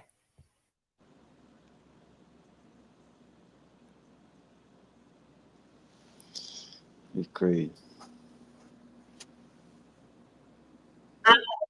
So Wooney Lee, right, as far as his plea goes and the factual acknowledgments, it wasn't a ton, but it was specific to this Little Rod, conviction that Little Rod has the murder. And so I'm expecting them really to focus in on the rat, right? There's in the plea is the factual acknowledgement that he sent a rat to one of the witnesses. And so walking into that courtroom, obviously very different than the stream. It's just the whole setup and seeing everybody very, very different. What did you think about it when you actually went in there as opposed to seeing it on YouTube? It was just weird to see. The setup is just so different than how it is on the stream. It's dropping now. You said again? Sorry, I was just letting him know I dropped your information. Thank you so much. Yeah, the configuration of it is weird. The jurors are very behind this glass, so you can't really see them. You have, of course, all the defendants kind of sitting on the other side. Let's talk about that for a second. The jurors are behind some glass to protect their identities. Could you make them out or anything? Could you make out if they were man or woman or white or black? I could kind of make out one of them being a woman, but I could not. I mean, it looked like a legal tent, right? Like a legal tent, the tent that's you good with, but then you go past it and you're in trouble. It felt like that. Like, I'm like, I can't make out really. I also didn't pay a ton of attention. It just was like, oh, that's the jurors and I can't see who they are. Like a window tent, like a dark window tent. Got you. All right. And do you think they could hear well? Like, are they surrounded by this? What is it? Is it glass or what type of material do you think it is? Like glass, mate. I couldn't all the way tell. What is not clear to me is the area in which I was sitting. So it's behind and kind of to the left of the state attorneys. Like it's kind of back and to the left of them. So what I cannot see is if there is a glass in front of the jurors as well, or if that is open, because the only people that would be in the sight of, if that's open, the only people in sight would be the witness and like the judge. But I couldn't tell if I don't know if it was, glass there or not. Got you. That makes sense what she's saying. Out how everything is laid out, it's a lot different. You say than how it appears on YouTube, I guess from the feed that we get from the courtroom, right? For sure. And then what else happened? What else did you say? And of course you see all the defense attorneys, which is really cool to just see. And I had run into, past a few of them and some state attorneys, to be honest, in the hall. And so it's just cool to be like, okay, we've been watching you guys and to see you in person and see what's about to go down, so it was exciting leading up to the moment. And then Wooney Lee is called in. and I should also add the area, of course, I didn't have a Rule 22. I just was in town, so I'm going. So I'm sitting, it's the first couple rows are like media and family. And then the very last row is like regular folks who just spectators. Were there a lot of spectators or were you one of the few? It was me, one gentleman to my right, a woman to my left. That was pretty much it. As far as that Really? No, just 3 spectators in this entire case. Mhm. And I think a lot of the family members have showed up sometimes, Young Thug's mother, father. Did you see any family members there supporting the defendants? Yeah, I saw, Gotti's mom was there, Miss Tasha, she was there. I believe there were some family members for Shannon Stillwell. A woman there was there for him. Someone else was there for Little Rod. Somebody else was there. Actually, I think that's about it. I actually think that kind of takes it. Gotcha. That's Mhm. interesting that it's such a big case and only 3 or 4 spectators show up to watch it, right? But I mean, it has been going on forever, so I get that. Day All right. 150. Yes, that's exactly right. Day 150. And so what what else did you notice, or what else did you what kind of else happened when you were there? You know, it's so funny because we always get such good, well, not always, but we get good eyesight into Paige's reactions. Mhm. I wanted to see more of her face. The position I was in didn't allow me like the best view. I wanted to like read Shady. I want to see Shady Whitaker, but you did. It wasn't. Shady Whitaker. All right. So you really couldn't see her face from where you were sitting? Yeah, I really couldn't. But I mean, other than that, it was fine. It was like, okay, this is where we're gonna go. And they didn't, waste a ton of time. They kind of got to it. She's call your next witness. And so, like I said, Woonie Lee comes in, he takes the stand, and they kind of get to it. All right. So yeah, tell us about that, because this is a witness that the state can really use to help prove that YSL is a gang and they have done criminal acts in support of that gang, right? Based on some of the things that he signed in his plea agreement and the special conditions. Yeah. So that's interesting. And so there was some pretty big fireworks that happened later on in the day. Can you kind of set that up for us and then tell us what you saw? Yeah, I can. But can I also, let me just say, because I'm looking at your chat, I probably shouldn't. I say Shady Whitaker in like a hilarious, like comedy way. I think that she's hilarious when I say that. That was not like, I'm not negatively saying that. I just think her commentary is funny. 100%. So yeah, he comes to the stand and, early on, there's this setup of who do you know in this courtroom, right? It's the who is that and what do they have on, and who is that and what do they have on, and he's giving their, the state is saying their birth names, but he's also giving the nicknames that he calls them. And so the first incident was asking him about Shannon Stillwell. Are you from, Shannon? Yes. Is that the name you call him? Yes.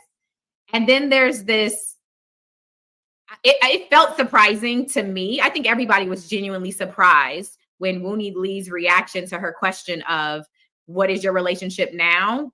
And then Woonie Lee responds, well, he been in jail. And she kind of immediately, her hands go up and she's kind of like, no, right? Oh, is that what Hilton does? Yes. So Hilton throws her hands up. Yes. Like Hilton is like, no, like she is reacting. So you could tell it was surprise, right? And we're all it's like, oh shoot. Well, let me jump in because I thought that when he said that, especially because what had happened with Detective Dennis and how Dennis almost caused that mistrial, I thought that Woonie Lee had seen that, and then he said, I'm going to do it myself, and I'm going to mention that that this guy, that I guess Shannon was or somebody was in jail, right? Yeah. But and so that's why he was like, oh, well, I shouldn't have said that. But now that you're saying she threw her hands up, maybe he was reacting to that and it was like, hold up, should I not be saying so? Okay, so that makes so sense. she is like this, right? And you could you can tell there's a reaction, and that's why he responds with, should I not have said that? And they're kind of brushing it like, let's just move on. And then he says, I have a question. Should I not have said that?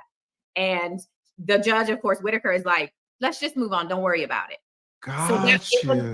It was this moment of, she was obviously not, no one thought he was going to say that, but also he obviously wasn't prepped not to say that. Do you think it was intentional? Because now with the whole throwing the hands up and because I thought it was intentional that he said that based, number one, on the context with Detective Dennis, but then number two, him like doubling back and, hey, are you sure I shouldn't have said that? Because, Dennis almost got the whole trial knocked off the rails.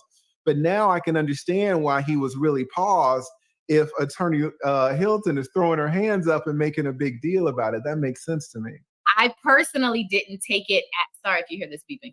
I personally didn't take it as intention on his part. It came across as not prepared and not aware that this is something I shouldn't say. I'm not saying it again. It could have been intentional. Maybe he watched it and he knew what he was. I don't know. But the way it came across was, it seemed like absolute surprise to Attorney Hilton. Absolute. Wow. Yeah. All right. So I bet Hilton, I guess she felt like she escaped that one, right? Because it was kind of close. Very. All right, so then what happened after that? And then 10 minutes later, what happens is she has these exhibits, they're Instagram photos. And what had previously been agreed to was a redaction. Okay, there are these things he's reading. I should ask her to turn this off. There are these things he's reading, and there is a free Quay hashtag in the description that is supposed to be redacted. It's redacted on the screen that we can see. It's not redacted in the physical paper that is given to him. And so that Hilton gives him. That Hilton gave him, the actual exhibit. So he's not reading from the screen that we're watching. He's reading from the paper. He actually at one point said, are these mine? Am I keeping these? And she says, yes.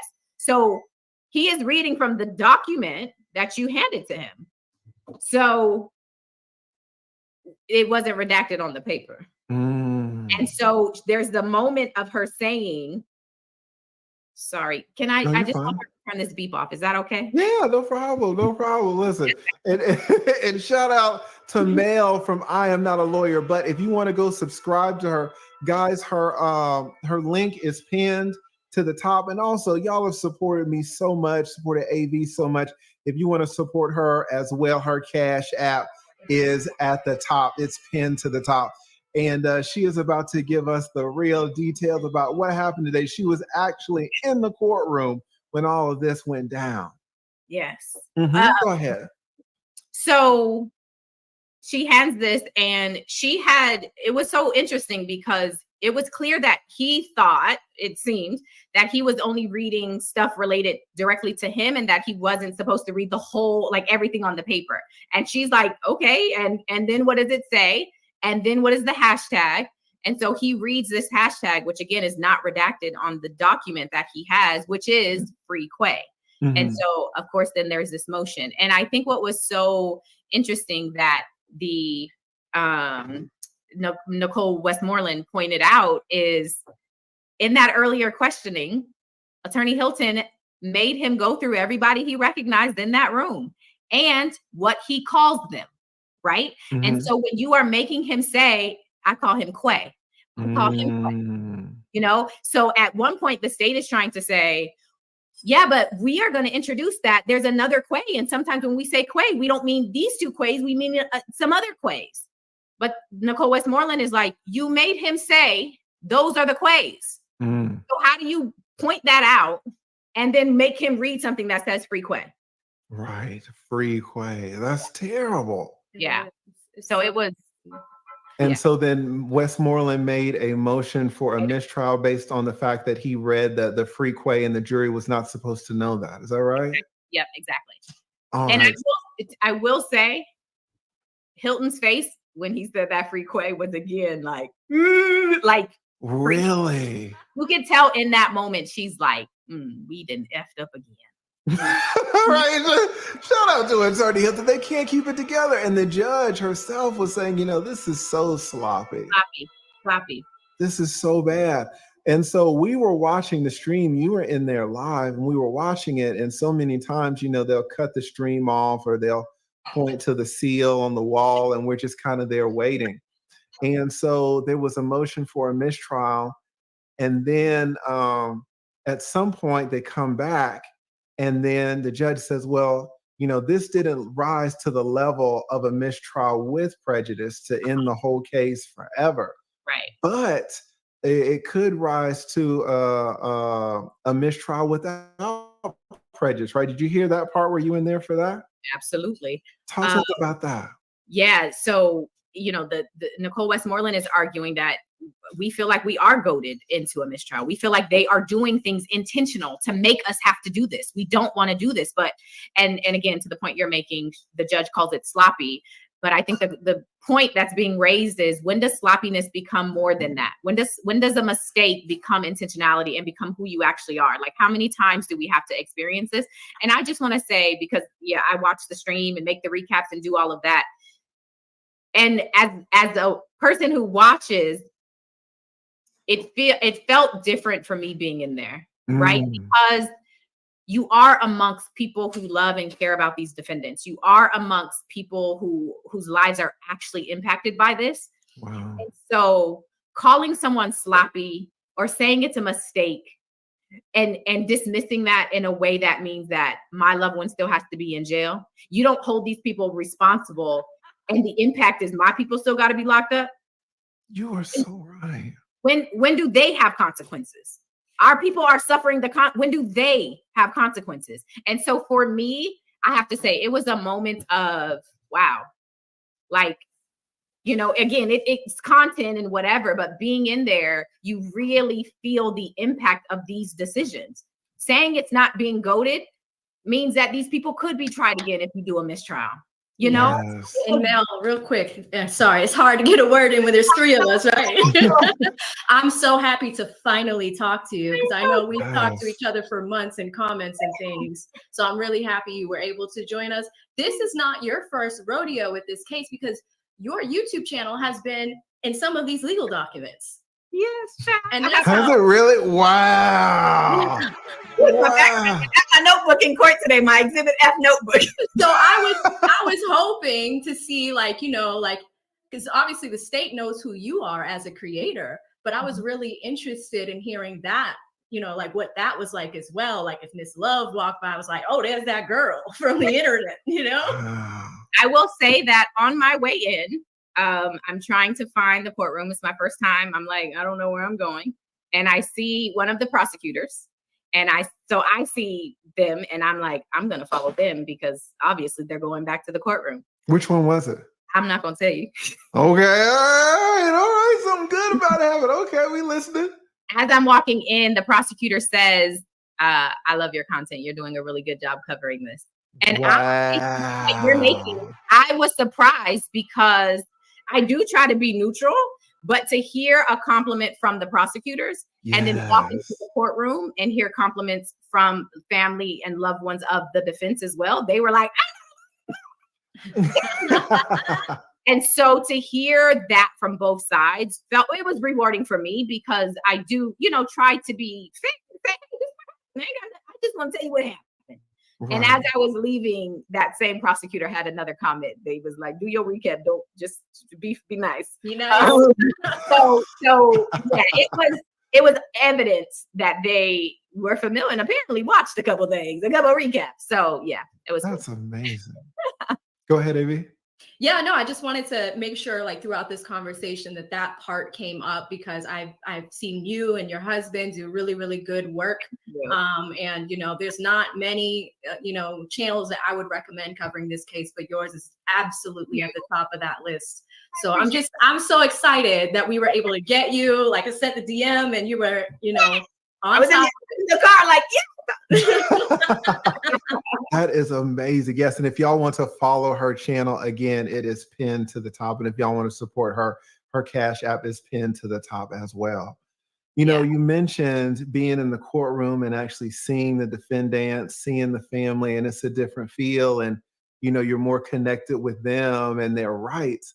And I mentioned this myself. I kind of got sidetracked when I was covering it today because there was a motion made for a mistrial. And Judge Whitaker said, well, you know, this is kind of sloppy or this or that, but I'm trying to save it because, you know, we've been doing this for 12 months and I'm worried about people's time. People's lives have been dedicated for the last 12 months. And I said, you know, fuck the jurors 12 months. What about Young Thug's future? He could go to jail for 30, 40, 50 years. What about all these people's future? What about them? This nigga said, She's fuck worrying it. about Yes. her time. She's worrying about the prosecutor's time. She's worrying about the Yeah, jurors' that's time so making fucked up $25 to even make that $25 comment. a day for the past 12 months. Fine, Mm, worry yeah, that about shit. them. But their future doesn't hang in the balance. 12 months is nothing compared to 20, 30, 40 years, right? It's true. When she said that, that really struck me the wrong way. Even not being in the courtroom, just watching it. You know, her priorities, it seemed like, were not really where they needed to be, thinking They about are the court's time political. as opposed to these young men's future and constitutional rights. Yeah, for sure. I was a little taken aback when she said that. And what is interesting is so they, you know, Judge Whitaker presents this. Are you saying you want a mistrial without prejudice? Because essentially I'll entertain that. And then there's this, we want to talk. And it's quiet, you know, they go outside and we're just kind of sitting and waiting. And then and the defendants had stayed in when the attorneys had huddled. And then they come back in. There's all these conversations. Did you go outside there? Did you go outside with him? I went and grabbed a water. Oh, I would have been out That there too. judge All right, did what we tryna gonna get do, them to guys? the What we gonna point do? Are we last doing a minute. mistrial? Are we not? What's the deal? I said, I know I'm not a lawyer, but can I join the lawyers? Yeah. They say? negotiate deals, right?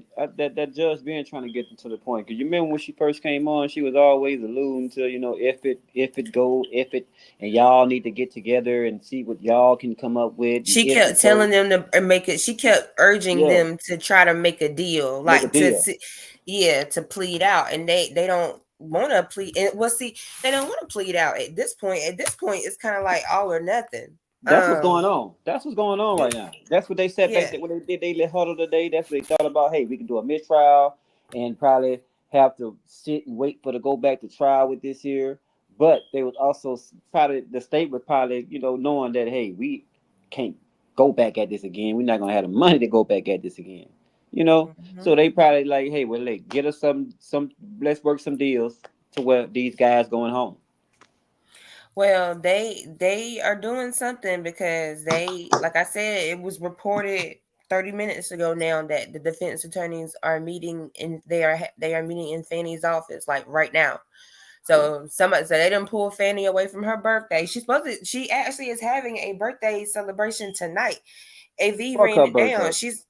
She's having like a 3-day birthday celebration. Like there's a party tonight. There's a women's brunch or something tomorrow, and then like there's a party at Tyrese's house the next day or something like that. Like Fanny's having a bad birthday week. Like, you know, you lost your lawsuit against Ashley the other day. You know, you finna your biggest case of your career is in shambles. That's what they doing. They working deals. Yeah, they talking about something, but you know, because at the beginning, everybody was always like, "Well, why didn't Thug take a deal?" They didn't offer Thug a deal. They didn't want to give Thug a deal. Like he wasn't offered a deal to take or to deny. Only certain people were offered deals. He wasn't even offered one. And the only deal he gonna take is if he get some credit for time served and he going home within a year. Oh yeah. That's the only thing he gonna and they got to know. And the state has to know they can't come at them with no stupid ass plea deal because they know they losing. Defense know they winning. They don't want state don't want no mistrial. So what can happen to make everybody happy? Brian Steele would need to plea down because you know once they get out of deals, you could plea a charge down. He would need to get that RICO. Yeah, they're gonna take the RICO off. Take the RICO RICO gotta go. off. Yeah, Take the that's RICO the first off. thing. And then I think they had got him for like whatever the drugs was they found when him and Gunner got pulled over. Plead all that stuff down to misdemeanors or the lowest that you could plead it down to. I would even take 2 years probation, maybe. I would take 2 years probation, maybe. And the reason I say maybe is because of all the BS that you done put me through. I really ain't trying to take no probation, to be honest. You ain't trying to be, I ain't trying to have you monitoring me and be on nobody's papers. None. But if it's, if it's that's the way it's got to be, like if he can't get rid of all of the charges and he got to plead to something, okay, I plead to something. I might take a year or 2 probation, but I'm getting out of here. I'm walking out of here today. You know, it'd be it'd be a cold move if all the other defendants took a plea to go home or whatever, some little light shit, and Thug the only one that don't take a plea. Yeah, there'll be some gangster shit. There'll be some gangster shit. Like, you know what I'm saying? Like, nah, I'm gonna ride it out to the end. That'd be some cold ass shit there.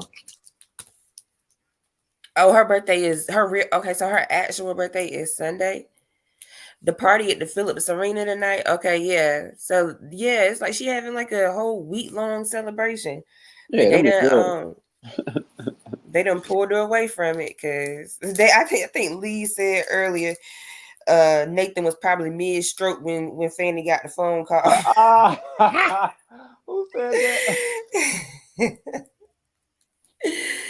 Those little ass drugs. Yeah, because it wasn't a lot of drugs. It was like a hydrocodone pill, and like it wasn't even like no big shit. So that's why, why would he plead or something? And he was in the house until the day of lockups. I wouldn't plead anything either. I'm just saying, like, that's probably what they trying to get him to do. Like the state wants him to plead to something just to say they got a conviction, to get a win. And I'm sure Brian Steele is arguing dismiss all charges. Like dismiss all charges. Like because they don't have a lot on Thug anyway.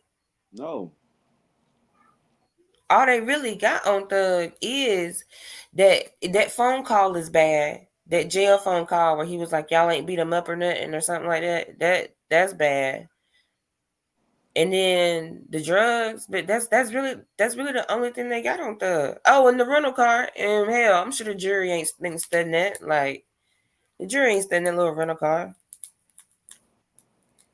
But didn't they have a witness get on the stand one day not too long ago and said the manager rented the car? Yeah, that it was his manager. That doubt right there. Wait, but didn't Woody say he went to get the rental car with Thug though? That's what I'm saying. So how can who the fuck is the manager? Thug? Well, I mean, I guess we could say Woody was lying, but Woody did say that, right? Yeah, I think that him and Thug, because she asked him. I'm gonna have to go back, but I think they did say Woody did say that he went with Thug when he picked up the car. Yeah. But I did hear what you talking about too, where they said the manager rented the car. But we might be talking about two different rental cars because he was known to rent cars for the guys. But they were talking about the Infinity though. Oh, yeah, I'm gonna have to go back and look at that because I heard the manager thing, but I do remember Hilton asking Woody about being there when they picked up the car. They want everybody else to plea out and make it look bad on him. Yeah. And that would backfire because they're gonna try to have everybody testify. They're gonna try to have everybody testify against him. Yeah. They're gonna turn on the state though. Well, what I am not a lawyer said that. She said, I told you they said everybody was talking about Hilton's face. You hear what she said about Hilton's face? Mm-hmm. Yeah, they said that when he made that comment, Hilton had the oh shit face. But that was, I mean, it was in. I'm gonna say it was inadvertent in. Let me see if I put it back up. Like I said, I think that the exhibits that he was looking at, they already had on the stand. Like they gave it to him when he got on the stand. So when Westmoreland asked her to redact the free Quay, she did it on the screen, but because he already had it, she didn't go and check to make sure that it wasn't in the stack of papers that he already had. And that's your fault. That's her fault. Yeah, that's on her. What did you said you heard Love that her and Love was arguing and cussing? Yeah, they were supposed to been bumping heads. Like They outside the always courtroom. they always doing that though. They always arguing in the courtroom though, going back and forth in the back. Yeah. Yeah, because I had made a comment when I said something about it earlier. I was like, look, they just now getting back cool because they fell out with that Witty thing. They was not feeling each other when that Witty thing happened. They were fighting over the mic at one time and everything. Yep, because Hilton be trying to Love want to object and argue about every single thing, and Hilton literally be having to put her hand on top of hers so she won't touch that damn microphone. Because Hilton be trying to save her sometimes because she knows she be doing too much. Like you can stop. Like the judge told her, like you don't have to argue every single little point. Like you can stop. Like and Hilton be trying to go on and on and on too, but it seems like she know when to stop. She kind of got on to the day and the judge get telling her, okay, judge. She sat her ass down today. Yeah, so I want to go and look at the earlier part because really in the earlier, the mistrial should have came this morning. Miss Obasi was on fire today. Ooh, Miss Obasi is not to be fucked with. Okay. What a weird built ass. Body made wrong. Oh, BMW. BMW. Body made wrong. We used to say that in college. That girl got a BMW body made wrong. She don't have no ass or no back. I'm looking at her like, what the hell is her back? Her back gone. What was that we used to say in was it middle school or something? NASA tall. What that mean? No ass at all.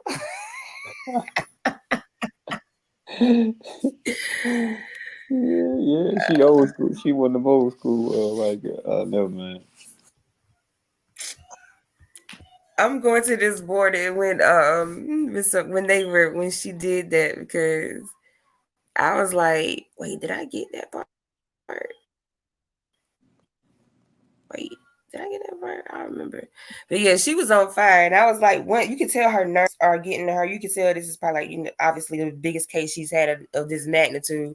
But once Miss Obasi get like some more big trials under her belt and get some experience, get them nerves out the way, she gonna be a beast. Y'all talking about he going outside. Hey, Booga be outside like a motherfucker.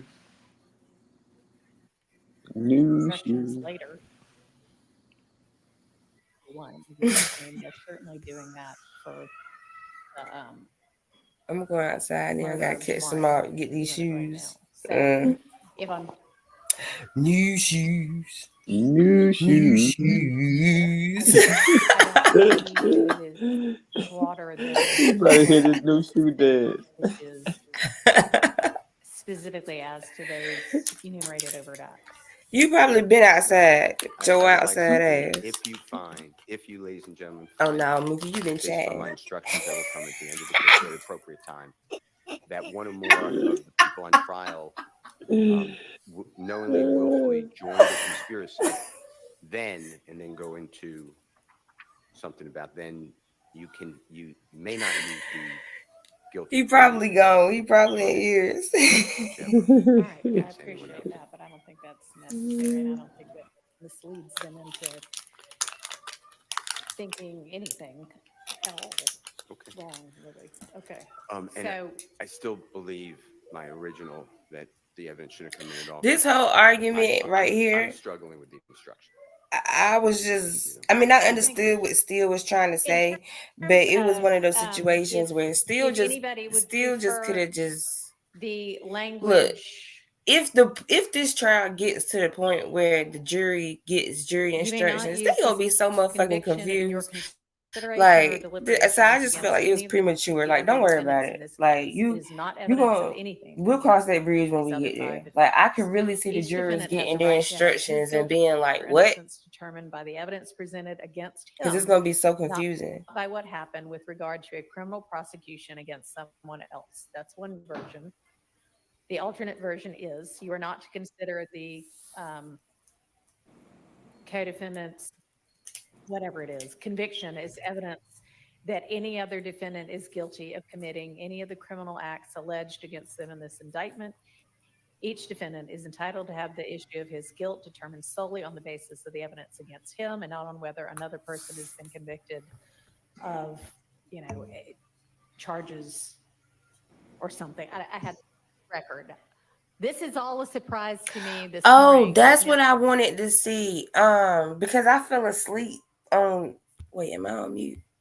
Okay, I fell asleep on yesterday's stream when it ended, so I don't know how it really ended, but I wanted to see if Miss Obasi was right about, because what was the whole debacle? It was like she asked the prosecution if they were calling somebody, and apparently I guess they told her no, but then I guess they were. And so she was trying to tell the judge that she asked on the record, or she asked at some point, and Judge Whitaker kept trying to tell her, no, you didn't. No, you didn't. You remember that?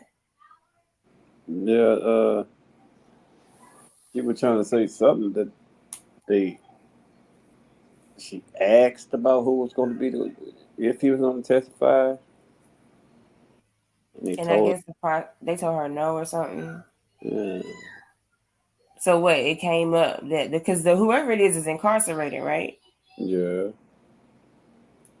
So did it come up this morning that they said that they were going to call him? I don't know, something happened because the judge came in there with her tone changed, and she told him something about to ship him back to wherever he came from, like he was an animal or something.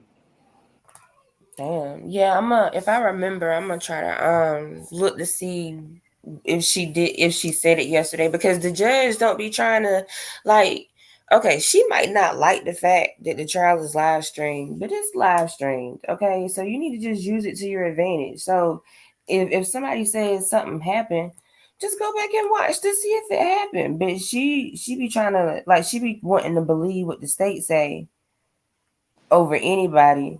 And it's like, just go. And so I think that's when Miss Obasi was like, no, Mr. Kokomo pulled it up and he showed me where blah, blah, blah, blah, blah. But yeah, when I later on, I'm gonna go back and see if I find it, because I wanted to know she was right. There's some debate about it, because everything I knew post lunch yesterday, although through the sheriff's office, not through the state or the defense, was that a decision had been made and communicated that neither of them was going to be called. I mean, can't really do much else with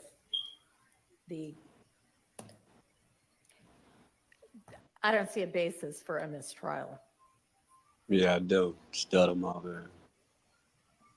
So we need to deal with Looney Lee's. I think I missed, because I missed why when she called for one to begin with. Announce and then. But I be streaming the trial on my desktop computer, but I didn't hear when she originally called for it to begin with. Oh. But I've been watching videos today, and I've heard a lot of people say that she was right and Whitaker was wrong. Obasi, yeah, that's why. All right. Came with her tone. Sure.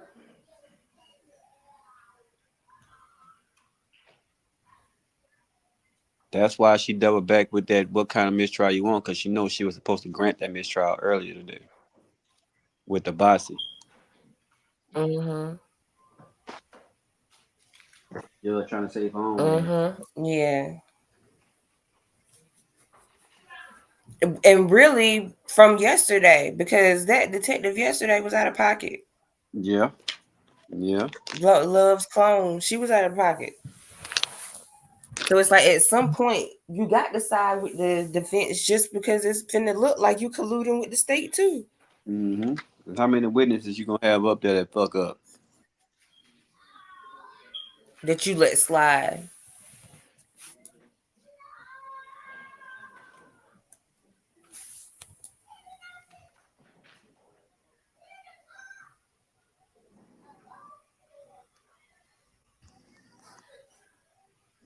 Just a line, maybe. I put it in I mean, I our, can say, I'll give you further instructions later I would, on how to consider all of this. And then aside from Mr. Ryan's,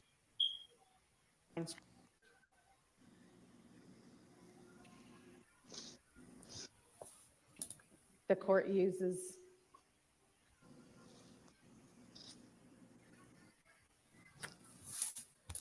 no, nobody cares. Okay. Okay, well, I can't. There she go giggling. Laughing at I would be, if I'm facing the time they facing, I'm just not trying to hear you laughing. And yesterday, Like, all the damn, I'm just not trying to hear that. Like, So we simply relied on from Mr. Ryan's trial conviction. Right, well, I against anyone appreciate else. that, but I don't think that's necessary, and I don't think that this misleads them into thinking anything at all wrong, really. Okay. And So, I still believe my original that the evidence shouldn't come in at all because I'm struggling with the instruction. So, all right, well, I with that think being said. in terms of what he trying to say is if I'm anybody would a lawyer and prefer I'm struggling with the the instructions, what you language- think the jury gonna do? You may not use this conviction in your consideration or deliberations against any of the other defendants in this case. It is People not tired of evidence of anything instructions. against these other 5 defendants.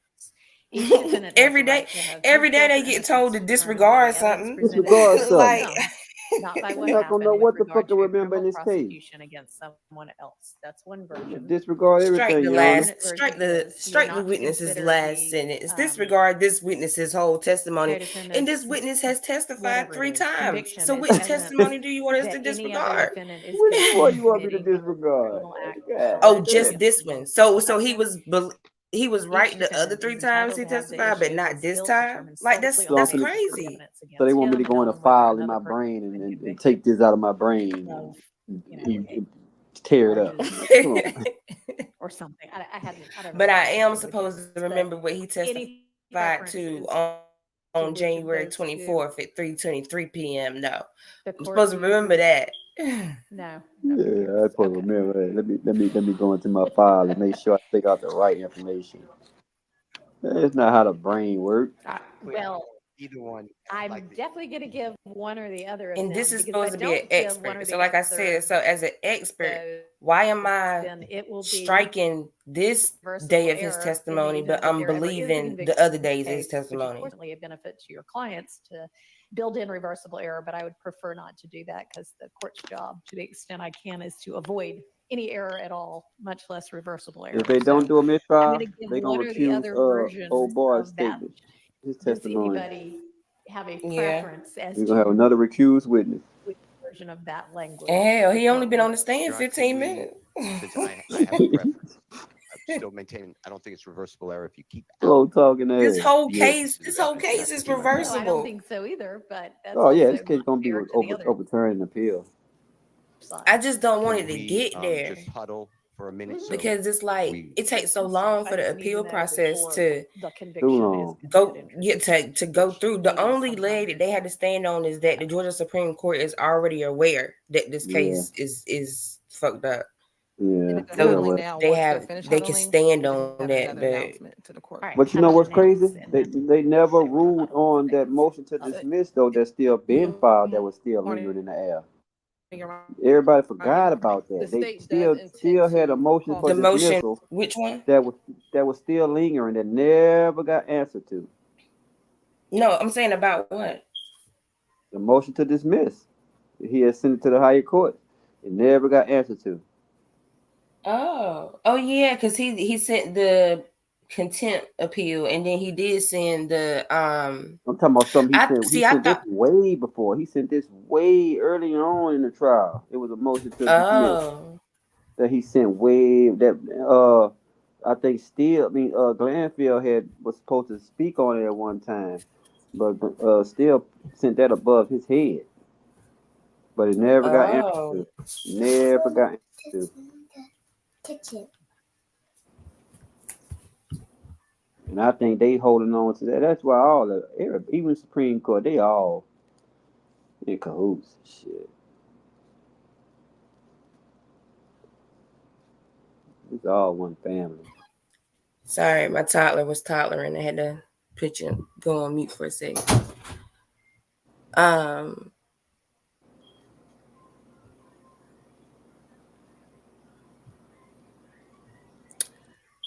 What I don't remember what lady that is laugh.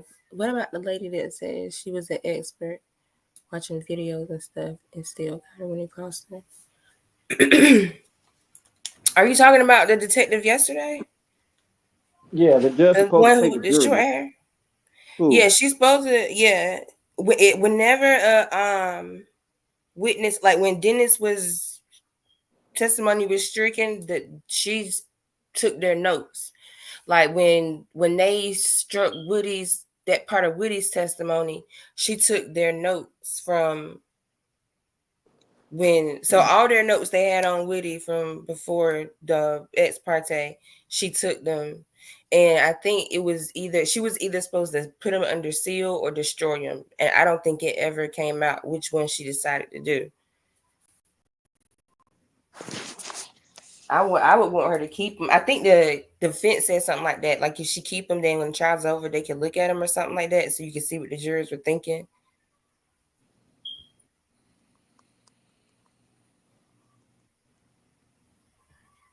Yeah, I think that's the lady that you're talking about. Laugh, the detective from yesterday. Yeah, that's what we said. She was out of pocket. Yeah. Lee this morning. He will probably be our third witness this morning. I know we were Abbasi and I were supposed to speak very briefly after their huddling. We can have just 2 minutes to speak. Well, I may have them huddle later Okay. because the Winnie Lee stuff's more pressing because you can tender the conviction, in any order. Yes, Your Honor. So on the Winnie Lee evidence, is there any objection that still needs to get hashed out? Yes, Your Honor. All right. Okay, and then if so, where's the easiest place for me to find the Your Honor, evidence? if I may, there's something we wanted to address first. Okay. Your Honor, I've got some members of the defense side here taking a look. Our understanding, and if it turns out to be wrong, it turns out to be wrong, was that the state was undecided yesterday as to whether they were going to call Mr. Bernard Mitchell. And at the lunch break, Mr. Hiles was on the stand. His text messages had already been admitted. We went back to speak with him. The state went back and attempted to speak with him. So at that point, my understanding was it was still up in the air. I can be wrong.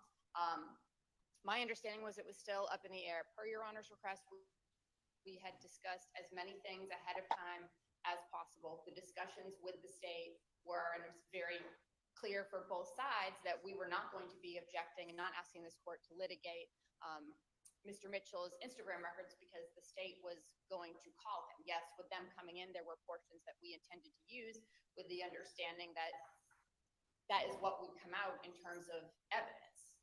His messages would come out, so we would want another section in there. If the first section is in there, we would want the second section in there. But he's certainly not our witness. The evidence he presents is not a theory of the case that we would have brought to the table. And so now the state does not want to call him. And I think we're faced with a confrontation clause issue because we relied in good faith on our discussions with the state.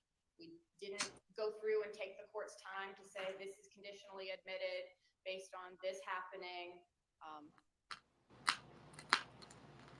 So we simply relied on what they represented to us. We had the evidence, came in, it was read out. I contacted the state last night to say, hey, I'm not sure what you want to do about this. We feel in a position that we are forced to ask for a mistrial. We really don't want a mistrial. We like to be able to rely on what we were told. And like I said, we're checking to see if there was something definitive on the record. But if testifying, then we feel we have no option but to ask for a mistrial. Would the state like to be heard on that?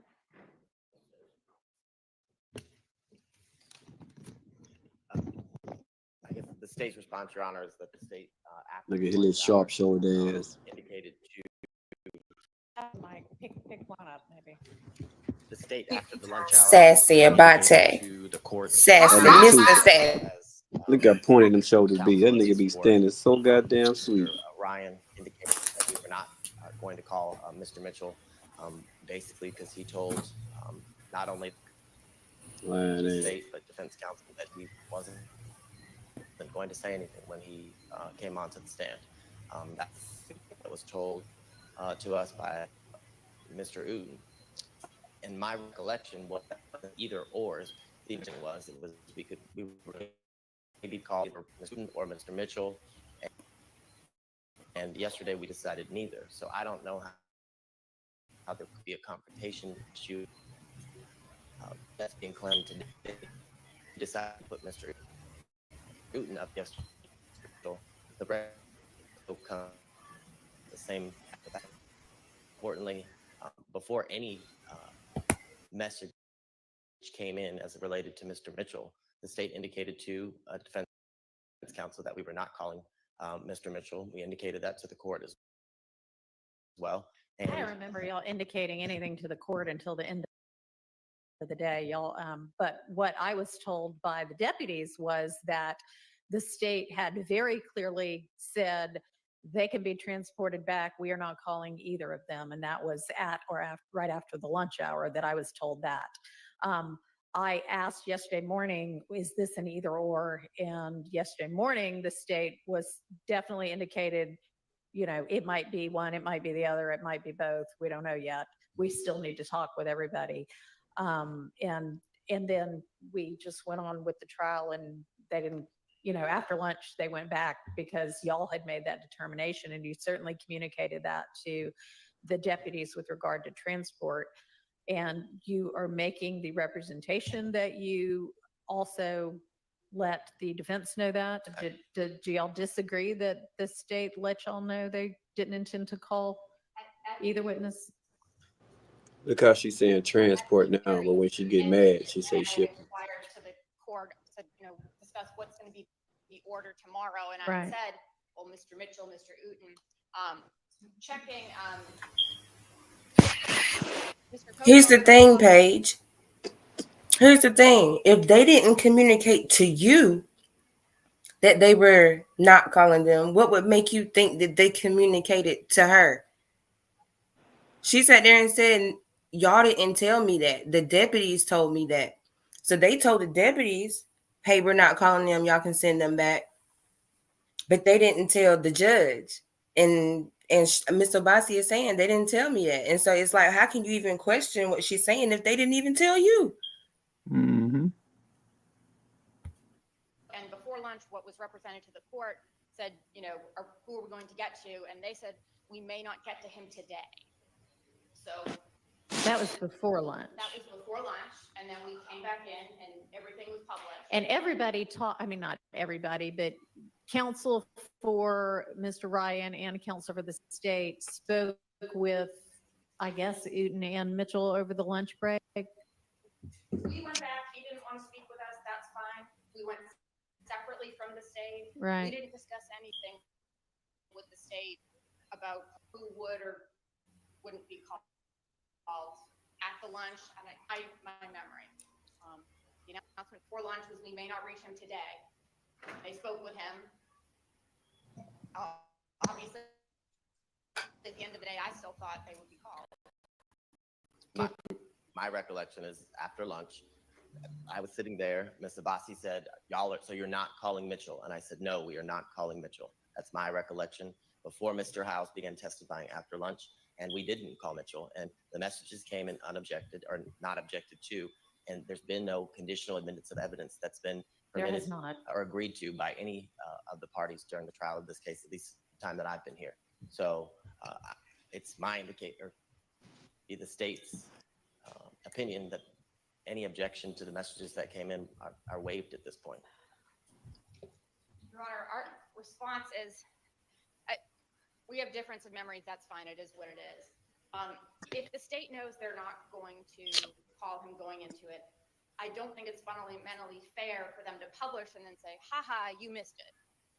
I don't think that's good faith. As far as, no, we didn't conditionally admit it because we've done everything we can, at least for Mr. Ryan, to avoid She taking right, up though. the court's time. Yeah. What it was, we all agreed, we all understood. So that's how we proceeded. And now here we are, and we're stuck in a position we don't want to be in. Well, I'm not quite sure what to do with this. I have a representation from Mr. Abadi that the state communicated to defense counsel that they were not intending to call Mr. Mitchell or Mr. Uten, and that was communicated prior to Mr. Hiles' afternoon testimony in which this evidence came in. And Ms. Abbasi, you're saying, well, it's not my recollection, but I could be wrong. That might be. So I will not say my memory is perfect. I have no memory of having that conversation after lunch. I'm not going to say, Mr. Abadi's. I can't promise you my memory is 100% accurate, and I'm certainly not getting up and saying that Mr. Abadi's lying. I'm not going to do that. But I have no memory of that conversation at all. As I said, I brought up at the end of the day, what's the order of the witnesses? When are Mr. Mitchell and Mr. Uten coming in? I don't remember that. I had brought it up when we were asking about witnesses because I didn't know if the sheriff needed to bring them over. And that's what was coming up. Are you saying that you on the record asked when Mitchell and no, you didn't? That was at the very end of the day. We were just Amongst counsel? I believe Your Honor was on the bench when we were discussing just who are we getting to tomorrow. That's when Yeah, she I put asked page up right who there. we're getting to tomorrow. I don't recall you saying when are we getting to Mitchell and Uten. Well, I don't recall the two of them being mentioned at all at the end of the day. I know I asked the state at that point, oh, you're not calling him? No. And at that point, the evidence had already been admitted. I'm asking you, did you make that statement on the record? I don't believe so. I We don't can check the either. record, but I don't think so. I think the last statement on the record was we may not get to them today. I don't recall that statement on the record or off the record. This is all a surprise to me this morning that now there's some debate about it because everything I knew post lunch yesterday, although through the sheriff's office, not through the state or the defense, was that a decision had been made and communicated that neither of them was going to be called. I mean, can't really do much else with I don't see a basis for a mistrial. So we need to deal with Wooney Lee's evidence. And y'all are just going to have to communicate or put more things on the record or thing if you want to misunderstand. That's fine.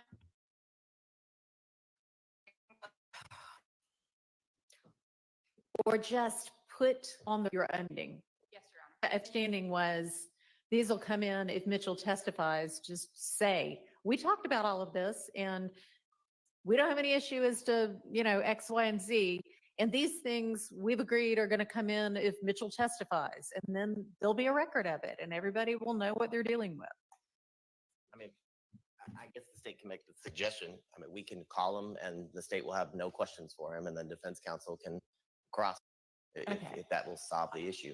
But I mean, at this point, he might have yet again been sent back, even though my staff was making Herculean efforts this morning to try to get him over because somebody wanted him. At the bench, y'all said, nope, that's fine. We don't need him. And by y'all, I mean you, Miss Abbasi, said, that's fine. We don't need him. If y'all aren't calling him, fine. So we just communicated to the sheriff's office. They don't need him. I don't know where he is at this point. And Your Honor, Mr. Kokomo checked at the end of the day. I did inquire, do we need, and gestured over to the door. And then that's when Ms. Love said, we've talked about it and we're not calling. All right, well then, that's even more of a record against it. What you gotta say in that page? Recollect. Gotta ask. I guess I don't understand. There would not have been any reason for me to ask about whether people were coming from the back after the evidence had already come in if I knew he wasn't going to be testifying. So you're saying you pointed towards the Like, and this is not that hard to prove or figure out. It's just she doesn't want to.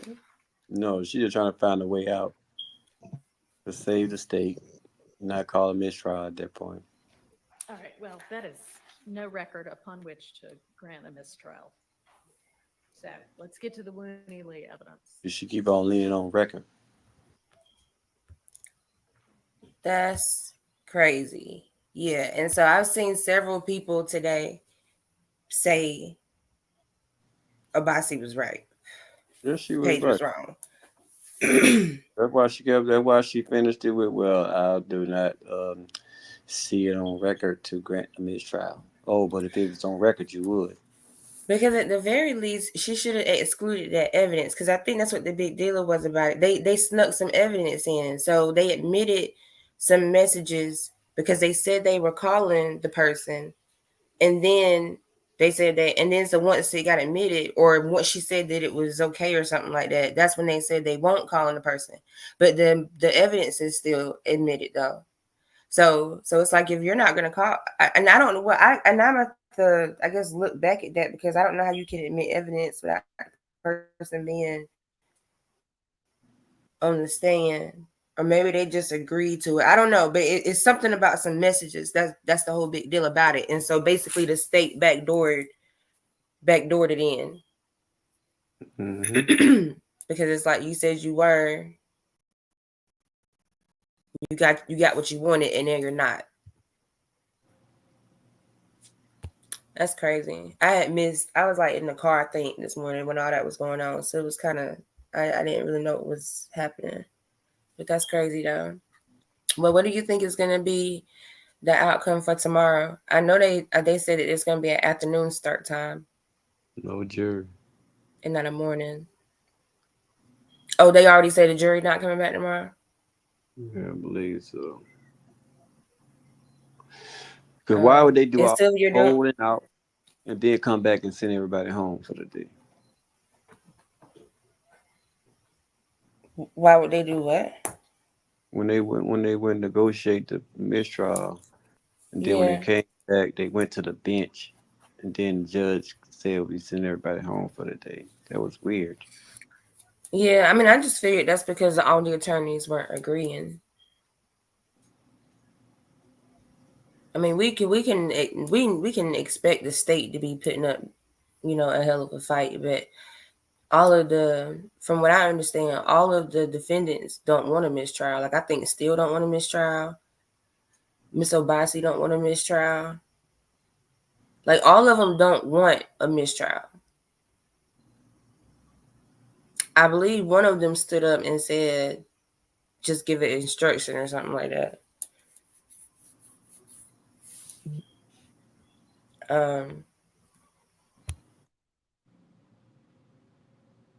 Because Lil Rod might be in a bigger pickle, because, I mean, hell, if Miss D. Williams get an opportunity to get off this case, she gonna get off, because she already complaining she ain't getting paid enough.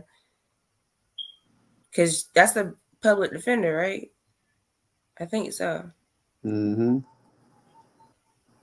So as soon as she get the chance to get off this case, she gonna get off. So he might be in a.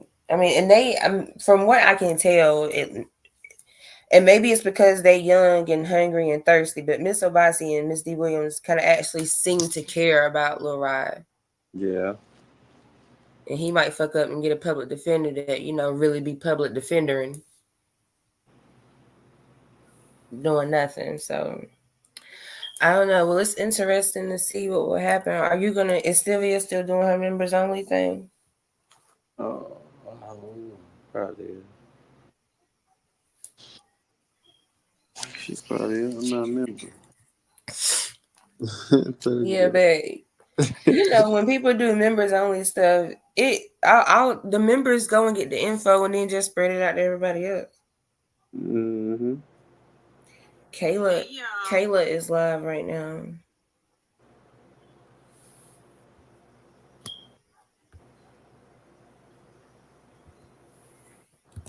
I wonder was she there? Let me see.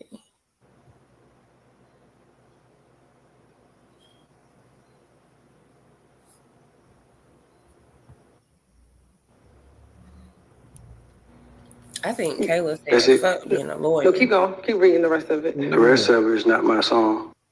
You said, I think they are still in the meeting. You see the lead attorney. Huh? You see the lead attorney doing his shit. All of them, a lot of them on YouTube. The hell with Well, that. yeah, but Lee been, Lee is actually, well, at least from what he tells us, Lee is actually making the money to where he can do that. He said that he was able to, he's making enough money on YouTube to where he just retired. Like, he's making more money being on YouTube than being a lawyer. And that says a lot. Yeah. Like, I was interested in his little class, his little course, but that shit like $300-$500.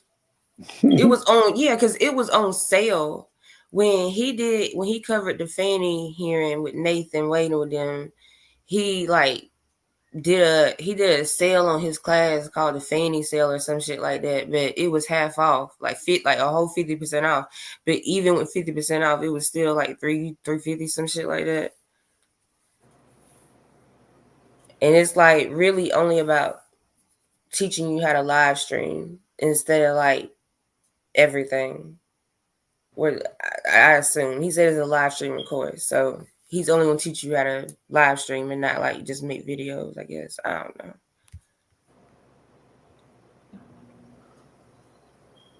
I got one, but I can't tell y'all. That's not me. That's her. You can't tell us what video you got. With the echo. I got a WTF. I can't tell y'all. Oh, wait. I bet after them people came out talking about them, the man in Fonnie's office. You said, I think they are still in the meeting. Do I have an echo for everyone? Mm-hmm. Is it echoing for y'all?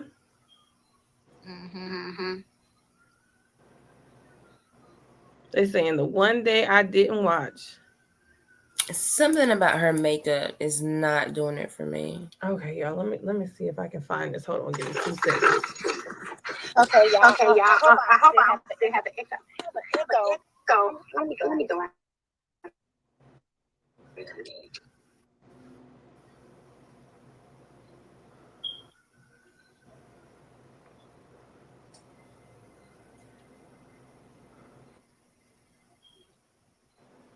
Okay, go ahead, Ms. Jackson. While we fix our phone.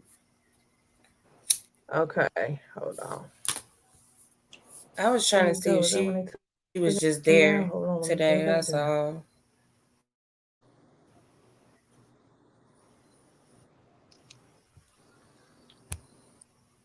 Is him on here?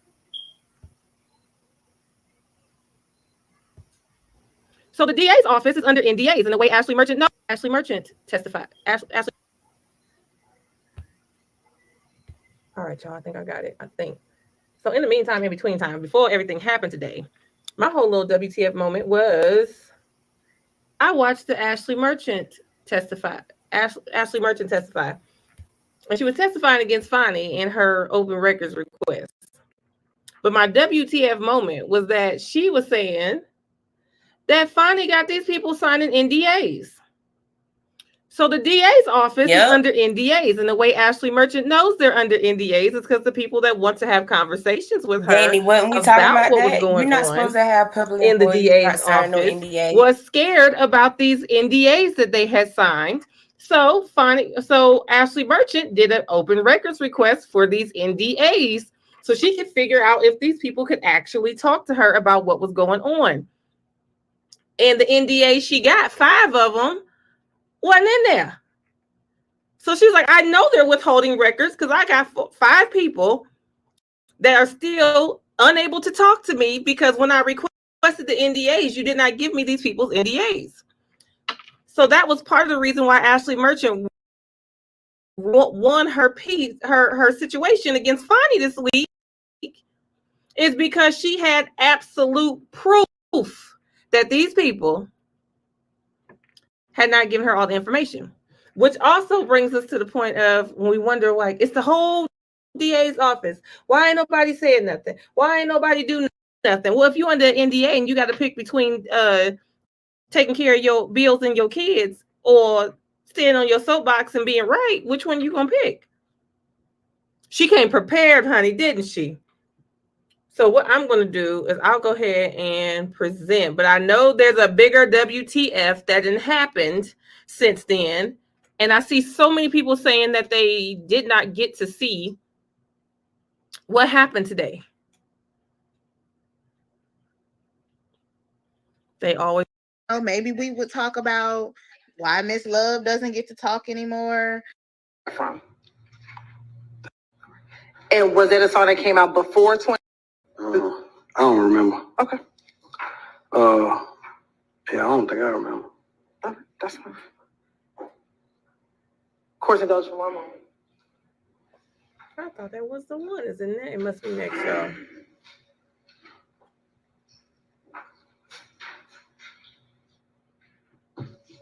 I mean, it's a lot going on. Oh, wait, mute.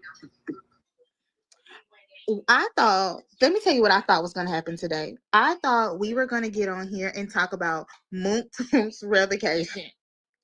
I thought that was going to be the most interesting thing over the past couple of days. And, nothing else was going to happen. Maybe we would talk about why Miss Love doesn't get to talk anymore. Maybe we would get to talk about what happened to Brown. Haven't seen him in a while. Also, maybe we would talk about how Reeves was on the stand for 5 years, it seemed like, and we don't know what he was talking about, but he did sound smart. And here we go. They gave us our WTF. So shout out to the state for never letting us down.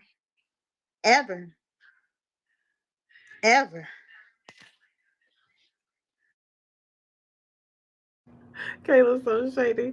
So as y'all can see, it started off good with the social media. So we was like, okay, cool. Let's keep going. Not nobody in particular. No, I just want them to be different. I just named it that. I'm going to publish 37 NN.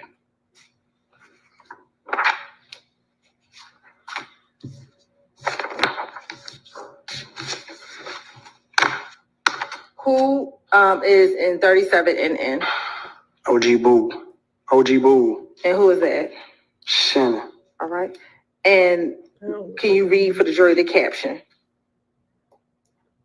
Read his caption. Yes. He asked. Said ain't nothing more compatible than a trench. A carbon while in the trenches. And then is there a hashtag? Hashtag no slime left behind. Hashtag 2Bs. Life size. Okay. And is there another hashtag? Free Quay. Is there another hashtag on the screen? Oh, no. Your Honor, It's in this paper Your right here. Honor. You got me reading. Your Honor, I have to make a motion. Gotta make a motion. All right, I'm gonna excuse I wasn't looking at the screen. I was looking at this paper. That's fine, don't worry about it. Poor baby scared. Can I ask you to step outside for just a minute? And jury. All right, from I'll jury. excuse y'all for just a minute.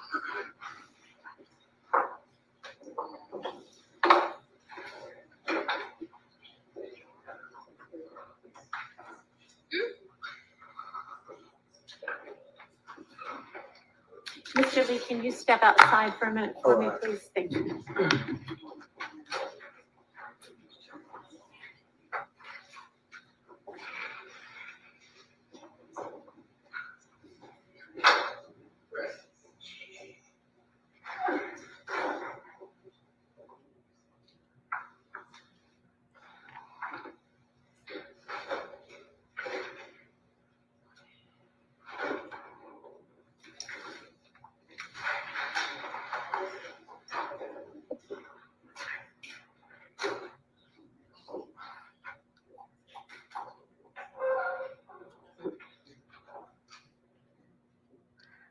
Your Honor, we're making a motion for mistrial on behalf of Mr. Nichols. We're not going to be able to unring this bell. Your Honor, this is the exact same issue that while we were at the bench, I brought it up. It was Exhibit 37NN that there was a hashtag on that exhibit that said Free Quay, which would definitely indicate to the jury that Quay, has spent time in jail or in prison. The state agreed. We stipulated that they would redact it. And then the state presented, I guess, to the witness the unredacted version, didn't prep him to not comment on it, and he did.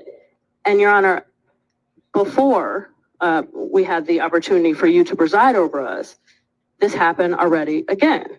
And I made a motion for a mistrial. Now it's happened again. So now the jury has repeatedly heard about Mr. Nichols being in jail, being in prison, and you cannot unring that bell, and we would ask for a mistrial. Your Honor, Carter Matthews for Mr. Marquavius Huey.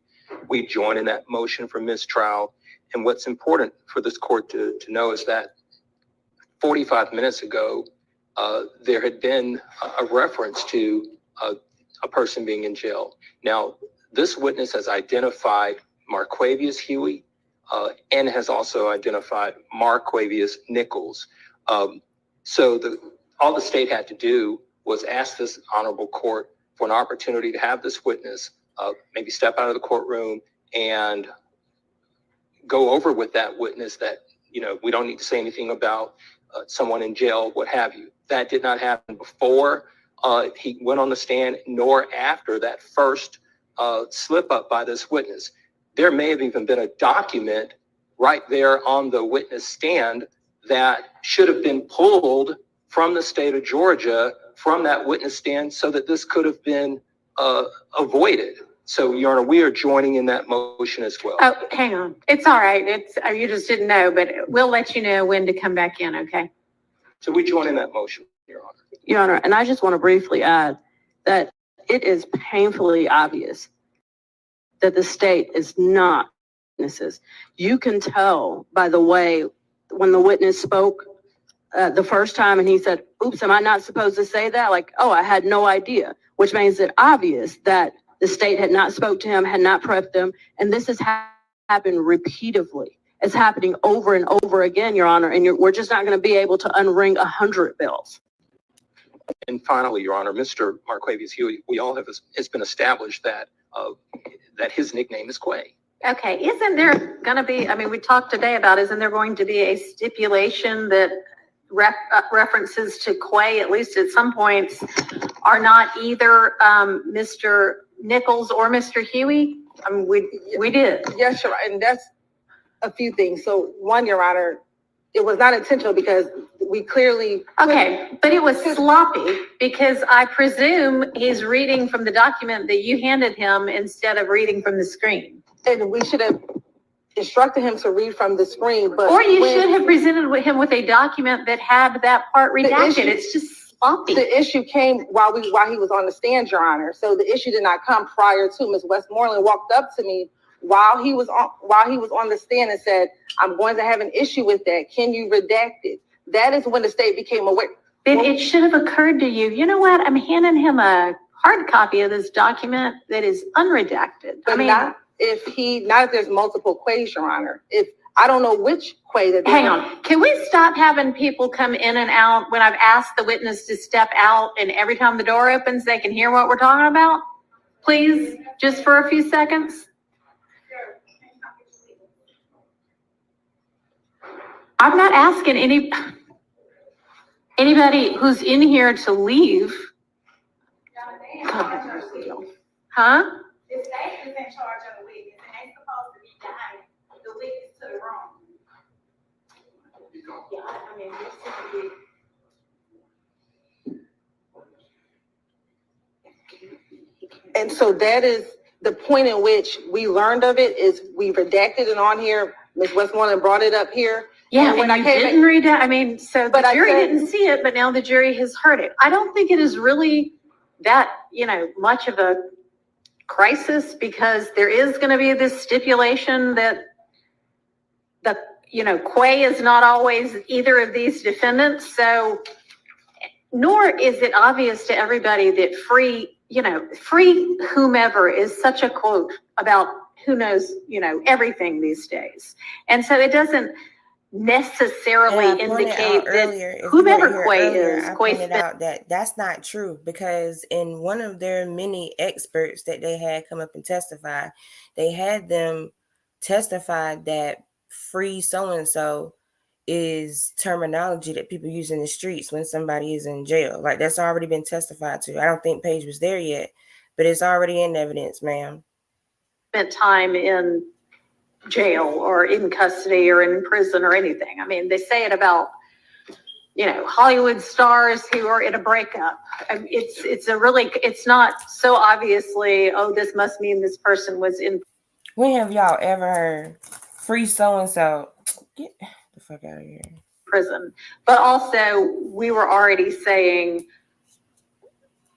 Quay isn't either of these people. So let's just, and whether this was one of these people or I don't even know who it did refer to. And we don't know because it's not his post. He was reading someone else's post. So it could be a multitude of ways. You talked to his attorney earlier, right? Yes. And did you get any kind of an indication? I don't know if this was one of the things you were going to, but it's an issue now. And you said before lunch that you were going to ask Mr. Rubin. Yes, we did ask. Do you know at this point whether the free Quay referenced, this wasn't even his post, was it? It wasn't. And there wasn't an issue until Ms. West. So when I talked to Mr. Rubin at lunchtime, this wasn't something I was going to address with him. It's so confusing. Go ahead. She's fighting for her life. She is fighting for her life. All these mess ups keep happening on her watch. And it seems like she's been set up for failure, though. I don't think that everything is her fault, but it's tumbling down all on her watch.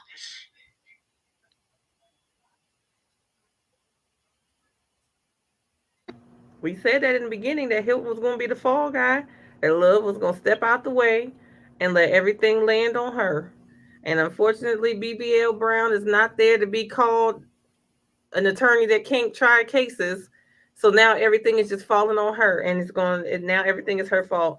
Like somebody else got to be doing something. There's too many people at that table for her to be asking the questions, taking the notes, putting the exhibits up. Like it's too many people that sitting over there. There should be too many people doing too many things, and it's just like nothing is organized. Nothing is organized, and now you got the bailiffs beefing because the bailiff's like, well, the state's supposed to walk him out. Well, how's she gonna walk him out? The other two people just sit there like, yeah. Love ain't got nothing to say, just sitting there. Okay, let's get the other piece of it.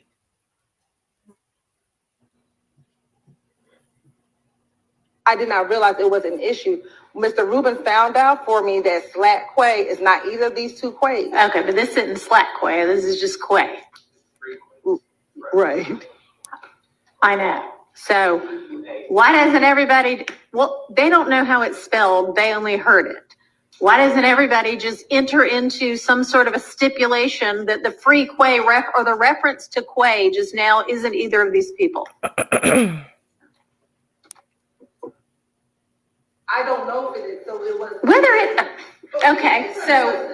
Your Honor, the state can enter stipulation that we weren't referencing any, we as the state of Georgia. Okay, that is not a reference to, if you would prefer that. I don't know what the poster is referencing. I don't honestly really care what the poster was referencing. What I'm trying to do is fix your sloppiness,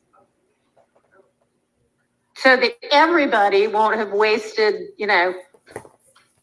10, 12 months of their lives in this trial. Yeah, we can agree. So that everybody won't have wasted, Referencing any, we as the state of Georgia. Okay, that is not a reference to, if you would prefer that. I don't know what the poster is referencing. I don't honestly really care what the poster was referencing. What I'm trying to do is fix your sloppiness, so that everybody won't have wasted, Did y'all hear it in the background? Where when she was like, fix your sloppiness, and somebody in the background was like, oh, was that Hilton? It sounded like Hilton. She was like, oh, like she was taken aback that the judge said that as everybody else. Right. Like when she said that it's not a crisis. Like, right, I laugh.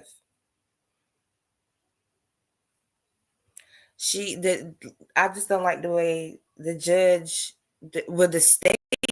I mean, like they treat these guys as if they're trash already. They treat these guys as if they have been adjudicated guilty already. And like the saying is supposed to be, but innocent until proven guilty. But it's in actuality, it's backwards. You're guilty until you're proven innocent.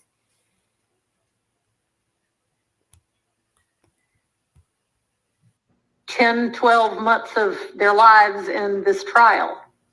Yeah, we can agree. We can come up with it. Okay, do it now.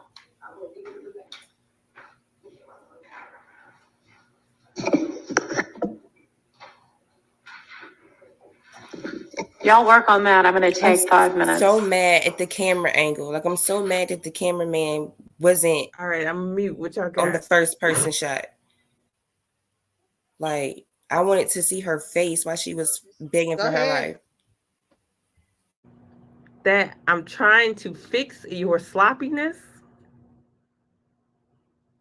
That was the equivalent of, I need attorneys that know how to try cases. This is my first time this or hearing this. Oh my God. Okay. Oh my God. Okay. Yeah, let me get to the other part because she's gonna go on break for a second. Thank you for the super chat.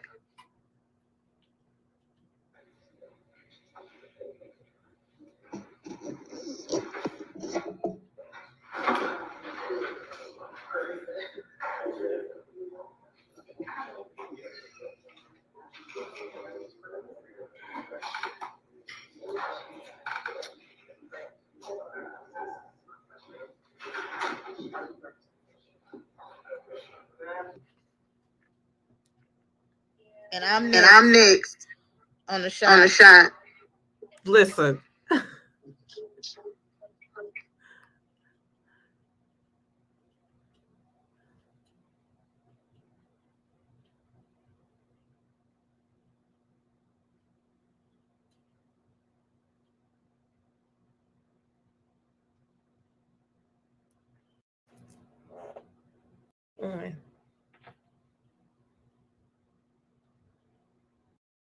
Right. Am I Right. Am I? All right, wait, hold on, Matthew.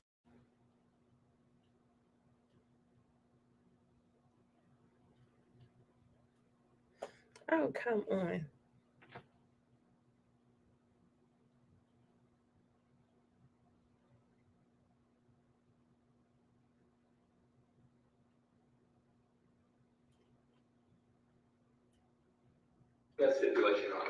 All right, wait, hold on, Matthews, before you say we have a stipulation. F, Judge, once you rule on our mistrial. Right. On my motion for a mistrial. Okay, so are you asking, what kind of a mistrial are you asking for? Your Honor, I believe that we were goaded into the mistrial. Okay, well, I do not believe that, because if you had seen Miss Hilton's face when that came out of the witness's mouth, she was appalled.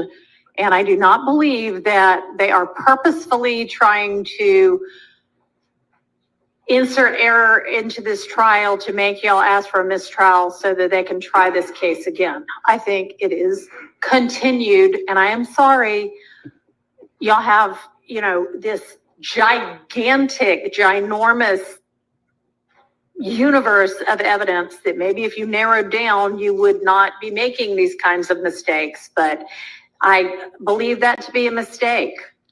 Your Honor, so I'm going to deny a motion for a mistrial with prejudice.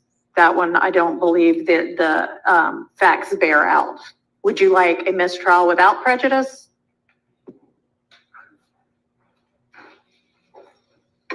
Yes. You would? Who else would? That means, of course, that the state would be free to try every one of y'all again.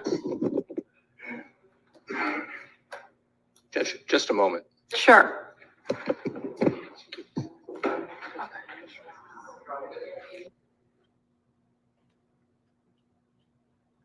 And then they go to a break. What you think about that one, Kayla?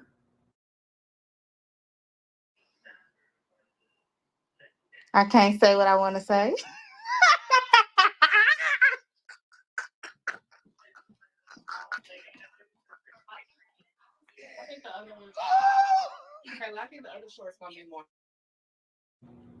I knew it. I knew you was about to do that. I knew you was getting ready to do that. But when she offered it, I was on live like, wait. Okay. So since you didn't get to see it today, they literally was gone for a good minute trying to figure out who wanted one, who didn't, who was going to say something, who wasn't, what that meant. So as y'all can see, all this time went by. We was waiting for them to say a word. Hold on. Because they popped back on there for 2 seconds.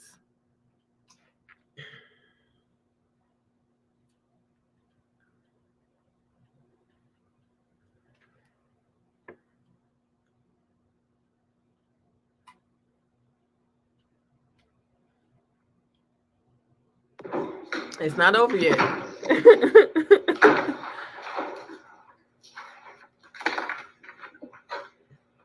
All right. Ms. Westmoreland. Thank you, Your Honor. May we approach? You may.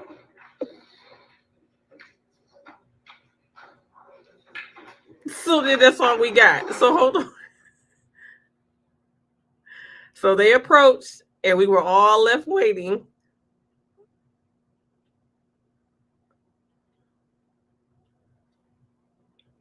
I gotta find it. Where did it go? I know they didn't take that little piece out. Hold on.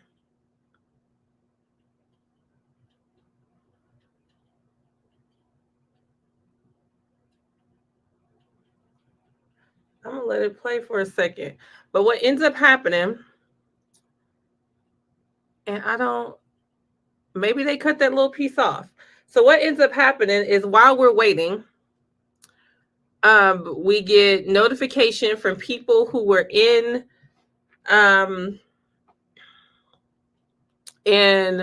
Miss Sylvia's live that said they just sent the jury home and all we saw was the seal. They never got up to let the jury out or anything like that. Then in the very last minute, Paige just comes on, gets on the mic and say, "We're done for the day," and walks off. And that's all we got. And then we have I missed that. I missed that. It's not. I can't. I got it playing because I was like, "Where did it?" I'm gonna see if it popped back on. But this say the live view thing. But I'm like, "Where is it at? Where's the little link at?" Who is this? Is this? No, this is Law and Crime. I was watching Law and Crime for a minute earlier. Yeah, she just came on and said, we're done for the day. And that was it.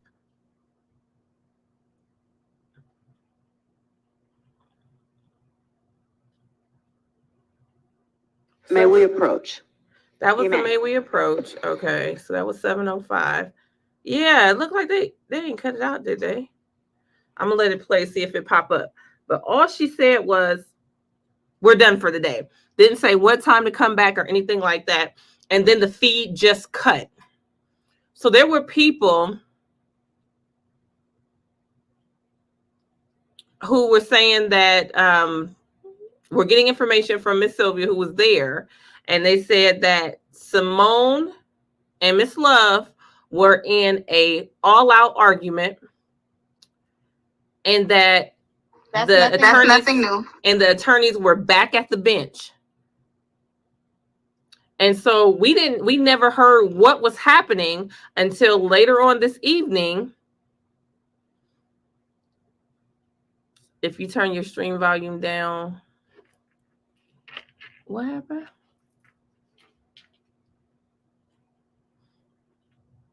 Is it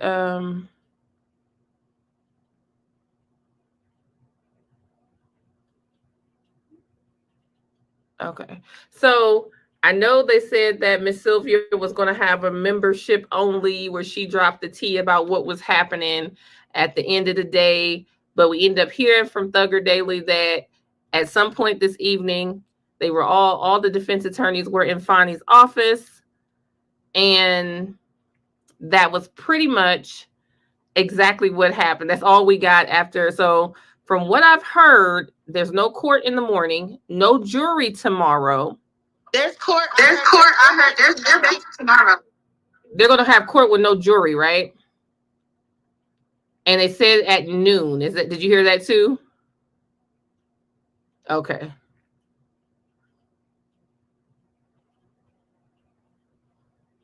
She recorded them in the court going at each other. Court tomorrow with no jury. Well, y'all let me know how they go or what y'all find out. I heard I'm Not a Lawyer was there in court today. She went to court today. Oh, it did come back up. And I was there too. I just don't.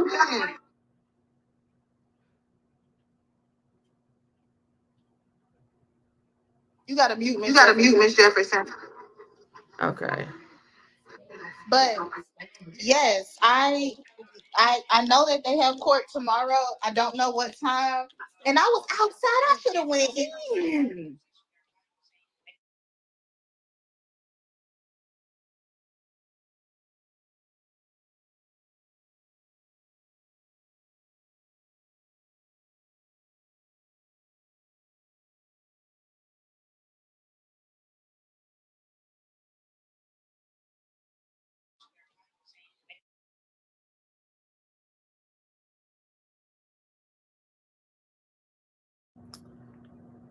Out the elevator. I'm not a lawyer. I'm out the elevator. Okay, there we go.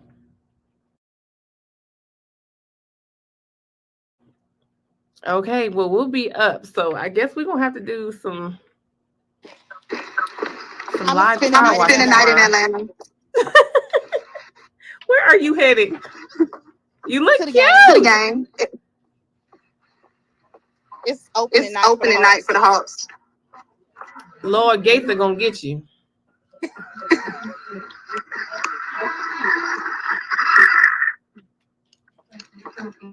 She said it's not starting at 9. I heard noon.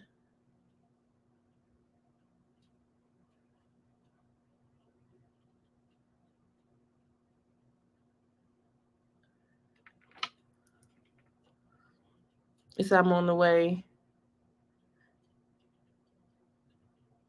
I thought they said 9:30. I'm going to get up and check because I keep hearing so many things, but I thought I heard noon today. So 9:30 or noon, all of it's between 6. Hello, y'all. First of all, let me apologize. Y'all know when I come home, my family want me to do hair all the time. So I told them, good, I need to be done by 6 o'clock Central Time, y'all. Nobody does stuff on time. How I feel about please. So I'm not a lawyer, but I was on when she was talking to the lead attorney. What she said was that there seemed to be intense conversation amongst the lawyers because remember, everyone has to do what's best for them. And it may not look like we want it to look. And so I can see that. So when it comes to pleas, I think every person needs to do what's best for them. And that's probably not going to look like what we expect it to look like.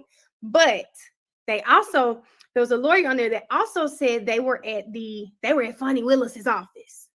I personally feel like the ball is in. I feel like the defense got the upper hand right now. That's me. So I feel like whatever pleas or deals are going to be made, they're going to be made in the best interest of each individual client. And I feel like, baby, I don't know, y'all. I feel like I need to get back to Atlanta. I'm telling you, I need to come back home because I need to be at the show. I need to be at the Welcome Home concert. I predicted August 16th. I said they're gonna be home by his birthday. That ain't happening, but I think some people coming home and going to get some good deals out of this. So that's my thought on it. I forgot my camera. Not y'all got me fanning now. Hey, girl! Listen, I just was like, I am done for the day. Kayla, you text. I said, you know what? I was there today. I was there today. I just didn't come in. I don't think you realized that you spoke to me today. Oh, girl, that was you? Yes. Girl, you were standing over there looking all quiet. I don't know. You see them people out. Never mind. Well, you Kayla know said, who, hi, how are you? I said, I'm good. How are you? And then, okay, but you know who gave me the tea then. Who gave you the tea? Who you seen me talking to? Oh, Don't I say see it. you. Don't say it. I'm not. Yeah. Listen, Kayla said, hi, how are you? I said, I'm good. How are you? I was all excited. I'm good. How are you? She was like, okay. Hey, y'all. I said, oh, okay. I'm gonna just sit right here. I was like, why is this person acting like this? Like, not in a bad way, but I'm like, they like, I'm like, what's going on? Who is this? No, I was like, oh, she doesn't know that. And I'm not gonna interrupt the day. It was a lot. It was a lot today. But anyway, no, it was funny. What y'all been talking about? You are very pretty. I was like, whose girlfriend is this? You. Which one she here for? None of them, child. No.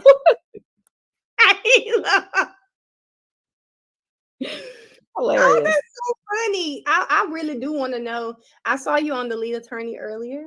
Yeah. So I was watching on the lead attorney earlier, and I was just telling them that they were talking about that everyone's at Fonnie's office, and that you said it was intense when everybody was kind of talking, and I said I could see why it would be intense. Yes. Yeah. All the discussions looked intense. When it was just the attorneys talking, looked intense. When it was the state talking, looked intense. When it was the defendants talking, looked intense. I said, whatever is happening, everybody is talking.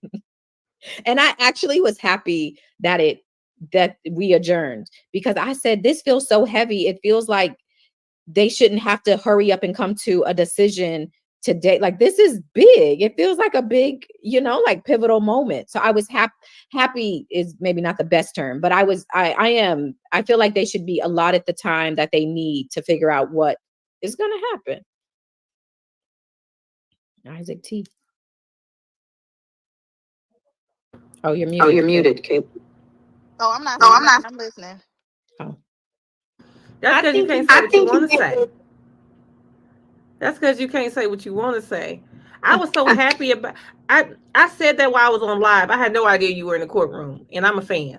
But I was sitting there. I love y'all. And people were like, "What's taking them so long? Why are we on a break for so long?" And I'm like, "These boys' lives."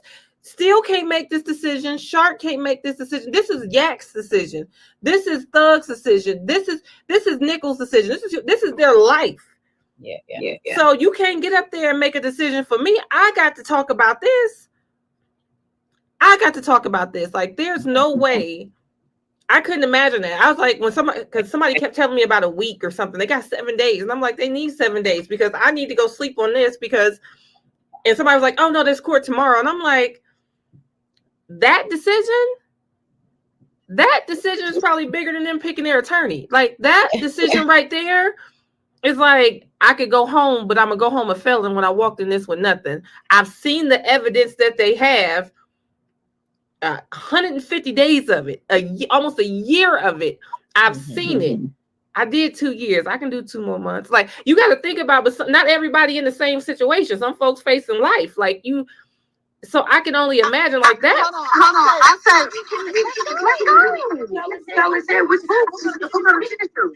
yeah, in my family, that would have been a fight like over the spades table. Like, you got to do what you got to do. somebody got so I can say what I want to say. So I feel like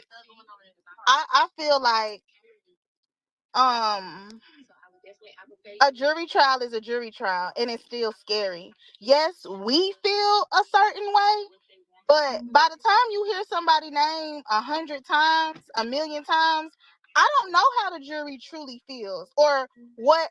I tell people all the time, it takes one juror with a strong personality to believe something different and put somebody in jail for life. So at the end of the day, I can't 100% say, oh, I would just want, because it's still 50-50. And my true belief is that no matter what happens, Miss Love is going to get up there and say, you have heard every witness recount. You have heard and watched every witness say one thing in the interrogation room and one thing in the courtroom. And you want to know the difference? Who's sitting in here? And I don't know how that will resonate with the jurors. I don't know if that'll render a not guilty on every single thing. So I can't say that, once again, it's not my life, but jury trials are scary. I think the lead attorney said that a while ago. Something similar to what Kayla just said, that is true. You know, although we're sitting here like, oh, I'm not convinced. And I always tell my people, we're reasonable people. So we feel that the jurors are reasonable people. And maybe they're seeing what we're seeing. But like Kayla said, it only takes one person with a strong personality, somebody like Melanie sitting in there. And I'd be like, but look at it this way. I hear you, but let's look at it this way, because I'm that type of person. So I understand what Kayla's saying. And if the plea is going to end this today, time served. Now, I don't want you to be a felon. If you can work something else out, but if a plea end this, I can see it. And before I go on mute, I'm going to say that I'm not a lawyer. She said this on Mel. She said this on the lead attorney too. Paige bothered me today when she said, I think it was just a mistake. You know, it was sloppy. If you didn't feel that it was that big of a deal, why was your reaction the way it was? And I feel like she has to understand that you are playing with people's lives. How many times, like you said, do these people get to keep making mistakes? Now, I only been watching since like late May. How many times do they get to keep messing up before you hold them accountable? These are their lives. They don't get to go home and sit on YouTube and talk about what happened in court like we do every day. This is their lives. Their families are sitting in those benches every day. You know, I know someone said Yak's mom is every day she's there. She leaves work, she comes up there. Thug's girlfriend is there. You got the Huey and his girlfriends, and Yak's people are coming up there every day. How many times does this have to happen before Paige makes them take this court serious, like she told Moonton? Yeah, I think that was the biggest realization for me, which again, I said on the lead, is as a person who watches it, right? And you know, all of us be screaming and yelling and doing, and I go black and gray quickly. Being in that courtroom for me was a very different experience. It was I hate courtroom 1C. It got bad vibes, bad energy. I haven't been in that courtroom in 3 weeks, and my life has been wonderful. I could see that being the case. But it is a like reality check. Like, you know, when she denies the mistrial and you're amongst the friends and family of these defendants and they audibly gasp, or their hands go up, or they're just like, oh, you know, and it's like that decision is a direct impact on their life and the life of their loved one. I'm at home going black and gray, and then I go to bed at night. These people are in jail. And so those decisions are impactful. And so when you, for me, looking at it through that lens, and that it's just not another chance, that it's just not being sloppy. And I tend to give Paige a little more grace than a lot of people do. I'll be honest, I tend to. But today was like, oh, girl, you have to hold them accountable, because their sloppiness, their mistakes, they're casually putting this together as they go, directly impacts people's lives. And if we're talking about the justice system, okay, that should be just and fair. We're talking about innocent until proven guilty. These kind of things matter. They matter. And that was I think the moment for me. Like today, that's the biggest thing I took away. Like, oh shoot, like these little things, they matter. Anyway. I think that the one thing I can't stand is the dang on the plan like it's little. Like the act, like even though we know that these are big things, and even though they could be small in certain things, like you're not gonna sit here and play with me. Love looked like she got a substitute teacher cart with 62 bags on it every day. You mean tell me she don't, her old ass ain't got no whiteout? Nothing. She don't have nothing. Like you mean to tell me y'all couldn't put tape? She don't even got the comb, the rake comb, the flat Wait, iron. I'm just saying, listen, something. The sleeves don't missing an inch. It's a lot of stuff. She, oh my bad. I'm sorry. Go ahead. I'm gonna block my camera. I'm not. I have to say, listen, I'm not a lawyer, but got a compliment today. So she listen. I'm not a lawyer. They trying to ruin my whole flow. Mel, they trying to mess you up, because I said now I can't go in the courtroom and get any type of compliments, because I drags on my page all the time. So when you said that, I was laughing. I said at least one of the males got a compliment. We're gonna have to just take it. My name Mel too. We'll have to just take it, because I won't be getting it. Not on my page, but yeah, block your camera out. Yeah. Listen, I'm gonna have to go up in there with one of them good syntheticals and some kitten heels, because they probably waiting on me. I already know as much as I go. I walk in there with my head up high every time. I hug and speak to everybody but 3 people. But this is why I get so up in arms about this stuff, because this is somebody's son, somebody's father, somebody's brother, somebody's uncle.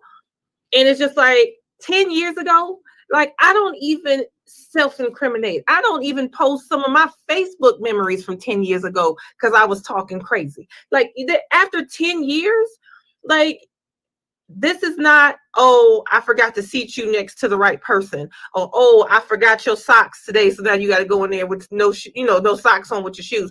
This person clearly prejudiced you in the eyes of the jury, not once, but 3 times in 1 week. For Shannon, twice in the same week. What are y'all trying to do to the man? Is the charge next to his name already say life? Oh, what else are you trying to do? Like, what else are you trying to do to this man? How much worse can it get? Like, the case is bad enough. There are people who are no longer alive. There are people who are victims. There are people who are traumatized. Just try the damn case. And then when you don't do it, then that's when we go. Like, what are you focused on? Because it wasn't your head. Pay attention. What could you could have walked up there, got that piece of paper, flipped it over, scratched it out, anything, something that small. You already lost what they say, part of Cordelia Zachary's interrogation. Can't bring back in the Magic City video of Duke. All these things because you lost Detective Dennis, period. So you can't even bring in proper evidence. You bring in Detective Underwood, and the one thing you don't have about her, have a conversation with her about, is please don't let them knock you off the square. Please just sit here, just answer the question. Don't let them rattle you. Stay calm. You need a break. Let me know. Wiggle your ear, tap your nose, something. Give me a heads up. And maybe I can start making some objections or something, some kind of game plan to get the weight off of her, because we know Detective Dennis felt away. y'all were trying to minimize and diminish what he felt was his resume. He's retired, his career, his life's work, honey. He feels a way about hip hop and gang culture, okay? Whatever, he's entitled to feel that way. But when they start coming after that resume, oh, he's slick. Oh, you calling me names? I'm gonna call you one too. And he said what he said. They put her up there. She did the same thing. Those are retired investigators with about 50 experience between them. So y'all not gonna tell a lay person, hey, ain't no such thing as jail when you walk in there. Don't say clink clink. Don't say who scout. Don't say prison, jail, nothing. It's not Nobody. even that though. It's the fact that how many trials have you testified in? This is not your first trial. You did not wake up today and say, "Ooh, I'm nervous. I never did like, come on now, be for real." And then what blows me is that y'all did all this investigative work and all of this to put these people in jail, and now you can't even get on the stand and have decent courtroom etiquette and respect and take this serious.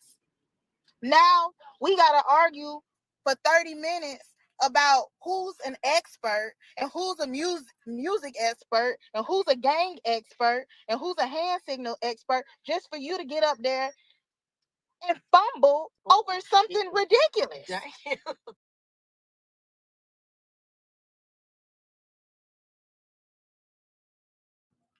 When he cited his resources as Colors, Boys in the Hood, and Menace to Society, I said, babe, I'm an expert.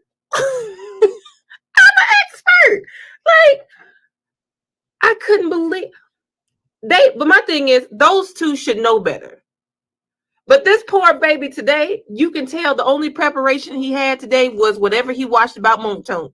Because all he wanted to know is, he felt like Suge, and when she was talking to DJ, did I fuck up? Like he wanted to know. Like, oh, it's hard out here for a pimp. Okay, he did not. That's all he didn't want to do was mess up. It felt. He was scared. Same for the young lady. She is as slow as. I'm sorry. The young lady. I'm gonna leave y'all because you see, you know what now? This needs to be a subscriber only because the recklessness has entered the chat. No, I'm just saying, in all seriousness, you can tell she wasn't prepped. She didn't know what to say. Yeah. She didn't know where to start. Yeah. And then to just honestly see that Lil Rod possibly was convicted off of her. I mean, she said that she lied. How come every witness is a liar? Every single witness says that they're a liar. Well, it looked like Detective Hogan wasn't doing much either. Where's the investigation? He don't look like he was doing much either. And then he turned into, I don't know if y'all watch, but Detective Hogan to me turned into Woody. I don't recall. I mean, if that's what it say on that paper, I guess that's what I said. If it say I said it, I said it. Like, sir, this was is that in the paper? Your sworn testimony? Yes, sir. That's what that is. Like, it got so bad that he was like, it got so bad. He was like, I know you. He said, I'm guessing I said, I know you about to show me. I'm not. So I want to ask Mel, how did it feel? Because I know when you're watching live, like you say, that you come in and out the screen. Girl, were you fixing your face in the courtroom? Because what were you doing when he was on the stand? Because when it got to a point where we saw he did no investigation, I was on my live screaming like, what do you mean? What? You didn't look at the CAD report? You didn't go check the car? So what were your facial, or how were you able to maintain your facials? So thankfully, I didn't go until lunch. I actually missed the first part because I got to Atlanta at like 4:00 this morning. So I was like, let me go to sleep. And then I'm going to do a test run for the trial around lunch so that I'm prepared for Thursday to do the full day. I just want to get a feel, lay of the land, understand where I'm going. So I missed it, thankfully. But I will say, during the second part, I was like, literally, I was in there like, oh my God, what is, oh my, this is real. Like I'm looking around to see, is anybody else think this is as crazy as I think it was? Yes. But I missed Mr. Investigation that didn't really happen. Wait, so you got there for Slime Life Shawty. Yep. Right before he came in, I walked in So you were like this in court? the whole time. No, ma'am. Yes, yes. Okay, Absolutely. I love it. I love it. I love it because I feel like I would have been in court like my facials watching this trial. It's always something, and I was like, I just didn't expect Slime Life Shawty testimony to go left at all, and not be the testimony that got us to Paige being mad, running off the bench. I didn't expect his testimony. It seemed to be going so well. Yeah. I just didn't expect it to be his. So at least you got some action. You've been watching this trial for a long time. At least on the day you went, you got some action. You know what is You went so on a funny? great day. I feel. Day of 100%. Day 100 was the day court broke for Glanville. That was the day when he was like, all right, I'm gonna send it over and we'll see. Day 101 is Whitaker's first day. And now here we are at day 150. I mean, day 150. I said, that's because this is a sign. This is a sign. Everybody take notice of the sign. Let's stop here. So, yeah. So what do you think happened? Do you think, you've been watching, you done seen a lot of requests for mistrials. How you feel about this one this time? I have just been reading everybody because after she told Maurice, the camera guy, he was like, what time I need to be here? And she said, come at 9, but we ain't starting at 9. And I said, okay, I'm gonna go. I'm sleepy. I'm tired. But then everybody started reporting. I'm not reporting this because I didn't see it or And then what about all the other witnesses that's sitting outside just waiting? Done took off work, just sitting outside. Don't know if it's their time. Oh, child. Kayla, you sound like Paige today. Hold on. For real. But for them to say that they were they went all to Fonnie's office, I was like, oh, did they? So that based off of what everybody else is saying, I can only speculate as well to say maybe, we're gonna get something out of this. Maybe there are pleas that are finally entered the chat. Maybe there are something.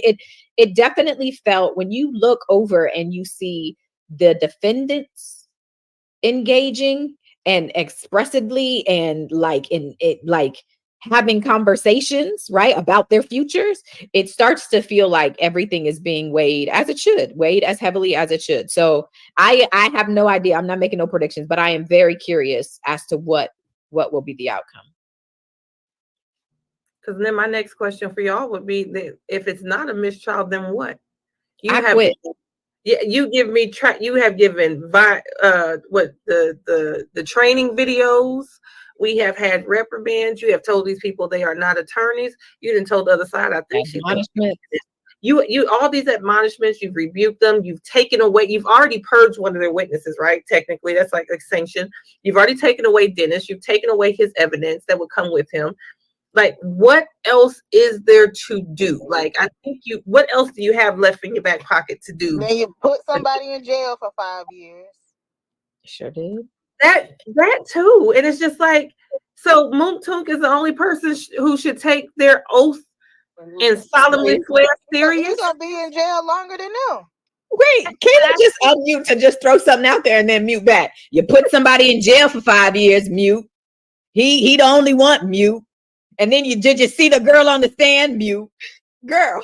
Because the conversation that's going on in the car, it's a lot. I try to keep y'all protected and say, trying to keep my YouTube monetized. Thank you, Kayla. We thank you for that, Kayla. But no, this is the one. Yeah, what's next? Like, what? I can't think of what else you could do. Yeah. And I'm like, all I do is sit and watch trials. I've never seen this many sanctions in one trial ever. I've never seen anybody get this many chances. Yeah. Ever. Not even in the Melly trial. I don't think I've ever seen anybody get this many chances. And it's just like, so what else do you do besides that? And I can't say, like you said, I don't have a prediction because the last time I thought it was over, they got a training video and I was on the floor for 2 days. So I couldn't figure that out. But Kayla, if you can still hear, my one thing that I keep seeing is I can hear. people keep asking about these plea deals. Am I correct that these plea deals are binding contracts? And so this mistrial will do nothing for these people, right? They're gonna be in jail to the end of their sentence. See, y'all, I told y'all I'm not a lawyer. Now, what I do think is that there is a possibility that a lot of these people will file habeas corpus if they have taken a plea. But what I don't know how successful they're going to be, because most of those are going to be to the voluntariness or things of, I guess, within them actually taking a plea. Was it a violation of their rights? Not that, because they chose to take a plea and they gave up these rights to a jury trial. So I don't know. Yeah, I said that earlier. Somebody called me mean. They said I was mean and my followers were mean and anybody who agreed with me was mean. And I'm like, I'm not being mean, because there was over 3,000 people in that live, and there was so many questions coming so quick, but I kept seeing empty, Muntu. And I'm like, this has nothing to do with Muntu. Muntu side, he made his choice. Unfortunately, while we may have empathy, understanding why he made his choice, I'm not being sympathetic. I can be empathetic. I understand he took it, but those 10 that signed those, that was their choice. They chose to do that instead of this. So they don't get to double dip and say, hey, never mind, I want to change my plea. Like that's not how it is. It could be a very bad deal.